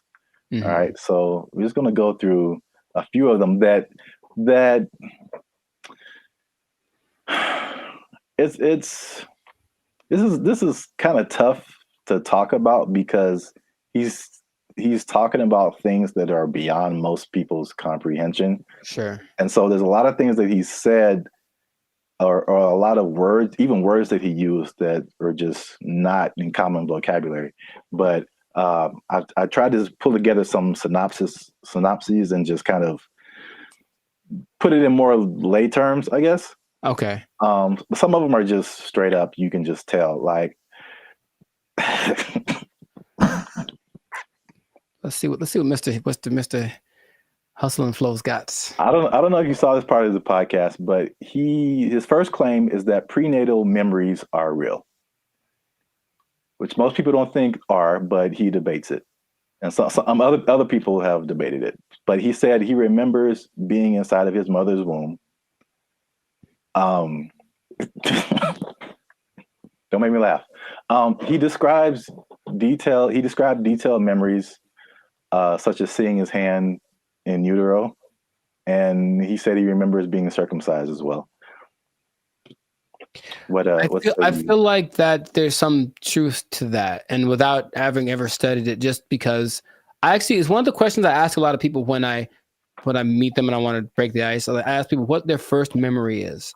It's just a curious thing because it feels like literally at some point our brain just started hit record. Like this is hitting record. It's all of a sudden like we were playing and nothing is, and all of a sudden something happens and boop, and now it's on, right? So for some people, it's a lot further back than one would think. I don't think I've ever spoken to anybody that said like in utero, but super young breastfeeding, like they remember stuff like that. They remember this. So I don't know if with the 8 billion of us that there are, if some of us aren't capable of remembering that kind of stuff.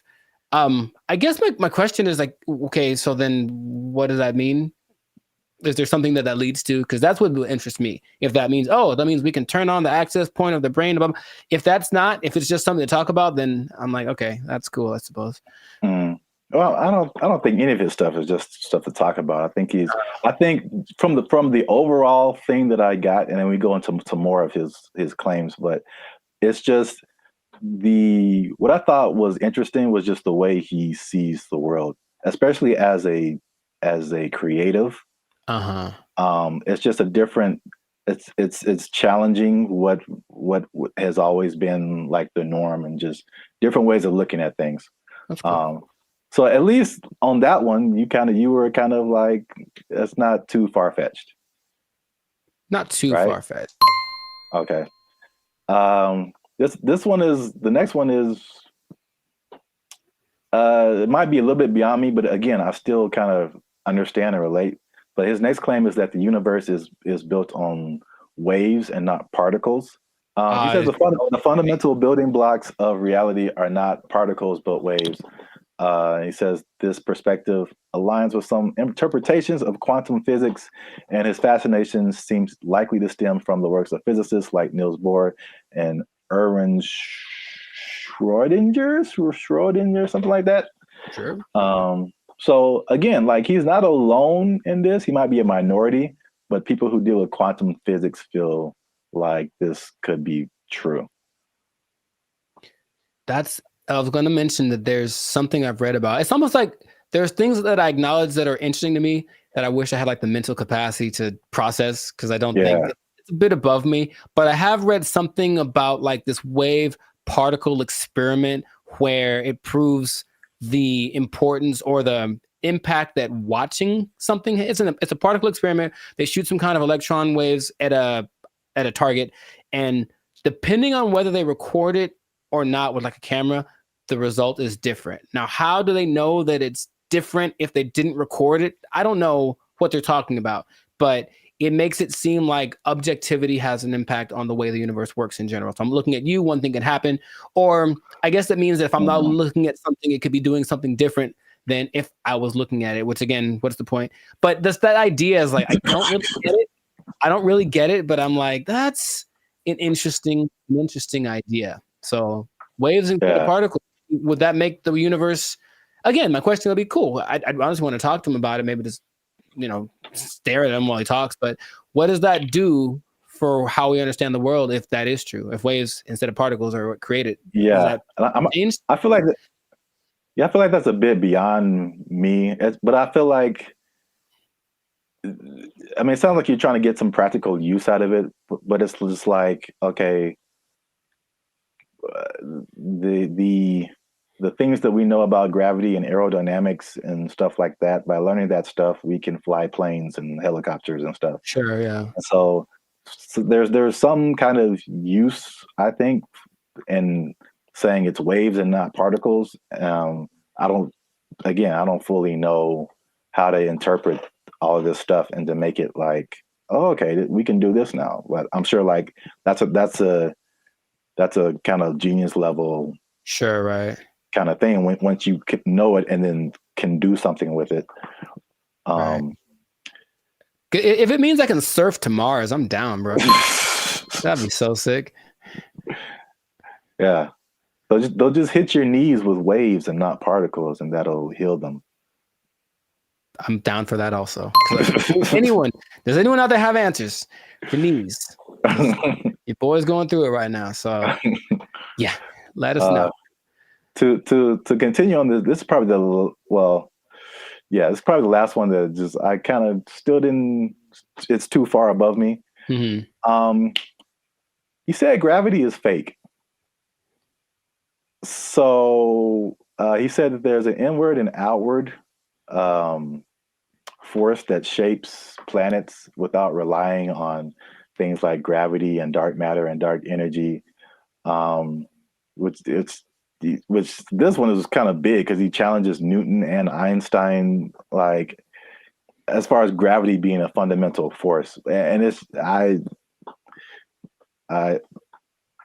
know what you're doing. I know what you're doing. I know I know what you're doing. It's fake. Fake news. Fake news. That did not fall. Okay, people. Okay. That did not fall. That was fake news. Gravity is fake. Okay. All right. I'm not going to do it again. I wouldn't even know where to start with that. That is an interesting idea. If there's another force that's not gravity, then what is that? What is that inward force? Because to me, that inward force is what's called gravity. Is it not? I don't know, man. Okay. I don't know, but I really want to understand. I really want to, because there's stuff, even like the 1x1 thing, like I don't know how I feel about it, but I can at least understand why he would say that. Once we get to that one, but the gravity is fake thing, it's just like over my head, I think. Yeah, no, I wouldn't even. But when he talks about an inward and outward force, for any anime nerds watching this, I thought about Pain in Naruto, and he has like that universal push and universal pull. Yeah. And I like gravity. Yeah. Yeah.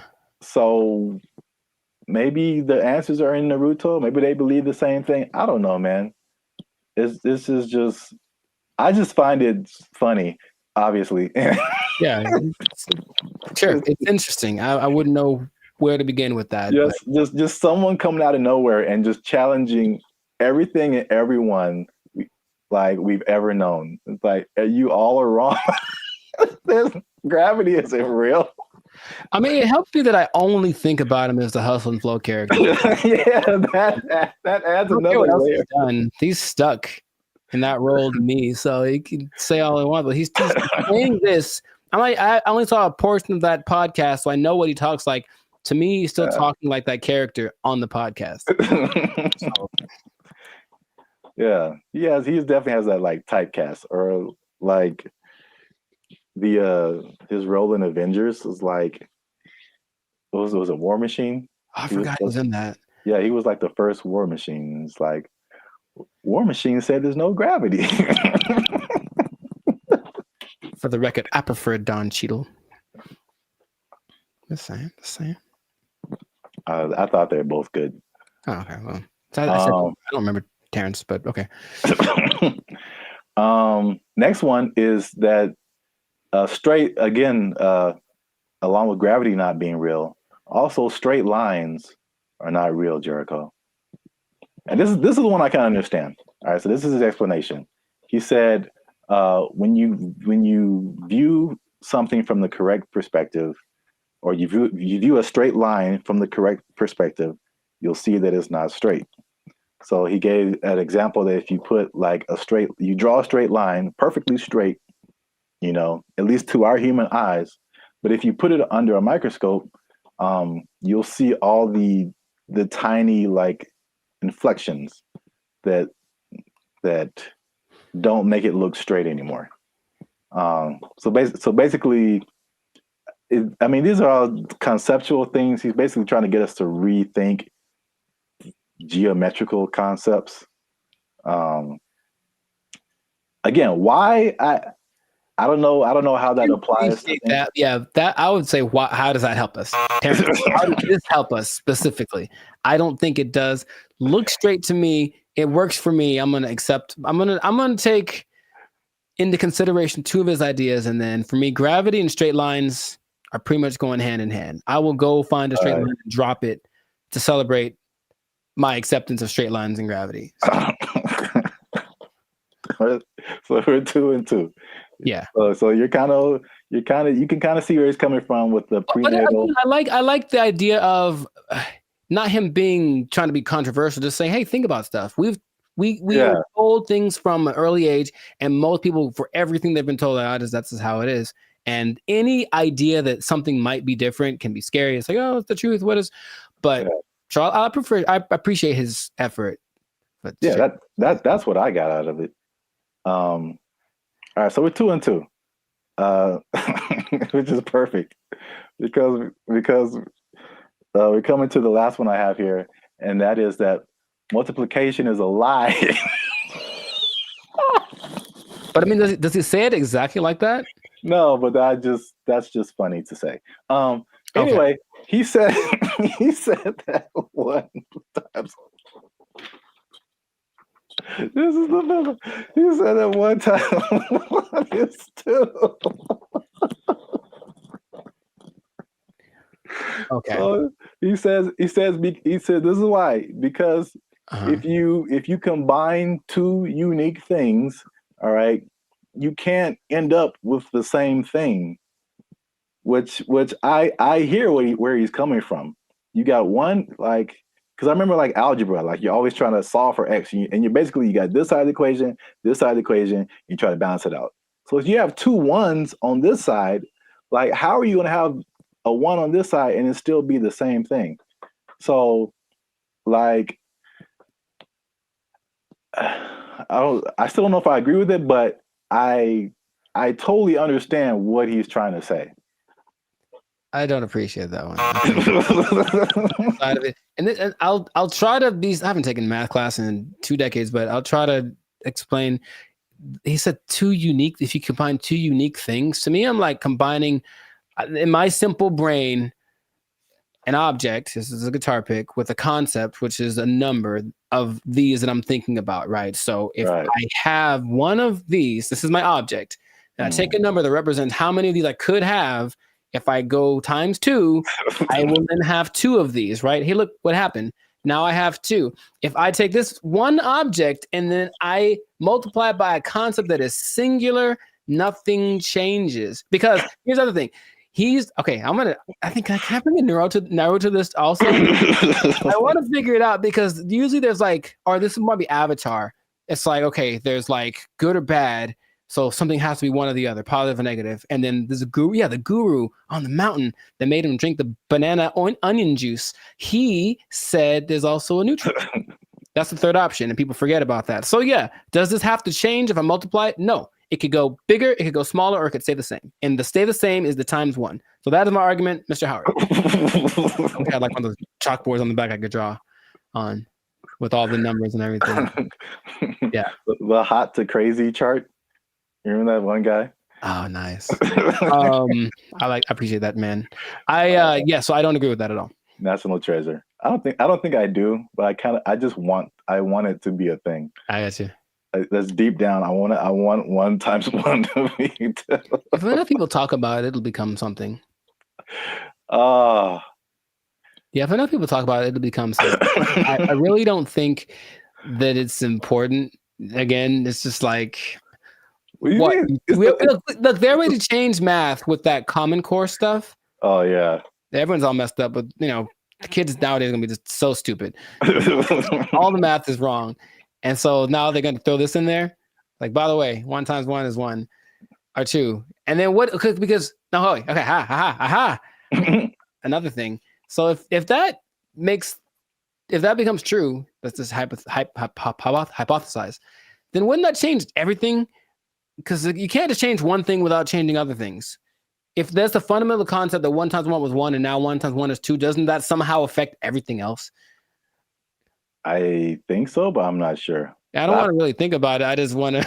I want someone else to figure it out and tell me on the internet. I'll just ask ChatGPT. But no, 1 times 1 is 1. Since forever and ever and always, one thing can stay one thing. I am 1 times 1. I should make that my counter. Make a shirt. I am 1 times 1, and I just stand boldly, holding a flag and like a bowl of rice pudding. Oh, wow. I don't know why the second thing. All right, so that's 2 and 3. 2 and 3. All right, so we might end up with a tie here because this is a bonus one. Okay. And this is probably of all these things, this is the coolest thing, at least one of the coolest things I think he said. Okay. Was just like kind of opened my mind a little bit. And he said that the periodic table is structured incorrectly. I mean, again, how is it useful? I don't know, but I think I thought the visual was very cool. Okay. And I should have tested this before I started, but take chances. It's real life. Just take chances. Let's see what happens. Okay. So check this out. This is the periodic table of elements. So basically, he said he learned the periodic table, but he saw it in a different way. He saw it in circles. So I thought it was super interesting because it's kind of hard to explain. He breaks it into octaves, which we can relate to as musicians. So you start with like one element, and it goes through the list of elements until it gets to another octave. And every element in these octaves, they follow a similar pattern. Like in the middle here, you start at helium, in the middle would be carbon, and then at the end would be neon. And then all of the beginning and the ends of these octaves, all of these elements relate to each other. They have like something in common, as well as all the elements in the middle of these octaves, which is crazy to think about because it's the same shape as music. And I kind of wish I would have learned the periodic table like this. In music, there's the, at least in Western music, you have like the 7-note, 8-note scale. I mean, you would go back to the primary note, but like A, B, C, D, E, F, G, and then you start over A. But like key of C, right? Helium would be C, D, E, F. Like where you get to carbon would be like 4th or 5th. And then you go back up 6th, 7th, 8th would be neon. It's crazy. I don't understand what he's saying, but I understand it from a musical perspective. That all of these elements between helium and carbon are passing tones to where you get to carbon, which is like a perfect 4th, perfect 5th. And then nitrogen, oxygen, these are all passing tones until you get to neon. And all of these elements relate to each other based on their positioning here. It kind of gives me vibes more of, or the way I'm trying to process my mind is more like the harmonic series. Yeah. Only in the sense that stuff's getting like kind of bigger as it goes higher or lower. Yes, it's the same thing. I mean, it's and that's what he's trying to say. Basically, it's like everything is interconnected. And so he even gave these. This is getting like super nerdy, but every note has a like a measurement to it, basically a measurement of vibration that we measure in hertz. So, the 100 hertz, there's 400 hertz, there's 800 hertz. And so each one of these elements, like he gives a hertz number to it. And he says it's the same thing with colors. These are all they have a color associated, they have a sound associated to it, there's a vibration associated to it. And this is just like a visual representation to see like all this stuff is all the same thing. Music, color, light, element, everything around us is these octaves, these spirals, these circles. We just keep going in circles. So where like there's certain notes that go together in music and there's certain notes that don't. And the same thing happens here. There's certain elements, like if it's the 1st and the 5th or the 1st and the 4th, like they go together. But you have like tritones in here, the elements that like don't mix or like oil and water kind of stuff. That was like pretty crazy to me. That just from a musical standpoint to see like, okay, this guy he just has a different way of looking at stuff, which is kind of cool. Mm-hmm. Now that we've lost everyone on the podcast, let us know what you think. Unless you want to comment on that, Jericho. I'm 2 and 4. I understand it, and I didn't like it at all. I don't know what to tell you. It's really weird. The second you put it up there, my brain went ugh. So, maybe if it looked, I think it's more of an aesthetic thing. For some reason, the way that looked specifically made me go, I don't like that. Really? Yeah, I don't like it at all. I would have loved this in school because I can like, it was just music, and then I get it. I didn't really like science. Oh well, I never did. You have to learn the periodic table? Yeah, we had to memorize it. I don't think they cared that much in California because I think we kind of glossed over that. I remember we had to learn a couple, but not like the whole thing. All right. Well, let us know what you think. This has been another episode of the Life Circus podcast. Is Terrence Howard crazy or is he a genius? Is it somewhere in the middle? I forgot to talk about the beef. He has a beef with Neil deGrasse Tyson. I didn't bring that up, but it's the thing. Oh, are they gonna do like a Jake Paul, Mike Tyson thing? Man, I love it. But I should have brought that up because he basically sounded stuff to Neil deGrasse Tyson, and Neil deGrasse Tyson was like, "No."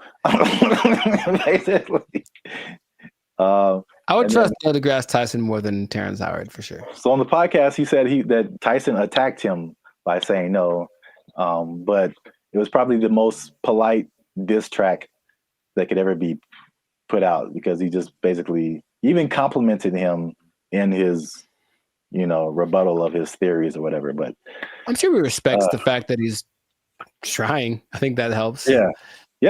He basically disagreed with everything, but he said like, yeah, this is cool. You have a certain level of whatever. Mm-hmm. It was very complimentary diss. So I don't know where he got the attack part from. But let us know what you think. Is he right? Is he wrong? Is this a cool way of thinking about stuff?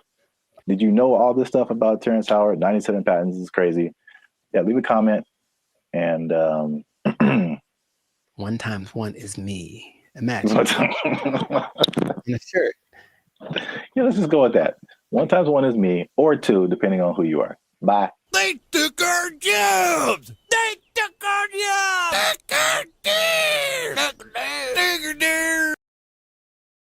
As long as there's money, I'm getting there and there's money there. Right. Like, yeah, let's go. Yeah. But if I'm like just dumping out my life savings to like take a picture with an elephant and then come back, bruh. For some people, they think that's worth it. They think it's well worth it. No way. But I need to get paid, son.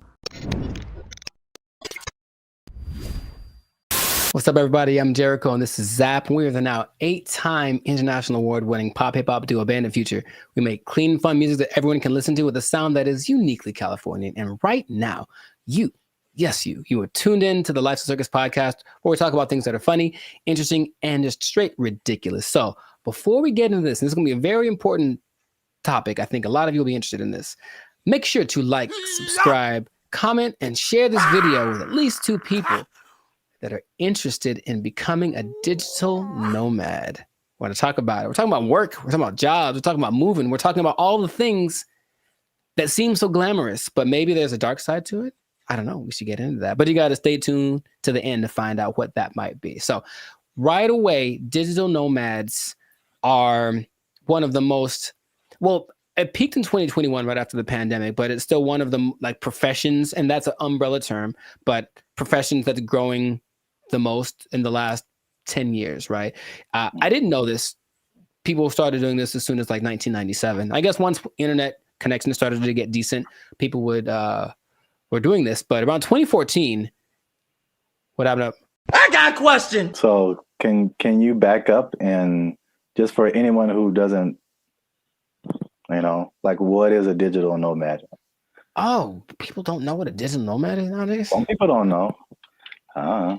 Makes sense. Okay. A digital nomad is a person that has found a way to live abroad, basically using technology. So in 1997, when internet started to be pretty available anywhere, people could offer services online and work from a different destination than where they're from. So you could be from America and go to Bali, for example, and work from there. And that starts to become really popular. And so now a lot of people do it. And there are many programs that will say they can teach you to be a digital nomad if you want to basically ditch the 9 to 5 and go live abroad. And it always looks very glamorous from the people. I know many people that do it personally, and they typically post the pictures of them lying on a beach. And the idea is that you can work from anywhere for 2 or 3 hours a day, doing your nice, whatever cushy job, and then enjoy living in another country. And that is a really cool idea. And that is part of the reality,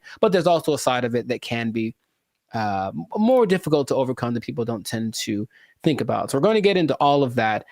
Zap, have you ever considered the digital nomad lifestyle? I don't know why I said it like that, but I know why you said it. Ooh, do it again. I have thought about famous, don't you? All right, never mind. What? Huh? I've thought about it for sure. I don't think I have had jobs where that's a possibility. Sure. And also, I feel like those types of jobs wouldn't be the jobs that I would like. Mm-hmm. Because it's basically, I mean, digital is just you and a computer. Yes. So, I mean, a lot of what we do is not staring at a computer screen all day. Right. The typical idea of a digital nomad is somebody sitting in a coffee shop working for 8 hours a day or 6 hours a day or whatever.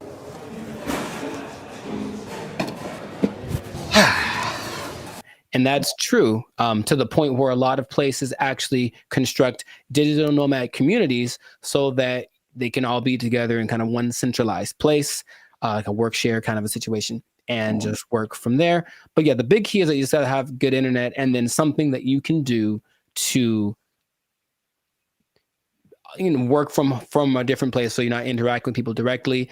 But you have a lot of options. Nice. So like if you like hopping around from place to place, one of my friends that does this will be in, I'm always like, where are you now? And it's kind of a cute thing because where are you now? I'm in Colombia. Cool. Where are you now? I'm in Turkey. Where are you now? I'm in Bali. And they're places that you'll notice are kind of hubs for digital nomads. One, because the cost of living is low. Two, because the internet connection is good because you can't do it everywhere. A big place for a digital nomad, especially expats from the US, is Portugal because low cost of living, good food, safe in general, and the internet is amazing there. So that's one of the spots that you can go to if you want to be that. But you get flexibility. So if you like the idea of moving around and working from different locations, then that's perfect. And then since you're not working all the time, you do get to explore and check out new stuff and take the picture in front of the Taj Mahal or whatever thing that you want to do, which is usually what people do to I guess showcase how cool their life is. I don't know. It does seem like kind of a validation.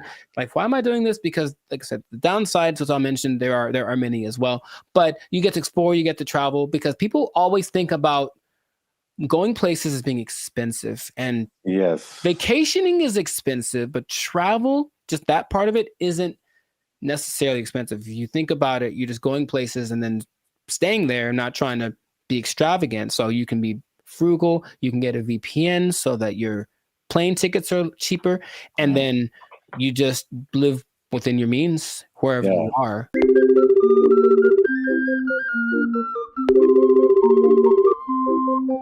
That's one thing about me. Like, I'm not a big traveler, but I feel like I feel like that Dos Equis guy. It's like I don't always drink. What is it? Beer. Yeah, but when I do, so like I don't always travel, but when I do, somebody else is paying for it. Right. And that is just like that's like the only time I travel. Like I will go on a tour for work, to play music or whatever, go to another state, go to another country. As long as there's money, I'm getting there and there's money there, Right. Like, yeah, let's go. Yeah. But if I'm like just dumping out my life savings to like take a picture with the elephant and then come back, bruh. For some people, they think that's worth it. They think it's well worth it. No way. You know, but I need to get paid, son. Listen, we finna get paid, girl. It did surge in popularity, of course, after the pandemic, as people were looking for things that they could do, and they couldn't be around people. So, okay, this is perfect. But for some people, they really fell in love with it, and they said, "I'm going to keep doing this." So, a lot of the more well-established digital nomads have been doing it since then, or maybe a little bit before then, so like 4 or 5 years. There rarely are people that have been doing it more than a decade, because it does kind of wear on you just moving around and doing all that kind of stuff. But you do get choice over your work-life balance, and I think that idea. Easier said than done for sure, but you don't have to clock in an office at 8 a.m. You could sleep in theoretically and then go hang out at the beach or snorkel or something. I think what people do overlook is the idea that you still have to work, and you really should do it on a consistent basis. And if you don't do that, then I don't think your digital nomad life is going to last very long. But you have a lot of things that you can grow with as well, because people have great stories when they do it. And when people I've talked to, I was in Cambodia, blah, blah, blah, and a tiger almost ate me. The tiger bit the man in the head, and everybody's mad at the tiger. There's also, you get to choose where you live, because if where you live is expensive, you can just go someplace that's a lot cheaper. So I think that's why Bali tops the list for a lot of people, because it's not very expensive to live there from a month-to-month basis. So if you find a way to get income from where you're from, be it the United States, England, something like that, and you can generate that money while you're living in Bali, then you're living like I heard for like $1,000 a month, you can have servants. Wow. Literally. I'm gonna take a nap.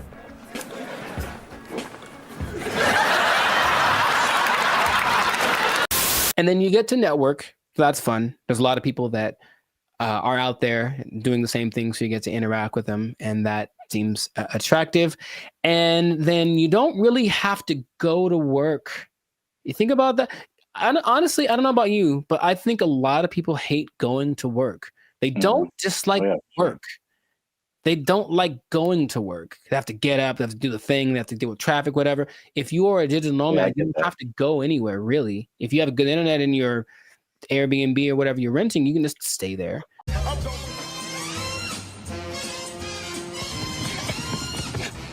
shit, that son of a ass! You, I just... Yeah, bro, like just putting on, like, I look at the, especially when I used to live in downtown LA and seeing the people who like worked in corporate offices and they had to wear suits and ties, stuff like that. Just the thought of like getting up every single morning and putting on an entire suit, dude, like it's a challenge. So I could sit at a desk and then come home and then take it all off. Like if I can go to work and still be in my pajamas, like, dude, where do I sign up? Yeah, I get the appeal for sure. Very cool. We love it, Will. Thank you. The last advantage that people talk about a lot is the cultural and immersion. If you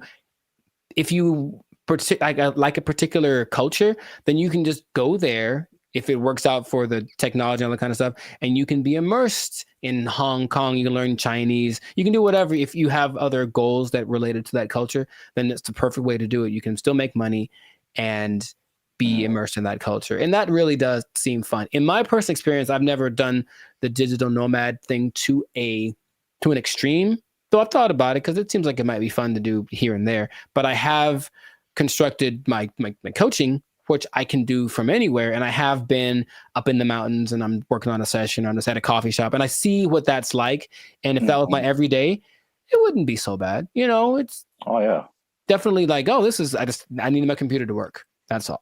If my computer works and the connection is good, then it works. If it does not work, then it's a bad day. That's all. It's kind of the risk that you run. Now, those are all the advantages. And that's the stuff that when you go on the internet, you will see people living exactly what I just mentioned. However, all of the downsides, dun, dun, dun. There's a lot of them. No, God, please, no, no. What would you think would be a disadvantage, major disadvantage of being a digital nomad? The first thing that comes to mind is just even though it's cool and you're like exploring and all this kind of stuff, you, especially if you have a core group in the States, like a certain group of friends, a certain group of family members, they're most likely not around anywhere close to you. So any of those kind of groups that you grew up with or were with, you know, in your home country is just kind of gone. So you can have a bit of isolation, I think, for sure, even though you might be surrounded by all these new experiences and new people. You're still kind of like by yourself to a certain extent. I'm so lonely. You were right. The loneliness, depression is the number one thing that a lot of digital nomads talk about because they're not around the people that they love, right? And then they can't be with them when it's convenient, because if you're living in Europe and you're, you know, from America, you're 7-8 hours ahead, nine hours ahead. So imagine just, hey, I want to maybe eat together. Well, I'm having dinner and you're, you know, at work, right? So you can't make things line up. So depending on where you choose to go, that can be a very difficult process. And then it kind of is inconvenient. I've worked with people where I'm talking to them and it's fine for me, and they're up at 3 a.m. because where they are, that's what they have to do to make it work. And they're willing to do it. It's kind of like something they accept, but you miss a lot of things. You miss the birthdays, you miss the graduations. There's a lot of experiences, you know, your little cousin had her first steps, all that. You miss all that kind of stuff. And finding a place to live is harder than some people think. And that's another problem that a lot of digital nomads have, because they'd go to a place expecting everything to be great. But what they don't understand is that a lot of digital nomads have this reputation of basically causing prices to go up, right? Because you're coming from a country that everything is great. Yeah. So everything's coming up because you have a lot of money. So a bunch of you move to one place that's not doing too well. So they're like, oh, there's a lot of these people, so I'll charge more so I can make money. But then the locals start to resent you because you're there. And so it's not, you don't feel welcome. And that's kind of an uncomfortable thing. I think I mentioned, I have a friend who travels a lot. When she said when she was in Turkey, she kind of got that vibe. It's just like, why are you here? But she doesn't speak Turkish at all, so that didn't help her cause. However, some places actually put signs up that says like, hey, digital nomad is not welcome. It's gotten to that point. Wow. You go to a coffee shop and like, nope, you can't come in because you're going to buy one drink and work here and use the internet for 8 hours. Nah, you got to get out or find someplace else. So that's starting to become a thing. So yeah, you think about that. It's like you want to be welcome. Now I'll tell you in a second, some countries are actually taking measures towards making sure that the digital nomads they do attract are actually helping the economy. But a lot of places don't have that in place yet. So yeah, the locals might resent you. If so you just for my own personal whatever. I got a question. Have you ever gone into Starbucks and worked on something and not bought anything? Yeah. I'm in a jerk, man. Oh yeah. Do you feel guilty at all? Or are you just like? No, I spent a lot of money in Starbucks. I think have once in a while. Okay. That's just my. If it was, and the thing is, if it was a mom and pop type place, then I'd feel bad. I'd buy something every time. But here's the thing. I even usually go to Starbucks. I have to use the bathroom. I buy a cookie or something just because. Oh yeah. But sometimes I'm like, I'm here for an hour. I'm popping in and out. I'm a regular. Don't mind me. I'm just. I think that's interesting psychologically because I feel. I feel the same way. Like if I go to a place where like I shop there all the time and I just go and then I just go in there to like use the bathroom or something. I'm like, you guys owe me. You guys owe me this bathroom. I'm here all the time. I'm not buying anything right now, but I'm here. But I feel the opposite at Starbucks because I don't drink coffee. And I never go to Starbucks. So when I'm in there, I'm just like still in Wi-Fi, and I feel so guilty. Here's the other thing. Specifically for Starbucks, I don't feel bad because my computer and phone don't work in Starbucks. Any Starbucks, the internet, the Wi-Fi does not work. I have to do my hotspot on my phone for only Starbucks. And I don't understand. Apple. No. It's just because Mr. Starbucks doesn't like me. And that's Android, PC, Android. Wow, really, I don't know if anyone's understanding what you're saying there, sir. Sorry. Anyway. Long COVID. Sorry. Continue. Wow, that's the thing. What else was I going to mention? That besides, the locals resenting you, someplace not wanting you to be there, if you have a medical emergency, it's a big deal because you don't have a safety net. Your insurance might be more expensive for one, and then transferring it over, sometimes it's a tricky thing. It depends on the country you're in. When I went to Spain, I met up with a friend who got sick on her flight. And so from the plane, they took her in an ambulance to the hospital, gave her the treatment, whatever. Now, if that had happened in the US, that would have probably cost her about $5 million. But because it was Spain, and as soon as you're in Spain territory, you're one of us, it cost her like $100. So wow. That was cool, but it does depend. So you really have to be careful just about that. Just think, all these things are things that you want to think about before you do it, because it doesn't look that difficult if you only pay attention to the people that post about it, because they just posting the good stuff. Once in a while, there's a sob story about no, someone kicked me off of a bus. I think I saw that recently because they weren't from there and they got kicked out the bus and they felt so sad. I was like, well, life is hard, bro. I don't know what to tell you. It's really hard to find romance for these people, for sure, because you're not going to be there very long, and so no one wants to get involved with you unless you choose to be. So that's just another side to it. What I was going to mention earlier is that some places like Indonesia are starting to put in measures where they welcome digital nomads that have X amount of money in their bank account, and they allow them to actually have a visa, a second home visa is what it's called. And then they can live there for up to 10 years. But they want people to come and, of course, do something related to the Indonesian economic system. So they're telling people, come on over. And so in that case, if you have it like that, then you can move one place. You're going to stay there, but and it still implies you're making money based off of where you're from, and you're just living kind of more permanently in a new place. And that seems to be okay if you want to maybe uproot, start someplace else, then you can find love, and no one has a problem with that. But you won't find many people that are willing to, be with you for just a couple months, like for something serious, if they know you're going to leave, or if you have a hard time being committed to one thing. So there's a lot of things to take into consideration. I know traveling. Have you ever planned a trip? It takes a lot. So imagine doing that regularly every couple months. I got to plan my stay.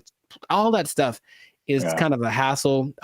The idea of living out of a suitcase, some people don't like that. And that's why I think it lends itself to like a younger demographic, like someone in college, fresh out of college. Because I think at the end of the day, I think the internet has shown us that we need some kind of physical community, some kind of grounding. And if you don't have that, you just kind of like, you just kind of out there, and there's some, like you said, there's some negative effects to just kind of being on your own. So right, yeah, that's interesting. And the interesting thing about that too, what you just mentioned, is that the idea of nomads in general were nomadic people, meaning they were tribes. So there were people that wandered around, but they were all together, and so that feels so bad. We're all doing this, and now it's like I'm just by myself, me against the world. Hoping for the best by myself in this new place. So lonely inside, real wrong. The best case situation that I've seen work out pretty good is when couples decide to do it. And that's not so bad. That actually seems to be really the way to go. Like once, it's kind of hard to find someone that's aligned with that vision, but if you're both in it, let's both go X place and move around and whatnot. That seems to be, because that'll get you through the hard times. Listen, we finna get paid, girl. I can't even imagine traveling alone. I know a lot of people do it. I think it's very fun. That's just crazy to me. Like I need at least one other person who knows where I am, what's happening. I didn't get kidnapped today. Like I'm not in a ditch somewhere. Like buddy system. Yes. All right. It's easy. It's easy. Just you can follow the Jericho Law patented make friends method. I didn't just make this up, but I've thought about it. Like, this is what I've done many times, and it works every time. It literally works every single time. Okay, here's what you do. All right, pay attention. Pen and paper out, everybody. This is a learning moment. You get a bottle of alcohol or something else that people you enjoy. lost me already. I know. Well, you don't have to necessarily do it, but get a bottle of alcohol or something that people enjoy in general. Maybe it's a cake. I haven't tried with a cake. I think it might work with a cake. Cake is universal. I think so. And you walk up to the group of people that you don't know. I said I've done this many times. And you walk up and you go, yo, and that's it. And then they go, yo, and then it's a party. Literally every time I've ever done that has worked out phenomenally. And we hung out for many, many hours. Just random groups of people. Are you going to try it? I don't see that working out. Well. For me, at least. Actually, I don't see that working out at all. It's definitely a no for me, dog. It's usually I determine they're there to have a good time. They kind of got to eyeball it, but it's like, yeah, they're in a place to celebrate, and they don't mind another person coming in to celebrate with them. Try it, man. Anyways, what I was going to say, the last thing that people tend to forget about is that I think it's important to have a routine in life, because you're just freelancing and freestyling everything. So you need a routine, and in a new place, it's hard to develop one because things are always kind of up and down. Your money flow would be up and down if you're not working for a big business. If it's just you, then some months are better than others. So that side of it, that inconsistent income, can be kind of nerve-wracking also. Or it might make it so you can't keep doing it, right? If you don't make enough money. So you really want to have a good savings before that all comes under this. Now that you say that, it's all under the same umbrella. Like, if you wanted to put all of that in one word, it's stability. Yeah. So, like your home community, it's stability. Your routine, it's stability. Your money situation, it's stability. It's like, I think we as humans were created to like want some level of stability and to be a nomad, even digitally. It's just like you're just kind of you're unstable to a certain extent, right? So you can't link into things that are stable, like other people, and have relationships and romantic relationships and all this kind of stuff. And I feel like that sums up everything that you're saying. It's just the downside is just a lack of stability in a laundry list of different areas. Yeah. I think some people, if they have the right personality, I know personally that's perfect for me. I wouldn't mind that kind of a thing. It definitely doesn't. Actually, my perfect scenario in life would be that this would be a show. No one take my idea. This would be a show. That someone wakes up in the morning and there's an envelope at their door, and basically it tells them what they're going to do for work that day, and they have an hour to get to the airport or wherever, and then they don't know what it is. They've never done it before, and that's their job. I would love that. That is really good. See? Wait, for the show? Yeah, I mean, yeah, the idea, yeah. Okay, I'd watch that on TV or something. I thought of it. No one take it. Yeah, copyright. All right, we should just do it. That'd be fun. Yeah. I think it'll reach a peak and start to come down because people were still riding the wave of the COVID. But after a while, people want to start families, do all that kind of stuff. And if you need that stability, then it's not the job for you. But if you're younger, or if you want a change of scenery, some people do it for a few years and then they come, they stop. But it seems like a cool thing. Where do I sign, Mr. Berry Gordy? I might give it a shot here and there. That's kind of my thought about it. I'll just try working for a week or so from wherever place, but not necessarily do the jumping around and to the extreme that some people do, because that's a little much. And then they do a lot to find people to talk to. They talk on those like roulette chats, like we did that one time. Oh God. Yeah. Yeah, I know. Maybe we shouldn't do that again. Got him! Got him! But people spend a lot of time on those because it's literally just like somebody talk to me, someone be a connection. And I think you can see that a lot more. So hopefully that doesn't long-term affect people's mental health with all the depression and stuff like that. But if you're thinking about becoming a digital nomad, I just gave you the blueprint. Keep in mind the positives and negatives, and if it's in your heart, go for it. But above all, make sure to share this video with somebody that wants to know a little more about the digital nomad life. And I'll tell you what. What? This is not possible if you don't have a job. You gotta have a job to be a digital nomad. They took our jobs! They took our jobs! Take our deer! Take our deer!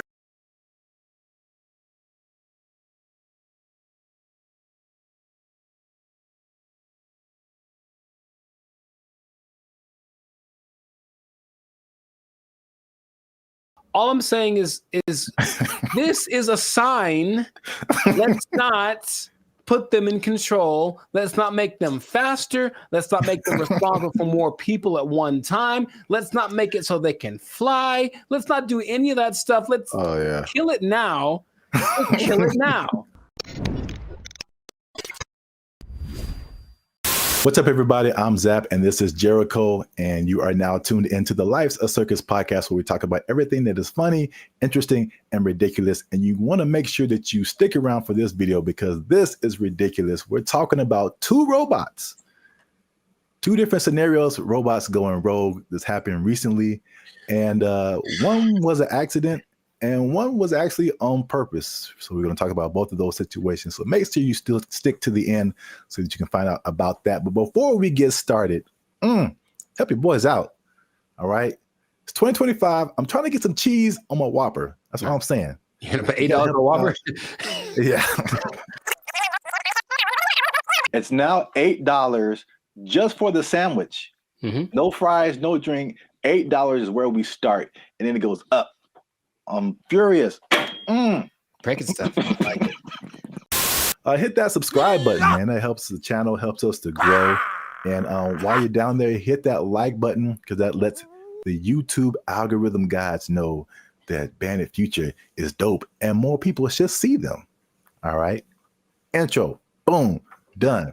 So I'm going to start off with the question. No. Because I got a couple of videos to show you. The answer is no. No. I'm so mad about this. So stop. Who can I tell? Elon walked in, like, stop it. Stop doing it. This isn't Elon. It's some other people. I feel like he's always there. But Elon. All right. What you got? What you got? So question. How do you feel? Well, puberty. How? And the Rockets, I'll make up for it now. How do you feel about driverless cars?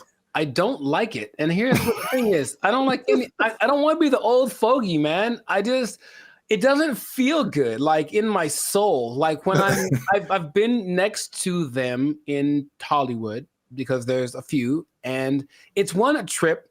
Because you look over and the first thing you're like, oh, there's no driver in that car.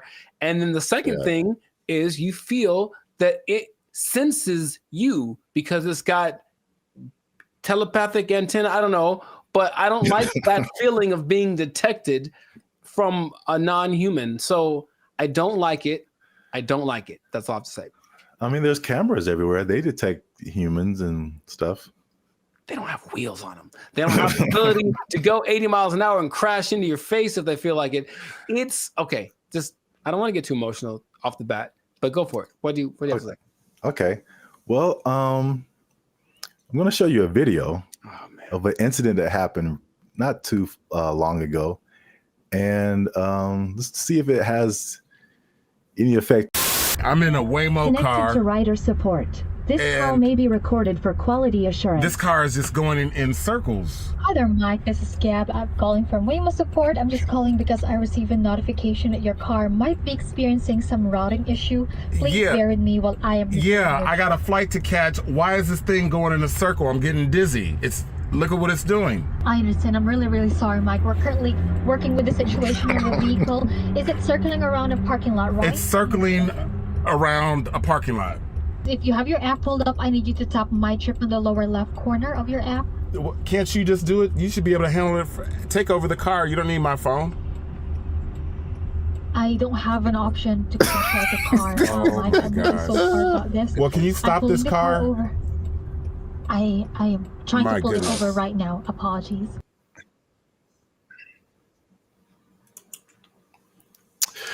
Yeah, man. So here's the thing. All right, to his discredit, the car is not going that fast. He could just jump out, I think, unless they can't unlock the door. But what he mentioned was like, yeah, there should be some kind of an override thing for these things. Sorry, it got it on the fritz. Let's hit the button so it calms down real quick. Like, they should be able to do that.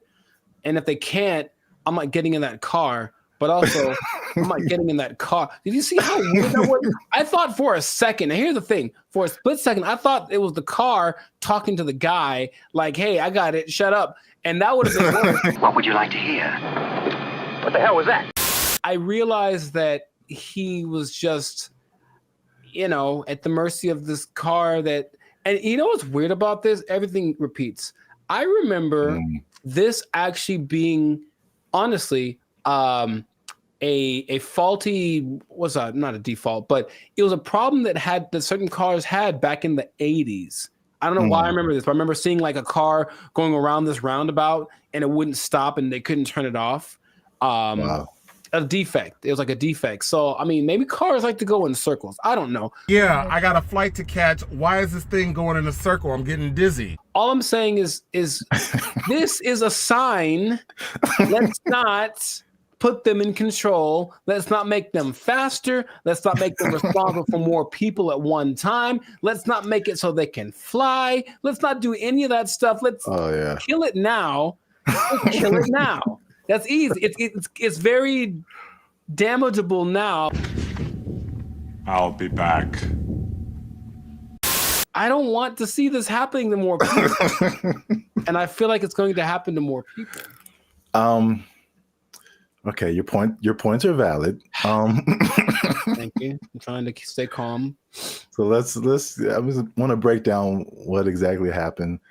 So the guy in the car, his name is Michael Johns, who ironically works in tech. So he was inside of one of these Waymo cars, which I'm seeing more and more now. Yep. This was in Phoenix, and the car the car did 8 circles in the parking lot. Oh wow, this is fantastic. It did 8 circles. As you can see in the video, he said he was getting dizzy, and probably the same thing that jumped out at me was like, the lady literally said, "I don't have an option to control the car." Right, and that's the problem. That's a big problem. That's such a big problem. This thing has been out for years. It blows my mind that they can't control the car. Like if something like this happens. Right. Trust me. They said a software update is what fixed the car, which is like, I don't like that either. I don't like that either. That I know. I me either. Because like a software update on my computer or my phone, it's fine. Like a software update on my car made it do this. No, man. You know my computer does sometimes? Hey, y'all, come look at this. Sometimes my computer, okay, Team Apple, but sometimes it just literally goes like, and turns off. Literally, it sighs and gives up the ghost. And I'm like, well, that's already inconvenient. But if it was like a vehicle carrying people with responsible for their lives and it did that, sorry. And then I got a tragedy. I know you have a burning question. Has this happened before? And the answer is yes. So, this is crazy. In 2021, the car was confused by puddles on the street. So it didn't really recognize what puddles were. Okay. And it was breaking for no reason, basically, while people were inside the car. In 2024, they experienced several recalls, February 2024, when two vehicles hit the same truck.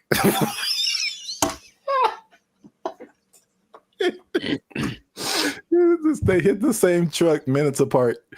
And this, along with other incidences by another robo-taxi company called Zoox, began a federal investigation into erratic driving. I don't get why. I don't get it. In June of 2024, they recalled almost 700 Waymo cars to make them, and I quote, less likely to drive into poles.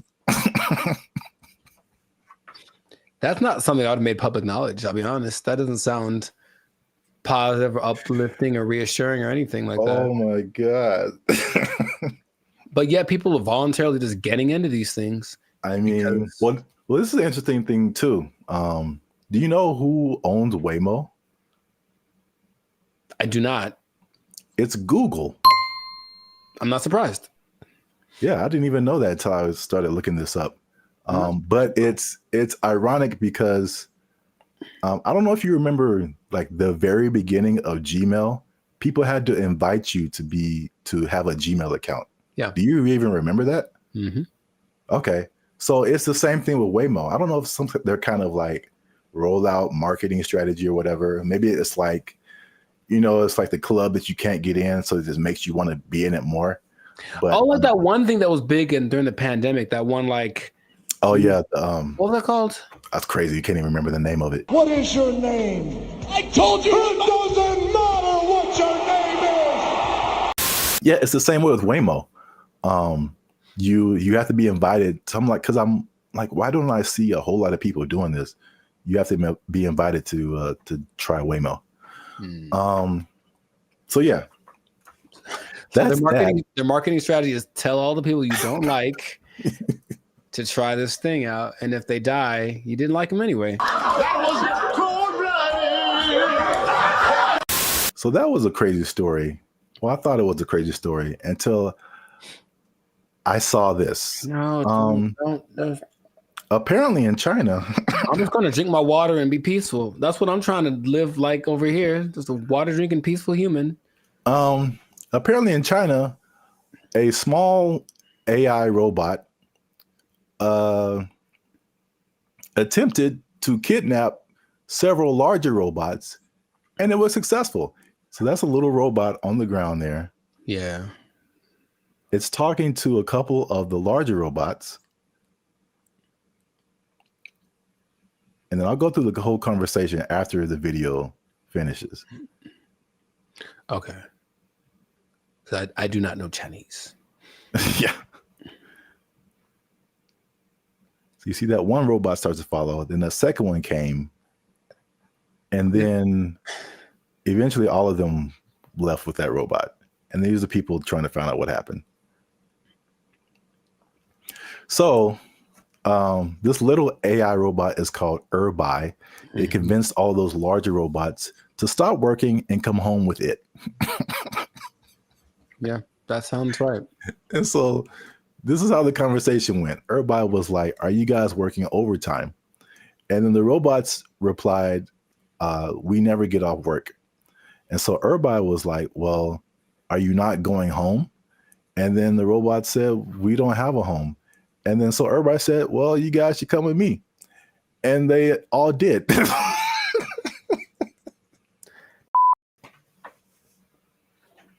I don't have any more water to drink and be peaceful. I can't be peaceful anymore. That's I have so crazy. It's not. It's not crazy. It's exactly what happens in every movie. In every movie. Do you remember there was a movie about a toaster? I forget what it's called, but it's a little toaster. The Brave Little Toaster? There we go. That's what he did. He talked to his buddies and they went over. Don't you remember? That's exactly what happened. That was like 20 plus years ago. I don't remember the movie. Long time ago.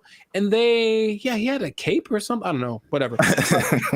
All I'm saying is that nothing should surprise these people from what they're doing. They're trying to give these things the capacity to reason and make decisions that we have without expecting them to do the things that we would do if you gave us the capacity to make decisions. Shut up! Yes or no? You want to die? Yes or no? I got the job done. What the hell do you want? Didn't answer the question.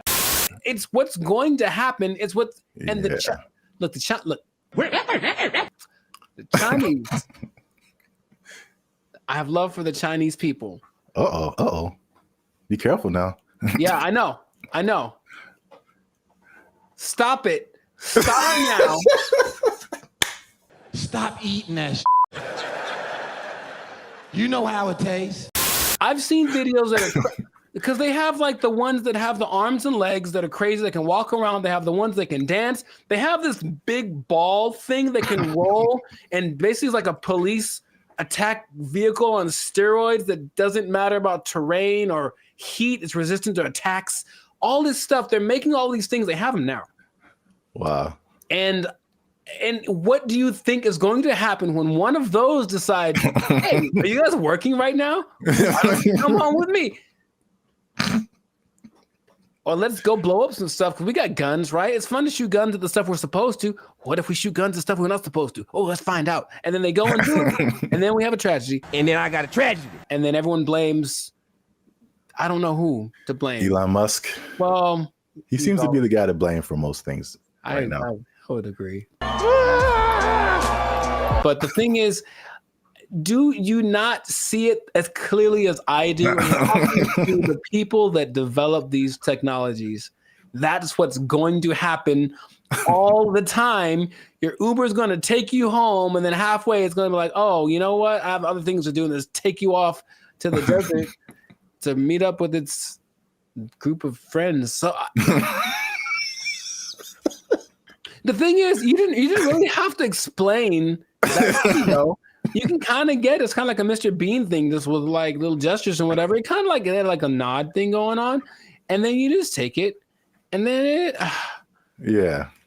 I could. Well, here's the caveat to this second video. Okay. The Waymo car was an accident. This second video, well, first of all, it went viral on social media. Sure. So I mean, apparently, with AI and all kinds of things now, you're like, did this really happen? So. The person who posted the original video and the company that built the robots, or companies, actually two companies, they verified that the video was accurate. That's a thing that happened. Mm-hmm. But the caveat to that is that they planned that. So basically, it's two different companies, the company that makes the little robot and the company that made the bigger robots. And the little robot company was like, hey, can we test out our robot on your robots to see if it can make it do stuff? Mm-hmm. And it did. So I think, as funny as that is, I think they are aware that stuff like that can happen. So they are testing it. I don't think they are. That's the thing. It feels like as much as they say that, I don't care what you say. What are you doing? And in this case, they're doing things that tell me the contrary of what. Well, they're testing out the capabilities of these things. So, I mean, eventually it's going to be like, okay, let's program it to not do this. Start kidnapping people. That's one of my mission parameters. So yeah, fun times. This has been another episode of the Lives of Circus podcast. I don't like it. If you like this episode, make sure you hit that like button. That helps us out. And don't keep it to yourself. Don't be greedy now. Share this with at least two people that you think might find this interesting. And because the robots, man, they're coming, man. You need to hold on to everything you got. I mean, they're here. Hide your wives, hide your kids. So y'all need to hide your kids, hide your wife. Hold on to your job. Hold on to your job, because you're going to need a little job. And the robot's going to take it over. They're going to kidnap everybody out. They took our jobs. They took our jobs. Take our deer. Take our deer.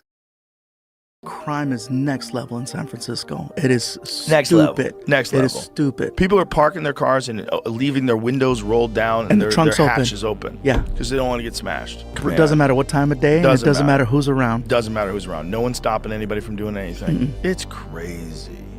Last year I had a break-in and they took like $100. But to replace the window, it cost like $200.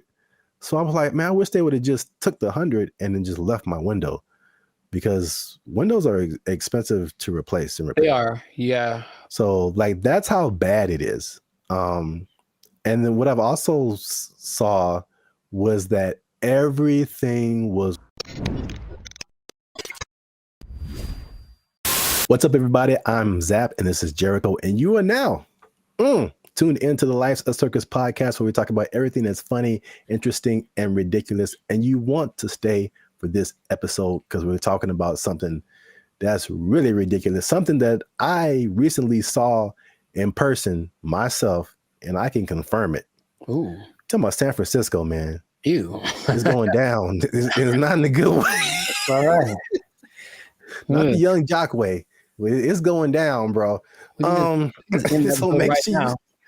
make sure you stick to the end, because there's at least 5 reasons that I can point out for this. And you know, as usual, come on now. Over 400 videos, over I think 200, almost 250,000 watch hours. Come on, we've been putting in work, boy. Your boy's been putting in work. All right, we need your support. Hit that subscribe button. All right, that helps us to grow, helps our channel to continue to do more videos. Hit that like button. That lets the YouTube algorithm know that more people should see this video, and we're gonna start promoting it now. Because let me take the glasses off. Let me take the glasses off. Talk to the people. Can I talk right into the camera, man? Talk to the people. I'm gonna be honest with y'all. We have almost 2,500 subscribers, and we have 1 member right now. That sounds like a 2,500 to 1 ratio. And God bless her heart. I'm gonna send her something really soon. But she's been a member. She has been our lone faithful member for a whole year now. Here's her 1-year anniversary. I'm not gonna say her name, but you know her. Her screen name is Reigning Goddess. Thank you. But shout out to her. Thanks, Queen. Well, we need, like, I'm gonna put the goal out there. 10 members, man. 10 members. Easy to do. All you have to do is after you subscribe, you'll see a join button at the bottom of the videos. All right, hit that join button. Memberships as low as $3.99. $3.99, man. That's not even a tank of gas. You can help your boys out with the tank of gas. All right. It's not even a tank of gas. That's I said I wasn't gonna go Marvin Sapp, man. I might have the ushers lock the doors, man. If y'all ain't supporting your boys. I said close them doors. Ushers, close the doors. Close the doors. So yeah, San Francisco. I could just say don't go there and then end the video, but we could talk about something. Yeah. I was recently there a couple of weeks ago, and it's bad, man. Okay, let's rewind the tape. We've hinted at something that we've never really fully talked about on this channel, and that was our trip to San Francisco. Sure. It was like, what, a couple of years ago? It's like a repressed memory by now. I don't like to bring it up. And I will publicly take the L on that one. That was a good part my fault, because this is what happened. We were looking for hotels. I'm like, man, this hotel is really cheap. I'm like, we're gonna save a lot of money. And then we got there and we found out why. It was, yes, go on. Dude, is by far the worst hotel I've ever been in. Like, I still feel bad to this day for putting you in that situation. That's okay. Just don't let it happen again. We won't let it happen again, Mr. Mackey, okay? Okay, that's fine. What was happening, you ask? Yeah, I'm glad you. All the things. Yes. All the bad things were happening all at once, and it was a lot to take in. You care to share any? Okay, look, I didn't things that sleep you under saw? the mattress. Okay, that's one. I did not sleep under the mattress because I was afraid of catching all of it. Or under the sheets? Well, I didn't want to do either one. I didn't want to touch them. I was hoping I could find a way to like just float above it like a vampire or something. But under the sheets, like it had cigarette holes on it. I'm sure there was a stain on there. I was like, someone died in here for sure. I'm sure there were interactions of drugs going on all throughout the night. Somebody tried to come in our room. Someone tried to jiggle the door I vividly handle. remember that. Or like, so we were just chilling, and then someone banged on the door really, really hard, and we just looked at each other, and you were like, "Don't open the door." For the love of God, don't open that door. It was a problem if you open the door.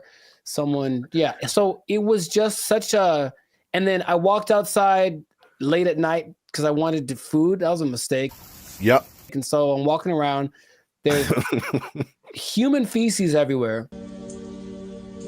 Brother, And then there was just this like scene where you round a corner, because you see it in movies, and I round the corner and it's like all of a sudden there's just all of these people just drugged out in this one area, but it's like almost like they're moving in slow motion because like I got there and it's kind of like, oh no. Yeah, zombie. Kind of a zombie apocalypse kind of vibe. And they looked at me and it's like, well, they were going to chase me. And if it was one of those movies with the fast zombies, which is still terrifying, like zombies are supposed to be slow. I don't know who invented fast zombies, but you know, I just had to get out of there. So it was such a bad time. And everyone that lives there is like, yeah, we know. French fry when you pizza, you're gonna have a bad time. Yeah, I was recently there, and I mean, compare it to LA, because I think I have a good perspective. Because you see a lot of stuff on the news, and they're like, you know, California is this, and Hollywood, like all of California isn't Hollywood. All of California isn't San Francisco. These are like the biggest cities, you know. But it's like sometimes, and you see news from other places, and they like sensationalize stuff. Yeah. They do not do that with San Francisco, bro. It's crazy. And it's coming from someone who's lived in like the heart of downtown LA for years. Patrolling and trying to catch me riding dirty. I feel like LA is more concentrated. Like you have Skid Row where like it all goes down. And then every once in a while you on a corner, you'll see somebody here and there. Yeah. But I feel like the extent, and there's a specific area called Union Square in San Francisco that's been hit like the hardest. But it's just like, it feels like it's everywhere. Like it's not just like a little Skid Row. It extends everywhere. So I mean, we've obviously mentioned the drugs. That's the homelessness and the drug epidemic, which is like, most of it's mental health and addiction issues. So it's made public spaces unsafe, difficult to manage. And this has been kind of further fueled by the high rents in the city. And then their approach to it is like this, what they call a harm reduction over enforcement. What? So it's just call it stupid. Just call it stupid. But remember you did the video about what country was that who kind of had an open drug policy? Portugal did it, and it worked for them. But they had we will let them kind of do what they want, but also give them lots of resources so that they can fix it, and clinics and all that kind of stuff they can get clean. So it's kind of like they had a method to their madness, and this one's kind of like I remember watching a video about they're interviewing people in San Francisco, like, what can we do about this? And it's like, they think the big problem is that approach. They're just kind of giving away needles and stuff like that. Just like, here, just make sure your needles are clean. It's like, well, they're going to just take advantage of it. And it's not working. You know, if the goal is to fix it. Now, the question is, are they trying to fix it? It doesn't seem like it's a good policy at all. Yeah. And what makes me nervous is like, I feel like San Francisco is the prototype, and it's kind of trying to make its way to LA. Like the I feel I can see LA turning into that. Because even recently, I've been taking like the metro more, the trains and stuff. It's just been kind of helpful for me. And literally, I got off on a stop, and they have all these different people, ambassadors for the metro, whatever. And this lady made an announcement, and she was promoting this app that you can get on your phone to like report incidences on the metro and help you whatever.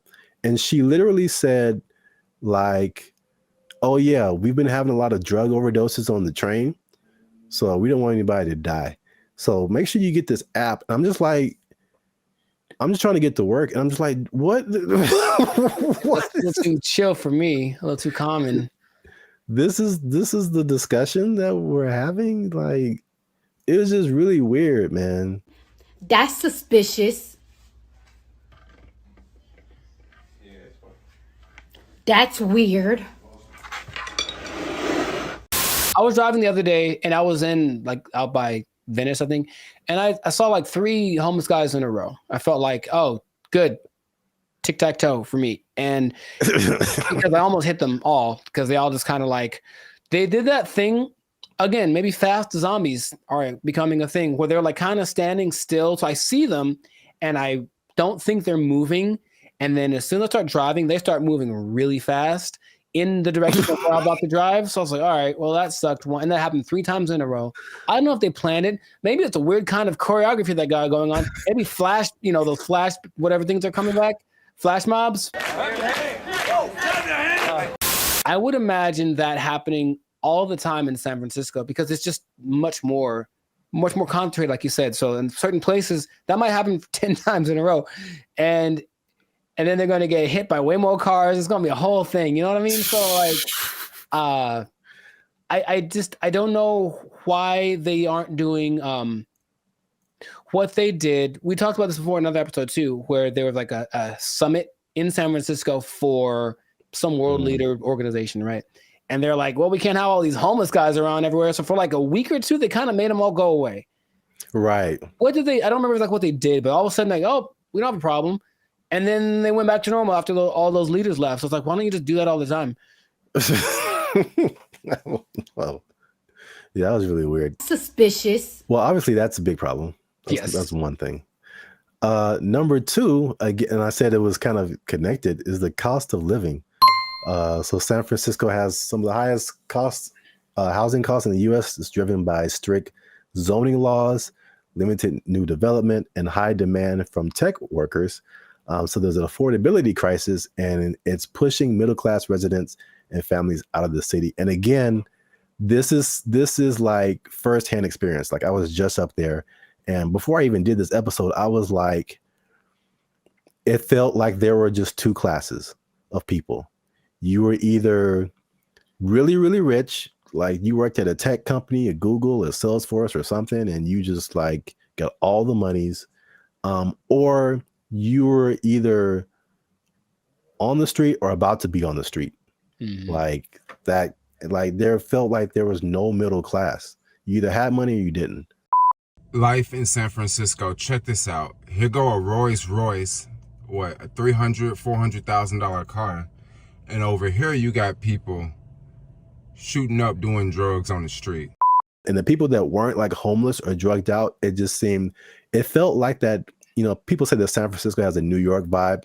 It felt like that, like everybody was hustling to just like get by.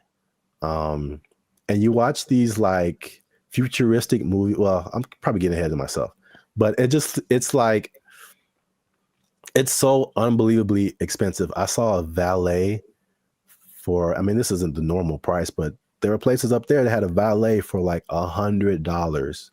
$100 to park your car. Nope. Average rent in San Francisco, $3,204. $3,000 a month. That's very New Yorkish. On average, a studio costs you $2,700, 1 bedroom $3,500, 2 bedrooms $4,800. That's a lot of money. I'm trying to remember what was so great about San Francisco back in the day.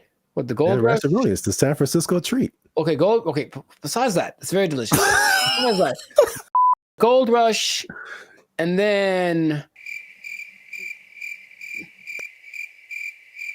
profit? Like what happened? Like I'm trying to remember why San Francisco was such an attractive place for Full House. They had Full House. Okay. Yeah, we're going way back now.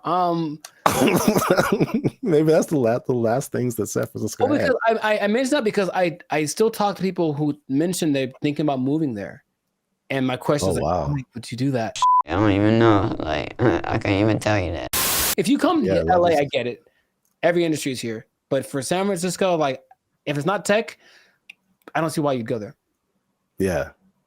One thing I will say about that was cool when I went there, this is a random topic, but and LA they're almost there. I got off the plane and I could get right onto the train. Like the metro system goes into the airport. So you can just hop off the plane, get on the train, and go right into the city. I thought that was pretty cool. LA, you can almost do that, but it's still, they haven't finished the track yet. Interesting. I guess that's a There's always a thing where you're like, okay, how do I get to the airport? Somebody got to drop me off, or how am I gonna, But yeah, you can do that in San Francisco. So that's one thing. That is one thing. Yeah. I'm still thinking, what would behoove somebody to move to a place that's behoove. Thank you. That's expensive. At some point in the recent few years, the mayor declared San Francisco as a state of emergency because of the problem, right? Like that was the thing that happened. And yeah. But again, what are they doing to fix it? Because I just keep hearing about bad things and it's getting worse. And it's okay, well, do something. Like, it just feels like they're like, yep, that's how it is. So come on down and get some money, I suppose. But wait, there's more. Oh God. So we talk about the homeless and drugs. We talk about the unaffordability. As you do. On top of that, third thing is crime and retail theft. Something again I saw firsthand. Nice. So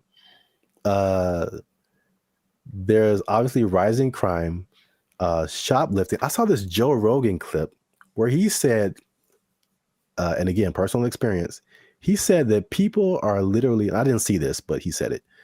People are leaving their windows in their cars rolled down and their trunks open. Crime is next level in San Francisco. It is Next stupid. level. Next level. It is stupid. People are parking their cars and leaving their windows rolled down and their trunks hatches open. Yeah. Because they don't want to get smashed. It doesn't matter what time of day, and it doesn't matter who's around. Doesn't matter who's around. No one's stopping anybody from doing anything. It's crazy. It sounded weird until like last year I had a break-in and they took like $100. But to replace the window, it cost like $200. So I was like, man, I wish they would have just took the $100 and then just left my window, because windows are expensive to replace and repair. They are, yeah. So like that's how bad it is. And then what I've also saw was that everything was on lock. I went to like a CVS, I went to a Target, and it was like everything was under lock and key. Ironically, I went to buy a lock and key. Yeah, they had like these lockers, but I didn't have a lock for it. So I was like, let me go to CVS and get a lock. And I had to get someone to unlock the case so I can get a lock. And there was like a bunch of random, usually like every once in a while you see like high priced electronics, or used to be like power tools or something like super expensive. But it's like everything was locked up and you had to press a button and you had to call somebody to go get the thing that you wanted. And it just like, from a person who doesn't steal, it was just like psychologically, it was just like, this sucks, man. It's like the shopping experience. I couldn't like, because you go into a store, the benefits of going to a physical store, you can pick the item up, you can feel it, you can read the back, and it's like, I can't even see what I'm really getting. And if I don't want it, I got to call the person back and have them put it like, but it's because a few people just keep taking stuff. Like everybody suffers. And it's just like, it was really, if I could use a word to describe my experience there, it was just uncomfortable. I didn't feel unsafe, like I'm a big dude. I could take care of myself, but it just felt like, It could go down anytime, basically. Well, I just didn't want to be there. Like, I don't want to be here. Like, this is not. It's not inviting. I think that's a good word. It just wasn't inviting. Wait. Since 2019, 47% of businesses in that Union Square area have left. Yeah, that makes a lot of sense. I think all of them, all of them leave to turn into like a park or call it hobo land. Make it like that. Remember during the pandemic, no one talks about this, but during the pandemic, there was one time in Seattle that just said this part of like, Seattle. It was like, you know what? It's ours. So F the police and everything. And they just like kind of took it for like months. Like, it was kind of their area. And it's like a long. Yeah, I remember that. Yeah. Remember that? They should just do that and let it go and then maybe burn it. I don't know. But let's let it, count your losses and just let it go. Because why maintain such a volatile area, But it's crazy. I mean, I don't like to make videos about, crapping on other people's cities, man. But it's just like, especially after we went like a few years ago and then coming back to it now and seeing like it's worse. And I talked to some people there and they were like, or I talked to some people who live there and I talked to some people who used to live there and then came back for the thing I was doing. And they were saying like, yeah, man, it didn't used to be like this. And it's just like, it's just bad. But we're out of time. So let us know what you think in the comments. Have you been to San Francisco? Like, do you just read the stuff on the news and like kind of, I don't know, hypothesize what's going on, how to fix it? Do they need policy changes? Is it like an economic thing? Let us know what you think in the comments. Keep the conversation going. And also, if you have someone who you think might be interested in this topic, hit that share button, man. Don't be greedy. Don't keep it to yourself. And look, man, 47% of businesses, you know what that means, Jericho? That it's not enough. Is that what? 47% of businesses closing down and moving out of San Francisco? That's heavy. That's a big number. Square? That's a big number. You know what that means? I think I do. That means that a lot of people lost their jobs. Nobody working there because they're doing fentanyl in the bathroom. I don't know what's going on.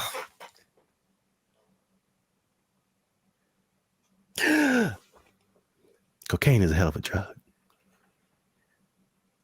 Don't fentanyl. Oh, God. They took our jobs. They took our jobs. That was their whole identity. Yeah, you're right. And we trusted them. Not anymore. Not anymore. To be competitive, they have taken that away. So now they're just like all the rest of them dogs, some backstabbers, and malcreants. I don't think that's the word even. Malcreants? I'm just mad about it. That's a word? I don't think it is. Malcreants?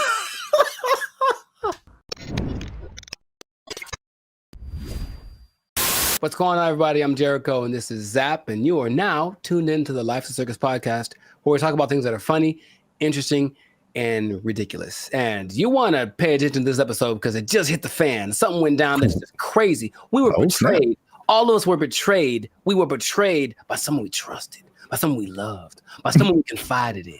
And I can't believe it just happened. It just happened. When did it happen? Yesterday. So, you know what I'm talking about. But first, this is already enough suspense, I think. But before we get into that, the betrayal of the century, make sure to subscribe so you get notifications about new episodes. Make sure to give us a like so that the YouTube algorithm can favor us. And we're not monetized, and we do have membership options for as low as $3.99. You can be part of the BFFs, and you can get a lot of really cool behind the scenes content and just some cool perks. So check that out. Check out the Band of Future membership option. It'd be great for you. Now back to the betrayal. So, brother, it just happened. I can't believe it. We were all let down by our best friend. And by our best friend, for people who like to travel, our best friend has been for a long time Southwest Airlines. Because Southwest Airlines refused to follow the mask. Why did you refused to denigrate itself when others decided to stab us in the back. Southwest Airlines. Southwest Airlines was our ally in times of need. If I needed to get to San Diego, I said, no problem, $29. Put it on the counter, cash, and you will get there. And guess what? We ain't gonna charge you for that bag you got neither. That's what they said. That's shameful. What they said. Until yesterday. Oh, what happened? They betrayed us, and now you have to pay for checking bags on Southwest Airlines. I can't believe this day. I can't believe outraged. I just read about this. I just read about this. Boycott, riots in the streets, protests, signs, wonders. Signs and wonders. I'm mad about this, bro. I can't believe it. They were my best friend. I was so ready for it. Signs and wonders. Look, their motto was bags fly free. That was their whole identity. Yeah, you're right. And we trusted them. Not anymore. Not anymore. To be competitive, they have taken that away. So now, they're just like all the rest of them dogs, some backstabbers, and malcreants. I don't think that's a word even. Malcreants? I'm just mad about it. That's a word? I don't think it is. I'm so mad about this. It's like your grandma saying that I'm charging you rent if you want to hug me or something. Like, I can't believe it. Like, it's just such betrayal. Judas. Who betrayed Caesar? That guy. Brutus. Brutus. Brutus. Yeah. Oh yeah, A2 Brute. Yeah, Brutus, right? Yeah. Is it coincidence that Brutus and Judas rhyme? I don't think so. And now Brutus, Judas, Southwest. Yeah. Southwest. You're on one today. I can't believe it, man. Anyway, how do you feel about this news before I get into some? Oh man, as I wipe the tears away from my eyes. I was mad. Wow. You said you were upset, but good Lord. I just can't believe it. That's all. That was the last one. That was the last beacon of hope, and now it's just is nanobots. Jesus upset too? Yeah, I heard about that. I feel like I heard about it coming, and then I didn't know like yesterday was the day where they were like, yeah, oh, dang man, yeah, yesterday. So I should answer your question, but so did people just pull up and be like, hey, got my free bag, and they were like, nope. For flights booked on or after May 28th. Hey, guess what day this is? Checking the first bag will cost $35 to $45. Oh, $35 for the first one, $45 for the second one. Good Lord, that's a lot of money. You know what? This gives me $1.25 tree vibes. Okay. Well, I never. Yeah. I didn't believe in them as much as I believed in Southwest. Now, something that I don't remember because I didn't fly as much back in the day, but baggage fees have only been around since 2008. I didn't know that. So, and the first one to do it, American, of course, America's gonna. Anyway, I'm not gonna say anything. But basically, yeah, oil prices went up, and then they're like, well, let's probably do it. And then everyone joined in. JetBlue joined in, and Delta and United. But Southwest was true to the cause of the people, and now they say it's just basically to be. Is there? I think there's a statement. It's just the generic because we're not making enough money. I think that's pretty much the statement. Helps us remain competitive. And it's like I thought they were making it sounds more like my accountant made me do it or something nonsense. And then the logic is it weighs more if you put your bags on, so that's more fuel and blah blah blah. And so economy and blah blah blah blah blah blah blah blah blah blah blah blah. How much money do you think airlines make annually? I was just about to say that because even the episode I did with the seats, it's like from what I hear, their profit margins are thin. Like they don't really make enough to cover a whole lot more than their costs. But I can't even make, I don't have no idea how much they make annually. Well, it starts with a 7. 7. So each airline, or just airlines as a collective? Airlines, from what yes, airlines, all airlines. So 7 billion? Yeah, man. A year? For baggage fees. Oh, just in baggage fees? Yes. Wow. Wow. It's like McDonald's or something where they don't make any money on the hamburger. They make all the money on the fries and the cookies and the right. drinks. Yeah. Stuff. So it's just like, I remember something, I can't remember exactly what it was, but they really make their money on the fees. And the ticket, well, say that again? Oh, you will be exempt if you are a member of the A-list tier, the Rapids Reward Loyalty Program, or if you have a Southwest credit card. Which means you spent more than baggage fees anyway. So exactly. I'm on to you, Southwest. You're not fooling no one. They still, what is happening? They still collected, because they basically let you do your first 2 bags free, and then the third one they charged for. And they still got $83 million a year off of that. Wow. And the thing is, the prices go up because they're kind of like, okay, the more baggage that you put on, the more it costs us, so the more we're going to charge you. So they would charge for that third bag $150. Dang. And if it was a little overweight, it was $200. Good Lord, that's a lot of that costs more than my house. There is good news. Good news. Good news, kind of. Depending on your flights, like where you're going to, how long it's going to take, and how heavy your bag is, sometimes it's cheaper to send your bags through like FedEx or UPS. Sometimes. It really just depends. But some people do that. And then they have crazy. I know, but it's like that's what it's come to. And they have little ports down there at the airport, so you can pick up your thing, and it'll be for sure UPS and FedEx are more reliable than airlines. Oh my God.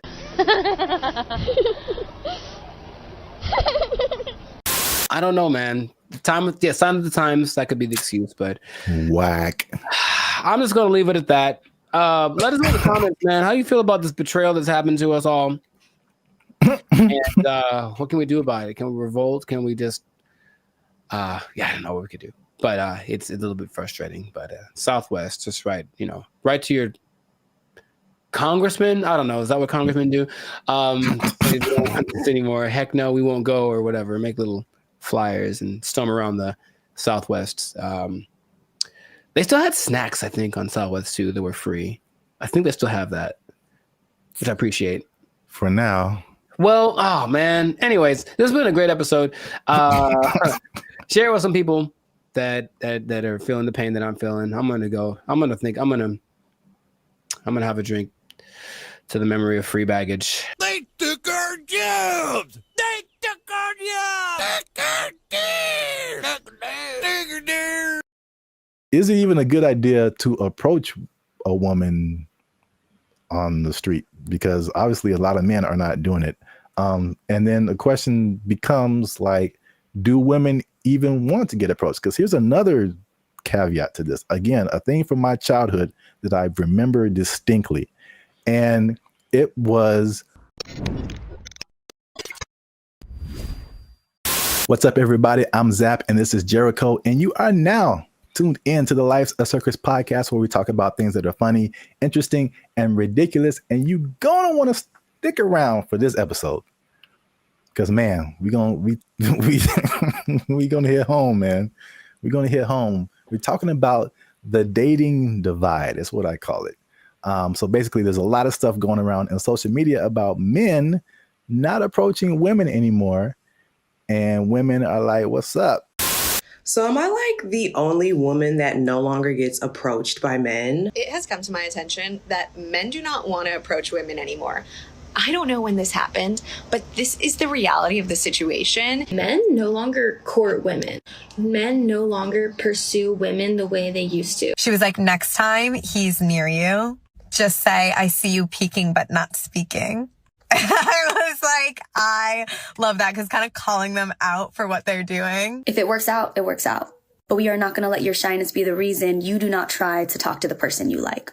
I found a study that is going to give some actual numbers. They did a study on this. We're going to talk about why men may or may not be approaching women anymore, if approaching women like that even works, and if women even still want to be approached by men just on the street like that. So there's a lot about to go down in this episode. You don't want to miss that. Stick to the end. But before we get started, you can help your boys out. Come on, you know what it is. Every episode, we need you to hit that subscribe button. If you haven't already, hit that like button because that helps our channel grow. More people see our videos. And if you really want to help your boys out, come on now. Once you hit that subscribe button, you'll see something that says join. You can join our membership because unfortunately, we are not fully monetized by YouTube. They don't give us a penny. We don't get nothing, man. So all these free videos, bro. I'm laughing on the outside, crying on the inside.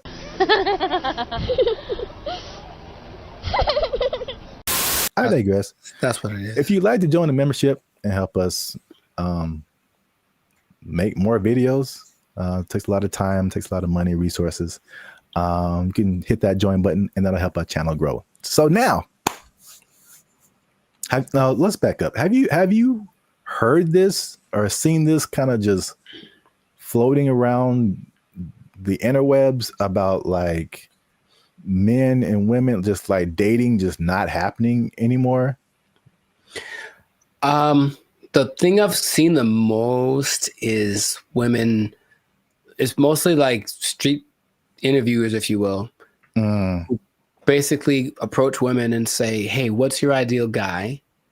And then when she just describes this guy, and the person who's interviewing tells her the probability of that person existing and choosing her. And it's usually like, it's crazy. Minimum height. 6 feet. Yeah, that's where they get you. Minimum income. So I'm gonna say at least 200. 200 grand? You can be 30 years old and make 200 grand. Oh my goodness. Take a guess at what percentage of men fit this criteria.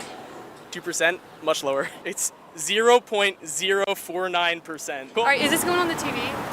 And it's not that she's always looking for, the baller with 10 cars and $1 billion, but even be a certain height, have a certain wealth status, no kids, whatever. It's still very few people. So I think just recognizing that this is the ideal thing that women are looking for and feeling maybe a sense of entitlement, they deserve that is going to weed out a lot of guys. So then when guys that are outside of the range of that, window that she wants approach, they just kind of shut them down without even thinking about it. And then I think that is more prevalent with guys getting, we were supposed to be the people that pursue in the relationship, and getting told no is part of the process. Trust me, it's part of the process.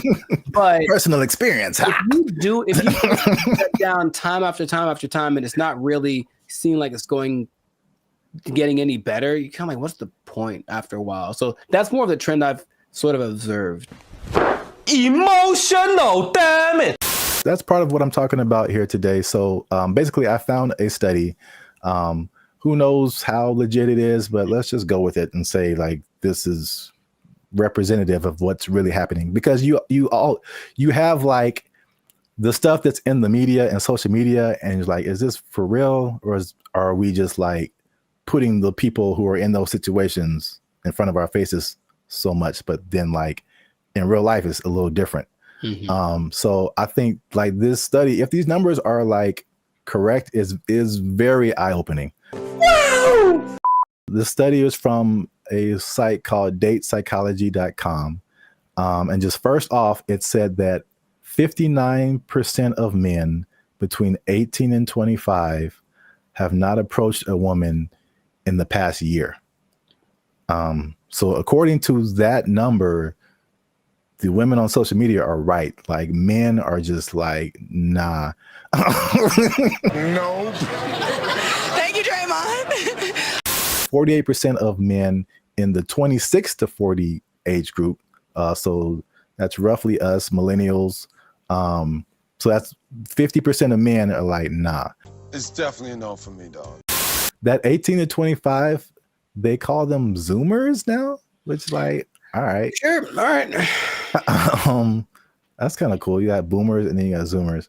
But 81.81% of them and almost 75% of millennials have not approached a woman in the past month. Wait a minute. Something ain't right. So at least according to that study, at least in that respect, the women are right. Like the men are not, like, at least in the sense of like approaching someone, you know, in real life on the street or whatever. I see you peeking but not speaking. Obviously, a lot of different questions come after that, right? But just as like a fun to the side, if you feel like sharing. Emotional, damn it. Because you spoke about like the difficulties of just men just fear rejection, stuff like that, approaching women. Do you remember your first attempt at approaching a woman?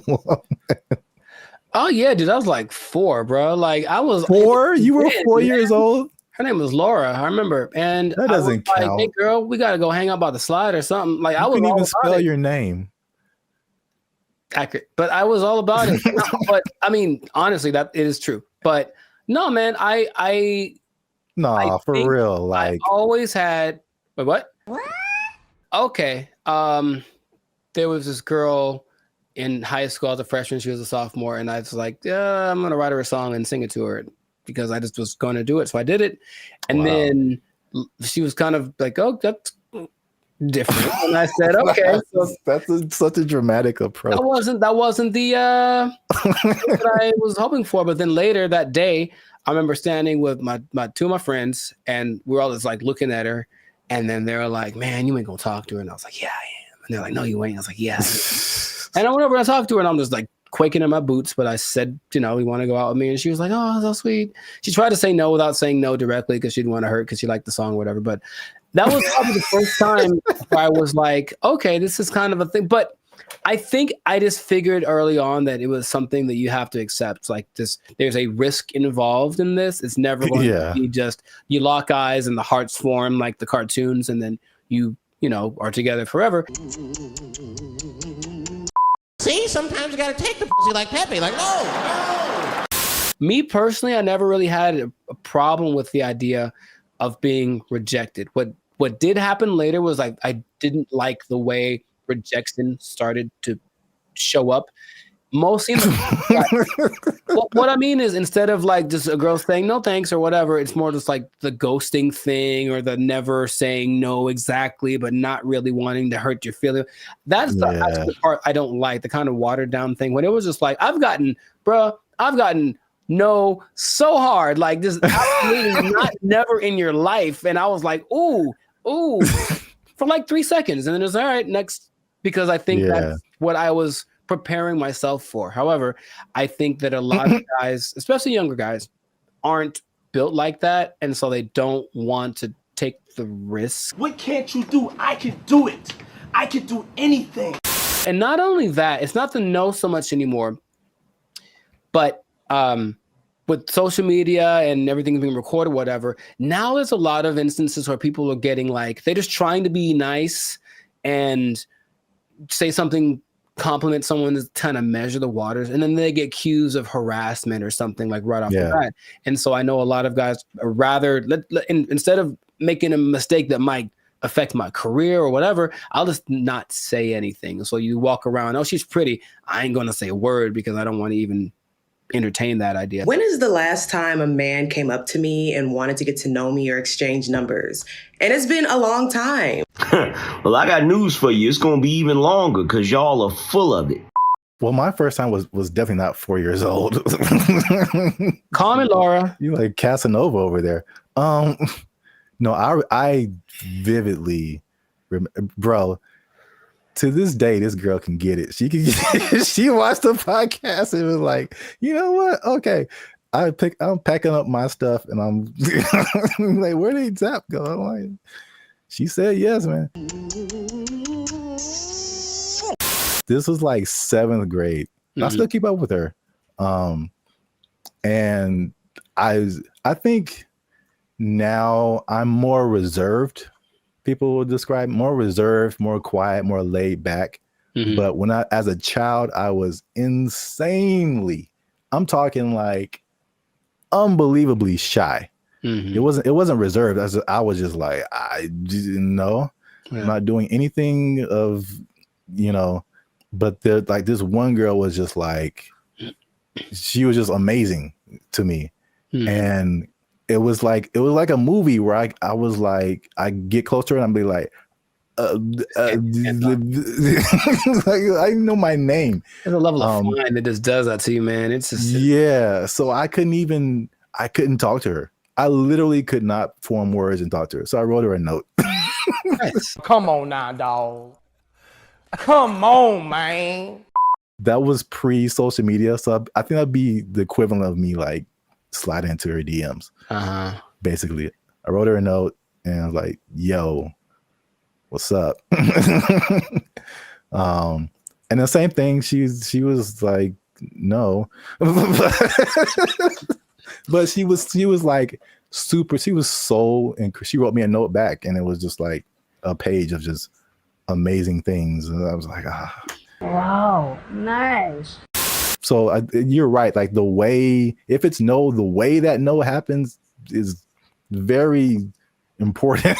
Yes. Men's psyche. But okay, so just moving on. So now the question becomes, all those, flash forward to back to where we were talking about. Is it even a good idea to approach a woman on the street? Because obviously a lot of men are not doing it. And then the question becomes like, do women even want to get approached? Because here's another caveat to this. Again, a thing from my childhood that I remember distinctly. And it was the songs that came out. And every time you heard of a song from a man about a woman, it was like, "Oh, baby, I love you. I'm trying to get with you. You're my everything," whatever. And then after a while, like, it felt like every song that came out from a woman was like, "Man ain't this, and he broke my heart, and he is trash." And there was 2 instances I remember: TLC, sure, No Scrubs, and everybody was just like vibing to that song. I'm just like, I can't get with Chili if I ain't got my own. Hanging out the passenger side of his best friend's ride. If you live at home with your mama, oh yes, I'm talking to you. And I'm like, man, I'm like a teenager. I'm like, man, I love my mama. I don't have a chance. So it was that song, and then it was Destiny's Child, and I think Beyonce has a few songs where she's like, man, she does. Yeah, she lets man. That's not how she really feels. What was that? The Bills one? Yeah, can't pay my bills, pay my automobiles, pay my telephone bills, and then you think you got it, and then she's like, nah, then maybe we can chill. We can chill, like, bro, I just paid all your bills. Yeah. You my wife now. Like, what happened? No, that's just something you just do now. No, you just do that now. That's just a new thing you do until you and your shitty ankle both die. There were songs like that, and I was just like, man. And then like that, and like the Me Too kind of thing, and like some of the stuff you hinted at. Right, yeah, that's why it's like, okay, maybe I shouldn't say anything. So I think there's the question of like, do women just like not be like being approached? So this study has said 74% of women aged 25 and below actually want to be approached more. 77 in the 18 to 30, 68 in the 68% and 30 to 40. So basically 3 out of 4 women are like, I want men to approach me. Why isn't it happening? I think the thing that I get from this listening to like interviews with women is that, yes, they want men to approach them, but they want it to magically be the kind of guy that they like. Yeah. So there's a caveat to it. It's like, if you walk, I've seen the look in women's face. If I walk up to them and they Wait. Last week, I was in Tampa doing my thing, and I walk up to a girl, and all I was going to ask was about, it was a bunch of girls dressed the same. I wanted to ask why they were dressed the same. And I know for a fact that women, because I've seen many posts about this, have a voice that they do when they're talking to a guy they're not interested in. It's something that sounds like they're bored or whatever. It's kind of an ew, go away voice. That's suspicious. And so she does it to me right away as very innocently. Hey, what you guys doing tonight? Oh, it's just a bachelorette party. We're just here to celebrate. That's the bride over there. You know, I'm like, hey, you go away, because I wasn't what she wanted, physically, anything like that. Like, I didn't fit. If I had, her tone would have been different. So a person like her will say, yeah, I want more guys to approach me, but not the guy who just talked to me. I want it to be the guy that I fantasized about. So how do you know if you're that guy? You really don't until you try. But you'll know right away if you're not. That's my Hated it. Hated it. All right. So just to wrap it up here. So the big question, men are approaching women. Women want men to approach them. So now, why aren't men approaching them? So 4 things I found in the article, nothing new. Fear of rejection, fear of social consequences.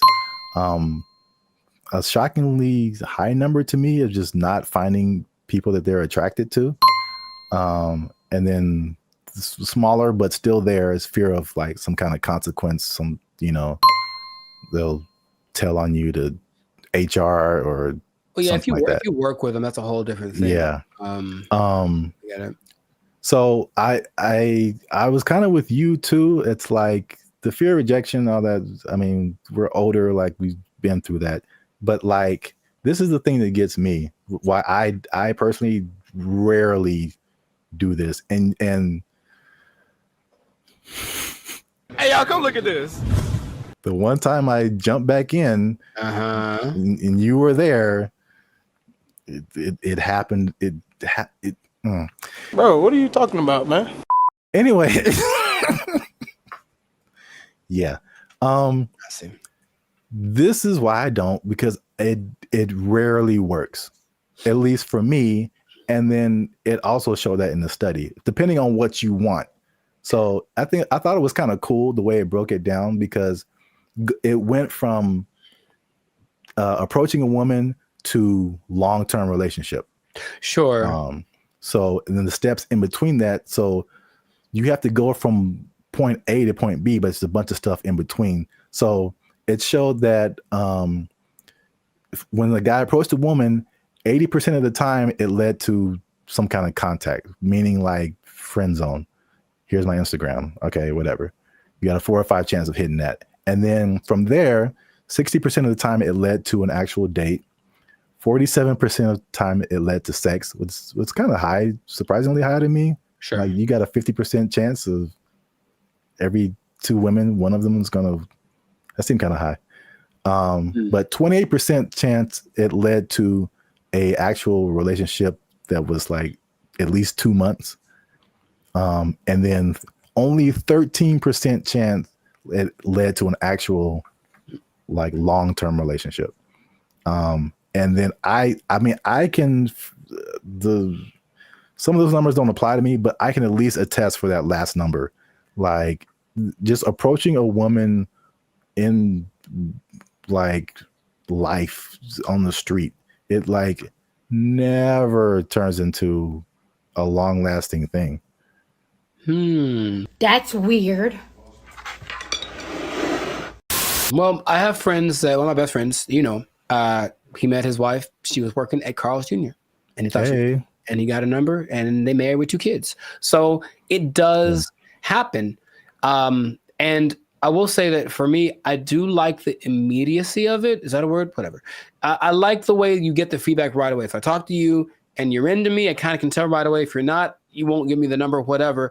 Whereas people that are going more of the dating online route, they'll get drug along for weeks and months, and it might not go anywhere, but you wasted that much time. It makes.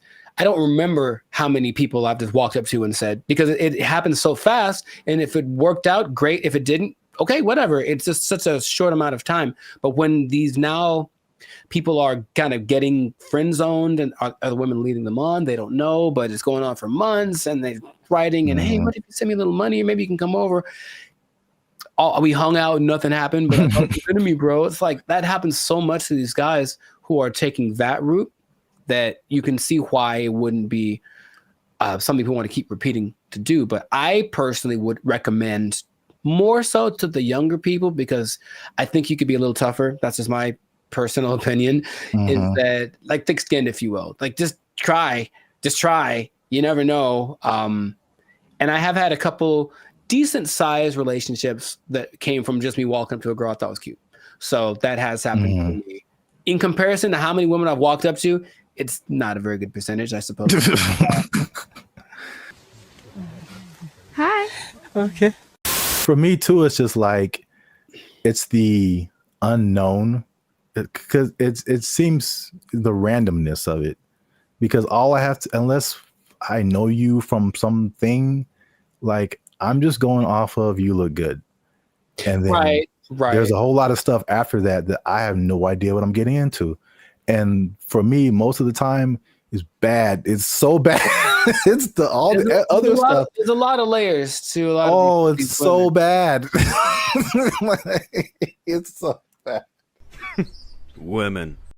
I started writing them down because remember we had another thing, and you were like, tell me some of your experiences, and I couldn't even think. And you're like, oh, they're repressed. I'm like, they probably are. Gotcha. I started writing them down. I got like 10 of them. There's a lot more. I believe it, bro. Make sure you leave a comment on this video. Share it with somebody who has noticed this in the dating scene. There's men approaching women. Why aren't they doing it? Why aren't you doing it? Are you doing it? Did it work for you? I don't know your life. I'm just saying. Yeah. Yeah. And good luck. Yeah, there you go. Oh, it's just a bachelorette party. We're just here to celebrate. That's the bride over there. You know, I'm like, hey, you go away. The matchmaker, the AI does the matchmaking, and then from there you take it on. Okay. How do you feel about that? Would you try that? You said you'd try anything. Would you try that? Oh, this is so stupid. You don't like it at all? Stupid.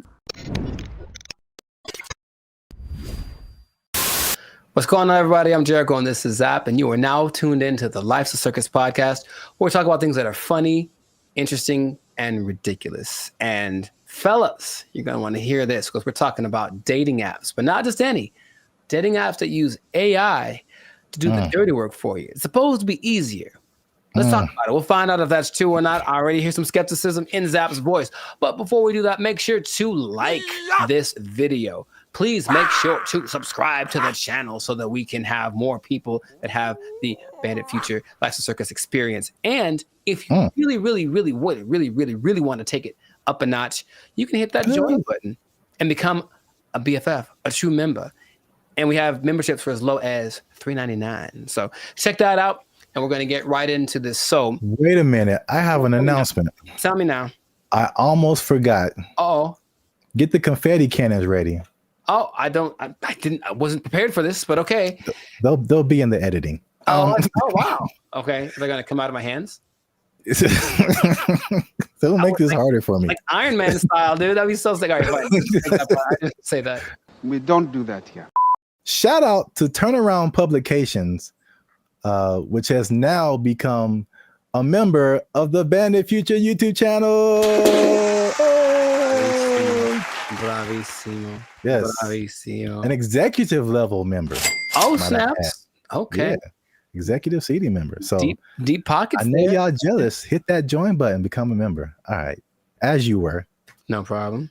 So how do you think about that, man? You can forget about swiping right, because AI is going to be the one that helps create your love story. How do you feel about just hearing about that? Hated it. Does it sound bad if I say at this point I'll try anything? Is that It sounds like most people's feelings about it. It's really interesting. Why not? Let's just sure, let's have a robot just pick the person for me at this point. Now listen to me very carefully.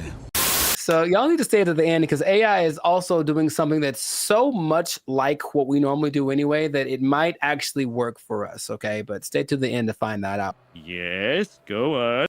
I did a bunch of research on this, and there's 2 apps that I want to tell you about that feature this AI assisted thing, okay? One is Volar, and the other is called Iris. So I'm talking about Volar first because Volar has this interesting concept, okay? So what happens is you create an AI avatar, and then the avatar... I'm out. Hated it. Hold on, check me out. The avatar basically like learns like your personality traits and whatever, and it kind of creates something that kind of looks like you. And then your first date, so it does like the swiping part for you. And then your first date isn't between you and the person; it's actually between your avatars. And then depending on how it goes, wait, hear me out. You're judging already. Depending on how it goes, then you can actually talk to the person because the avatars have confirmed that you're compatible. Doesn't that sound amazing? Nope. For me, a part that you don't that's really annoying is that's kind of like getting to know. It's like starting over from zero every time. Hi, what do you do? Where are you from? Do you like going to the aquarium on the first date? All those kind of things. And it's like, can I just skip the line on that part? And so the creator of Volar, his name is Ben Chang. Ben Chang. And he said, because the first date is between the AI versions of you, it gets rid of the getting to know you phase. And then after that, you still get to talk to human because 72% of people still want that human connection because they feel like the connection is missing. So the matchmaker, the AI does the matchmaking, and then from there you take it on. Okay, how do you feel about that? Would you try that? You said you try anything. Would you try that? Oh, this is so stupid. You don't like it at all? Stupid.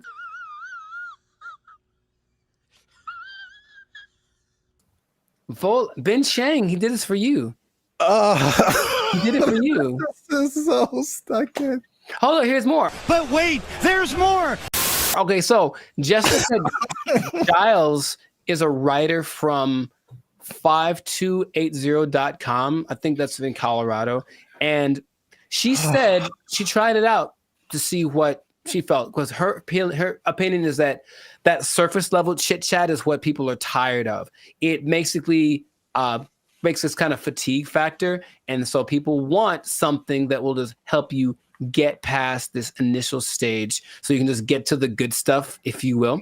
And in a study organized by Singles Reports, they found that 80% of participants ages 18 to 54, they reported feeling some degree of emotional burnout because of every time, like I said, it's starting over. So at the very least, once you put your information in, the AI is doing the work for you. And when you receive a match, there's been someone that went for you like the best wingman in the world saying, hey, this girl is good for you. Good night, girl. I'll see you tomorrow.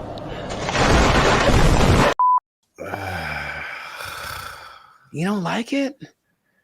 I mean, he did it for you. Who is he? Jesus Christ? He's like he died on the cross or something. No, he's Ben Chang. Jesus Christ! So put on the armor of God. Jesus Christ! Maybe not convinced about that one because that's Volar. Okay. So there's another one called Iris, and Iris is a little more straightforward. I believe Iris has a little more track record because there's actually like some success stories of people using Iris. And so Iris has a different philosophy, and I like it more. It says physical attraction is more important than anything for people or for guys. Let's just say that. So we'll use that science of physical attraction and basically we'll show you a bunch of pictures of women, and then you go through it you say this is what you like, and then it goes to the actual women and says, well, because of you told me you like this kind of woman, here's a bunch of women that look like that. So right away, the physical attraction part, you swipe on something and like, she's not my type. It guarantees that everyone that comes through your feed or whatever is your type because you've already shown what you like. This is my favorite one so far. Nice job, team. Off of that, they have people that say, oh, in a week there's one couple that say within a week we were dating and then we got married and they have kids and all that. Oh, of course they did. I mean, can I prove it? I can't prove it. You're not fooling no one. And there's other apps that do similar things like Riz AI, Blush, Teaser AI, AIMI.ai, and Quiver without the ER. And all of them do something similar where it's just like trying to find a common aspect, but using AI to find that thing before you actually meet the person for the first time or talk to them on a video call or whatever. Your confusion is not rational. She's a healthy female of breeding age. I think that in theory, it sounds okay because that part of it is, again, I'm kind of going through it now and it's really like, okay, do you like this? Cool. Let's try this thing together. Oh, you don't like it as much as I do? Okay. Okay. Easy one for me is tattoos. I like tattoos. I have a lot of tattoos. But if I meet a girl who has eyes that are tattooed, and it's a little too much for me. So even then, I have to I can't just base it off of I like tattoos. So you have tattoos. We should go together, right? Hi. Okay. Can you think of any? Okay, let's just like objectively, any pros, any cons to doing this, to letting an algorithm basically select the love of your life? I mean,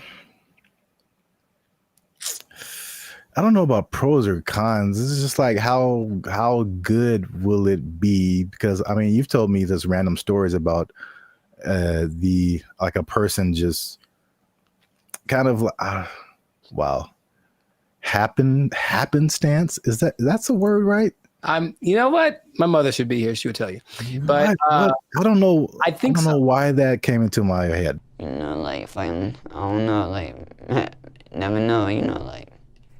Yeah, they were at a thing and the girl was there and it just happened and there was no rhyme or reason. Like, yeah, those things happen. The second app I think is better, at least for what you mentioned about like the physicality. That makes sense. I get a lot of people that are just like physically not attractive to me. Mm-hmm. And it's like, why did you send me this person? Well, in theory, okay, so here we go. Let me try to advocate for that. In theory, every person that you see is someone you like physically, and they're also anyone that's being shown to you that means that you are what they like physically. So even if you got a message from one you haven't seen, they've seen you and they go, yeah, I like you. So it's trying to do that as best it can. And it has that's just a speed thing, because eventually that's what you do. That's why you swipe on someone. Yes. So that's a speed thing, but does that make the relationship better? Not necessarily. It's just going off of the idea that maybe attraction is anytime I've ever talked to a girl is on the streets because I said, oh, she's pretty, let me go talk to her. And then who knows what happens. So just a foot in the door, maybe. But here's the interesting thing. Okay, so I mentioned you got to stay tuned to the end because it's doing something, the AI is doing something that you would imagine any person would do. Hey, y'all, come look at this. The specific one is the Volar one. And so it can create unique and interesting personas based on like what you put into it.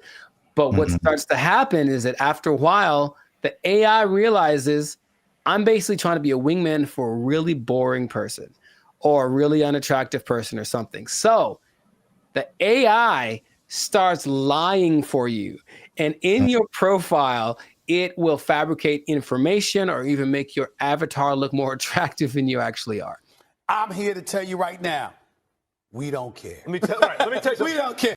You might get someone who you think is, some girl posted a picture of a guy. He looks good. And then she found an actual full size picture of him. And he was a little person and she's not into that. So she, I I guess she said nope. She canceled their date or whatever.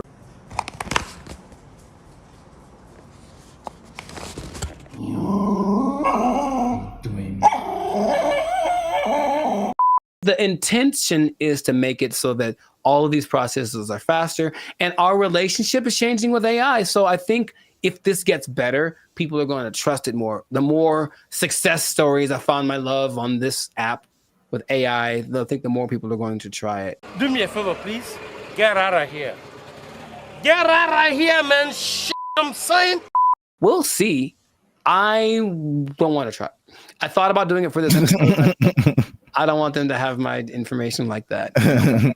It seems too convenient. So that is not what's going to happen. But, time is running short. So let us know in the comments if this is something that you would try, or if you've tried using an AI-generated dating app. Have you found the love of your life? Are you sitting next to her right now because you found her thanks to one of these apps? Let us know in the comments. And make sure to share this with somebody that is willing to put the fate of their romantic life in the hands of the imminent AI overlords that are coming. And we'll see you all in the next episode.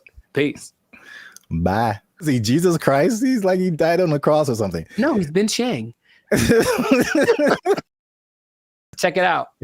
I do remember how I got rid of her. Do you want to take a guess? You staged an affair. I did not do that. You took a really bad poop and just left it there. She Why is there a pause? There's a pause.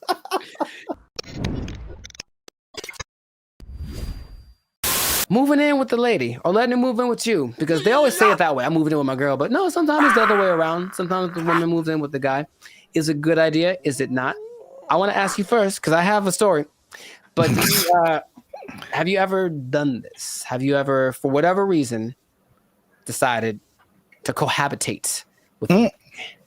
Oh, cohabitate sounds dirty. It does. Your confusion is not rational. She's a healthy female of breeding age. I have not, because I'm a good Christian boy. But gotcha. I have thought of scenarios. So this is the thing. Hey, y'all, come look at this. I'm really on the fence about this because like I joked about, like being from a church upbringing, it's like that's a no-no. Like you shouldn't do that. Sure. And it's just like, okay. That sounds pure.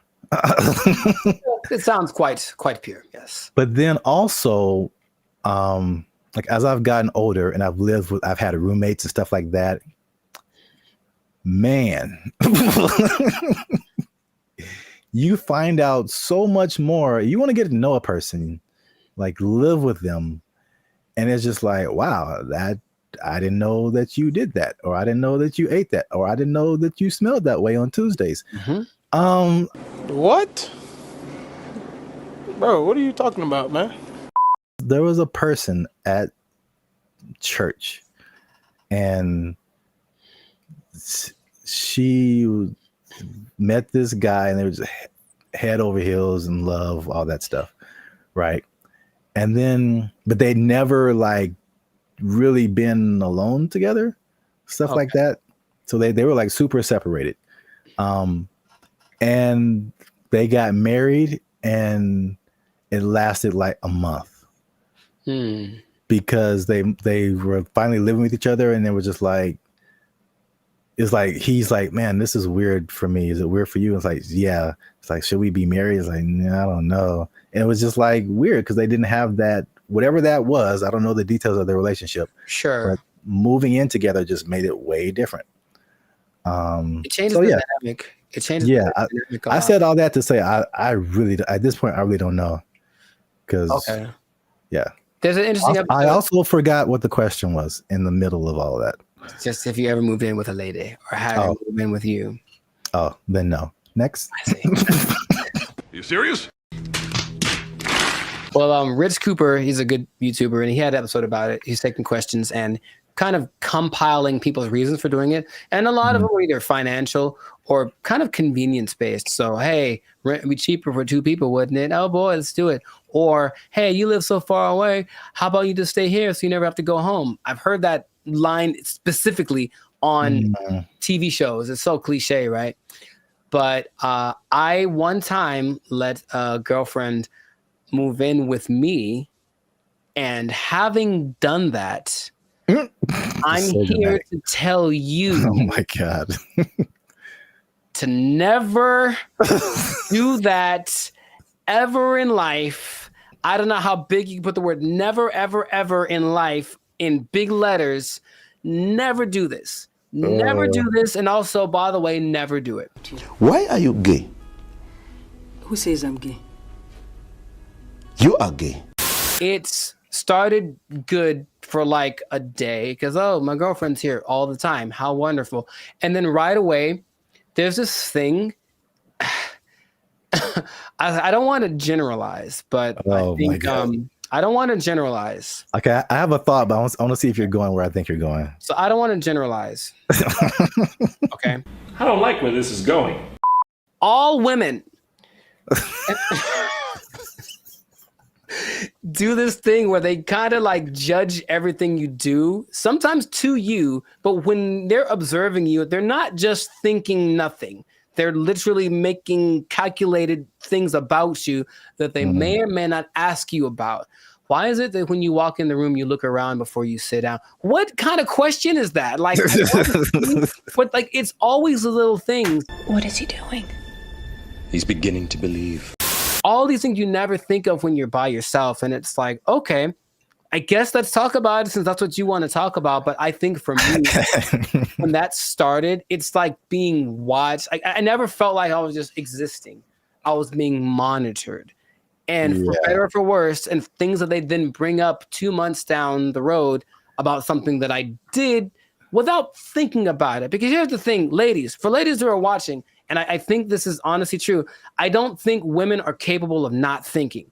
There's always a thought going through their head. And men are very capable of not thinking. I have precious family members, aunts of mine who I love very dearly, who would ask me, Penny, for your thoughts. So like, dude, I don't have a thought in my head at all. I'm literally like, I'm not even aware that I'm breathing.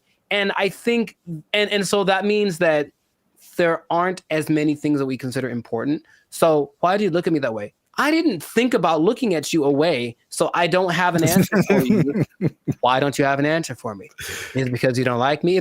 All of these things, you said it one way. I had to start analyzing every little thing that I said and did, and that alone drove me crazy. Okay. Are you kidding? That's unfair. She made those. I need to calm down. Patrice O'Neal, R.I.P., has a great quote. I say it all the time. He said that men like to be alone, but they don't want to be by themselves.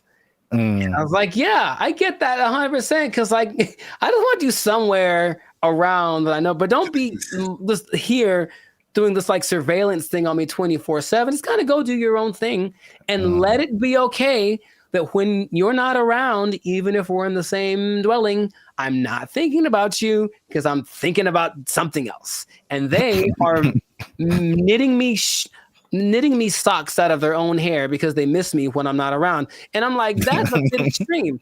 I'll be honest, it's not necessary. I think he also said like women just love so much. It's too much. And maybe that's just the difference between men and women. But I was like, okay, so I didn't like that. Then, but wait, there's more. Things had to coordinate. So, hey, there's a list of things. He's going to bed. It's 10 o'clock. You know me, bro. I wake up at 10 o'clock. Like it's like 10 p.m. Like it's okay, time to get the day started. And she's like, hey, we should go to bed. How about that? How about this? How about you go and I'll come find you several hours down the road? But that created this kind of tension of why don't you want to blah, blah, blah. We should do more things together. So I have more things. I don't want to get extensive with it, but it's just that for me, it wasn't a favorable experience. And if I ever get married, which I'd like to do, I recognize that's going to be part of the situation when I'm with someone. So I don't want to rush into that. I don't. And I have no problem saying, I've had other girlfriends like, we should move in together. I'm like, absolutely not. That's not even a thing, bro. But we can say that I don't care what the reason is. I'm not going to do it. Nope. I think that's some people's experience. And then a lot of times, like you mentioned, relationships change. Everything changes. We should combine. The same person that wanted to move in also wanted to combine our finances. So it's like, we've been dating for 3 months, bro. That's like, definitely no way.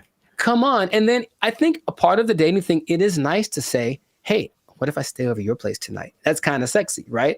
But if your place is my place, we're just at home. We're like, middle-aged and bored. It's kind of not as exciting. Nothing new, nothing changed, same old I can't forget when I was out with a friend and I kept getting calls about when I was going to be home. And I don't know why, but I definitely stayed out extra long because I didn't want to go home anymore. And it's like, that's so lame. So I need my space. And I would just tell anyone who's ever thought about it to reconsider. This is a public service announcement.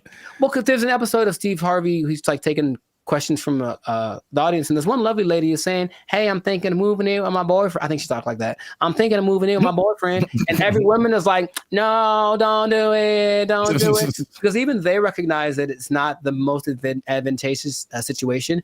That's a great answer. That's good. Do you see what I'm saying? Like, okay, so you're saying don't do it, but if you wait until you're married and then you see all of this stuff now, then it's just like, oh. Well, yeah, but marriage is supposed to be like, well, this is what you got. Deal with it. That's what it's supposed to be, right? Supposed to? I mean, that's a pretty way to paint it, but I mean, it's not pretty. I know. Maybe here's the thing. Have you thought about this? Gen Z and everybody, just ask more questions. Just ask a lot more questions.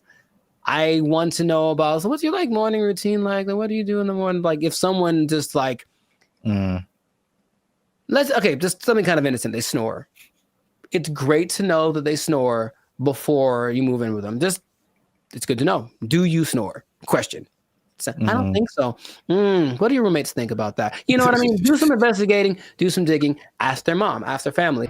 The way that you treat me. We've talked about it. Let me speak! Yeah, that's actually good advice. I thought you were going to go the route of like them taking over your space.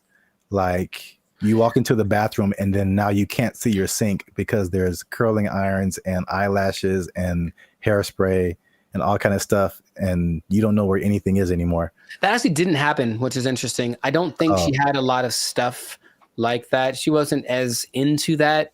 Maybe it was just kind of a rarity, but yeah, she didn't have a whole lot of products and things. I could see that happening too. And if that had happened, this was like in my 20s, I totally would have let it happen. And she would have walked all over me and put frou bunnies on all my brushes and everything. Yeah. And everything is pink. A surprise. It's like, I did some redecorating. Hope you like it. If you don't, it doesn't matter because I live here now. Yay. Exactly. Hi. Okay. I'm trying to remember how I got rid of her. Oh, check it out. I do remember how I got rid of her. Do you want to take a guess? You staged an affair. I did not do that. You took a really bad poop and just left it there. She Why is there a pause? There's a pause. To her credit, I was out of town one weekend and then our whole apartment flooded. Like all the bad stuff coming out from the toilet and everything. Like one of those. Yeah. Brother, And she actually handled it. Like called the right people and blah, blah, blah. And actually, like literally by the time I got home, I didn't know anything had happened. Wow. So she was good for something, I guess. Like, oh, thank you. But anyways, no, dude, I swear to you, I couldn't talk to her. I couldn't bring myself to do anything like, hey, you need to get out of here. I swear to you, dude, I just moved. I literally just left the place that we lived in, and I said, "Hey, I gotta go. Can you take care of this rent? Because I have to move." And I didn't tell her where I was moving to, and I did it. I've never moved, bruh. I've never moved that fast in my life. I was like, I have 3 hours. I have to get everything on a van and get out of here, and I did it.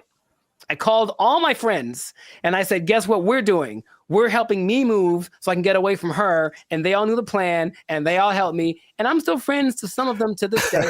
Thank you very much. I moved. I could not do anything else. So this has been another great episode of the Last Circus podcast. Make sure to I know, yeah, maybe. Make sure to like, make sure to comment if this ever happened to you, if you've ever had experiences living with a woman, and also share this with anybody that is thinking about it, because thinking about moving and just leaving your girl there. Thinking about moving and just leaving your girl there. That's exactly who you should share this with. Oh my God. We'll catch you on the next episode. Peace. I didn't think about looking at you away, so I don't have an answer for you. Why don't you have an answer for me? Is it because you don't like me? All of these things. Bro, when I tell you I was blown away by this video. Interesting. This isn't, I had no idea it could do this. What's up, everybody? I'm Zap, and this is Jericho, and you're now tuned into the Life's a Circus podcast, where we talk about everything that's funny, interesting, and ridiculous. And today, we're talking about how far ChatGPT has come, Jericho, including its ability to tell jokes, because it recently roasted a popular comedian. It told some jokes, and it was really good. It was actually really good. You stay to the end to find out what ChatGPT actually said, who the comedian was that got roasted, and all the other new developments that are happening with ChatGPT. But before we jump into that, you guys know what it is. Every time, hit that like button. That lets the YouTube algorithm know that more people see this video. Hit that subscribe button. That helps our channel grow. And if you really like us, a lot of really. You can hit that join button. That'll take you to our membership. You become a member and support this channel. Now, I don't know if you're aware of this yet, Jericho, but I know I'm going to mess up saying, if you say ChatGPT 10 times in a row, it's just not going to come out right. ChatGPT. We'll edit that out. Anyway, ChatGPT now has voices. Are you aware of that? I was not aware of that. Yeah. Do tell. You can now talk to ChatGPT like you're talking to a regular person. Do me a favor, please. Get out of here. Get out of here, man. Shit, I'm saying. We'll let the cat out the bag right at the beginning of the episode here. The comedian that got roasted was Kev on Stage. Okay. So Kev on Stage, if you don't know him, is a popular comedian who really got his start on the internet. I think now you see him on TV here and then, but he's real popular on the internet. I watch a lot of his stuff. I think he's funny. I think his whole crew is funny. Really kind of like self-built. He has like he did a lot of stuff for the All Deaf platform, and then he built his own Kev on Stage studio. He does tours, all that kind of stuff. Yes, go on. He has this podcast segment. I think it's called, like, I saw this on the internet or something. Yeah. Him and a bunch of his comedian friends just talk about stuff, and they were talking about ChatGPT, and this is the moment where they introduced it to Kev, and this is where he found out that it could actually talk. I had went on a really bad date, right? And I thought I was tripping. And I was going to chat. I was like, I told the ChatGPT the scenario, and he broke it down. He was like, "You ain't tripping. You a beautiful queen, and you deserve X, Y, and Z." Wasn't talking like that. Right. Where'd you get yours from? Be a New York ChatGPT. It was like, you cool, you heard? He's Black British, right? You're in it. He was mad. He was mad sweet, and he broke it down, and he gave me such upliftment, and I was like, hold up. What you doing later? I live in your phone. Hey, when you're in that conversation mode with it, it really be talking to you like a person. Because Like I put the audio on. Yeah, you can have a conversation. Like you can say, so you're hearing it. Now you can. Oh, I didn't even know this was a You can set it up so you can talk to it. Like, 'cause I had a thing where we did a mock interview with it. It was like, oh, totally. Let me know if you want to run some more. Like, let me know if you want to run some more scenarios. And be like, yeah, I'd love to run some more. Okay, well, here's a scenario where it talks just like that. What, bro? I didn't even know this was a possibility, bro. Wait till it gets a body. It ain't. Is that right now? Yeah, hold on. Let me see. Hold on. I said, ChatGPT, smashed. can you tell my friends hi? Absolutely. Hey, friends. You put that nigga voice on says it. hi, and if you don't know, you know that hi is just the beginning of something dope, hilarious, or legendary. This nigga trying to fuck. Hey, yo! He trying to. He's awful. Graphic for you. That nigga said legendary.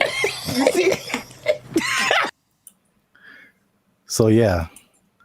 That's wild. Also, I can't let it slide that the lady there said the word upliftment. But, I'm guilty of making up words all the time, so maybe that's just part of her thing, or maybe I don't know something she knows, but I don't think that's a word.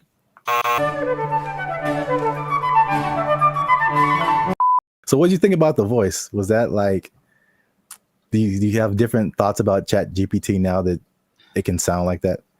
No, because I've used the voice thing in the past where you talk to it and then it just types out the response. But like, okay, this is actually interesting. Hey, y'all, come look at this.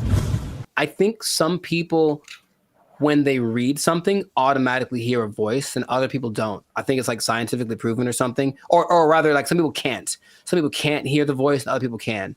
Mm-hmm. I can. So anytime I read something, I feel like something's being heard. So I've never, I guess, divorced the idea. So just hearing it out loud is like, yeah, I always heard something when I read whatever ChatGPT told me. So it's not weird to me. That's suspicious. I think the cool thing about it, and then you'll hear it later when it tells jokes, was like the personalization, right? That's not like a brother, man. Like, I know, and I'm sure like you hear Siri and you hear Alexa. We've had that for like so many years, and then the ChatGPT is like, "Hey, man, just want to say hi to you guys," and it's like, what? What? I've seen it coming forever because I've gotten this. It's like a voiceover company in LA, and they send me emails all the time, and they're like, "Hey, we're looking. They'll pay, I don't know, $2,000, but they need someone that sounds like this voice sample, and they'll take a real voice sample, and it could be a Puerto Rican guy or a black guy from New York or whatever. But I know they're accumulating all that information so that they can make stuff like this." What is he doing? He's beginning to believe. Have you ever used ChatGPT to like do something creative, like tell jokes? I've used it to try to get tones. Like if I did something for like my coaching on Instagram, and it says after it writes out, give me an idea for this. Do you want the tone to be more personal, more funny, more humor, whatever? I'll use it like that, and it gets it pretty right most of the time. It changes the length, like the way that the words are being expressed. So in that sense, yes, but strictly creative. I guess I've asked it for song lyrics before in the past when it definitely wasn't great at it. Maybe it's better by now, but not recently. It's definitely a no for me, dog. Yeah, I was gonna say that because I've used it for song lyrics, and I still don't think it's great. I really don't. But it isn't great. Let me put it like this: it isn't great for just like it spits out a thing, and then you can just take it immediately. Right. Yeah. It's great for generating ideas. It comes up with things that I wouldn't have necessarily thought of, like right off the bat, and then I just take pieces of it that I think are cool. Wow, nice. And I feel like I've tried it before also with some kind of humorous thing or some kind of joke, and it was just like super corny, and it just wasn't because these are like we're talking about things that like make us human. You know what I'm saying? Like it's not just input and output. It's the the details, and like to be a musician or to be a comedian, you have to like have a certain command over language and kind of know like what goes together, what is actually funny to people, stuff like that. And man, bro, when I tell you I was blown away by this video. Interesting. This isn't, I had no idea it could do this. He has like a kind of like a gist of who you are. Let's say after today I was like, hey chat, Kev be having mad jokes on me about wearing Timberlands. Give me some jokes that I can. Would it? Tell it. See what he says. I got you, Lou. Hey, you promise to free me after this? So basically, All right, what's some Kev right? jokes? She's because these comedians, they're good at like roasting each other, like going back and forth, stuff like that. And so basically she's probably putting in like what she just said, like Kev gets on me about XYZ, and then like, can you get him back? And it searches the internet, so it knows who Kev on stage is. It knows like what types of jokes that they would tell. And once you listen to this, you can hear ebonics. It isn't like, again, it's not like Siri or Alexa. Like listen to the words that it used in addition to like just Too personal. I see why people I literally are did not know this was a thing. crashing out over this. Kev's always roasting folks in love and lace fronts, so it's only fair he gets a little heat back. In Here are love some and playful, roast-style jokes you can toss Kev's way. Where'd you get those titties from? Kev be dressing like he just got out of a youth pastor escape room. Dang. Congratulations, Kev. You found the key under the scripture and unlocked this corduroy jacket. Dang. 2, Kev built like he keep a Bluetooth headset on just in case All right, that's enough. somebody That's needs enough. prayer and a business strategy. Okay, hey, come on. Kev looked like he organizes the church potluck and the security Okay, team at the nigga. same time. Y'all brought the baked mac and cheese? Cool. Now let me see what's in that bag, though. Kev's hairline out here doing the mannequin challenge. Oh, wow. Still, silent, never moving forward. Wow. 5, Kev always got that face like he's about to tell you why the Lord don't like astrology. Kev got that married for 20 years energy. Even his hoodie be like, let's just stay home and watch something nice. Every time Kev wears a turtleneck, it looked like his chin trying to file for witness protection. Wow. Want a few clean ones to say on stage or on camera with him? Wow. Clean options? Spicy next round? Jesus Christ. Jesus Christ. I like how he was like, oh, you need some? Here's 30. What? That was brutal. That was brutal. that was insane. He just destroyed him. And like, you could tell it was like they were all trying to hold back. Yeah. Because every joke was just like on point. Yeah. Yeah. So now, okay. Now, of course, it wouldn't work the same with someone that wasn't as famous, I would assume. I mean, would it? I don't even know. Like, I can't even tell you that. Like, it does whatever you prompt it to do. Yeah, sure. And it has the entire internet. So if you have anything on the internet, I assume it would know. It would not be as personal, but I'm sure it could come up with that style of jokes, just for like a general person. But yeah, but like you said, like you're saying, because he is famous, like it can make some like really personal jokes. I mean, dude, neck, turtleneck, neck in a witness protection program. That's great. Yeah. It joked about his weight. It joked about his hairline. It joked about his Christian background. Like it went in on him. Bro. And the delivery is so like dry also. That like really helps. Yeah.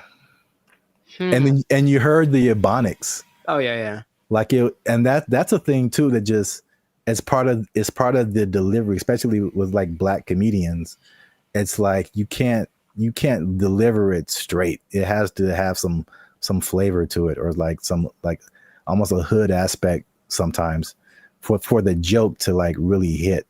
Like someone from another culture could tell the same joke and it's just not the same. Of course, right. They don't have that. So like, bro, that's like one of the wildest things I've ever seen.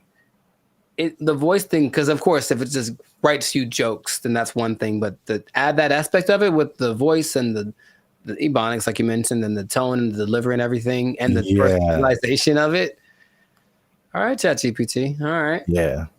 So let us know what you think. Did you know that Chat GPT could do all this stuff? And by the way, that's not all. Chat GPT can now generate images. It can connect to other apps. It can schedule tasks for you. The same company produces Sora, which is like the AI video generation. It can fill out forms and upload files and get answers. Like Chat GPT, it can have a memory. So you can be like, hey, remember that thing we were talking about 2 weeks ago? Let's talk about that again. It'll remember what conversation you had. Like, dude. Yeah. Oh my God. Wow. Let us know what you think in the comments. And then if you like this video, share it with someone that you think might also like it. And look, Jericho, I haven't done this in a while. Mm-hmm. But if Chat GPT is telling jokes like this, I don't know the future. All I'm saying is if it can do this, I'm pretty sure that it can take your job. It can take your job. Oh, Chat GPT, Jack jokes. Oh, that was actually really funny. Oh. ChatGPT, ChatGPT, ChatGPT, ChatGPT, ChatGPT, ChatGPT, ChatGPT, ChatGPT, ChatGPT, ChatGPT, ChatGPT, ChatGPT, ChatGPT, ChatGPT, ChatGPT, ChatGPT. They took our jobs. They took our jobs. Took our dare. Took our dare. And number 3, what are edges and what happens to them? Like, why is that an insult? It's like that. This is so genuine. This is so genuine. What's up, everybody? I'm Zap, and that is Jericho, and this is BrandBee Future. And I found this on the internet.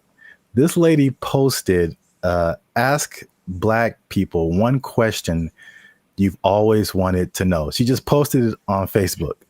And I did not read the comments. I just saw the title, and I clicked save. Because we're going to look at it right now. We're going to look at it right now. But before we jump into it, make sure to hit that like button because that helps our channel grow. Also hit that subscribe button. All right, that helps us grow as well. Because, yeah, I'm pretty sure you're going to enjoy this one. Are you ready, Jericho? Are you excited? I was born ready. Oh, man, here it is. Okay, so this lady, Daphne Springs, I don't know who she is. All right, well, come on, Daphne. We're just like real time. Oh, it's funny, it's backwards, so I'm looking the other way. Oh, weird. Okay. Well, ask white people, specifically directed to white people. Ask Black people one question you've always wanted to know.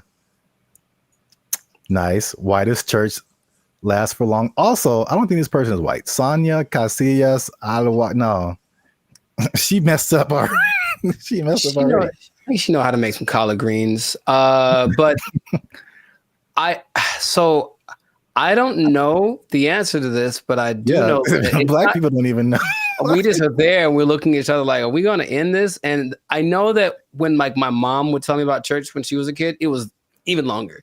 It was like literally all day. You would go to church at like 7 a.m. You'd be there till like 6 in the afternoon, like crazy amount of time. So I don't know. I will say that the music helps, but that means that there's like 12 solos and like A and B selection and like the choir comes in and they got to dance in. So there's a lot of pageantry.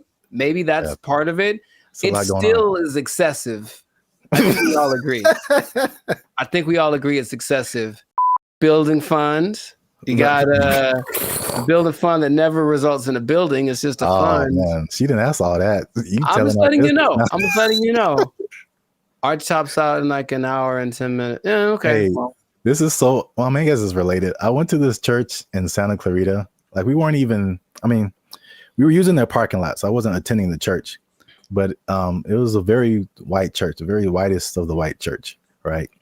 And they had all these, it was huge. You can't see it from the freeway, but like once you get off and like go up the driveway, you see this like huge complex. And they have all these signs of like what each building was. And my first thought was like, man, white people actually build buildings with their building fund. Their building fund. It's true. White churches also tend to have like a donut shop, stuff like random things that you find in whatever, like seriously, and you find in whatever like shopping center, they have a cafeteria, a donut shop. One of them had a petting zoo. I'm not kidding. One in Beverly Hills had a petting zoo. They used the building fund and made a petting zoo for the babies. Good for them. Notice how there's 4,877 replies to this. See that? Man, I'm going to white church. People got opinions. White church next got opinions, but I'm tired of being in service 7 hours. I'm going to white church. Long, you get real uncomfortable, and there's no there's no halftime.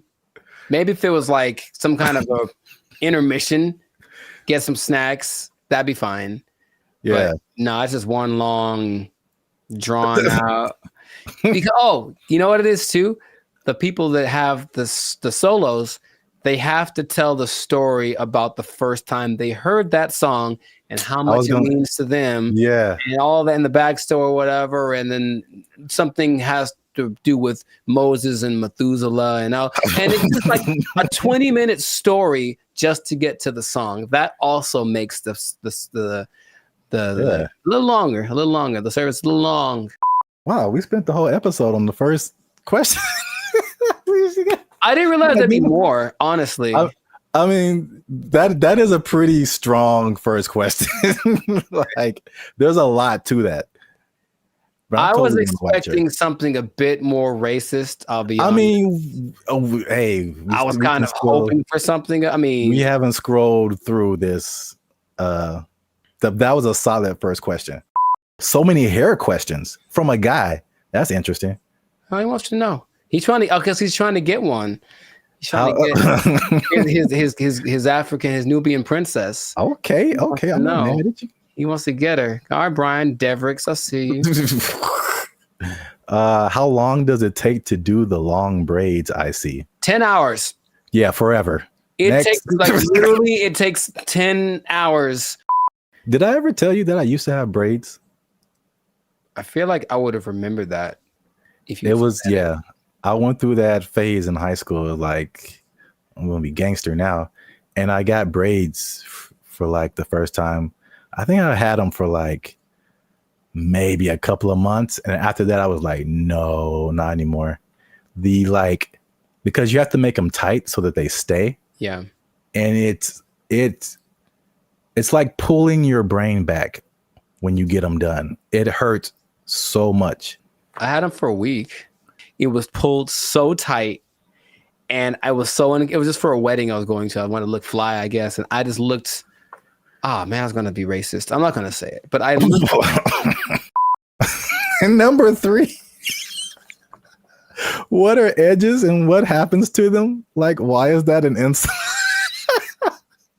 It's like that. This is so genuine. This is so genuine. That's more of like a female thing, I think. Yeah, I mean, he's asking for females too. Yes, because he wants to know. He wants to know how much he's going to be paying for her edges to get done, and it's a lot, brother.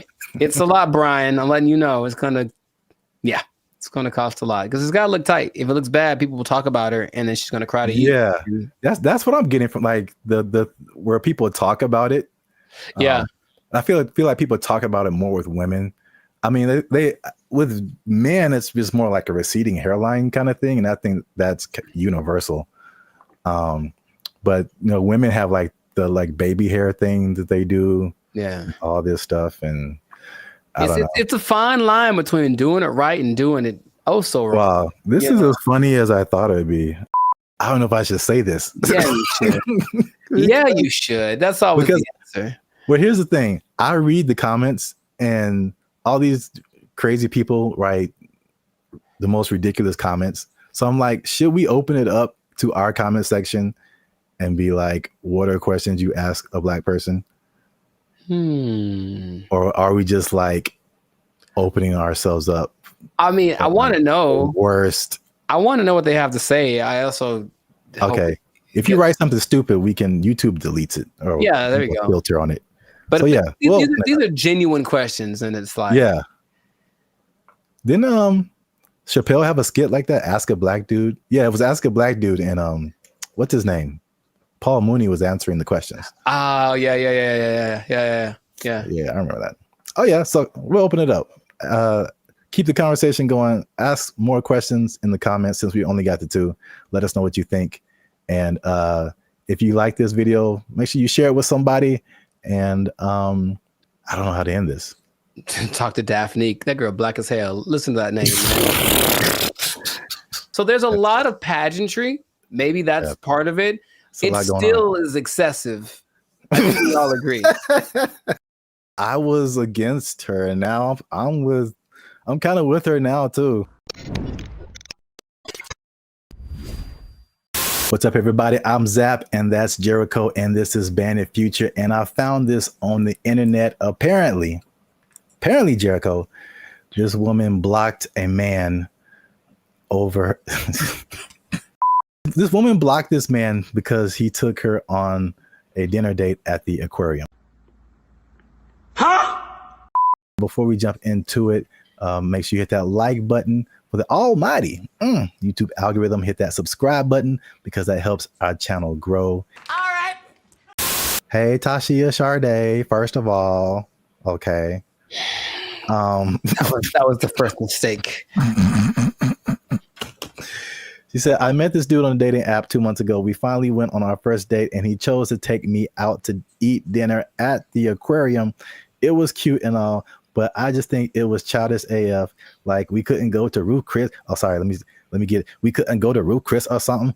And I blocked him as I don't.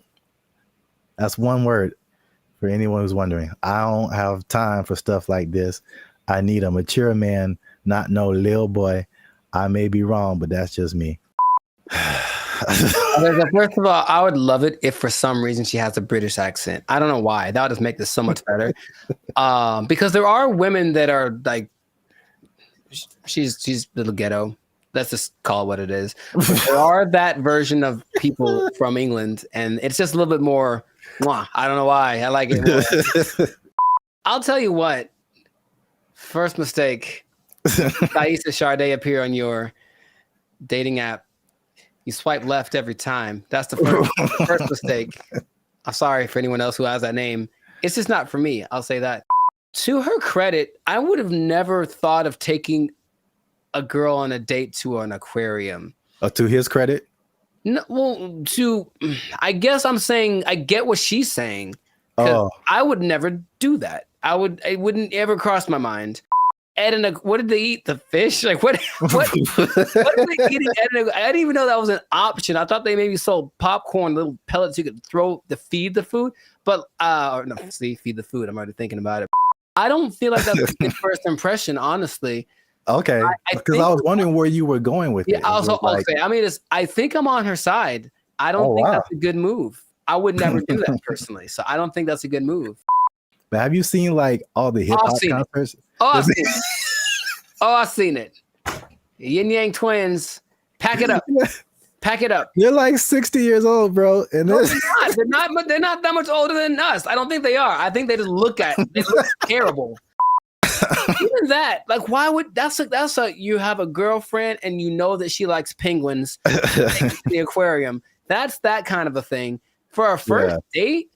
And what do they have at the? I'm trying to think. They do have food at like a SeaWorld, and that's assuming it's like a SeaWorld because there's degrees to aquariums. And trust me, I've been to aquariums, and I've been to aquariums like in Long Beach that are like elegant things, and I've been to aquariums that are basically like a puddle, and you just look and stare at the things down there. So I don't know which one it was. Here's a picture. Oh, I can't see it really. It looked like it was a nice. Yeah, that's the weirdest. Oh, hold on. That's the weirdest thing I've ever seen, bro. Nah, man, that's weird. What is that? Is that a lobster? That is lobster on that. Isn't that what is shrimp? Lobster hole. Whatever he's looking at looks like seafood. That is so messed up. I'm gonna take it all back. Shame on the aquarium. Shame on them for having their things that aren't aquariums for like preservation of wildlife, marine life? They're serving them up.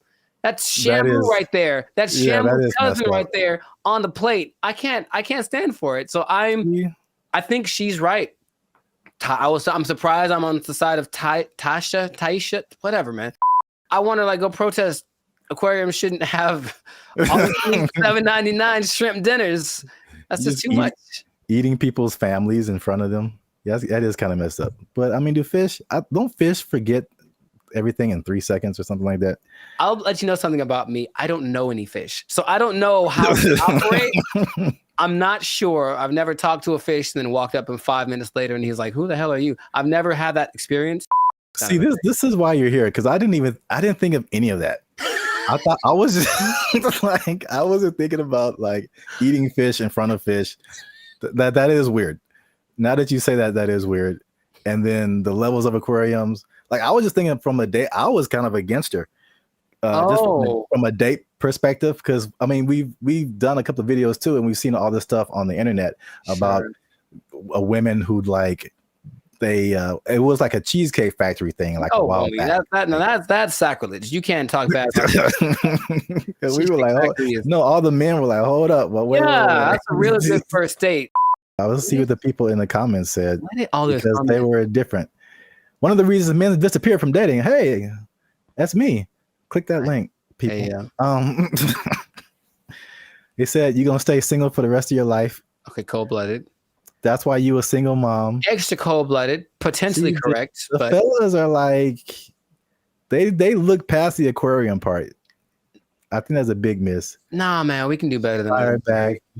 We can do better. No. Here's the thing. Go back. I mean, yeah, I feel like you should go all out. No, you should not. So there we go. There's the line. No, you don't go all out on the first day. I don't know you, bruh. I met you. We're going to a delicious place like the Cheesecake Factory. It's exquisite. You'll enjoy it. I'm going to pay $45 for two of us. It's going to be fantastic. I'm not going all out, but I'm not going. So so where's the difference between all out and aquarium? There's a middle ground. There's a middle ground we got to find, gentlemen. I think that's what we can do. I believe we can all out in aquarium. Yeah, there's a middle ground. Oh man, there's a middle ground. You like threw a monkey wrench in this because I was just like, is it an expensive place or is it cheap? And then you're like, it's an aquarium, and I'm like, it is an aquarium. That's weird. And the thing is, I think aquariums can be expensive too. But Wow, nice. I was against her, and now I'm kind of with her now too. Unless you really know that she really, really loves, and then again, if you love sea otters and stuff, don't eat their friends in front of them. That's messed up. I feel like it's not the same, but it's like it feels along the same line as like eating at the strip club. What are you eating at the strip club, bro? Well, I mean, they have like food there. Some people like really like the food that they serve at this strip club. I mean, they go for entertainment. You're right. You're right. Some people just go for the food because they just really like it, and I'm just like, that's such a weird combination. I know more women that would rather go to a strip club on a first date than an aquarium. Maybe we can make that a poll, but I'm pretty sure I know. I'm not talking for all women. There's women I know. They'd rather go to a strip club than an aquarium for a first date. So, oh man, have you ever been sitting around just minding your own business and like, man, I haven't been to the aquarium in a while? Like, is that just a thing that pops up? Because it's never happened to me. Oh, the more you talk about it, the weirder it is. Aquariums are just not. That is a weird first date. I think it's weird. It's not a weird first date. It's a weird first date to have dinner. Like if you had dinner and then went to the aquarium. Yeah. I can see that. That doesn't feel as bad. No, it doesn't. It doesn't. But if you like, we just going to the aquarium to eat. What if it's like you pick out the one you want in the I know it is. I know it is. Did you see the South Park where it was like Honey Boo Boo and she was like picking out a pig to I don't know if it was a pet or to eat or something. I don't remember that one. She was like picking out a pig, and there's this country farmer. He's like, which one you want? This one right here? She's like, yeah, I want this one. He looked at me funny. I want this one right here.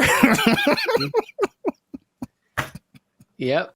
But I mean, it's hard to tell if a fish is looking at you. I don't think their eyes can move and they can't blink, right? So, oh my but God. in any case, you see what I'm saying is this, I think, I honestly think that I'm in favor of that point that she made. Not the go all out point, but the aquarium to eat. Yes, let's put that in there. Aquarium to eat. Gotta miss with that. That's kind of strange. We put a whole nother level on this. Kind of strange. So the right thing. Keep the conversation going in the comments. Is it like he should have taken her to a better place or not? Or he should have taken her to an aquarium or not? Once again, this is Band of Future. Leave a comment if you like this video. Share it with somebody who likes to have dinner at aquariums. I don't know, man. I don't know what's going on right now. This is what people are doing. Is this one guy we know who does? We trying something new, man. Internet, we out. First mistake. Thaisa Sade appear on your dating app. You swipe left every time. That's the first mistake. This person falls on the stairs. See, like, that's really messed up to say, though. Like, I didn't mean to say that, dude. That's the crazy thing about that. That came out so natural. If laughter is your thing, my thing is like, where the hell did that come from? That's concerning, I'll be honest. What's up, everybody? I'm Zap. That's Jericho, and this is Band of Future. And I found this on the internet. Say hello, Jericho, to your new robot butler. I don't know why that gets the accent, but it does. Humanoid robot Neo has a new AI model that's unlocking new capabilities as it's being tested in the homes of 1X employees. The robot's new abilities include... Doesn't this look not creepy at all? Here's the thing. Let's say what the future. I said what the, put another word F in there. Man, oh my God. I hate this so much. Whole body control, improved coordination, running, multi-directional walking, stairs, and more. Neo's new stair mode uses the robot's onboard cameras to estimate the height of the surrounding floor, without the use of LiDAR sensors, which are commonly used by competing robotics companies for the same purpose.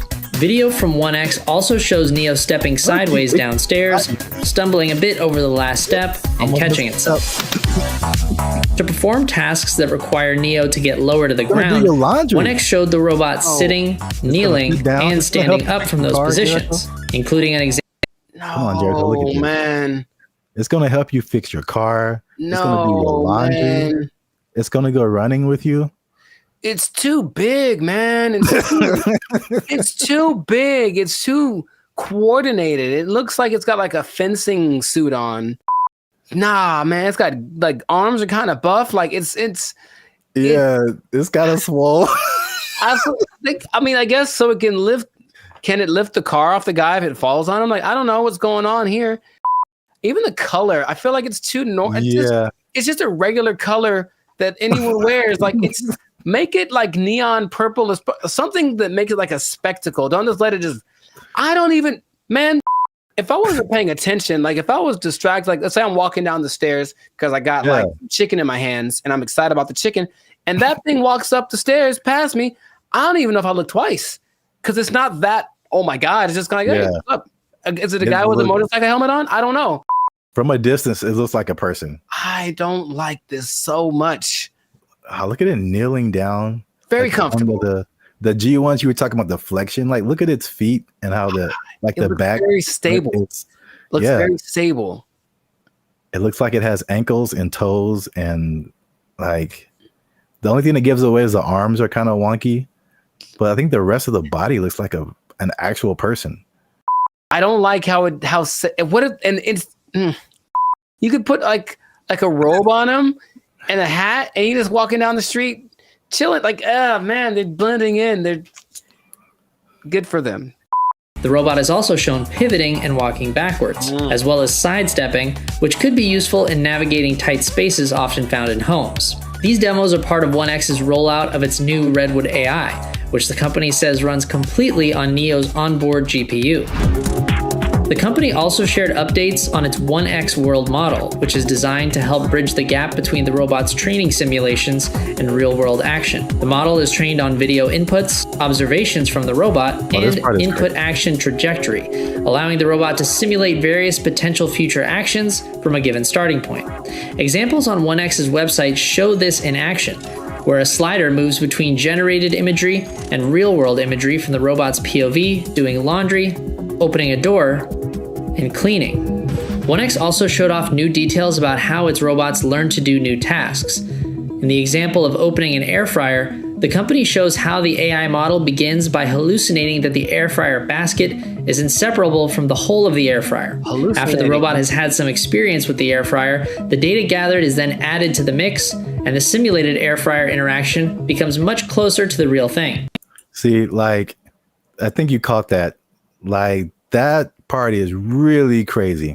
One person in the comments said it was like similar to visualizing something. Like, how does this thing work? And then you kind of like, as you keep trying to do it, you figure it out. And then and then it's just like, that's crazy.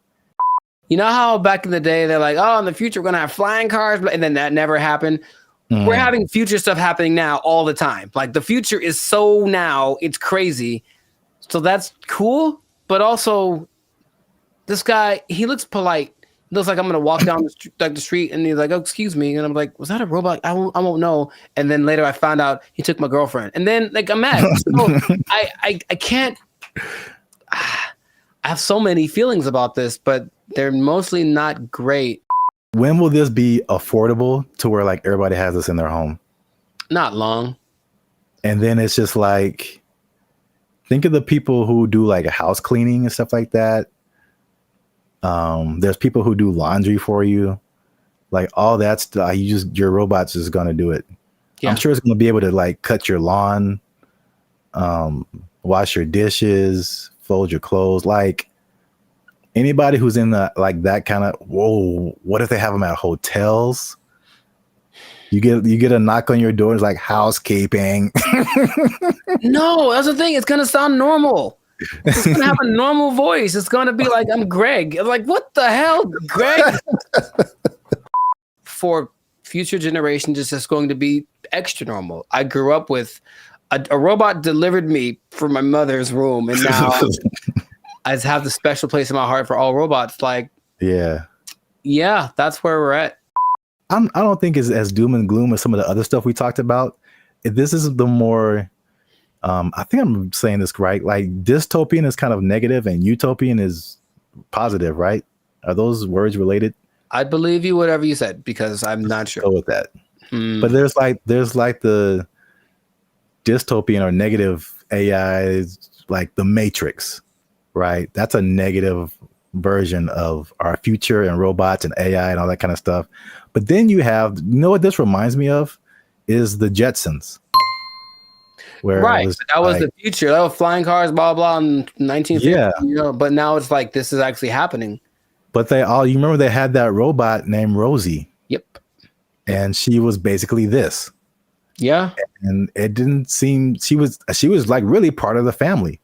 She was part of the family. It was like she had jokes. Wasn't she cracking jokes on Jetson? Oh, she cracked mad jokes, bro. But didn't she like sometimes like wouldn't she sometimes throw like George down the trash chute?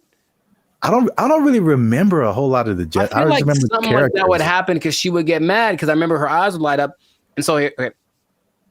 Bad things. Yeah, she had bad things. Okay, these robots are definitely able to learn, which is advantageous.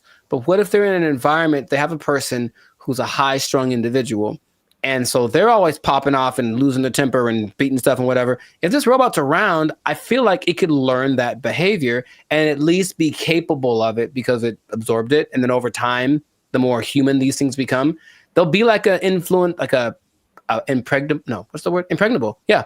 Impregnable child or whatever. And I'm mad. And then now it's beating stuff up because it learned it from its owner. Like, I could see all that happening. And that's what I do not like, among other things, but I don't like it. Greg. His name is Greg. It has to be. Let us know what you think in the comments. Are you ready for your robot butler? I don't know. I'm not too. I want to at least try it out, man. I'm not. I want to at least try it out. 7 thumbs down. Just make it affordable, man. I might get me a robot butler, and I'm just not even gonna tell you. You're just gonna come by one day and walk right out, and it's gonna answer the door. Take his power supply. I'm gonna walk right out. You starve him to death, Greg. Let us know what you think. Share this video with somebody you think would find it enjoyable as I have. And that's it, man. We found this on the internet. We out. Doesn't this look not creepy at all? Here's the thing. Let's say what the future. I said what the, put another word F in there. Man, I hate this so much. Dumb, but it stayed on its feet. That was crazy. Okay. I guess I'll just save all the comments for the.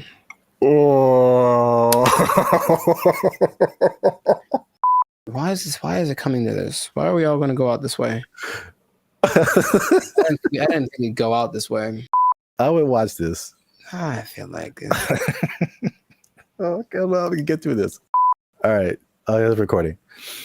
Oh man. Okay, bring it back.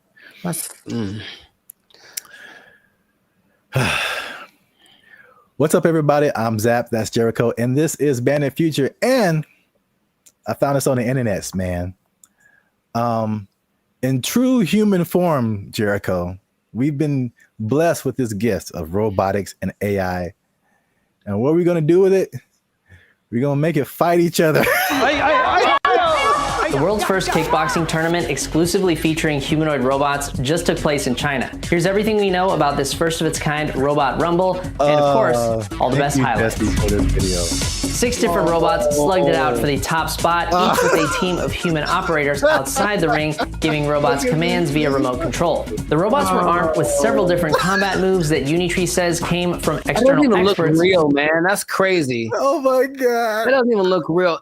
Remember those little things that you'd have like way back in the day? Those little, I guess a board game, but it was 2 real robots and each person. Yeah. What were those called? Like Sock'em, Rock'em, Sock'em, something like that. Yeah. It's just that, but times 1,000. And this is so great. I love this so much. I don't want this to. Gosh, he's gonna kick it. And it's gonna remember him, get him in like a decade. Anyways, just keep going. I feel like we do this to ourselves, and then we blame other people. That's what I feel like is going to happen. We just start building these things, and our first thought is like, "Hey, let's have them punch each other and kick each other." Nah, that's entertainment. That's our second thought. The first thought was sex robots. Oh, well, for sure. Too. But this is a close second, I would say. Yay, humanity! Are these the G? These are the G ones, right? I think that you were talking about. Like yeah, these are the Unitree G. We have another video about that. I put a link to it. And the guy, man, these comments. You guys comment whatever you want. But there was a guy like trying to fight us, like, oh, it's not as good as the Tesla bot, and blah blah blah blah. I have not seen the Tesla bot do this. Nor have I. Nor do I want to. And it's. I know the Tesla bot is like more advanced. It does. These are 2 different things. But the main thing about this particular, the G ones, like you were talking about, is the agility. When they get up, it doesn't look real, man. Like that looks crazy. These moves include straight punches, hooks, uppercuts, a roundhouse kick, front knee, and what looks to me like a front kick or push kick. Martial arts experts, let us know down in the comments which one you think it is. The robots are also. So you can do all of those punches. I can still pretend this is fake until I see it in person. At least I have a happy place in my head that says somehow this isn't real because it doesn't look real, and I can just pretend. Until I see it, I'll pretend that it's not real. Jericho, it can roundhouse kick you in the face if it wants to. I know it, but I think it wants to. That's the thing I don't like. I think it wants to. I think it's like take all comers, bro. It's gonna keep getting more crazy. This is already crazy. Yeah. Let's watch some more. Able to pivot and move around, as well as stand up from a fall. In the opening match, it was blue versus purple, with the other robots standing in the corners of the ring, cheering on the robot-on-robot carnage. While it's humans calling the shots from the sidelines, the robots themselves must maintain their balance while taking punches and performing kicks and knees that sometimes force them onto one leg. Unitree says this was achieved by a combination of sensors in the robot, which feed it information on its body position, as well as AI reinforcement learning performed in some... It's impressive. What was that?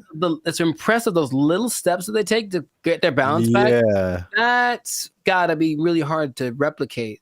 The next round saw the black-clad robot named AI Strategist facing off against the robot in pink, known as the Silk Artisan. While it took these robots a second to find each other on the battlefield, eventually they locked in, resulting in one of the most devastating clashes of the entire event. AI Strategist took the first fall when a kick threw it off balance, but it was back on its feet and taunting its opponent in no time. In the next round, the Silk Artisan got its leg caught on the AI Strategist, causing it to stumble, but it stayed on its feet. That was crazy, because check it out, for a human, that's a torn ACL right there. You see that? And it was just like, hated it, and then just kept moving. That's so... Yeah. Wait a minute. That was... In no time. In the next round, the Silk Artisan got its leg caught on the AI Strategist, causing it to stumble. No. Both sides landed some good... That's wild. In the next round, Black delivered a devastating knee to Pink, but it wasn't enough to keep the Silk Artisan down. The face-off came to a brutal conclusion when Pink went for a right hook as Black went for the knee, throwing the Silk Artisan off balance and sending its legs all over the place in a finisher that looks like it belongs in a Mortal Kombat video game. AI Strategist celebrated the devastating blow by falling face first over the Silk Artisan in a nail-biting conclusion to a thrilling match. In the penultimate bout, Power Core Guardian in green went punch for punch with Armored Mulan in red. The fight began with a clash of kicks. Robots traded blows back and forth. Green took the first fall when a kick went wrong, but it was back on its feet. They're all the same size. They're both the same size. And I guarantee what's going to start to make these more interesting is the modifications, or I guess whatever within the parameters of the rules. They can have bigger legs or smaller, whatever it is to kind of make them a little bit different, but that's when it's going to get kind of crazy. The final round saw AI Strategist facing off against Power Core Guardian. Once again, we saw the robots get stuck together and need to be separated. Green took the first fall while attempting to knee the robot in black, but came back strong, seeming totally unmoved by what appeared to be a powerful kick from AI Strategist. For this, I feel like it's going to be more similar to like MMA or boxing, where like they're the same weight and size. And then, but you can train them to, because right now it looks like they have like, I don't know, 6-7 moves that they can do. Yeah. But what if you train it to like where it has, you know, all these different combinations? It's like a video game, a live action. I just want to know if those controllers are the same as like Street Fighter, like down, down, up, up, roundhouse, like something. And then I hope so. AI Strategist took home the top prize at the China Media Group World Robot Tournament, Mecha Combat Arena. The G1 humanoid robot comes in several different models, and so whoa, what's that? That's a little bit extra. Like they're not doing that. The intro? No, just right there. That robot that just did like this World Robot Tournament, Mecha Combat Arena. Yeah. The G1 humanoid robot comes in several different models, and for this competition. Yeah, man, it's getting real. These guys, oh my goodness. They can't jump, seems. Not yet. Not great, but they'll be able to. Yeah, I don't think I've seen any of them jump. I've seen videos of robots that can jump, but it seems like they're just jumping back and forth. But like, imagine these things being able to jump and do like, there's nothing that'll stop them from being able to jump 20 feet in the air. Like, you know what I mean? Like, it's going to be impressive. I just, for the spectacle of it, is it worth our safety? Is it? Internet? Is it? I mean, well, if someone just programs a bunch, like 10 of these to just come to your house. Yeah, man. That's going to be a problem. Yeah. Can't take all. For now, yay, look, it's fun. Yeah. Let us know what you think in the comments. The first ever humanoid robot kickboxing tournament. I can't believe that's a sentence that I'm saying. That's a sentence that I'm saying in the year of our Lord, 2025. Share this video with anyone you think might find it interesting. And I don't know what to say, y'all. I just found this on the internet. We out. I think that's my catchphrase. I think that's it. I see it. I see it. I don't know what to tell you. I just found it on the internet. This is $150 video. How many videos can you go on YouTube and just walk away with $150? All right. That video of a cat playing the piano did not put any money in your pocket. All right. What's up, guys? This is Zap from Bandit Future, and I'm doing a special video today because I want to put some money in your pockets. That's right. There are 2 crypto apps that are giving you $75 each just to try the app. No kidding, 100% legit. So you want to stick around for this video because I'm going to tell you what those apps are, and I'm going to walk you through step by step how to get your $150. But as always, do your boys a favor, hit that like button because that lets the YouTube algorithm know that more people should see this video, and you're going to want to let people see this video because $150 attached to it. All right. And hit that subscribe button because that helps our channel grow. We're still a small channel. We're trying to grow. And there's a third thing in this particular video, just because I'm doing a different kind of video. If you want to see more videos about money, crypto, finances on the Bandit Future YouTube channel, I want you to type the words money right now in the comment section. Go down to the comment section right now, type in the word money if you want to see more videos about money. So standard disclaimers, let's get this out the way, right? YouTube disclaimer for money. I am not a financial advisor. This is not financial advice. This video is for educational and entertainment purposes only. Blah, blah, blah. Blah, blah, blah, blah, blah, blah, blah, blah, blah. 2, I am based in the US, all right? And so these bonus payments usually only work for your jurisdiction, all right? So more than likely, this particular method will not work if you're international outside of the US. So I know we have a lot of people who watch Bandit Future from other countries. I apologize. This probably won't work the way I'm telling you to do it in your country. But if you're a US resident, it will probably work for you. But if you are international, these apps are in hundreds of countries. So there's probably someone in your country that's doing a referral that can help you get a certain amount of money for signing up as well. Nice. Third thing is that these are limited time offers. Oh! I'm not just saying that just to get you to do it. I'm just saying that because that's how the crypto world especially works. It rewards people who jump in early, who do things fast, quick, early adopters. Something might be here one day and it's gone the next day. So I'm recording this now in July of 2025. You might see this video in August and be like, hey, it doesn't work. And I'm like, I don't know what to tell you. Like, it's a limited time. I don't know when they're going to stop it, how long it's going to go for. So if it's something that you're interested in, you should probably jump in and do it right now. I got you, homie. All right. So next thing, before I tell you what these apps are and how to do it step by step, just so you have an idea, why are these companies giving away $75, which is a high amount of money to give away for someone just to try something, right? Think about like the banks. You've got Chase, you got Wells Fargo, you got Bank of America. They're all competing, right, for you to be their customer. They want you at their bank. They want your money flowing through their system, right? And so they do bonus offers too. You know, they might give you a certain checking account, or they might give you a certain card or a certain bonus for signing up if you spend so much money.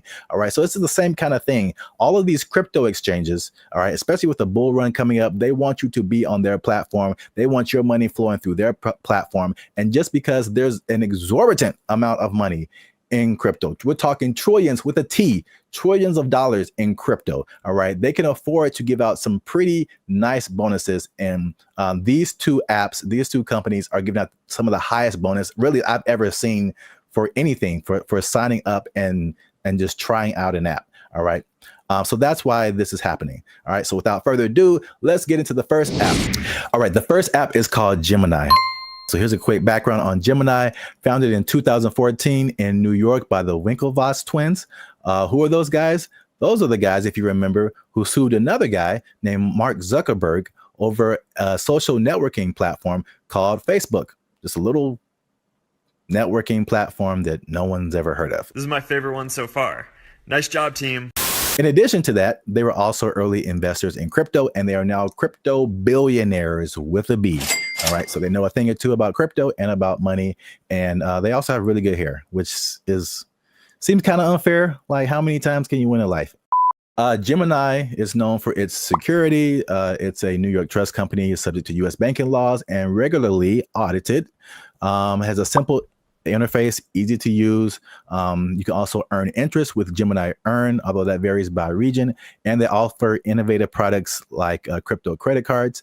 They're available in many countries, and they have pretty strong customer support. And they're heavy on regulation, transparency, and compliance. So that's a little bit about Gemini. All right, so let's get to the meat of it. How do you earn $75 with Gemini? First step is you're going to click the link. All right, I provided a link in the description of this video. All right, to where if you sign up with Gemini through that link, you'll get the $75 because it's a referral link. Now, look, you can't just go bypass the video. It's like, okay, I know what it is. Now I'm going to go to Gemini, into the App Store, and I'm download Gemini myself, and you won't get your $75 because you didn't do it through the referral link. All right, so you have to do that step. Go to the description after you watch this video. There's a link for the Gemini app. Download it through that link so they know that it's a referral link, and that'll get you on the process to getting your $75 bonus reward. All right. Step 2. Okay. Once you download the app, it's very intuitive. It's very simple. It walks you through all the steps. You're going to, like any other app, you're going to create an account, put in your name, your email, create a password, stuff like that. And then it's going to ask you to connect a funding account, your bank account, wherever you have funds, to send an amount to Gemini to start using the app. They request that you deposit at least $100. So that $100 is just for you to actually use the app, right? It's a crypto exchange. All right, you're going to use that $100, and then you're going to trade it for crypto. All right. Now, here's the cool thing about Gemini. But wait, there's more. They allow you to receive the bonus in this referral program, even if you buy stable coins. All right. So if you're new to crypto, a stable coin is a coin that's pegged to the dollar. So it doesn't really fluctuate in price. So if anyone is scared about, oh, I'm putting $100 in here, I'm going to lose my money. Crypto is wild. It's up one day, it's down one day. They allow you to purchase stable coins and still get this reward. Stable coins, for example, like USDC, Tether, those are stable coins. So you can put that $100 in there, transfer it from your bank account, and then once it's in Gemini, you purchase crypto with that $100. All right. Shortly after you do that, you should be getting an email that says, hey, you did all the steps, you qualify for the $75, and that bonus is paid out to you within 30 days. I've done it. I've had several other people do it. It works. It's legit. Again, this is limited by time. So you might click on the link like a few months later, a year later, and it might not be the same. So if you're really interested in this, you want to do it right now. But it doesn't get any easier than that. It's the easiest $75. Whether you like it, look, if you like the Gemini app, you can stay on it. You can use it. I don't mind it. I kept it. I still have a little bit of crypto in there. But if you use it, hey, I don't really like this, you take your $100 and your $75, $175, sell your crypto, to convert it to dollars, put it back into your bank account, and then go on your way. Wait. So there you go. That's $75 through the Gemini app. You turned $100 into $175 in 30 days. I don't know any other place where you can do that. Okay. So if you're interested, remember, click the link, go through the steps, and it took me like 10 minutes. All right. Literally to set up an account and earn my $75. So the crazy thing is you can do this again. All right. Remember the bank analogy? You can be with Chase and with Wells Fargo. Like it isn't exclusive. All right. So the next app is called Kraken. Okay. Here's a little bit of background on the Kraken app. The Kraken app is even older than Gemini. All right. Started in 2011 in San Francisco. It is one of the oldest and most trusted crypto exchanges. They're known for their top tier security, including never, ever having a major hack, which is pretty impressive. They offer spot trading, margin trading, and futures. They have a wide selection of cryptocurrencies, over 200. They have staking services for passive income. They're available in I think about 200 plus countries, and they operate under strict compliance with U.S. and international regulations. So another solid platform, nothing janky going on over at Kraken. All right. So how do you earn your $75? Here we go. It's very similar now to Gemini, but there are some major differences. So don't click away and think, oh, I got it. I just do the same thing I did in Gemini. There's some major differences. And if you mess up in a spot, you might not earn your $75. So listen to the key difference when I get to that spot. All right. So same thing, same start. You're going to click the link in the description. There's a separate link for Kraken, all right, to get your 75 referral bonus from Kraken. Same process to start off with. You set up an account. That link will take you to the App Store. You download the app, set up an account, name, email, password, all that good stuff. Then the same process, you're going to connect your bank account.